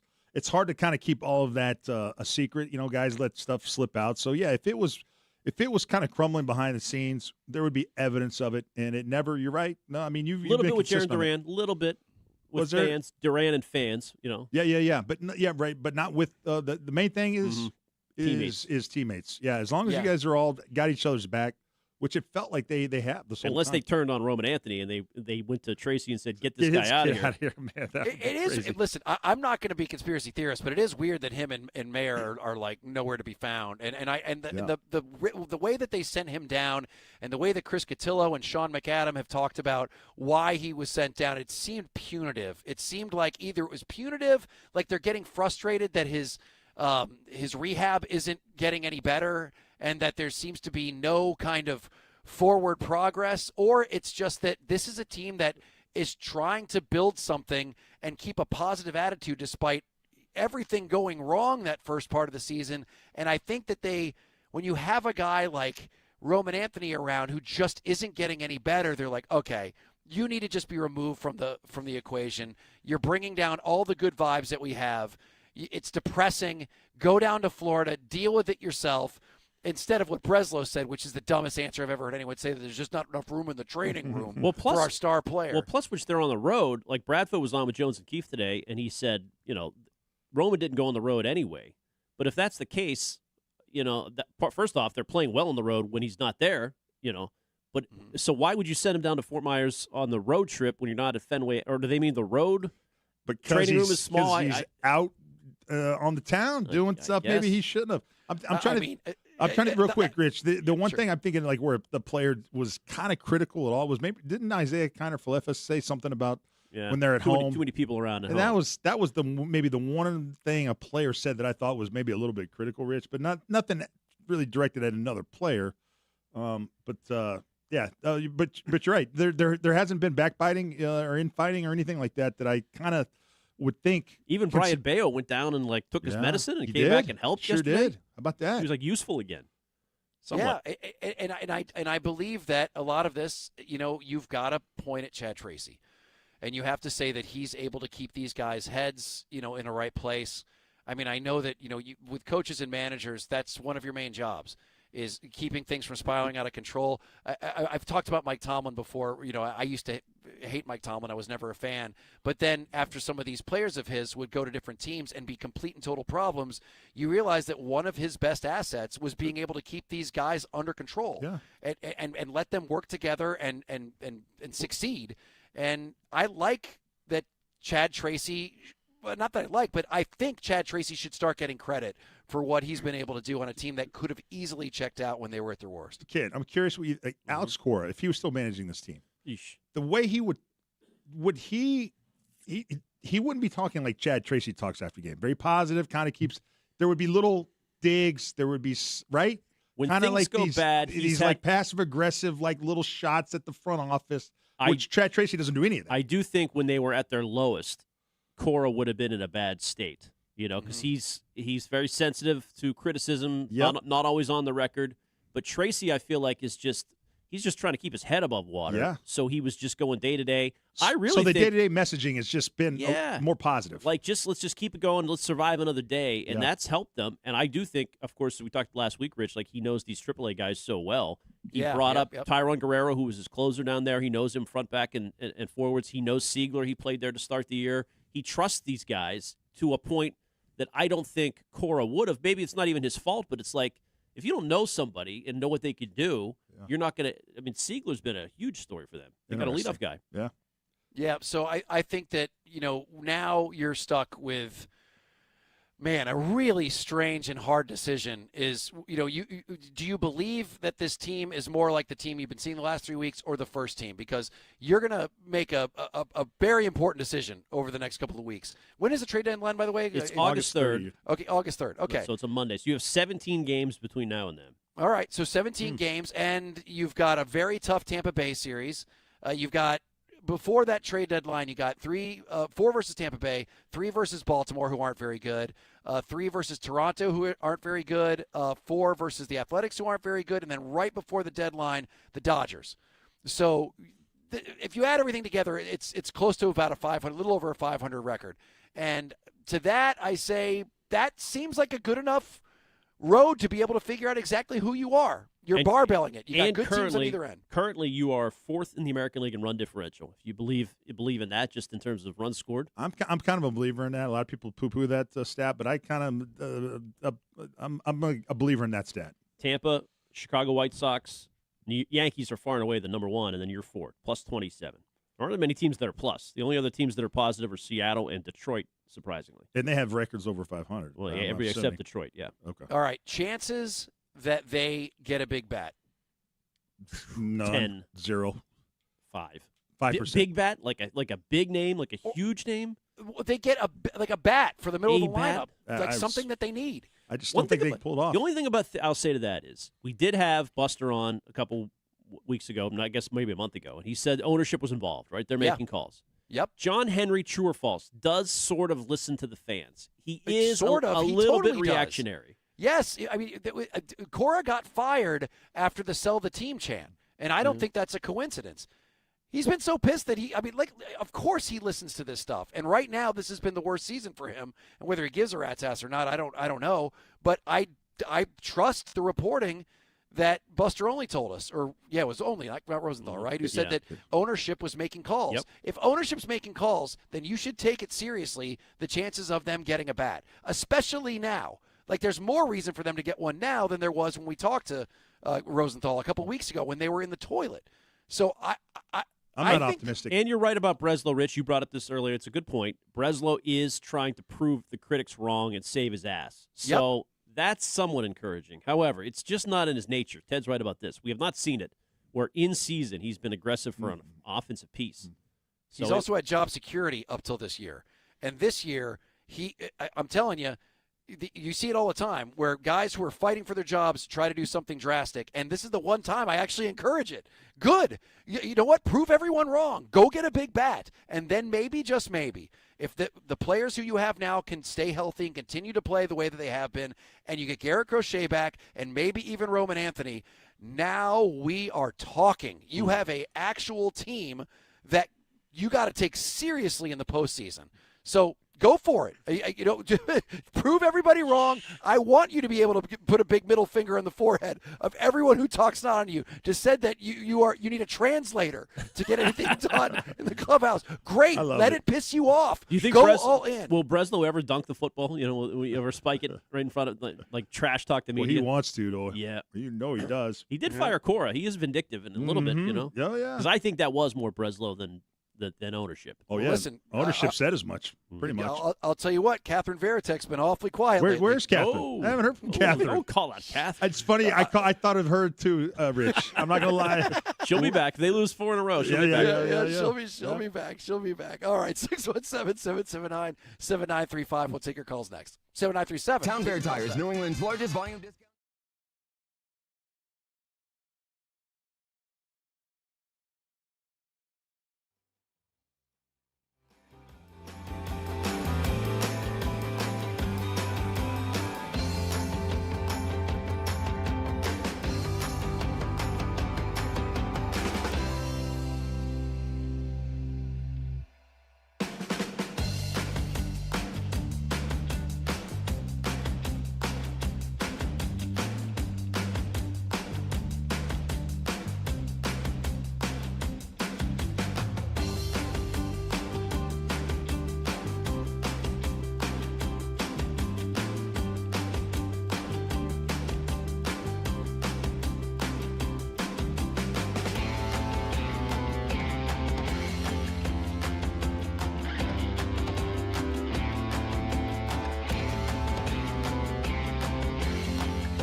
Dude. This little yacht rocky here. Big yacht rock guy.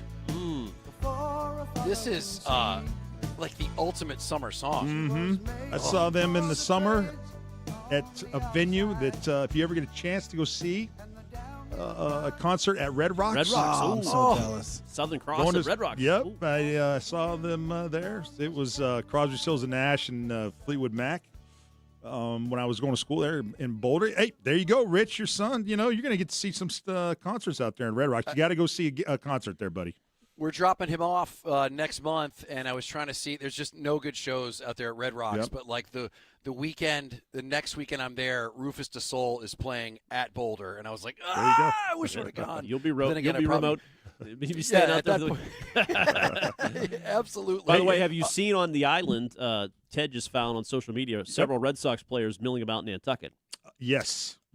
There, Nantucket is being taken over by some of the players. What did I see? Siegler? Siegler was there, and I didn't. Who else was there?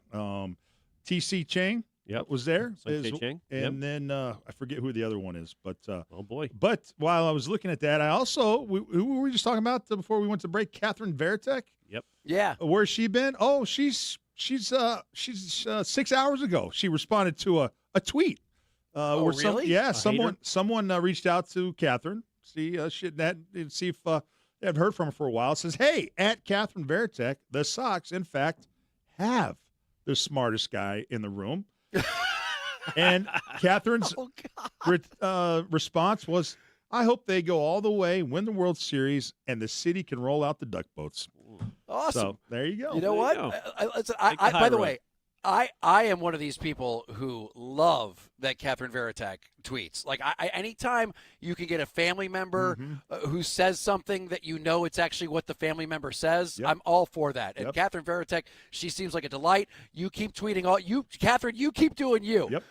But that is kind of funny that, like, come on, fan, what are you doing? Why are you why are you reaching out to Catherine Veritek? Doesn't always work out. Giselle, I think, probably went too much. We got too much Giselle. Did she climb back? Not recently. I'm just talking about back in the day. Yeah, back in the day she did, though. Not on social media maybe so much, but, just my in husband person? can't throw it and catch it. And, Right. he had a lot of that going on. By the way, I wish speaking I of was those around. speaking of those Sox players, you know who we're not seeing is, like, usually this time of year there's all these sightings of Bill Belichick sunning his man boobs somewhere on the beach. Dude. And there's been, it's like he's invisible. He's like, under the hood. He's just hard at work. The quietest off season. Is that what he's doing? He's getting ready, baby. Getting ready. Yep. How's Yep, this? it's a slow burn. I told biggest you. Belichick fan ever. Oh my gosh! How did you not get him fired by now? Dude, it's incredible. I can't believe he lasted through that bye week that they had last year, where they were just terrible. But that first drive, Teddy. That first drive was pretty. I was like, right? oh, here we go, baby. You got MJ and Lawrence Taylor up in the stands going nuts. It's by this point of the year, like at this point in the summer, you thought you would see some Jordan sightings. Yep. Bill Belichick with his Taylor Swift the Eras Tour sweatshirt like he had a couple years ago. Well, I heard there was Rich, you could maybe have you seen was it it's Bill, Jordan, and Jason Garrett. They're buddies. So out there on the island. Jason Garrett is all like he's great friends apparently with Belichick, and like they're always hanging out. As a matter of fact, Garrett was seen I think with Troy Aikman the other day. Like he's down there as well. So well, there you go. That's the Sean Payton plan. You get Bill and Garrett to come back out of retirement and coach the Cowboys. Dude. You get your own. That story is crazy. Let's talk about that, Ted, because now that you're here, like this is a strange thing, and it was strange for Sean Payton to even mention this. People are talking and saying things like I don't like why would you like the whole thing with the coach of the Seahawks? Like why would you even say that? But I'm glad that they did. But as the story goes, Sean Payton just did a book with Seth Wickersham, and in the book, I guess Sean Payton tells a story about how at one point he went to the owner or thought about going to the owner of the Broncos and suggesting that have Bill Belichick come here and coach this team until he gets I think it's 15 wins. 15 wins, yep. In order to beat Don Shula for the all-time record. And Sean Payton said, I would be like the one of the coordinators during that time.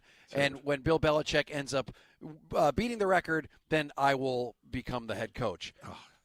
What a weird thing. Ted, what did you take on that? Sean Payton's just bro, seriously. I mean, these coaches. I mean, it's not the best thing for the team. It's the best thing for your friend. Like, I think he really thought that they would never do it. Would Bill do it? If this is a real thing, do you think Bill would take him up on that? Yes, he would. Yes, I think you'd do it in a second. Yes, he would. Rich, I think I you just would. think maybe you're right. I mean, maybe you're right because he wants it so bad. But So bad. But is it insulting? Like on paper, It's is so it almost insulting. an insult? Like, hey, it's a charity case. I'll let you coach this team. Yeah. You know, but I'll be here. But you can coach it. But as soon as you're done, I'm going to step on in because you can't get a job on your own. You're going to need my help to do this. It's insulting. Well, I think it's insulting to the fans and the players that Sean Payton. I just think that's how coaches think. They don't think about, they don't think they're thinking about Sean Payton's thinking about one guy, Bill Belichick, who he idolizes, not the rest of the guys on the team or the fan base. It's just Bill, that's the ego, that's the arrogance.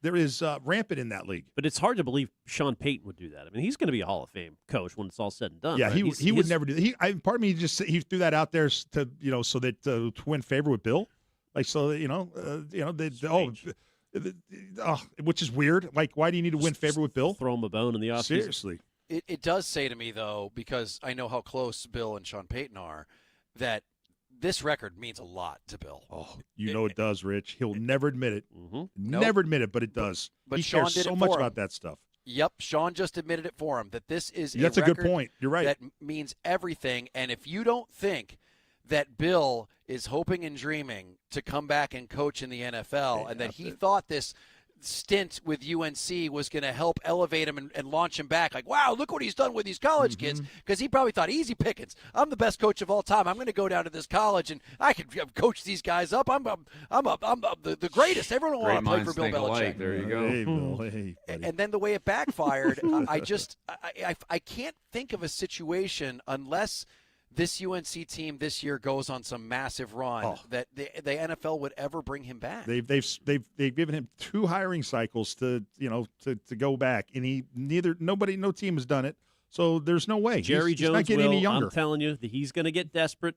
They're getting older together. It's going to be one last fling. Jerry and Bill. Going to happen next year. Mark it down. I mean, Bill will be 75 years old That's fine. after this year, I think. No way, man. Yeah, and also the thing is, too, is that I don't know how stubborn Bill is as far as being able to give up complete control like he had and that apparently he wanted with the Falcons, and that scared them away. Like he wanted to come in, pick the groceries and coach them up, bring his whole entire staff in there, and these teams, they don't like it. And I'll be honest, if you were one of these teams and you saw how he hired Matt Patricia as an offensive coordinator, you would be like, you're on crack if you think we're going to let you handle all of that. The signs were there at the end of his Patriot tenure. I mean, I think it all started in 2020 when he decided he didn't need Tom Brady anymore. Are you kidding me? Yeah. That was the worst decision. And then 2022 with Matt Patricia, right, being your offensive coordinator, the decisions he made were so self-serving and just horrible decisions and not in the best interest of the team. I mean, there's a long kind of amount of evidence there at the end of his tenure here with the Patriots that would tell you he stopped being a really good coach a while ago. And definitely an executive with all the no doubt draft pick misses. I mean, it's stunning to think about how much better they've been since he left. With their draft. All his coaches, they all had to be his best friends. The quality of coaching went way down because he didn't want to hire anybody that would push him or dispute him. So it was all guys that were yes men. So the coaching staff quality of it went down as well. He just stopped. He used to work really hard at trying to scout guys and find stuff out about guys, and so his draft picks were really good.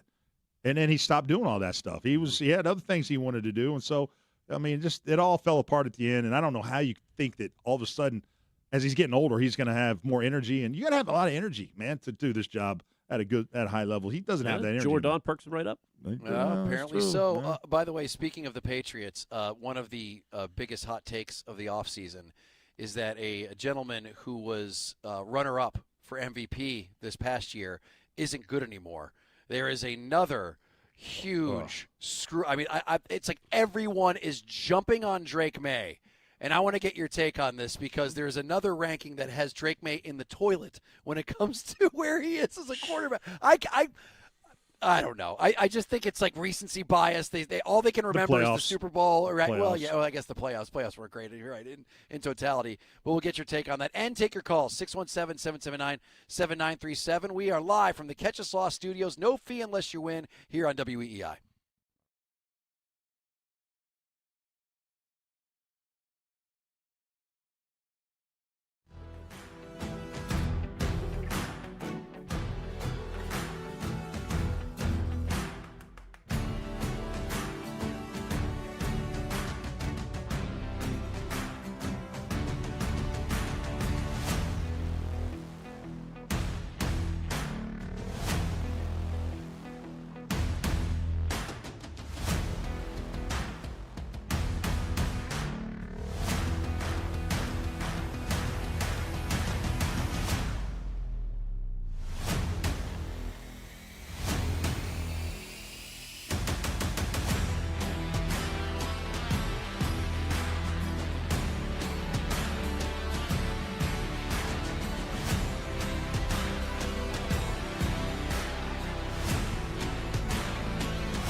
Bittersweet. Is this Ted too? Yeah, you know Big Head Todd? Hell yeah. Surrender. Yeah, good song. Ted Dude, crushes I'm the grunge era. I love Those this mid-'90s, that's Ted's wheelhouse. I'm telling you, man. Big You're Head Wilson Todd and the Contreras. Monsters. Yeah, man. I don't know this, but I like this. This sounds good. Oh, yeah. It's a good one. This I is feel like they're- a... Are they a Boulder band? I feel like they're maybe from Boulder. Maybe. I know that they're like, this is like what, like 96 or 7 maybe? Yeah, a little bit. Yeah, a little bit earlier. Sweet. Yeah, good song. Good song. By the way, it is Rich Ken, Ted Johnson here on 93.7 WEEI. You can give us a call, 617-779-7937. Just before we get to this Drake May thing, because we're about to hit that weird couple of days where there's not really any sports. It's like after the All-Star game, and then you got to wait for, although there is the World Cup. If you're looking for a couple of good movies, if you're into action movies, I don't know if it's an older movie, but I kind of figured that you guys have seen a ton. Have you ever seen The Raid Redemption, the movie The Raid? No. Okay, write it down. It's one of the greatest action movies you'll ever see. The Raid Redemption. It's nonstop. It is nonstop, amazing. I think it might be from Korea or Indonesia, but it is Subtitled? I think it is. Yeah, I Okay. think it's subtitled. But I do it closed doesn't matter. caption, so it doesn't matter. Yeah, there might be 14 lines of dialogue in the whole thing. It's all action, but it's amazing. The Raid Redemption. And if you want to see something extremely weird, but it's like something you've never seen before, that blew my mind. There is a movie called Border that came out in 2018. It is from Sweden, and I don't mean to scare you away with all these like foreign movies, but do me a favor, if you decide to go down that road, don't read about it at all. Don't read anything about this movie. It's called Border, and it is, oh my God. It's a Stiz movie. Stiz would be all over this. If even you think it's weird, that's frightening. I mean, that's such a good because you point. live in a weird Dude. world. I do, but it's one of those films So that I true. saw, like, it got like 99% positive or something on Rotten Tomatoes, and all these people are like, you've never seen anything like this. And I'm like, well, son of a bitch, I'm going to watch this. And I sat back, and by the end of it, I'm like, yep, I've never seen anything like this, and it ruled. Border is the name of it. Don't read anything about it if you go to watch it. All right. Drake May it's a super hot take. Everyone seems to think that Drake May isn't as good as we saw with our own eyes during the regular season last year. Someone who was good enough to get second place in the MVP voting. It was really close, right? Yes, it was. Okay. Very so, close. And then obviously the postseason, not great, but I believe that that's affected most people's views on how he played. And we're all pretty certain that he was injured, correct? Definitely. Shoulder, for sure. Yeah. Yeah.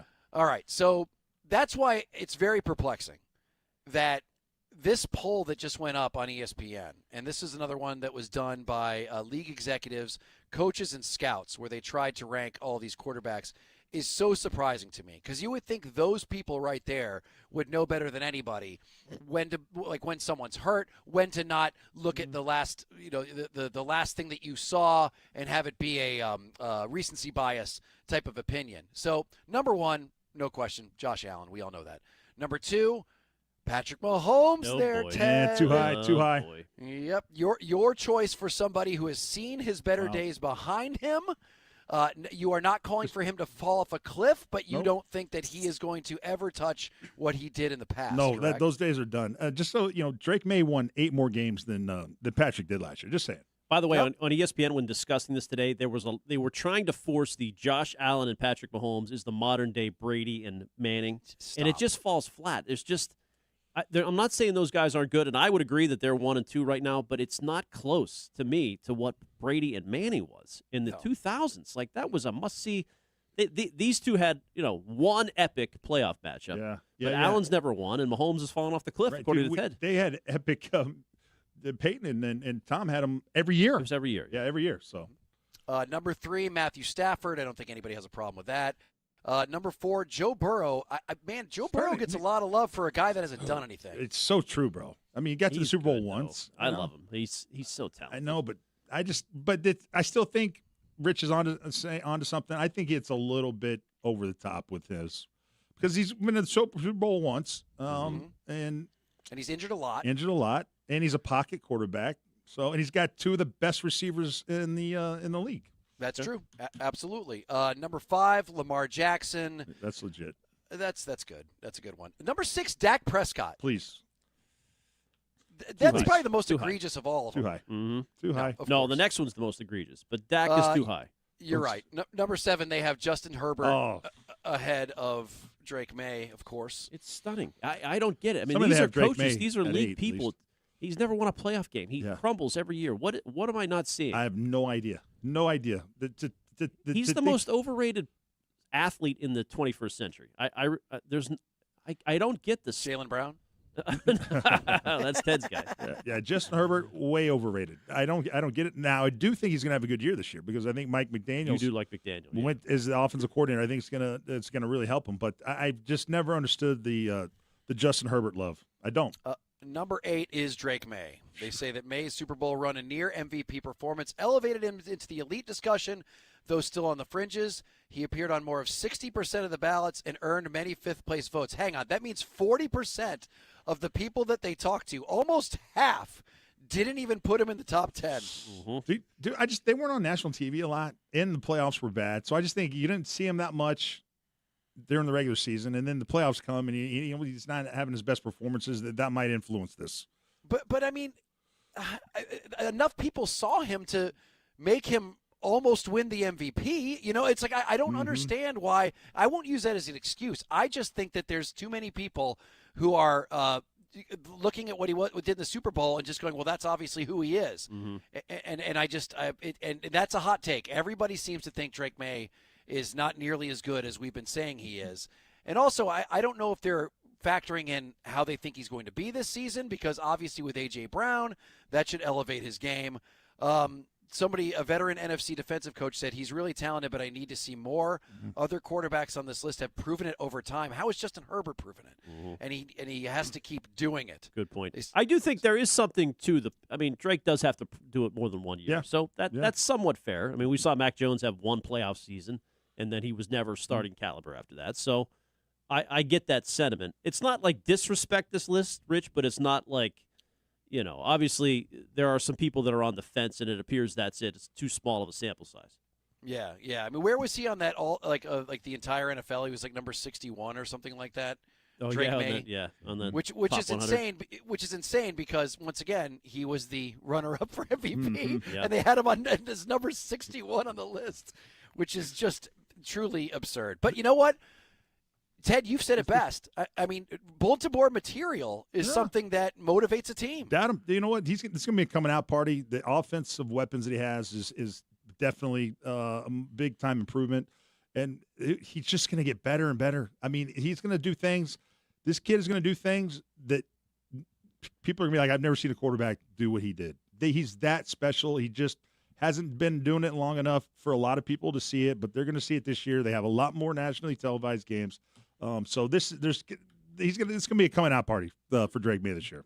He's 23 too. I know. That's the other thing. You just got to remember, dude's 23 years old, and Dak Prescott, what is he, like 34 or something? 32. Like Dak Prescott. And you know, we know what Dak second Prescott year is. in the same offense. Like, dude, please. Like, now he's going to know where to go with the football before the ball snapped, like Tom did for the last 15 years of his career, which is scary to think about. He's going to be a supercomputer to go along with his athleticism. Please, Drake May. Oh my gosh. I'm curious to see where A.J. Brown is when the wide receiver list comes out from Fowler, from his poll, because there aren't many positions listed that are out yet that have Patriots in the top 10. Christian Gonzalez is the 3rd best corner.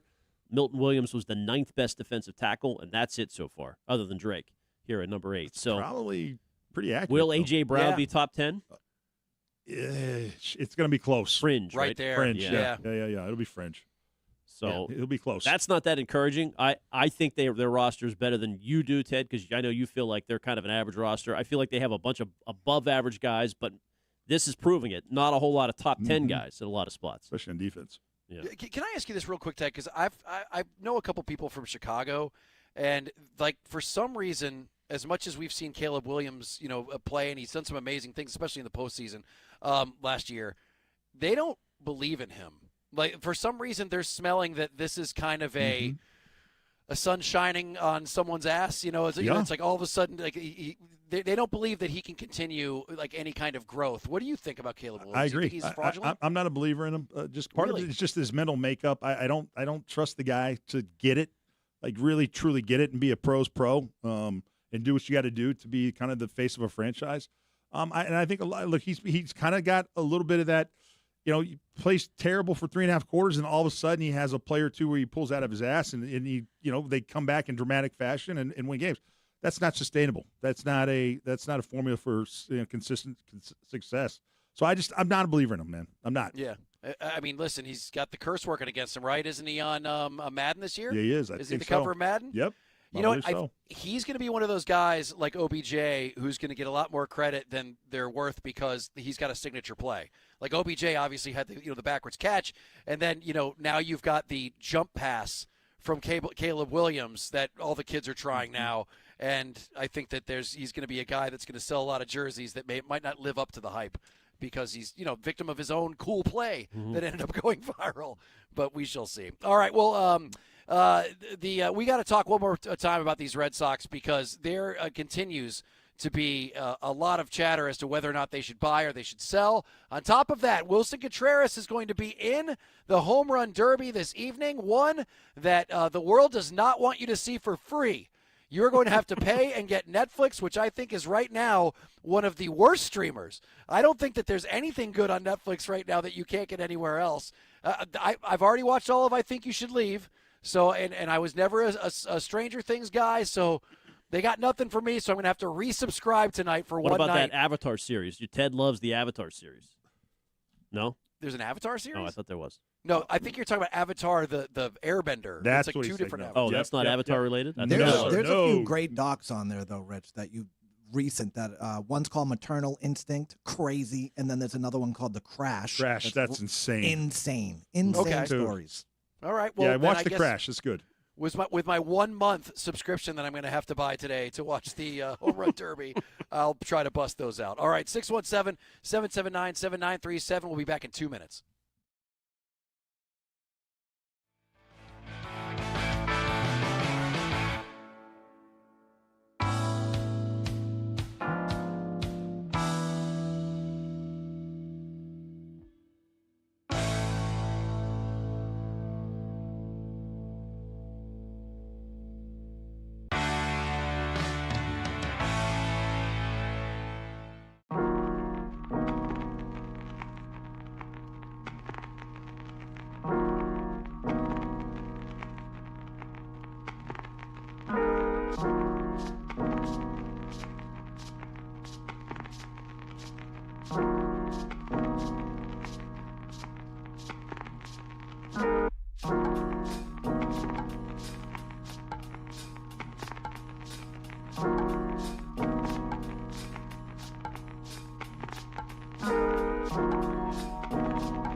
the Feed brought to you by the 99 Restaurants. Red Sox into the All-Star break, winners of 9 in a row for the first time this year. And in the last 77 attempts, they had a comeback when trailing after 8. Big 3-2 win at 10. To complete that sweep in Citi Field, here's Chad Tracy talking about the victory. I mean, I don't know what's going to happen today. I mean, theoretically, we could end up, in a wild card spot if things go our way. But to be where we're at right now, based on where we're at 3 weeks ago, you couldn't ask for much more. So the key is now, I told them that too. Part 2 is we got to be ready to go when the second part of the season starts. And that'll be Friday, though. Tonight, Home Run Derby action for Wilson Contreras. That starts at 8 p.m. on Netflix. This Thursday night, head over to the bar at the 99 Restaurant for a fun night of trivia. 6 packs of bone-in buffalo wings for just $5.99 and chances to win 99 gift cards and other great prizes. You gotta love the Nines. I'm Ken Laird. That's what's in the feed at WEEI. Ziegler from the right side. Swings, drives one to left field. Let's get the run home. Back goes Taylor. Turns, makes an over-the-head catch for the out, but no chance to get the run home. It's a sacrifice fly. And the Red Sox lead for the first time today, 3-2. This is Rich and Ken with Ted Johnson on WEEI.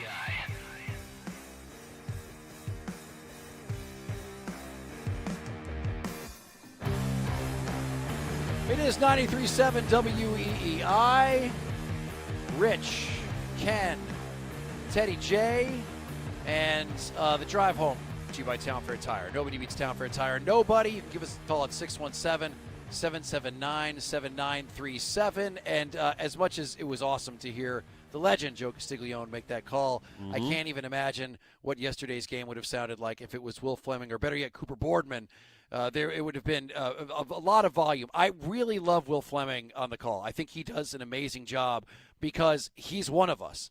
Like, he's somebody that it seemed completely frustrated with his team and like just pissed off almost when they were as horrible as they were. So when this team started performing well over the last couple of weeks, you heard him lose his mind, which is great because at home I think we were kind of doing the same thing. You audibly heard him high-five Will Middlebrooks during that final game of the White Sox series. I feel like you're stupid. I feel like you're setting me up for this. I literally just got a text from Will, okay?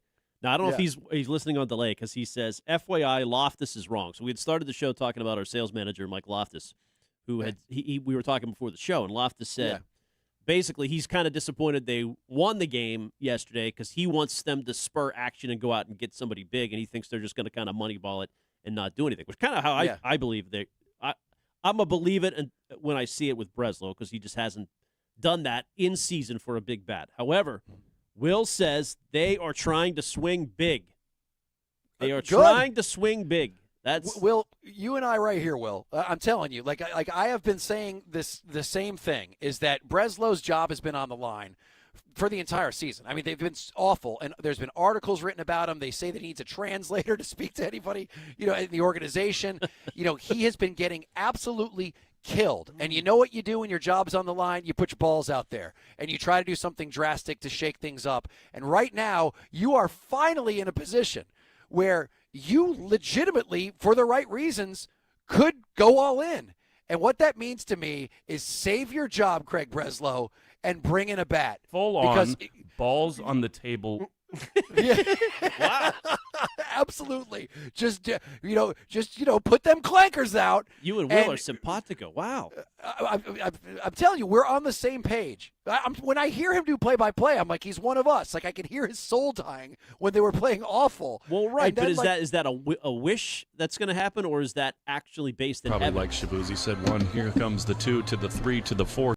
Thank you. Okay. I mean, maybe that's not me. But what we can go back on is we can go back on when we had Ken Rosenthal on the show, and he said that ownership. That was Buster. Was making Buster calls. said that. Oh, Buster Olney. Okay, Buster Olney was on our show, and he said that ownership was making calls to get a big bat, and that was when they were awful. So you don't think they're doing that now when they think they legitimately could have a shot? Well, where did those calls lead to? Nothing. I mean, it was, again, bupkis. If they were making calls, they got nothing done.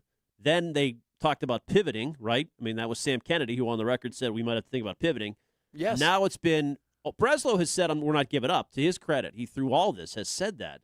But then it's a whole other leap to say we're going, quote, all in and to go out and get somebody. And I don't even think it's smart for a rental. If you're going to get somebody, you need somebody with term at the back end of it. because you have a young group, a sort of young group. I mean, they do have some veterans, obviously Gray and Ranger. But Ranger's going to be here 5 years now. You signed with that long-term deal. I would get somebody that at least has a year or two on the back end of that. Yeah, Breslow, get pissed. Remember everything everybody said about you. Remember the awful articles that were written. Remember the stuff that our station said, that everyone's been saying about how this has been an embarrassment, an all-time bad Red Sox team. I'm pissed. And you know what? Make the kind of move so the end of the season you can stick a middle finger in all of their faces, in our faces. But what's Breslow going to say, Ken? Like, we're giving up? You can't say that. I just feel like we do the same song and dance every year, and I just end up disappointed. Well, they did make the playoffs last year. I mean, that's one thing you got to give him that credit for. I mean, so if he puts together another postseason run, then that's a 2-year, pretty impressive body of work for a guy who just took over a few years ago. I don't know if we can use that as the gauge just to make the playoffs. This has been a disaster. It's been awful. And this team, honestly, let's say they just played regular baseball and just both years they got knocked out the first round. You would think that's acceptable? No, you want to think that's something where you want to keep somebody's job longer? Well, you want to see an arrow in the upward direction. I think last year people were definitely happy, making the postseason. Granted, you don't want to lose to the Yankees. That's never good. But that was good progress. And then you wanted to see them go out and spend, which they did, but only on pitching. They pivoted bizarrely away from Pete Alonso, who's had a good first half. How good would you be with this team and Pete Alonso in the middle of the lineup right now? Schwarber, the favorite to win tonight, the home run derby. Right. So yeah, there's a lot of issues with that. And that's the other part of it, too, is that as much as I want Craig Breslow to go on, do you trust him? Do you trust him to bring in a good bat? As a matter of fact, let's go to Jesse on line one. Jesse, what's happening, my man? How you doing? Hey, Jesse. Hey, guys. So I have a proposal, all right? So this guy, Breslow, you have to give him credit. He's excellent at getting pitchers for us. He's been great. Past Suarez, everybody. But on the other side of things, with the exception of Contreras and maybe Durbin's heating up, the guy pretty much blows at everything else, especially the trade deadline. So I say we have you guys, Rich, Ken, and Ted, run the trade deadline. And I like the idea of Jeremy Pena. I would love that. Thank you. You guys can also help him. You guys do the radio. You guys can help him with his human-to-human skills. There we go. Instead of doing all these AI interviews. So that's my proposal. Thanks, Jesse. I appreciate that. That's the first support of my Jeremy Pena proposal in weeks. So I appreciate that. I gotta. There are things you give him credit for. He's absolutely right. The pitching and that he's brought in is fantastic. And you know what? Maybe we're going to look back and say the decision to get rid of Alex Cora and bring in Chad Tracy was a good move. Because right now, just comparing the sample size we have for this season, it worked. Mm-hmm. Like, it's worked so far. Yep. Like, Chad Tracy has a better record. This team is he's playing 36 better. and 31. Cora was 10 and 17. So just factually, he made the right move. I mean, right now, it's not even close. Yeah, it's true. It's true. And I keep saying this, but I mean it, is that it's time to give Chad Tracy a lot of credit. I mean, he's holding this team together. He seems to be pushing all the right buttons. They're not making as many stupid mistakes as they did at the beginning. That was the one thing, is they were playing bad baseball. Mm-hmm. And there were, oh, my God, the amount of people that they would strand on base. I mean, it's not like the Red Sox don't do that anymore, but, I mean, it was, like, infuriating. Well, can you imagine being a Mets fan? So all the money they spent, and they do have Juan Soto, but Soto drops the ball to start that game Friday. Yeah. And that's a key to deciding the game. And then yesterday, Francisco Lindor, who had a good game up until that point, a huge error in the ninth. It would have been a game-ending double play, and that blows it. It's like, you understand how Mets fans must feel. That was the Red Sox a couple weeks ago, but the Mets are even more Red Sox than you are. Oh, sure. Well, I mean, there's also, like, how the Red Sox or the Yankees fans felt when the Red Sox swept them. I mean, at the time, like, the Yankees series was the first one that made you go, oh, my goodness, that was unbelievable. How did you do that? Plus the late plane coming back on the, facing Schlittler on that Thursday.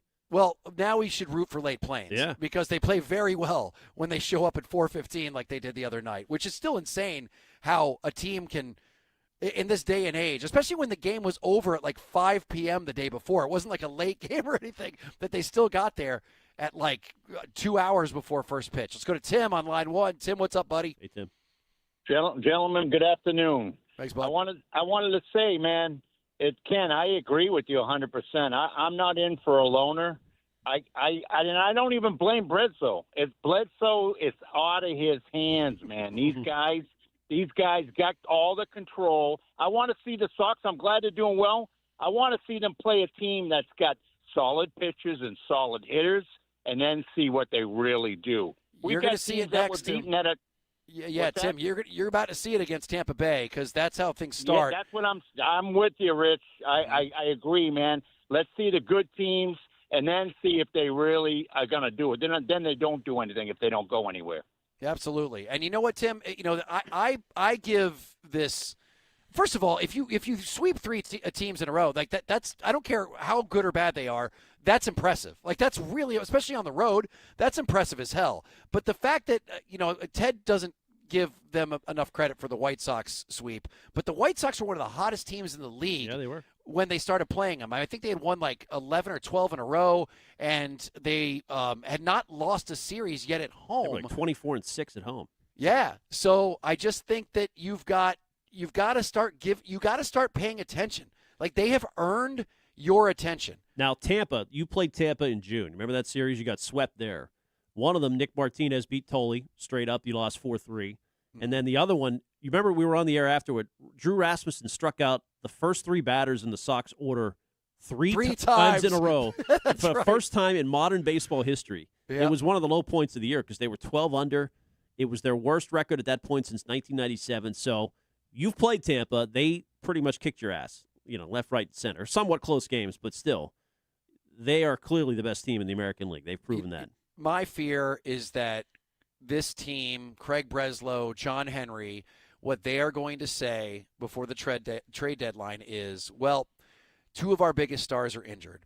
And getting Garrett Crochet back and getting Roman Anthony back, that's like doing something at the trade deadline. That's our own rental. Yeah, you'd love those.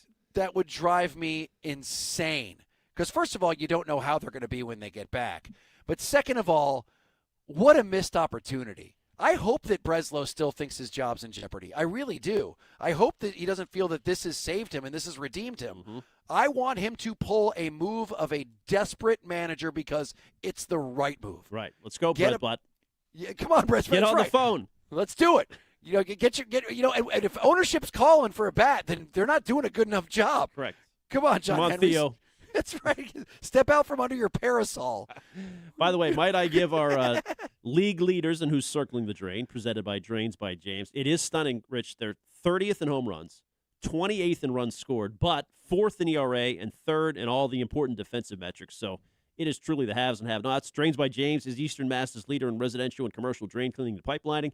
At drainsbyjames.com and at Drains by James, they give a poop about your pipes. Yes. All right. You can give us a call at 617-779-7937. And we'll take your calls because they're in a position where now not only should you be paying attention, they need to be paying attention to the fans. You've got them. They're back. They're back. Don't lose them. Don't F this up. You have a golden opportunity to make this to redeem this awful season that you started with, which, by the way, talk about an all-time great story if you end up pulling something off here. Historic. I mean, factually never been done, I think, from where they were to come back and make the postseason. Absolutely. So I want Craig Breslow to pretend his job is still on the line. Do something drastic. Do it. Save your job. Please. Don't blow this chance because, man, nobody thought you were going to have it in the first place. All right, we'll take your calls next.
Johnson on WEEI.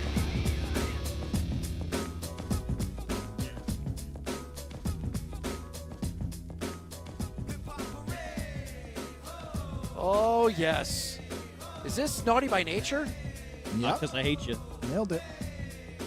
Because it sounds just like, you down with OPP? Yeah, new, know me. You down with OPP? It's like the same beat. Didn't Jackson have a song idea for OPP on the text chain? He did, yes. It was for the particularly weekend. bad. Maybe we glossed over it. I think it was base you down with percentage? OGPG. Oh, you down with old PG? Actually, that's not so bad. Are you down with old PG? Oh, okay, Paul George. Yeah. All right, listen. new All anthem. I know is that we can talk about it, but it's when you hear the songsmith of our generation, Mr. Dale Ordway, actually deliver it. That's when you truly know the greatness. Right. It's like having Beethoven describe a song to you with his words. It doesn't matter. Then you hear him play it, and you're like, oh. But it's somehow in the move from studios, we lost the Hey Jude of our generation in Hey Hooters. Yeah, are we going to get that back? What's going on with You that? better go find it, buddy, before they tear that building down.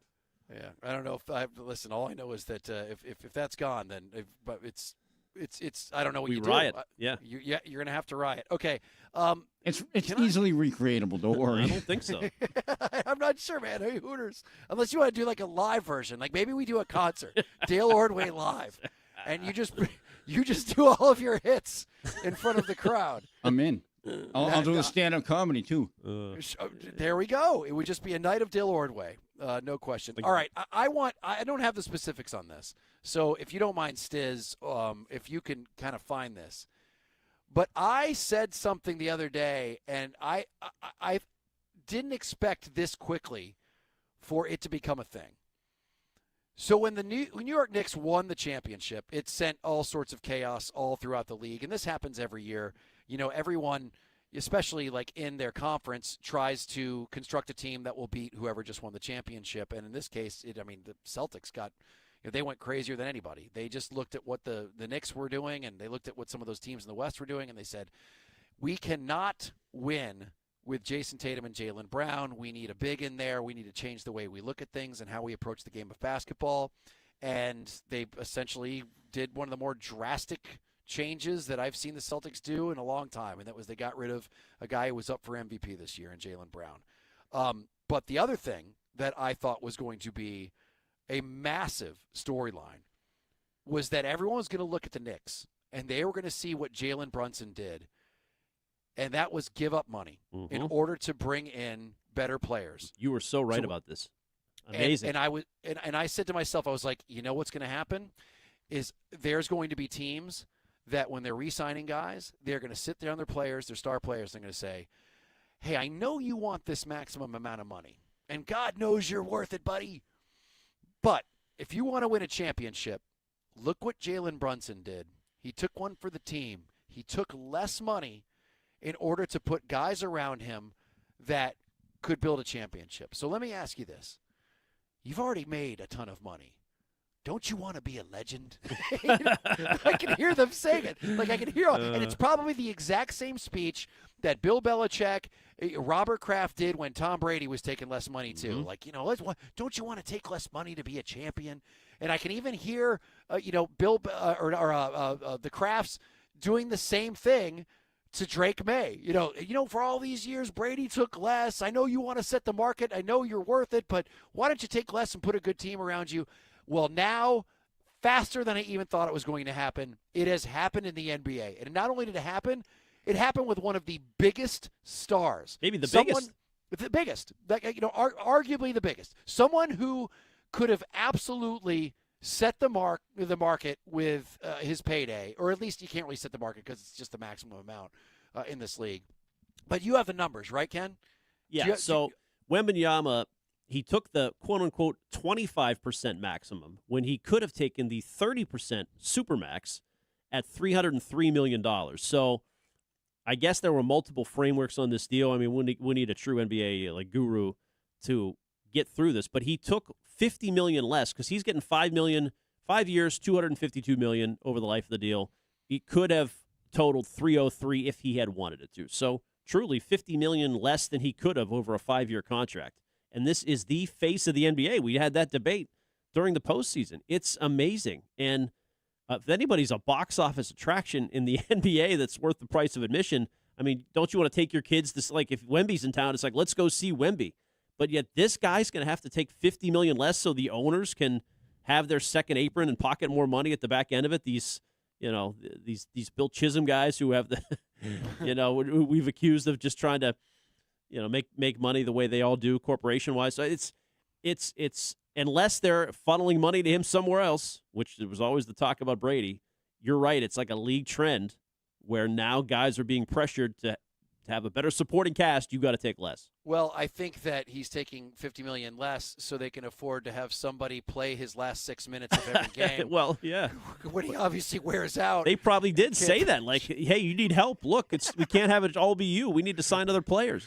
Yeah, definitely. By the way, you mentioned something that I think is fantastic. So, this whole trade with Kawhi Leonard is screwy right now. Oh, yeah, it's not done. Right. It's not done, and that's because Pablo Torre had this amazing investigation thing that he found was that apparently the Clippers, in order to get around, in order to pay him more without, technically being able to pay him more, they, according to his report, it was awesome that they set up like a fake company that he would do appearances for as if it was like an endorsement, but the money most likely was coming from the Clippers themselves. Like, I guess the company immediately went out of business. He never ended up doing the appearances that he got paid for, and it was a way of circumventing the cap where they could pay a player an extra amount of money to do that. And the crazy thing about it is because it's under investigation, he can't move to another country. So this whole thing's been held up because he's under investigation in America. They should have traded for JB. Safer deal. Toronto, you should have been in on JB. Should have done that. Should have gone that. But you know what? The Knicks have done it. They've completely changed the NBA, and I think for the better. I think if you're going to have star players taking less money in order to get other players in there, hell yeah. Well, I'd rather have that. I guess, but so it's interesting. So Scott Boras, our Rob Bradford's down in Philadelphia covering the All-Star festivities, and Boras just talked. And so I think Stiz found this little clip. He is ripping the Celtics and the NBA for their economics. So this is Scott Boras? Scott Boras, super agent to baseball. Okay, talking about the Celtics. Talking about the Celtics. Okay. This is just from like an hour ago. And my point is this system the NBA has is decapitating to competition, because wouldn't the media, wouldn't the fans love to have a Boston Celtic team that had Jaylen Brown and all their other stars and the depth? We have the decapitated systems of the NBA, which I no longer can take a competitive team and keep it because I can't have depth and stars. I won't do it. I have a superstar in LeBron James saying that I will go out and play for probably 5% of my value so I can win. So, that's amazing. That's driving all these agents crazy. Yeah, of course he's arguing against the cap. It's less money for him. It's like, exactly. And baseball wants to be the NBA, right? That's where they're going to lock people out next year. I like that. Matter of fact, I'm all for that. And I know that there's a bunch of people who are against it, but you cap the Major League Baseball, I am perfectly fine well, with it that. does suck if you're a Celtics fan and you were a big Jaylen Brown fan. Obviously, Ted wasn't. And you watched him go to Philly for a bad return, and he's showing up on lists like you had earlier as one of the worst trades of this century. So that sucks. Like, as a fan, that's not good that Tatum has to play with lesser people. Do you like that? I mean, generally speaking, I hear what you're saying. It's made a competitive league, but it's tough to argue that right now as a Celtics fan that it's a good thing. They could have kept him. They could afford him. They could afford him. Like, that's the thing. It's like, don't come to me and say that this is a money thing. And he's saying that right now. No, they could have paid him, and at least they could have paid him for an extra year when you knew you were getting nothing for him. Mm-hmm. That deal was awful. There was no reason to get rid of him, but they wanted him gone. They wanted him gone, and it seems like he fired his way off the team. He certainly was telling teams he didn't want to go to that he wasn't going to re-sign with them and causing a stink. So yeah, I mean, listen, they could have kept him, so that's not a money thing. Yeah, you could be right. You could be right about that, and I guess that leads to something else, which is where every NBA GM and probably baseball soon will blame the economics as an excuse for something that they want to happen but not reveal to the public. Sure, of course, because that's the way they run. Absolutely. All right, 617-779-7937. The Home Run Derby is tonight. Wilson Contreras is going to be out there. The format is completely different. Ken and I agree. I think it's going to stink. Well, no, I disagree. I want to give it a shot. You hate it. You got ripped by callers earlier. I'm curious what Arcan thinks. He'll be in here shortly to join us as well. All right, we'll get his take on it. This is a weird format that I think it spells disaster. But then again, you know what? I'm not a huge fan of the home run derby anyway. As I said, out of all the things that are around these All-Star games, the 3-point contest is the only one I truly love. The rest of them are all kind of, you could take them. All right, 617-779-7937. We'll take your calls next.